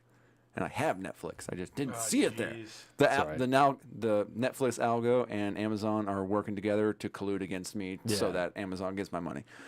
They happen to the kids too. I had to buy But this- it's a fun movie. Like it was a nice twisty turn. If you like sci-fi at all, highly recommend watching 65. It was a good time. I'll watch it for free on Netflix tomorrow. After you go golfing, that's fucked up. That's just a double whammy, bud. Okay, so now let's have some fun here. Did you guys hear about the U.S. lawmaker Greg Caesar that went on a thirst strike the other day No. on the steps of Capitol Hill? No, that must Well, have been how for 9 important hours. it was. That's 9 it? hours. So he was going on a thirst strike until the U.S. Congress ended a food and water strike. Protesting a Texas law overriding protection for peoples that work outdoors in intense heat. And so he decided, because this whole thing is all centered around, say, workers in the produce It's not gathering industry Okay. in Texas in particular that apparently are not being paid for like water breaks, and he wants to make sure the Texas legislature. It's not even federal rep. Not even about that. No, it's I know, not about I know that. a lot about this. Please. This one topic. Brian, it was please, a this is law amazing. Of Texas State saying that Austin, the city of Austin, can't override one of the state's laws, and because there are some city ordinances that require 10-minute drinking water periods for this, the law that they were talking about had nothing to do with this drinking water law, but because the state of Texas said that the cities within Texas can't override Texas law, they're making it seem like Greg Abbott, or I think is his name, Yep. is Or saying that AKA Governor Wheelchair, as we they talked to him here. cannot. They were making it seem like they were saying that he's banning these drinking water laws, which Yeah. these had nothing to. That was just a law that a city had put in place that wasn't part of the state statute. It was a city by city thing. So Yeah. because Like Seattle can't write a law that overrules state law. Right. This horseshit. And so he went on a 9 hour thirst strike. Oh, no. And was here he is. This is on the celebration. We're celebrating him tough, drinking water. But yeah, he's drinking water. Oh, thank God, you can see it right there. And so this is him breaking the strike as he drinks some water after 9 hours on the Capitol steps. His people sitting are there. so into it. Oh, bro. All 30 of Look at The guy this in the dude. red is like, what the hell?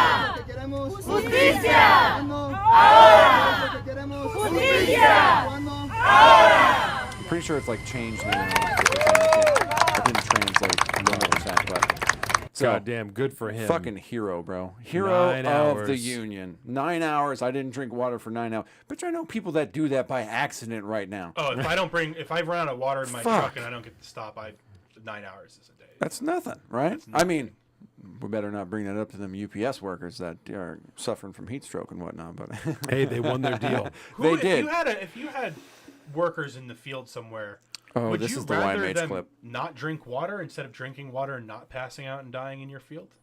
Wouldn't it make Just more let 'em sense drink- for yeah. them to just let them drink water? It's an odd mentality that anybody who owns any company at all doesn't care about the people they pay and only cares about the money. It's a very weird mentality. I can tell you from personal experience as a business owner at the time who ran crews that worked in the fucking sweltering heat in the middle of shit where you got to be out there for 8 hours a day on site, macheting through thick ass fucking forest in the middle of the August heat. I would make these motherfuckers hydrate in front of me before they left. Yeah, and drink water. Yes, drink fucking water. All these young kids show up on construction sites and shit, and they're like just drinking 2 cans of Monster all Monster. day. They're a couple of rock stars. Yeah, exactly. And then they're having fucking heat stroke, and people are I wondering don't why. feel very good. Yeah, Bro. well, ain't nothing but a taquito from the gas station at Monster. So. Exactly. And everybody that works in the trades can understand. If you work outside in the trades, you understand. There's no such thing as a water break, dude. No, you just drink water all the fucking day. This is how this works. You don't work for 2 hours and then stop for 10 minutes and drink water. No, you drink water. If I'm out there picking produce, I got a fucking Camelback on, and I'm just drinking water all day long. Or and a on my lunch big break, I'm going to fucking fill that shit up. blue old cooler Yes. of water. Yeah, yes. Like, this is just stuff that you do. Tipping up, sharing with my homeboy. You know It what I'm saying? fucking Yeah. bothers me, man. It really fucking bothers me. It's But weird. We're going to legislate this shit. And this is like you said, that's not even really what it's about. Nothing to do with it. It's about legislatures fighting against each other and the Right. balance of power between state and local power. Which That's goes both ways too, because yeah, it does. Areas of it's a jurisdiction. scary argument both ways. Yes. But to pull this random law that would have been underneath Yep. this, and the law is that in Austin, you have to allow 10 minutes to drink water every 4 hours. If you have a field hand, they should be drinking way more than that. They should be drinking 4 times every hour. Not Yes. 10 minutes Constant, every 4 bro. hours. Yeah, ask a fucking soldier who's going to hang out in the desert how to hydrate. Just drink water. Exactly, bro. Hydration is a lifestyle, bro. You just got to intake all the time. Well, and the if- more you expend, the more you need to intake. Especially in the early days, like if you read books and stuff like that, those soldiers were being formed up multiple times a day to being forced to hydrate. Oh, You're gonna Oh, stand. yeah. I did forced hydration. You're gonna stand in a line and How many drink this movies entire is it water in? bottle before Yeah. you walk Yeah. away, and then you can leave. 100%. Yep. Because at a point when you get so dehydrated, like you do not want to drink water. Just Right. Your stuff, you don't want to accept anything. And you have to take an IV. You're just too Yep. far gone after a certain point, especially That's right. in heat like that. Yeah. Let's grab Good that. for this guy. All right, so this Yeah, fuck that guy. exactly. Fuck that guy. He's a piece of shit. 9 hours. I'm so thirsty. This dude, this is a clip. I'm just going to preface it right now. If you don't like people getting hurt, This don't is the watch horrible or this. hilarious? This is the horrible or hilarious. All right. I Can you want to see it, know Ryan? if this is. I think I see a ring, right? Yeah, this is like Yeah. a backyard wrestling type of thing. Let's do it. Oh wait! We get hit on fucking strikes all the The time. for this copyrights shit, always yeah. get us. So homie's getting up on the top of the thing. He's boom, boom, boom. Oh my Shit, dude! I'm telling you, I did the same thing when I first watched this morning. It just Oh, he's just too top heavy. His whole top half is What too dance much. move is that as well? The kids are doing. Oh my god. because it looks it's like he collapsed backwards, right? Like where his knees Both buckle, of his then knees at the same except, time. but it's in reverse. He's falling forward. not He backward. broke both of his knees at the same time. He shot never seen everything, anything bro. like that. We've seen a ton of videos of people fucking their legs up, like just stiff legging, you know, but never a double leg snap like that. Patella tendon deleted. That's destroyed, dude. Gone. Oh my god! I just want to ask you guys one quick question: The kneecaps are gravel. Whether it's term limits, age limits, or anything, what is your response to this video? Feinstein. Senator Feinstein from California. Say aye. Is she Pardon me? agree? Yeah. They're voting right now in Congress. Right now, this is everybody going around, yay, nay, will the speaker call the roll or whatever the fuck it is? Just got done reading the 10,000-page report in 5 minutes. Absolutely. Yeah, that's that giant stack of papers right there. Yeah. I would like to support a yes vote on this. It provides $823 billion. That's an increase of $26 billion for the Department of Defense. And it funds priorities submitted. Yeah, just say aye. Okay, just Great. aye. Thank you. And then she didn't even vote yay. She just voted aye. Present. Term limits or something? Did you guys also There's see, something wrong did you see here? Did you see Mitch McConnell this week? Yo. Did you see Mitch McConnell this week? I saw a headline. I didn't Okay, watch so it. Mitch McConnell. Do I have it? He was gonna give an address to the press, and he walks up to the podium, and he starts to talk, and then he stops immediately, excited. and he just stands there, I thought I had it. and he just looks. He stares. And then after like 15 seconds or so, someone else is like, "Do you have anything else to say to you want to press? Do you have anything else you want to say to the press?" Yeah. And they just pull him off to his office. Do we like how old they are because they can't be deliberately horrible to us like Trudeau is to his own people? 'Cause he's young and can understand what he's doing. That's a good question. I think maybe it bothers Or us we because just- we the just fucked transparency either is so way. obvious. And you the fact know? that during the middle of this roll call vote or whatever it was going, right? She just goes, she's got no idea what's going on. She just goes on and then decides, then her got to get over there and be like, hey, just say yay. And then the dude's trying to talk to her and she gets really confused. And then I'm assuming the other senator next to her was like, just say aye. Yeah. Aye. Bro, that's not healthy, bro. She has no idea what's going on. No. But, okay, so this clip, they continue to make the rounds, and this was from 2023. Okay. Oh. And this particular clip has After to do the with recall. after this fucking firearm.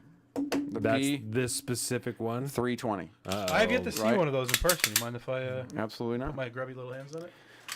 So there's been an issue with those things, and we'll say a few different kinds of PI because I've 365s. I've heard also. Yes, and so this is a video of this is an accidental discharge. Yeah. This is a true accidental discharge. Yeah. And the video you're about to see, it's a little hard to see because, I mean, let's face it, if you have a holstered gun and it fires, there's not going to be that much of there's going to be a ton of video evidence. It's not going to pop real hard. Especially in a you might have to watch it a couple times. Like for the whole thing is, yes. yeah. But what you're going to watch is a P320 misfire with very, very, I mean, there's zero this officer is going to do to prompt this. But check this video out. So they're hemming somebody up here, right? Obviously. The guy to keep an eye on is this dude over to the far right now. And he's kind of right next to the dude right now. So watch his holster.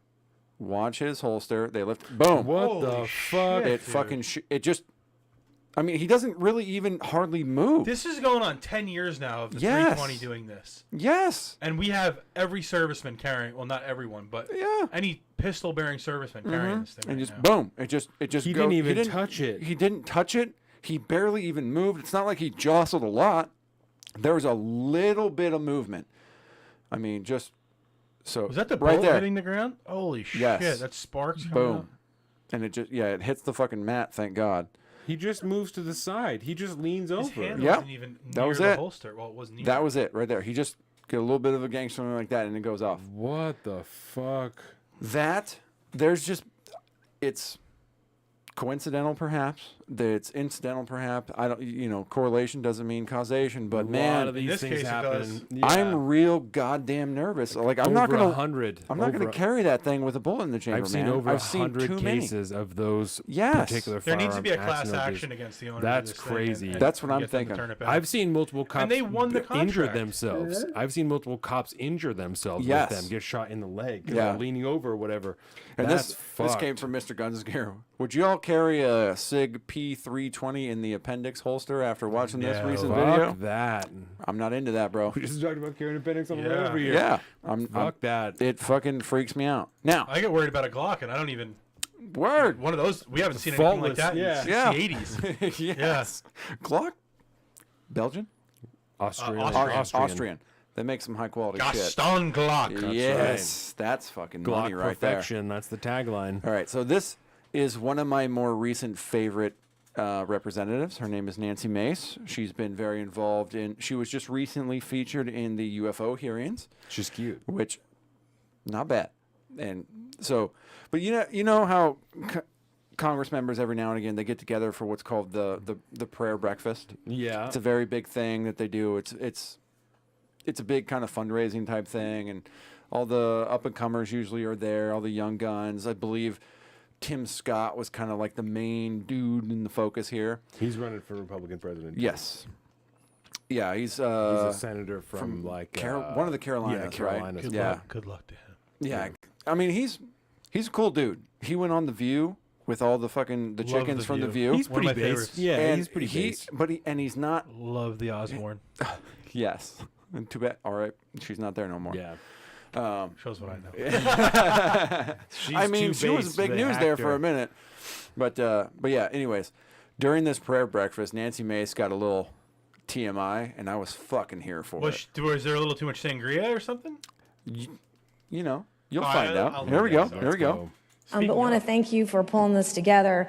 Another year, another standing room only event. She's cute. And when I woke up this morning Not at bad, 7, I was getting picked up at 7:45. Patrick, my fiance, tried to pull me by my waist over this morning in bed, and I was like, "No, baby, we don't got time for that this morning.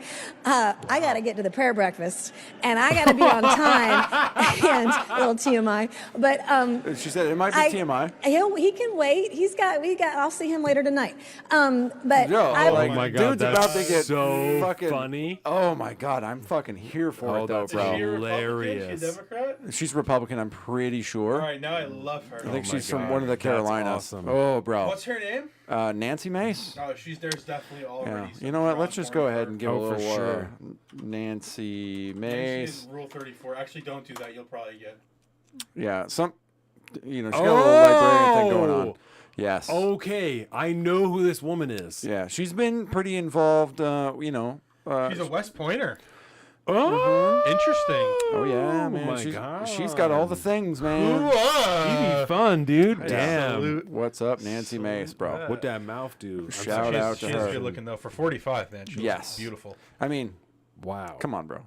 There's a whole thing going Good on for there. her husband who has to wait till the afternoon. Fiance, she said too. Oh. I'm like, fucking A, bud. So there's Good still for time. you. Shout He's out. just sitting on his phone looking at pictures, just like Fuck. All right. I know what I got into. All right. Did probably you at guys? this conference. She Probably comes at the back. prayer breakfast. He's like, all honey, these people now know he wants to fuck. He's at the prayer breakfast. honey is like, I'm a little tired tonight. You don't say that to Nancy Mace, bro. She comes in and dictates whatever the fuck she wants to dictate. So But that- stand up, soldier. The only Yes. mace I want in my fit. Get canceled first time on the my show. God, I'm out of here. Brian is. I fucking love this dude. This dude is here where it's at. All right. South Africa. Did you guys hear about a mysterious explosion that happened? Okay. This is the video of the mysterious explosion. Pay particular attention to the street. This is some wild shit. Boom! What the shit just happened? So for audio listeners, I know the grab bag is a tough segment because just get your ass over to YouTube or Is that like the a Patreon. pipeline that's or something? At this point in time, we actually do not know. This is a story from Fox News about a video shows moment. Suspected gas explosion rocks major city during rush hour. Oh my God. the motherfuckers jumped like 6-8 feet in the air and then crash landed. Those are 6,000-pound vehicles. that Yes, went and busted off the ground. only one person was killed during this Which point. is good, but also Pretty horrible. miraculous. Yeah. When you think about it, because when you watch that video and you see them, Let's it watch could it have again. killed any of the bystanders standing right next to it. I don't like the X tab. I don't like the. I got a serious problem with X, man. And I was supposed to talk about that right before the grab bag, but all of my little Twitter icons now have been replaced with X icons, Yeah. and I don't like it. But you still tweet, right? The Is Twitter the bird community, gone? the bird's gone. R.I.P. to the bird. There's a meme that's going around right now with the Twitter bird with X for eyes, because he's a dead bird now. But yeah, no, and it's officially. I just got the update. It changed, I think, last night or this morning. I had the Twitter icon still on my phone for a minute, and He's now gonna it's turn gone. it into a porn website, isn't he? Well, his idea for the X app, let's finish this one, and then we'll talk about the X app a little bit. So just watch this video one more all time, Twitter now. and you could see, just watch how fucking high these fucking vehicles fly up in the air. Boom! God damn. See, that dude could have been all these people on a busy fucking road like that on the sidewalk. There's tons of people. He's like, you moved quick. Yeah. Yes, That must be a natural gas leak or something. it's got to be, and it's right down the center of the road, which tells it's got to be a gas leak Right. at that point. Because And it's that- down the whole road. Yeah, too. and the whole line fucking just boom. That's Either that or a it's lot of energy right there. That's crazy. Wild, wild shit. All right, so now let's talk shit on X real quick, because this next clip is fucking great. So, Elon Musk's endeavor with Twitter, right? When he bought it, he saw it as a potential to be what he calls like the everything app, the universal app, which is inspired by an app over in China that is utilized by the CCP called WeChat. And you do your banking on WeChat. You Do everything all on of your WeChat. communication on WeChat. You watch your Twitter on WeChat. You watch your, what do they call their version of TikTok over there? I don't remember, but you watch all those things. You do everything on WeChat. If you go your to the fucking store, social you pay credit through score. There. Yeah, if you go onto any type Yes. of public transport, you go through there. That's where your Everything. passport is. Everything. Everything. Your ID is on there. It's all Sounds like a tied great to plan. One app. I love exactly. it so far. Keep selling me. It's designed to over in China. It's designed for it to be like the And Amazon, distillation. you buy stuff on there too. Yes. It's Oh my it's God. Amazon also. Yeah. Whatever what's their version of Amazon again? I can't remember. Do they have Alibaba? Is that- Alibaba. yeah. Because So- that dude got hammed up for a while, and then So he they came. ha- Yeah, he it's- disappeared for like 6 months. It's also Jack Ma. attached. Yes. So Yeah, it's I'm all, familiar with Alibaba. So it's also attached Yeah. to Alibaba. All Yep. the things Okay. are all on Because WeChat. we could work from Alibaba here. Oh Yes. yeah, we Yes. can. That's Yep. just like that's where the it's Chinese biggest. Amazon, and yeah, but the CEO Jack Ma kind of said some things that weren't super in line with the CCP. He disappeared for like 3-4 months and then came back and was a super shill for the CCP During COVID. It's amazing how that happens. He was like, I don't know about all this Yes. shit. And then he was like, just kidding. I love the it. Chinese Yeah. government. But- It's the best.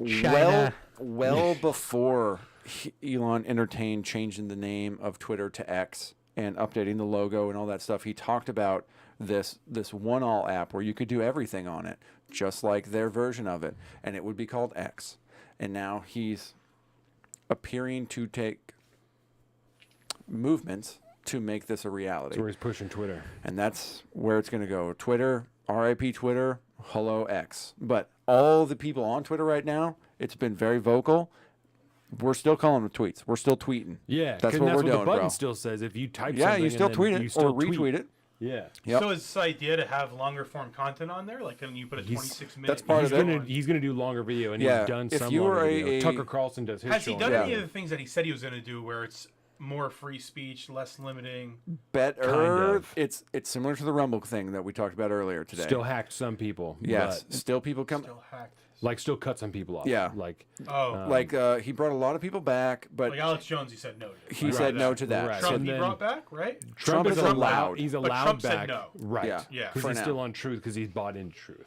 Truth. Yeah, he Never truth even heard of it. truth. That's some what garbage. We don't need that's that. what Trump's app is. Is his version the of truth. tweet is Truth Media or Truth whatever. I'll tell you the truth. Yeah. Yeah. So he just goes and he that tweets was good, by the on way. Truth instead.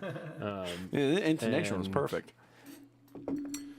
Yeah, there's been a couple of other times that people have said shit. Kanye West was cut Yeah, off of he cut- Twitter at yeah. one point in time. But there's Like, been he no. back? I think Yes. he is back now. There's what been happened no with him? He was permanent on his little bans. thing. Yeah, he was on with Nick Yeah. Fuentes, that guy we talked about Yeah. earlier. They were just doing dumb shit to try and fucking Get make attention. their names bigger. Yeah, Yeah, it's a big fucking grift if you ask me. but He's I'm still not familiar with technically. Nick Fuentes. Is he the leader of the Proud Boys? No, that was That's not the that Spanish used dude? to be Gavin Enrique, McGinnis. yeah, and then it was Enrique whatever. Enrique and Tario. Okay, that's who I'm Yeah. yeah, confusing with. who just got hemmed up by the feds. Right. Even though he Enrique- was an informant. What's up going on with Gavin McGinnis these days? He does walked his own away- show. He walked away from the Proud Boys. Well, they turned on him, and he walked away from the Proud Boys, and so he hasn't been with them for a couple years. He always looked like the lead singer of Flogging Molly to me. and it would- Oh yeah, he does. Yes, he That's does. hilarious. Okay, so have you guys seen many AI deepfakes recently? Of J Powell, I've seen a couple of J Powell. They're pretty Okay, good. So this is a This is fantastic an one. AI deepfake. Yes, this is an AI deepfake of Jerome Powell, who is the head of the Federal Reserve at Chairman this of time. the Fed. And they're the ones that control the interest rates. They do all that shit. They raised them again, those fucks. Yes, and this is like the best thing. If Jerome Powell came out like this, I'd be fucking down with the bro. Fuck your fucking options. Fuck your fucking zero DTE calls. Fuck the economy. Fuck inflation. Fuck your soft landing. I am sick of this shit. Fuck Wall Street. Fuck you all. I'm fucking out. This is the era of AI deepfakes, That's right? awesome. And the fact that it looks pretty decent, Yeah. especially on like for a grainy internet video. You know, it is what it is. But man, DeSantis did a whole thing with Trump that got him in some hot water with some people with some Right. deepfake stuff. That's not cool. We saw a lot of those sweet ass pictures of Trump for, like Jan 6 and stuff that were Yes. deepfake stuff. But we've quickly moved on from fun, haha, like pictures to this looks semi legit, and Could it's get Jerome Powell dropping f bombs left and right, saying "I'm fucking out of here." Yeah, it could get scary quick. Well, It the is more- getting the more scary content quick. You have out, the better it gets. 'Cause Yes. There's more to pull from. Oh yeah, we're fucked, bro. Yeah. I saw one of J Powell not too long ago that he was Mhm. talking about how inflation was going up and we're going to raise interest rate. And he said, J Powell's got you by the balls. It's so good, dude. funny. Some of the Biden Oh my ones are God. like way Yes. too good. They're ridiculous so funny, sometimes. dude. but- Yeah, and that's one of the problems with the AI deepfake thing is you can take a legitimate speech, find a section where you can change a sentence or a few words, and no one would even think twice about it. Yeah. That is hilarious. It's parody. Right. But you could do some real fucking damage with that if all of a sudden He said some serious shit. if Biden got up there and just dropping turning on a sharp pressure, and they changed it to whatever. Yeah. You know, you could do a lot of damage with that, considering what kind of content is put out by, say, like C-SPAN or just the press conferences and shit like that. Yeah. Be real easy to trick a lot of fucking people really fucking fast that somebody said something they didn't. And in the world of what happens on the internet now is actually has real life consequences. Yeah.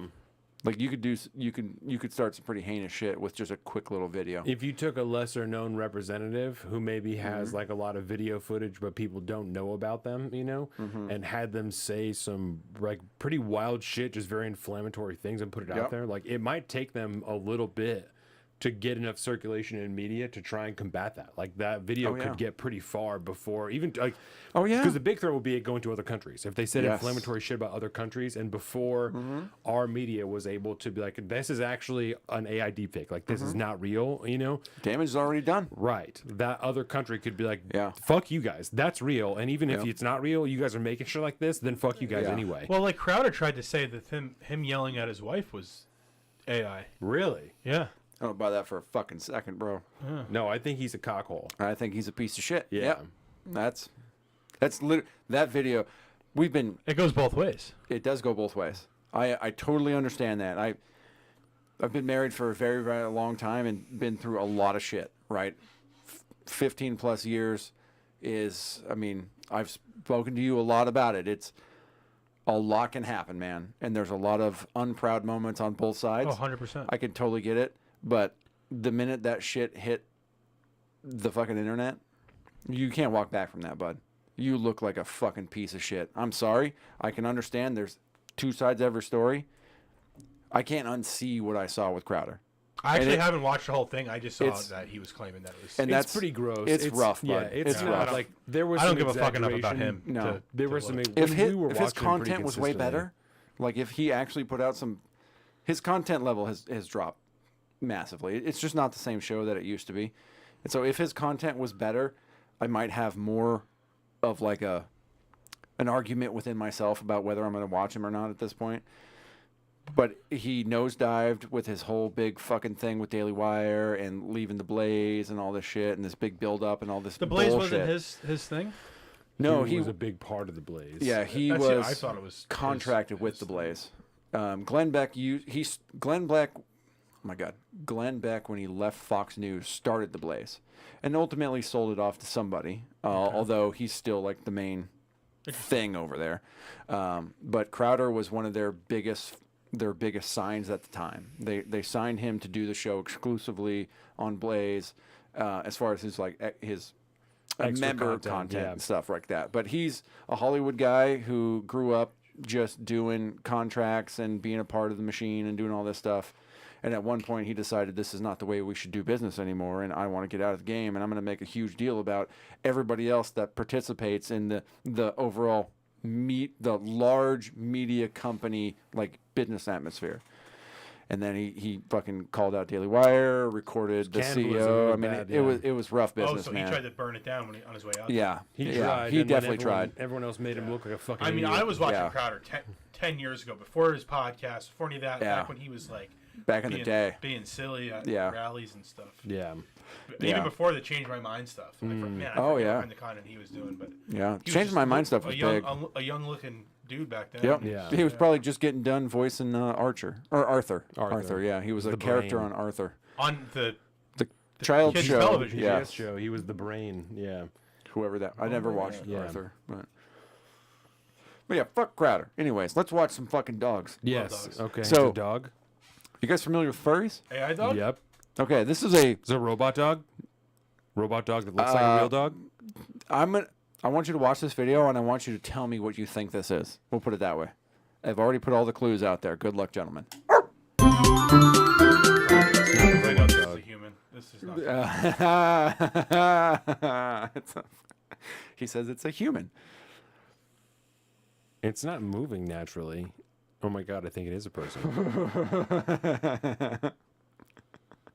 Dogs don't The move like eyes that? look so dead in the face. Oh my god. Oh, it's a person. That's a fake dog. Yep. Is it a person? It is a Japanese man Oh my god. known only as Toko, Oh who god. spent $16,000 on a realistic rough collie costume to fulfill his dream of becoming a dog. His identity remains anonymous, even to friends and coworkers. There's a bro out there who's such a furry.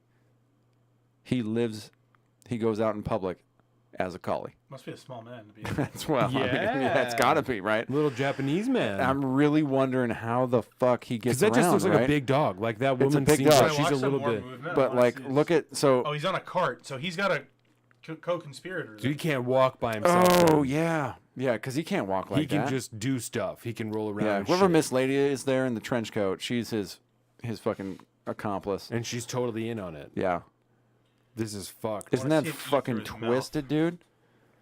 Yeah, See him eat through his mouth. I want to see him get mounted. Oh, and it's in Japan because that It's guy's just- yeah, it's, okay. yeah, he's a Japanese guy. It's over in Japan, which is like, bro, they're taking this shit to a whole. And he nother had to level. enlist a white lady because no other Japanese lady is. It's They're a like, white lady. They're like, listen, Yes. we do wild shit here. We'll sell you our panties. We're not gonna hang out with you. while you I've dress got a like panty dog. vending machine. That's a tough call right there. I mean, when you look at her face, I think she's She's white, dude. Japanese, dude. yeah, she You look think white. so? I think look she's. at those eyelids hanging over. That's Yeah, no, ooh. she's not white. I'm She's not full Japanese. no. Play it for real. We'll be able to tell by her She's fingers. at the Yeah, very let's- least let's, mixed. Let's just play it from here and see what happens. Yeah, I don't know. She's also really tall, which is not a thing generally in that culture. It looks like a robot. She's not. It's just fucking Definitely not creepy, dude. Japanese, yeah. No, Not she full. might And be you think, part, but she's look, not full. The size legs this dude's got to have, man. It's got to be super tiny in He's the back, bent up man. in there. He's I got know, to be but bent up in there. But still, that's And do you it's see even how- then it's tight, man. Do you see how the belly is kind of big? Like I bet he's just kind of hunched over. Like his knees are still kind of arcing forward because the Yeah. belly head. That's why I was like, that's not a robot. The belly's too big. Yeah. So I bet his knees, bless you, Probably tucked up in his there a little knees bit. are down in Yeah, here, right in the stomach area. Yes, and that's just he might even be standing on like little somethings. Like he has something attached to his Yeah, it could feet. be. You know Yeah, what I'm That's a saying? just get him in the right Yes. position. He's, and on his, everything. he's walking on his knees, but he's got little stilts coming off. Yes, his shins and or so something. it's whatever 6 inches or 8 inches, and that's what's getting him to the ground. That's what I think. That's really fucked good up. for that guy. Live Yes, your, live live your fucking life. You're the Yes. king Have furry. a good time. That's really- that's you really are the fucked king up. furry, 100%. All furries don't have shit on him. Yeah. No. He's not fucking nobody in that costume. He could fake All some right. people. Yeah, yeah. I mean, I think he is a little If you bit. were in One Piece, you would have to fight that guy before you got to the end for sure. You ever watched One Piece before? No. You ever watch any anime at all? I know you got ladies that are on your magazines. I wasn't sure if it's just because they're hot ladies or if they're. No, I just my ex bought like a bajillion stickers from like Wish or something, and Oh, nice. I took all the big titty I got anime girls. I and got a stuck bunch them of in friends that are into anime, and they got me into just this one. Is that the Piece. vibe I throw off with my No, okay, no, with my anime no. kid- I know. girls? I've been watching anime, and it could go either way. It could go very much because it's also a gun culture thing now. You know, Yeah. where, I like, just thought it was a good way to differentiate my mags from other people's. the waifu, the That's good. waifus have made their way into the gun culture, so that's totally a thing. So it could have gone either way. That Yeah. either you're into anime or just there's some big titty. God, I bitches sound like that I'm not are- into anything at all. When No. we You're like, talk. bro, I live my life, man. No, and I I just- drive truck. I Play listen to music and podcasts and listen shit. to And let's music go. No, and I just got into it, but I've crushed like 270 episodes of One Piece, and 270 now? Yeah. God damn, And, bud. just- How long are these episodes? If you skip the intro and stuff, they're like 15 minutes. So Yeah. they're really Okay, not so that not- long. Yeah, No. they're built for 30-minute television to include like 3 commercial Yeah, spots. so they're 22 and minutes. then there's like openings and endings of Right. each episode. Yeah, like so 40% of TV's commercials. So. Yeah. Oh, yeah. Well, and these ones in that's particular. why I cut the cable when I was 17. Because they're Japanese cartoons, they have songs in the beginning and the end. So Yeah. there's, especially now that it's, to almost 300, they have to do like a little bit of a recap, So oh there's, yeah, there's like, there's whole recap episodes. yeah, so there's a minute-long recap. There's like a minute and a half long song, and then there's like a minute and a half long song at the end. So you can skip all that shit, but that cuts 5 minutes out of what was a 22-minute show. Yeah. So they're like Hey. 15, 17 minutes. Talk to Brian about One Piece real quick. I'm just Yeah. trying to get another beer. No, you're good. So yeah, I watched it at work all the time, but so now everything I do is related to fucking. Sorry, your carpet's hard for me to. You're good. Just wiggling. It was related to One Piece, and it's a pirate themed anime show. So they're all on pirate ships. What's the anime where like the girls ride around in tanks? Ooh, I don't know. No? That one sounds sick though. It looks pretty cool. Yeah. No, They're like their sports team at their school is tank warfare. Oh. From what I've read about it. He's I figured heavier maybe you into guys it than I am. I just started to get back into anime. One Piece is the pretty deep. first one I've. What's the one with the bitches who ride in tanks? Bitches that ride in They're tanks. they're like their sports program at their school is tank warfare. Familiar with It that might one at be. I'm not 100% familiar. It might be Tank Girl, but I don't want to. all? That'd be too easy. Sounds It sounds good. I mean, I don't Might know. be right on the hole. Yeah. All right. So we talked about Vivek Ramaswamy earlier today, right? Footage of Vivek Ramaswamy rapping Eminem in college on stage Oh, does he? Oh wait, no. Eminem doesn't say any of those bad words. by the name of, he went by Vivek. Oh my god. This is fantastic. We might get a fucking strike for this, or well, a copyright I'll thing. take it. But we're not monetized anyway, so it's not a big deal. If you had one shot, Do an 8 Mile, baby. one opportunity, you better lose yourself in the music the moment you own it. You better never let it go. You only get one shot, do not miss your chance to blow. This opportunity comes once in a lifetime. You better lose yourself in the music the moment you own it. You better never let it go. You only get one shot, do not miss your chance to blow. This opportunity comes once in a lifetime. Oh, this is so good. It's I so love that good, bro. so much. So good. He's running for fucking You president. said of the that was United at his States. last rally. That happened? He did No, that? this was when he was in college. Oh, that's so Bro, funny. I am. How do we know it's him? He fessed up to it. He said it was him. Because that's yeah, like a. because Jack Posobiec tweeted it originally, right? Do you know who Jack Posobiec is at all? He's like a commentator dude. He works very in a couple conservative. places. Yeah, he's kind of he's rough He's a business. little But bitch. Vivek Ramaswamy, official account, says, I admit it, this one isn't made up. Good for him. He That's did so that awesome. bass, dude. This is also why I like Vivek. He's like, yeah, I did some shit. What's up? I went to college. Yeah. I understand. I was in America. What's wrong with that? Nothing. that. And it's awesome, and it humanizes him. I'm fucking here for it. Have you guys seen these fucking crazy ass like jet suits? What? There's a few videos of these going around. You got these like jet propulsion things on your hands and on your back, and you fucking fly around. We're doing races now. We're fucking jetpack racing. How fast are you going? I don't, but because that's pretty fast. When you're a human flying like that, that's gonna hurt us. Like it's gonna rough you up if you fucking. And if something happens, it looks like they could go way faster. Oh yeah. I mean, at the end of the day, they're still kind of standing up. Yeah. This is like a newer braking technology at this point, and they're already racing each other. I don't know if that's uncomfortable. I do like it. Yeah, you're like doing a fucking push-up or whatever. I mean, you can call that, yeah, like an arm stand. Yeah, dip. Yeah. Yeah, don't hit the fucking thing, bro. Watch your fucking head. Don't hit the thing. But yeah, I'm super into this, and I'm very, very, very excited about the future. Nice landing, too. Stuck the landing like a champion. That's pretty fucking wild. What's the flight time on one of those? How much fuel are those things? Right. Not, I much, mean, right? we basically saw it from the beginning of the was race it, to huh? the end. That was about it on that one. How big getting sloppy? How big of guns can you put in the hands? What's the? You can't fuck with the hands though. Guns could not be on the hands because you have to keep them around. You got to be able to manipulate yourself when you're flying. You just got to be right on top and just spin in a circle. Yeah, That's the I mean, we'll you get know. some AI assisted targeting things. We'll put a Wow. fucking gun on the pack or whatever. I mean, we could figure have out a like a way over to weaponize the it. top of the head. Just Yeah, Predator style, bro. Wow. We'll do it Have like a baby that. carrier where you have another human. Yes. Yes. Da-da-da-da-da-da-da. Now you need extra fuel. And now we can open up the military to small people. Wow. Let's go. You know they already have. You got some Italian jockeys out Yeah. here. Yes, dude. It's like we're bringing down the height and weight requirements, Yes. but just Oh, for this this one's good. I've particular seen it. branch. You seen this one?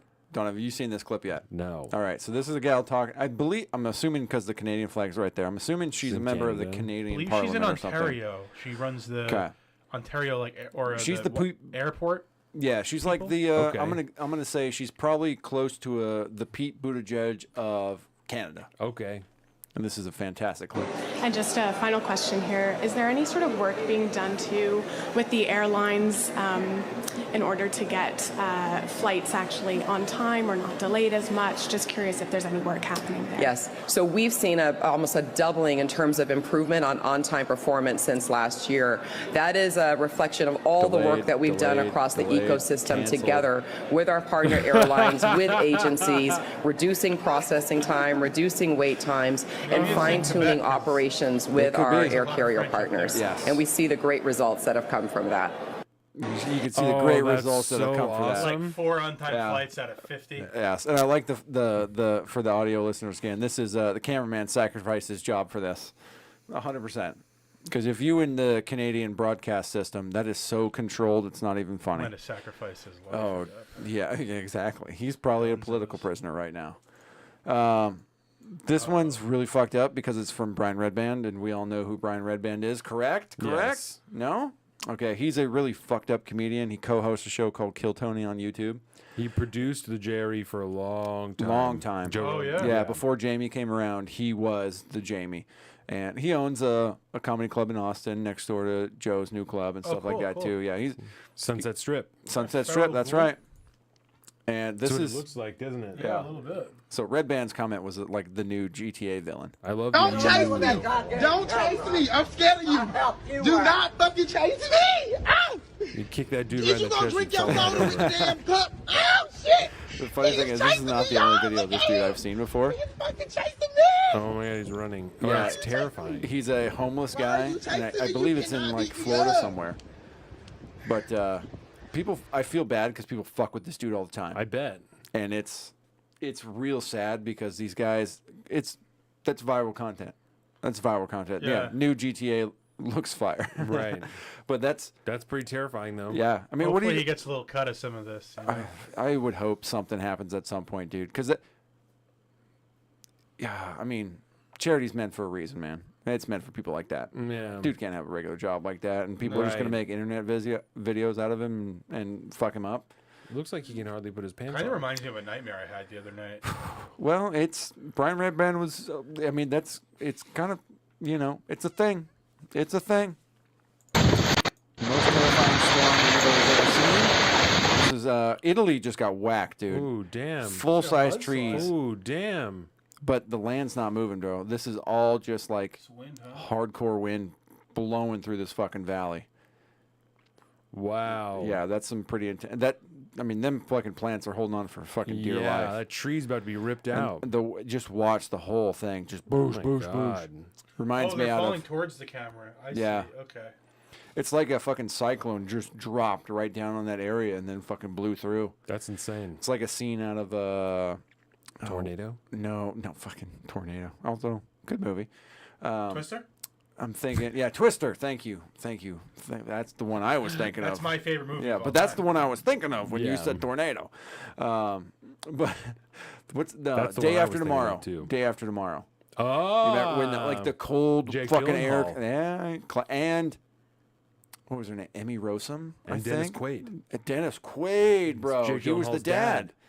Gotta go fucking save my son. Seen that one? Oh yeah, yeah. That's yeah. a fucking great movie. Dude, New York City gets destroyed in every other movie. It's wild. Yes. Because it's so damn big. That's why. That's right. Do you know who the comedian Theo Vaughn is? Yeah. Okay. This is I'm on YouTube. That's like the only. Perfect. All right. Yeah, the only thing. I don't get the GTA thing going on down here because this is like this is what GTA Online is now. If you guys don't know, it's a bunch of like crazy ass little mini games that people create in the world. races, yeah. A lot of racing shit, a lot of funky stuff. But just listen to the call that's coming in. It's a dude asking Theo Vaughn for some advice. Here we go. Me and my wife tried out a threesome with another girl, and turns out she likes girls now. And then we tried a threesome with another dude, and it turns out I kind of like dudes, so we're thinking about going our separate ways. What would you do? Well, y'all gay, bruh. That's like, dude, Oh my that's so God. fucking. I mean, if there's a better way to find out, I'd like to know. Because literally, I mean, you hit all the stops. You were married. You be with this girl. You guys have a threesome with a girl. Your wife finds out she likes girls. You have a threesome with a guy. You find out you like guys. Sounds like it's a fucking win-win-win across the board here, Right. ladies and gentlemen. We discovered we're both gay, and we're not into this anymore. So Problem that- we're going to go do our shit. Problem that Sometimes, solves itself. yeah, sometimes you just need a little Theo Vaughn knowledge in the world. Okay, Donovan, this is particularly for. Do you have any dogs, Brian? Not currently. But Okay. I kind of This- always had dogs. If this was Penny, what would you do? There's water all over this floor right now. I don't like the fact there's music. Got these little French bulldogs, Dogs you are know? happy. Yeah, they're chilling, man. Means They you know they fucked up. And on the ring cam, the dog brings the open hose into the house and just fucking leaves it there. He's chilling, bro. He's chilling. Oh, we went back outside. But we saw the amount of water that was in there from the Just initial to bring video. it back in. Here it What goes. the fuck? Comes back in. I got this new toy, man. It's pretty sweet. Thing's sick. Why did they leave their hose on? I don't know. I mean, you kind of. Might Do you have deserve filling- this? Filling a pool or something. He's pulling it as far as it goes. Oh, Yeah. that's it, huh? All right, well, fuck it. Ain't never gonna be thirsty again. Oh my god. And then you come home and your whole floor is flooded, bro. What are you gonna do? Do you have anybody you blame but yourself? No, I would. You can't blame the probably- dog on that one. No, and I would probably call Jordan's mom, and be like, I need you to remove my dog from me for the evening because I Can't do can't it. be upset with her, but I cannot have her here. I cannot have her anywhere near me right now. Drink every drop on this. Yeah, and then I would spend the rest of the night squeegeeing my fucking freshly finished floors. Hopefully you don't have a basement that's But oh my god, if there's a downstairs. Dax walked through the house with paint on his feet the other day. I came in last week, and he was finger painting out on the porch. Oh, well, it's And- finger paint stuff though. That's, yeah, it's washable. Water, yeah. Water, And Thank God. then I came home and I wasn't paying attention to what he was doing. He's very, very good about like when he's outside doing something. It's like, all right, I'm done. I want to come inside now. And then it'll get cleaned up. But I got home, so he was very excited. He walked through the house, and then after he went to bed, saw all this paint on the floor. I was like, what the fuck? And it's from the bottom of his foot. And he just stepped in the paint and tried to. I was like, God damn it, dude. All right, we're almost there. I need to know. I don't know if I trust this system. The concept seems awesome, but I want to get your guys' take on this. I don't know how comfortable I am with this. I have an idea of what I'm looking at. Can I take a guess? Yes. That's a boat. That's also a tent. To go Yes. camping in. Okay. And it has extra perks too. So we watch. They inflate this fucking thing. Oh, it's large. They put It's some things big. inside of it, like some Yep. styrofoam. Oh no, that's not where you put a fire. Please tell me that's not true. No, I don't think so. I think it's there as like decoration, really. Okay. But you load up and you attach the porch to it, and he's got a little outboard on it, so that's kind of cool. And I'm weirded out by the cows walking by, but I don't know how I would feel about sleeping in an inflatable fucking raft. Because what if in the it's- middle of a lake like this? Yeah, what if it starts to... What if it leaks in the middle of the night? Right. What are you gonna do? I mean, you got life jackets, I Or guess. something, or goes below a certain pressure. Yeah, like when I'm on a ship, I got all sorts of bells and whistles on there to let me know if there's bilge alarms, there's all these different things to let people, and there's always somebody awake to be like, hey, what's going on? Yeah. That's not happening on this thing. I don't know if I'd feel comfortable buying it. No. It seems awesome. It seems cool. I would hang out for it in the day, like hang out in it for the day, but I'm I not wouldn't sleeping in that there, bitch. No, No, that seems very uncomfortable At the to me. very least, I would go over to the shore and like anchor up for the night, so There that you if go. I did start to sink, At least you're close. I can step I out. don't know if I'd like to sleep on the inside portion where I have something above me. I'd be But outside. on the outside, it's like, worst case scenario is I wake up wet. Yes. Because Yeah. if you do wake up late, and the thing, the you get trapped in there, The man. gray stuff they put in is like a foam structure. Like you can see him holding it right now. So like these things over top are foam. Yeah. Oh, okay. So, but I don't know how long that's gonna hold it from Yeah, I still starting don't. to fall in on you. I'm you still know? not into it, man. Like I feel like this looks awesome. This dude says this looks fun That's AF. sketch. Like, I get the concept, but I'm not sleeping in If that it's bitch good, at it's night. good. If it's bad, Yes. it's bad. I want a few years of trial runs. Let's see how this goes before I adopt this. All right, so let's end on a couple positive notes. This one is weird, and this is an instrument I just discovered exists. Is that Kirby? Yeah. That one's a Kirby. This is a real thing you can buy on He's Amazon playing right now. with his hands. Yeah. You hit these little keys. So it's some kind of synthesized noise, but you control the mouthpiece to make the sounds. It's kind of like a theremin. You know what a theremin is? No. It's cool because they put like a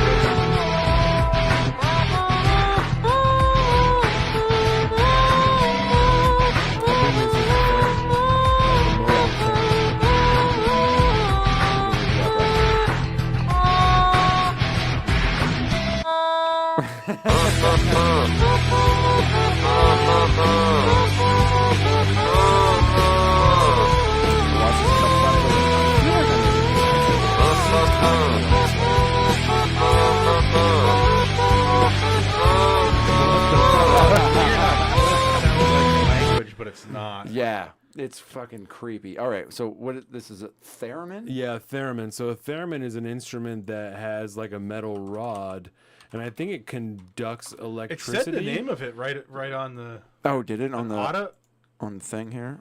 an automaton. Automaton. Automaton. That sounds fucking bullshit, dude. So it's probably like an electric version of You this did thing. it already. If you, oh, okay, the automaton. Automaton. Yeah. Yeah, that's a Kirby figure. Japanese electro Is it the music. same thing you were saying? So click on this theremin here.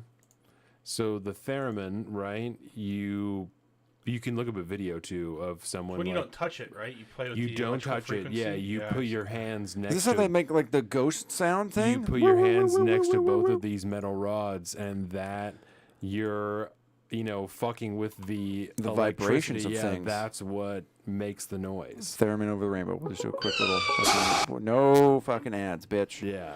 Although we do love orcas. Yeah, the even though they're theremin starting to is kill people. Of like fucked up. They call them killer whales for a reason, man. Oh, it's an advertisement for Canada. Nobody wants to go to that tyrannical government right There now. you go. Let's just jump a little into here and we'll see what's going on. Yeah. That's how you make all the old school ghostly sounds. Yes. So it's like a different version of that because they're not like they're just kind of like Right. changing where they're at on this Right. thing. But yeah, that's what the sound reminds me of a lot. As you could buy one on Amazon right now for $45. That very same one. Pink Hero. Be your new That's really intro funny. or like in between segment. Should we learn to play the automaton? Yeah, we'll That's get an so automaton funny. and do a version Gotta choose of which one you want. the music. Should get an automaton and a theremin, and that will be how we make all of our music. Sounds like the dungeon of a Mario game or something. Oh my god. All right, and now one of the cutest videos in the world to end the show today. This is a baby seal. This is a baby seal. Oh my god. Are they gonna club it? Touching. I'm just kidding. Sorry. I mean, there was a distinct possibility. Oh my god. But this is a baby seal That touching guy's water Japanese, for the not first Canadian. time. It's only the Canadians that club the seals. That Well, guy's the one in the dog. yeah. So this is a baby seal touching the water for the first time, learning how to swim. And if you look at the eyes of this thing, oh my god, look at it, he's so cute. It's like my little chihuahua. That's what he looks like, a little baby seal. Oh my god. He's like, all right, we're going to go swimming, bud. We're going to go swimming. Look, the little eyes on that thing are so adorable. My god. I wonder if they can drown. Like, Oh, I'm sure. Yeah, if you don't know how to swim, they're just under too long. they breathe air. Yeah, I guess that makes sense. Yeah, I mean, they're mammals, right? Yeah, they're mammals. Yeah, they're Yeah. just aquatic mammals. He's like, all right, we're going to learn how to swim. When I was doing Running Start, one of the college classes I took was a marine biology class. Oh, there he goes, learning to swim that's for been the take long. first time. No, it's like, how do birds learn to fly? I wonder if they're It's usually genetic, baby. born in the water or on land. Because this one's obviously I think on land. in captivity. Yeah. David Attenborough has done a few of those. What a man. Yeah. There's a new Planet Earth that came out. Planet Earth 2 or The baby something like that. will learn to Yeah. swim. And I in haven't this watched it pool yet. with the Japanese man. I watch all his shit, dude. That one's gonna hurt when David Attenborough finally dies soon. I was It's gonna ask happen you, is soon. he still here?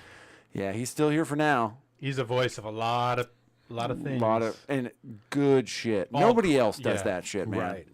I haven't been into nature documentaries harder than like back when I was a kid and I was watching Steve Irwin do shit. And then as an adult, David Attenborough entered my life, and I was like, Planet Earth is what's up. Oh, you got Blue Planet for me. Now you got Blue Planet 2. Now you got our planet. man, now you I got gotta my watch all that. all that shit. It's all so fucking good. And yeah, Planet Earth 2 is out now. And I just haven't. Steve Irwin's kids aren't in it, right? I think it's Our Planet 2. I don't remember. Steve Irwin's kids are into some of that shit. I But know they're his not daughter. in that show, right? No, That's what no, it no, is. no, no, no. Good. No, this is just David Why, Attenborough. you don't like him? No, I'm just I shit on them before. Why? Yes, you did. I don't Yes, remember you did, you exactly piece of what shit. it was. I think that they were. They were like getting into now. something. Yeah, I don't remember, but I was shit on them for like A minute. I was like, "What the fuck are you doing?" I'm sure it wasn't a good take. Were they using their dad's thing to push their political? I think that's what it ideology? was, and I think they were talking about like, I'm so sad, like I don't have a dad and whatever. And Yeah, I'm yeah, like, yeah. You're like, bitch, I don't have a dad neither. Right, right. My dad left when I was like a little kid, so yeah, I'm thinking it was like, I don't have a dad. I You never- had a Yeah. dad. There was a lot of like personal animosity in that Yeah. thing. I was like, bro, don't hate on Bendy, bro. Man, she's cool. They were kids too, and I was like, fuck Steve Irwin's kids. You better not get famous for your dad. Exactly. Oh, I saw a clip of him recently working its way around Twitter again, and he was on some kind of TV show during the day, like He a was cool daytime as TV fuck, show, dude. and he had a snake. And it's like, oh yeah, no, he does. No, I'm not gonna do the accent. It's fine. I was thinking about trying to do the Australian thing, but I won't do it. But yeah, it's like, oh yeah, see how he doesn't bite me? See how he's all cool right now because I'm not a threat to him. He's not venomous. I'm not worried about him. We're all cool. And then within like 5 seconds, he gets up to his neck and he just bites onto him, and he's just standing there like, all right, it's no big deal. It's all right, little It's buddy. fine. It's my fault. See, he'll get tired of it real quick, and the host is like, oh my god, are you okay? Like, no, man, it's all good. He'll let go, and eventually, and then he just kind of lets go, and he's got blood and shit coming down from where he bit him, and see, he's all right. Everybody's good now. He probably said that when he got fucked up by the stingray too. He was probably like, "This is cool." I was Why fucking you with gotta it, fucking go there, bro? I'm being serious. I mean, he probably was like, "It's cool." Like I was fucking with it. I shouldn't have been near it, and then it fucking jabbed me right in the This heart. is his world, mate. Yeah. Yeah. All right. It's too good. Should have known better not to pull it out, but That was the big thing. Pulled out the stinger and then bled out. shouldn't have done that. Shouldn't have done that. He's Yikes. just a boy. I'm just a boy. Worst ways to go. At least, Amen. Everybody loves. Yeah. All right, For let's bring this bad boy in for a landing, huh? Brian, do you have anything else you want to say? No, that was. It was an adventure, bud. It's that was almost 8 hours. That did not feel like 8 hours. We broke Let me some tell you fucking that. records today, It's a full buds. work day. Yeah, yes, it is. Oh wow, It's That a is 9 to full 5, work. baby. Oh, my God. Oh, I just got to go to work here in about 8 hours 45 minutes. No big deal. No big deal. Yeah, have another beer. Another one. Let's No, bring it it was on. excellent. I want to thank everyone, obviously, for joining us here. Salt of the Streets, episode 153. This is a great episode, Brian. Thank you. Yes. Oh, thank you guys for This was more than I would have ever asked for. This is fantastic. Yeah, no, I can't believe that I we had fun. did. I can't believe it. This, Mhm. yeah, This is good shit. We will obviously be having you back because this was way too easy of a podcast to do. for Way this too period of easy. time, I feel so- lazy. Thank I God. feel like I threw you guys off a little bit. You didn't, It No, was fucking perfect. no. We covered 0 topics. It Exactly. was amazing. I love Yeah, it. we had a few listener requests, which was nice. Yes, We got a few of it those. was perfect. If we didn't hit any, we can always Nothing hit that the next can't be episode, hit you know? next week, no. A lot of evergreen stuff though, so that's good. Yeah, no, it's going to be great. This is Yeah. an excellent episode. Again, thank you everyone for joining us. Obviously, follow us, Salt of the Streets, Instagram, YouTube, everything. Salt of the Street, saltofthestreets.com for everything, including our own personal social media. I'm at Salt of the Street on Twitter and at alpaca_dominant on Instagram. Colin is at Big Bird Offie on both those things. Patreon.com/Salt of the Streets. Go there, subscribe. We'll make more better content just like this, just like Zeke does, because he's the executive producer of the show. Yes. Thank you. And with that, everyone, be smart, be strong, be safe, be free. See you next week.